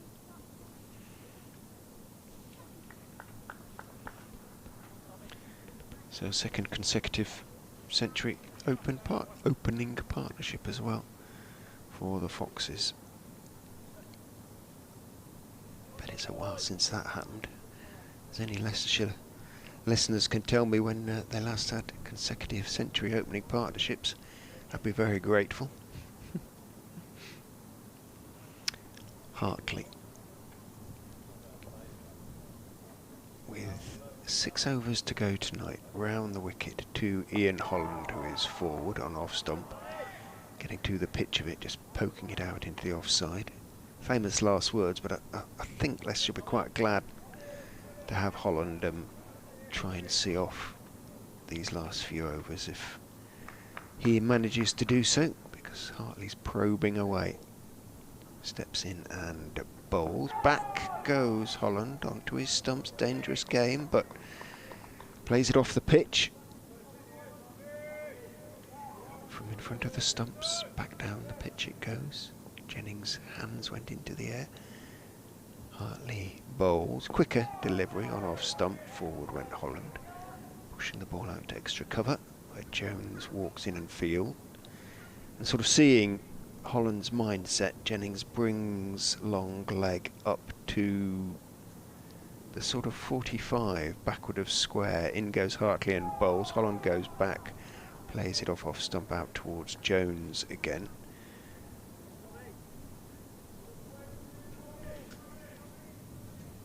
So really threatening as Hartley, hasn't he? Yeah, he's very accurate. Balderson, that is, at that sort of backward square 45-ish position. Hartley bowls and forward goes Holland, getting forward, getting to the pitch of it,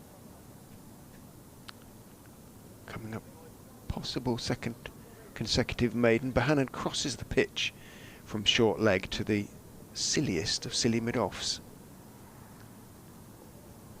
and Balderson retreats back to the boundary as Hartley goes in and bowls. Bohannon immediately into the game as Holland goes forward, plays it into the ground, and Bohannon fields on the bounce. It was a second consecutive maiden. Holland, just the 2 runs to him off 15 balls. A marked contrast to what has gone before. Yeah, and he looks very happy to be playing that sort of cricket at this stage of the day.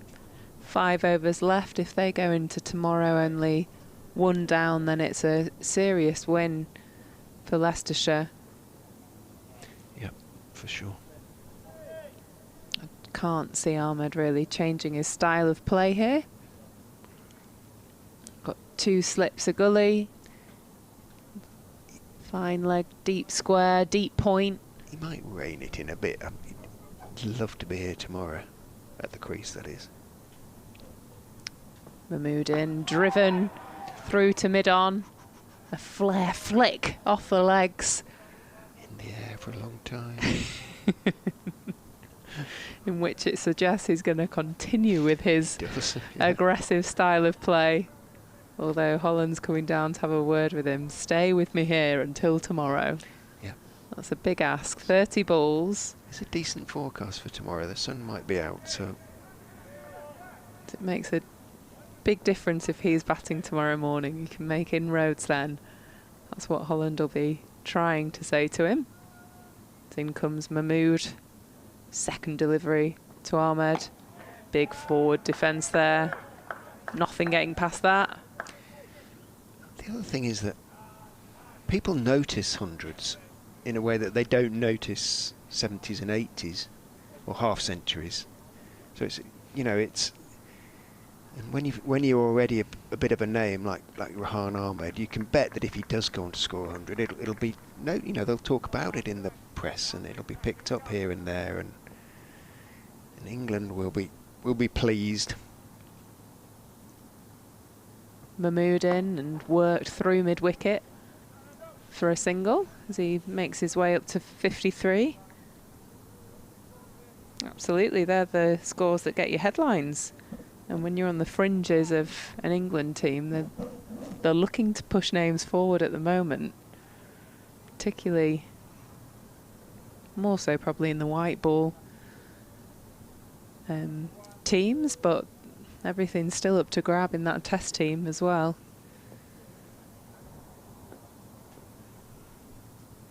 Mahmood, who hasn't played loads of red ball for Lancashire over the past 3 years for injury, steams in. Ball's a shorter delivery there.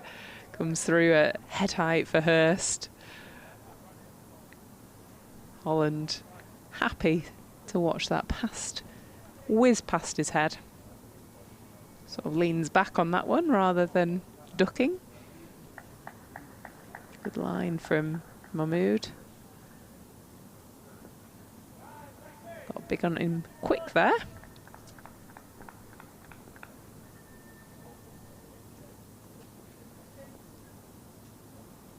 Mahmood running in wider and cut through deep backward point for 4 runs. Worked that ball nicely off fourth stump. Wasn't a terrible ball, but a very good shot. Guided through into the deep. Yep, just enough width as far as Holland was concerned. Without the third man again. Runs just keep adding to the scoreboard. 112 for 1.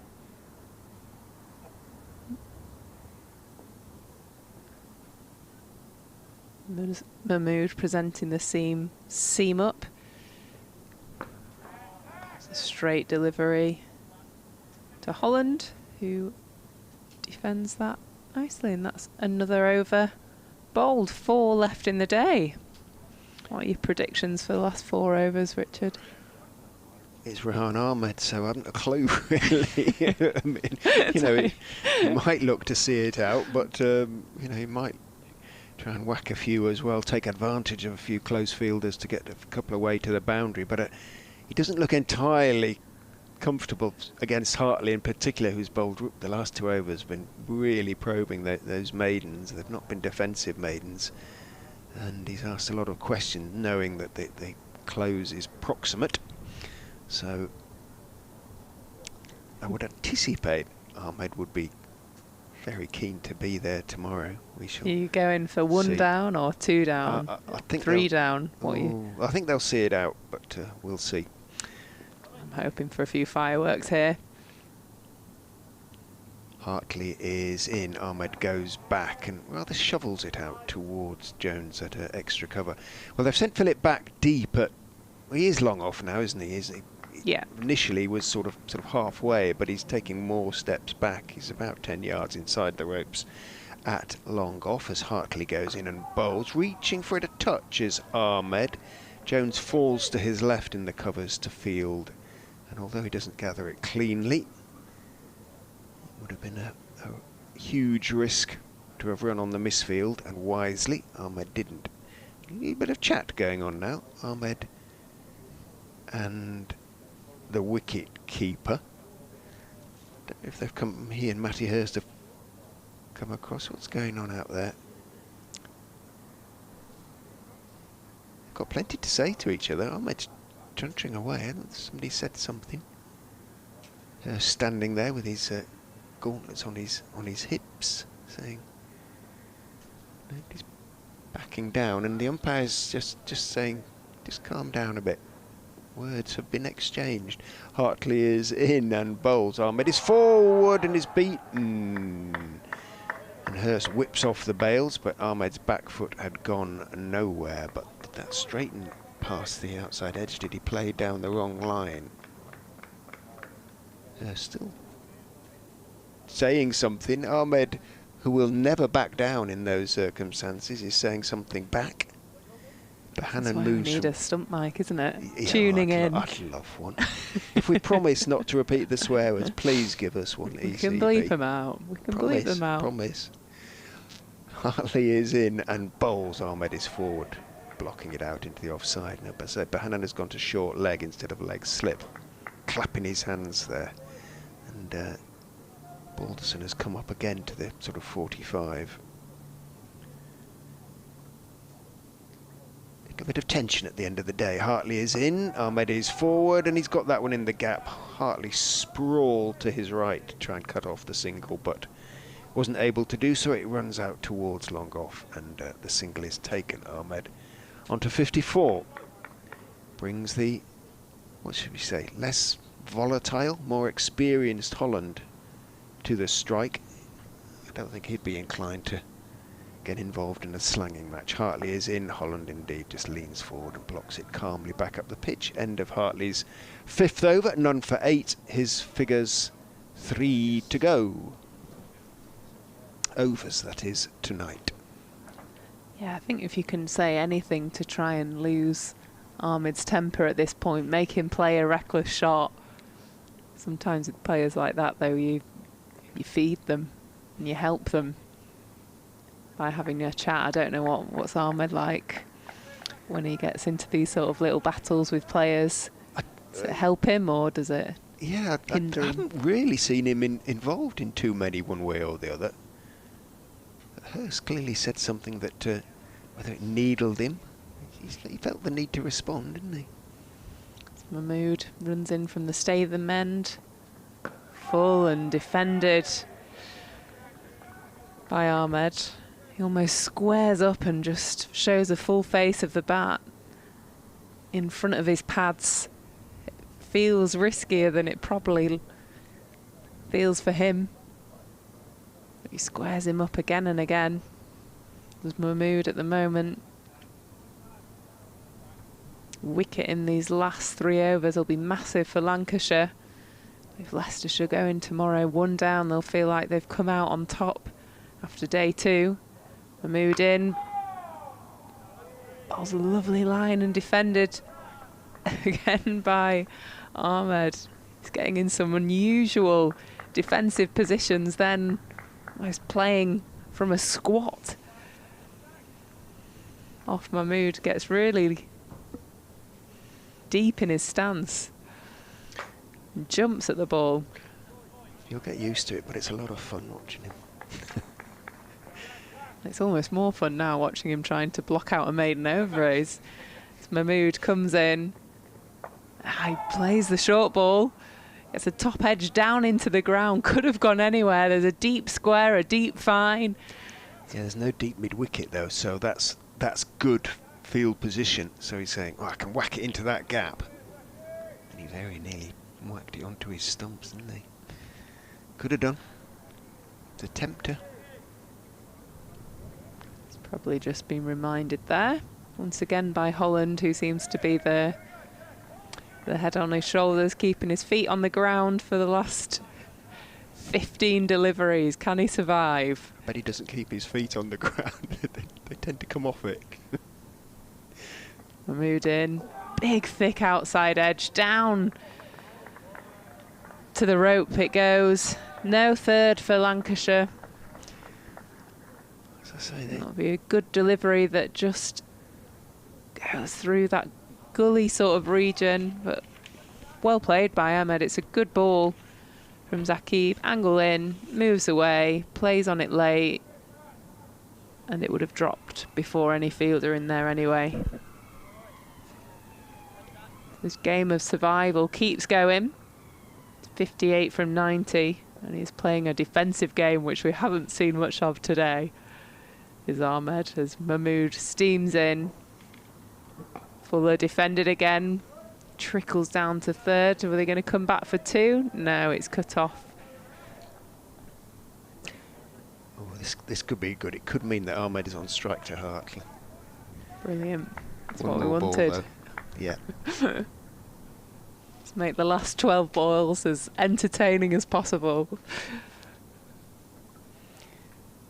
We knew it was going to be a long day's play after the rain delay yesterday, but Leicestershire have put themselves in an excellent position, trailing by 145 with only 1 wicket loss.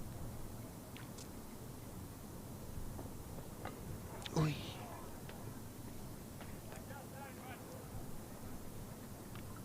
Oh, Mahmood in, and I watched that as a pure cricket fan.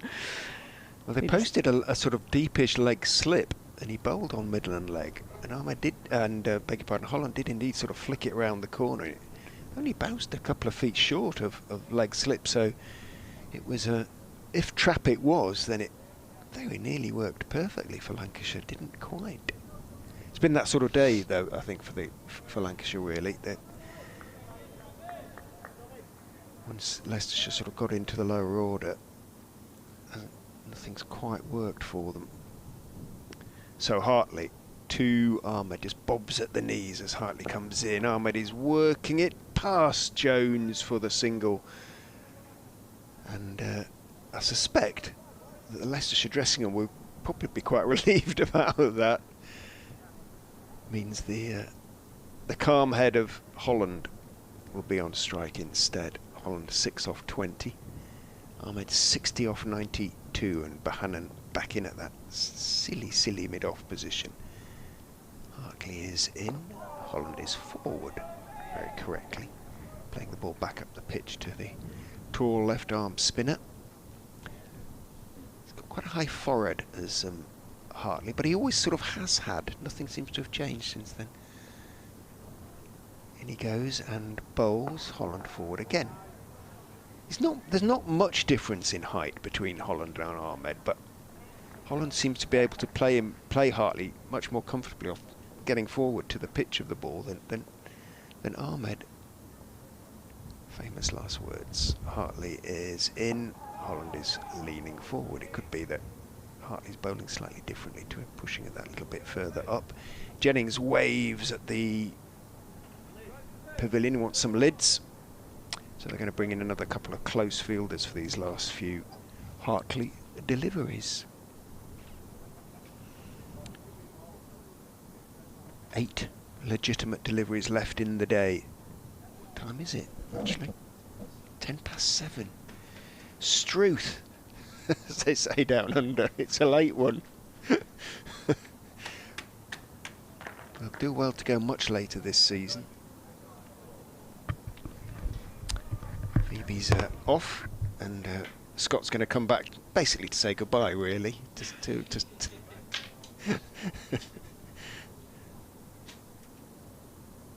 As the helmets come out, Jones is donning it, so there's going to be a short leg and that silly mid-off, and Jennings waves the sweeper in from the offside boundary to pointing to cover, extra cover actually, as Hartley steps in and bowls. Holland is forward, just closing the back face and pushing it out towards short mid-wicket.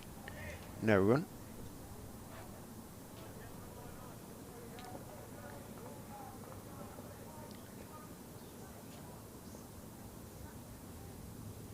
Hartley steps in and bowls. Holland forward again, inside part of the bat. Runs to Bahanan at short leg, but he keeps him out, and that is Hartley's bowling work done for the day. 6 overs, 2 maidens, none for 9. Plenty of questions asked and a little bit unlucky not to have picked up a wicket already, Tom Hartley, but Leicestershire 1 over to survive. Whatever happens then, 2 wickets will be the most that they lose, because if a wicket falls henceforth, that will be that for the day. Watch ya. A little bowling together change for a while, have we? No, we haven't. No. just to round it off. So Mahmood's spell comes to an end, and it's going to be George Balderson for the final over of the day. It's not kind of what you want to. Oh, he's going to, I think, well, we've got the keeper standing up, so maybe he's just going to try and swing it a la Holland or something, you know? Just okay. Choke it back a little bit and let us see. Can Ahmed resist any temptation? Here's Balderson.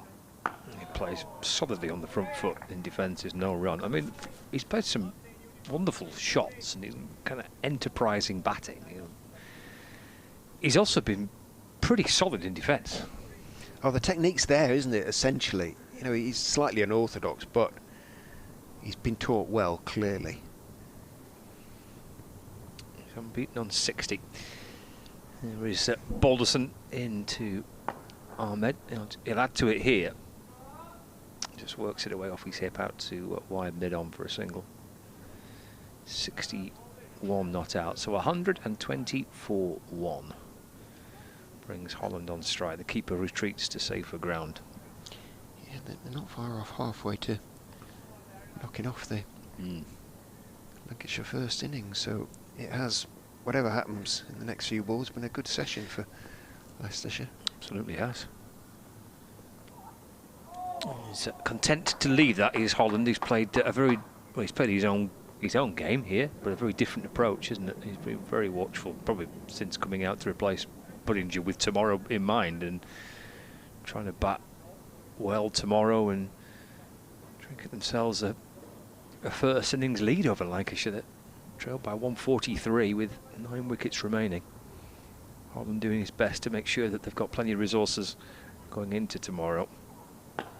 Goes for a full ball. Balderson, that's driven back towards him. And the thing with the Leicestershire lineup is there is no tail, really. They're all, you know, they're all pretty solid. Well, it's a great position to go into the third day of this game with them. With a pretty solid start to the innings, a batter 60 odd not out. I've got a short leg in place now, Josh behind them. Comes Balderson, again full and straight, pushed to mid-on, no run. So 1 ball remaining of the day. And it's 120 for 1. It's been, yeah, they were the, you've had to dig deep for your energy resources. The 2 umpires in particular, they've been great effort. Almost 20 past 7. And powers of concentration. Here we go, final ball of the day. Left by Holland and through to Hurst. Nicely negotiated by Holland. Ahmed's been excellent fun to watch, and Leicestershire, Richard, have enjoyed a good end to the day there, haven't they? They've been terrific. They have. They couldn't have asked for much more from that final session than to get the last 4 Lancashire wickets quickly and then, you know, charge away really. So I anticipate speaking to a quietly satisfied Alphonso Thomas, but they know they have an awful lot of work left to do. But if they can build a decent first innings lead, and well, at the moment they're in the driving seat. Thanks, Richard. That's the end of the day's play. Let's take a look at how this Leicestershire card looks. Just that 1 wicket so far. Saul Buddinger for 41, caught by Josh Bohannon off Saqib Mahmood. Riyad Ahmed 61 not out, and Ian Holland calmly getting to the close and beaten on 6. The bowlers that Lancashire have used, well, Saqib Mahmood the only wicket taker, 1 for 41. Balderson took the new ball with Mahmood. Turner Phillip, and 6 overs from the left arm spin of Tom Hartley. Used by Lancashire, and this is well, that's Century Partnership for the first wicket. Tomorrow morning they'll be hoping to build more, and that's where we stand then on the close of play on the second day. Lancashire 263 all out. Marcus Harris and George Balderson, the pick of the batters for Lancashire. 5 wickets for Tom Scriven. He bowled beautifully, first 5 foot for him. So a really special day for the Leicestershire seamer. And the Foxes at the close of play, 120 for 1 and trail by 143 runs. So we will be back with you tomorrow morning from just before 11 o'clock. That's it from us. Enjoy the rest of your evening.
Two names rich in history, Barton's, our family-run business with over 100 years of experience in drinks distribution, and Lancashire Cricket, a club drenched in tradition, heritage and globally recognised moments. Since 1917, Barton's has been supplying the finest wines, soft drinks and premium beverages across the UK, partnering with world-class brands to bring unforgettable experiences to every occasion. Now, we're excited to announce we will be bringing that same passion to cricket fans at Emirates Old Trafford. As the official wine, spirits and soft drinks partner of Lancashire Cricket, we're elevating matchday experiences, hospitality and celebrations across the next 3 years.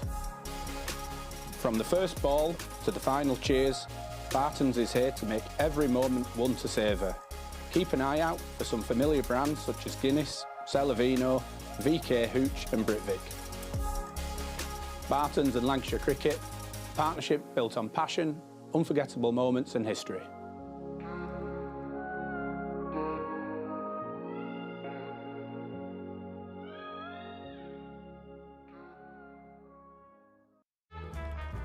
L is for the way you look at me.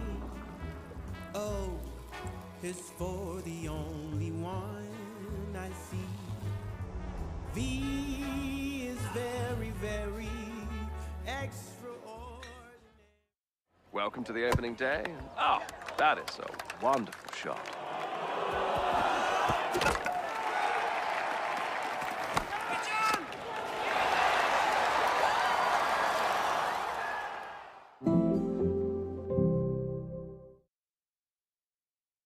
This is a call for hungry dreamers and hard-working self-believers. Success is down to more than just luck and talent. It's striving to be the best, breaking the boundaries and never giving up. Are you ready to become your best self? Are you ready to unlock your greatness? So what are you waiting for? This is Education Evolved. This is UA 92. When I was a kid, there was no professional women's cricket. I didn't even think that women could be professional sports people. Especially early on, it just didn't really seem like there was a career in it. To support myself around cricket, I had to work at the petrol garage. I was the only girl, so I stood out.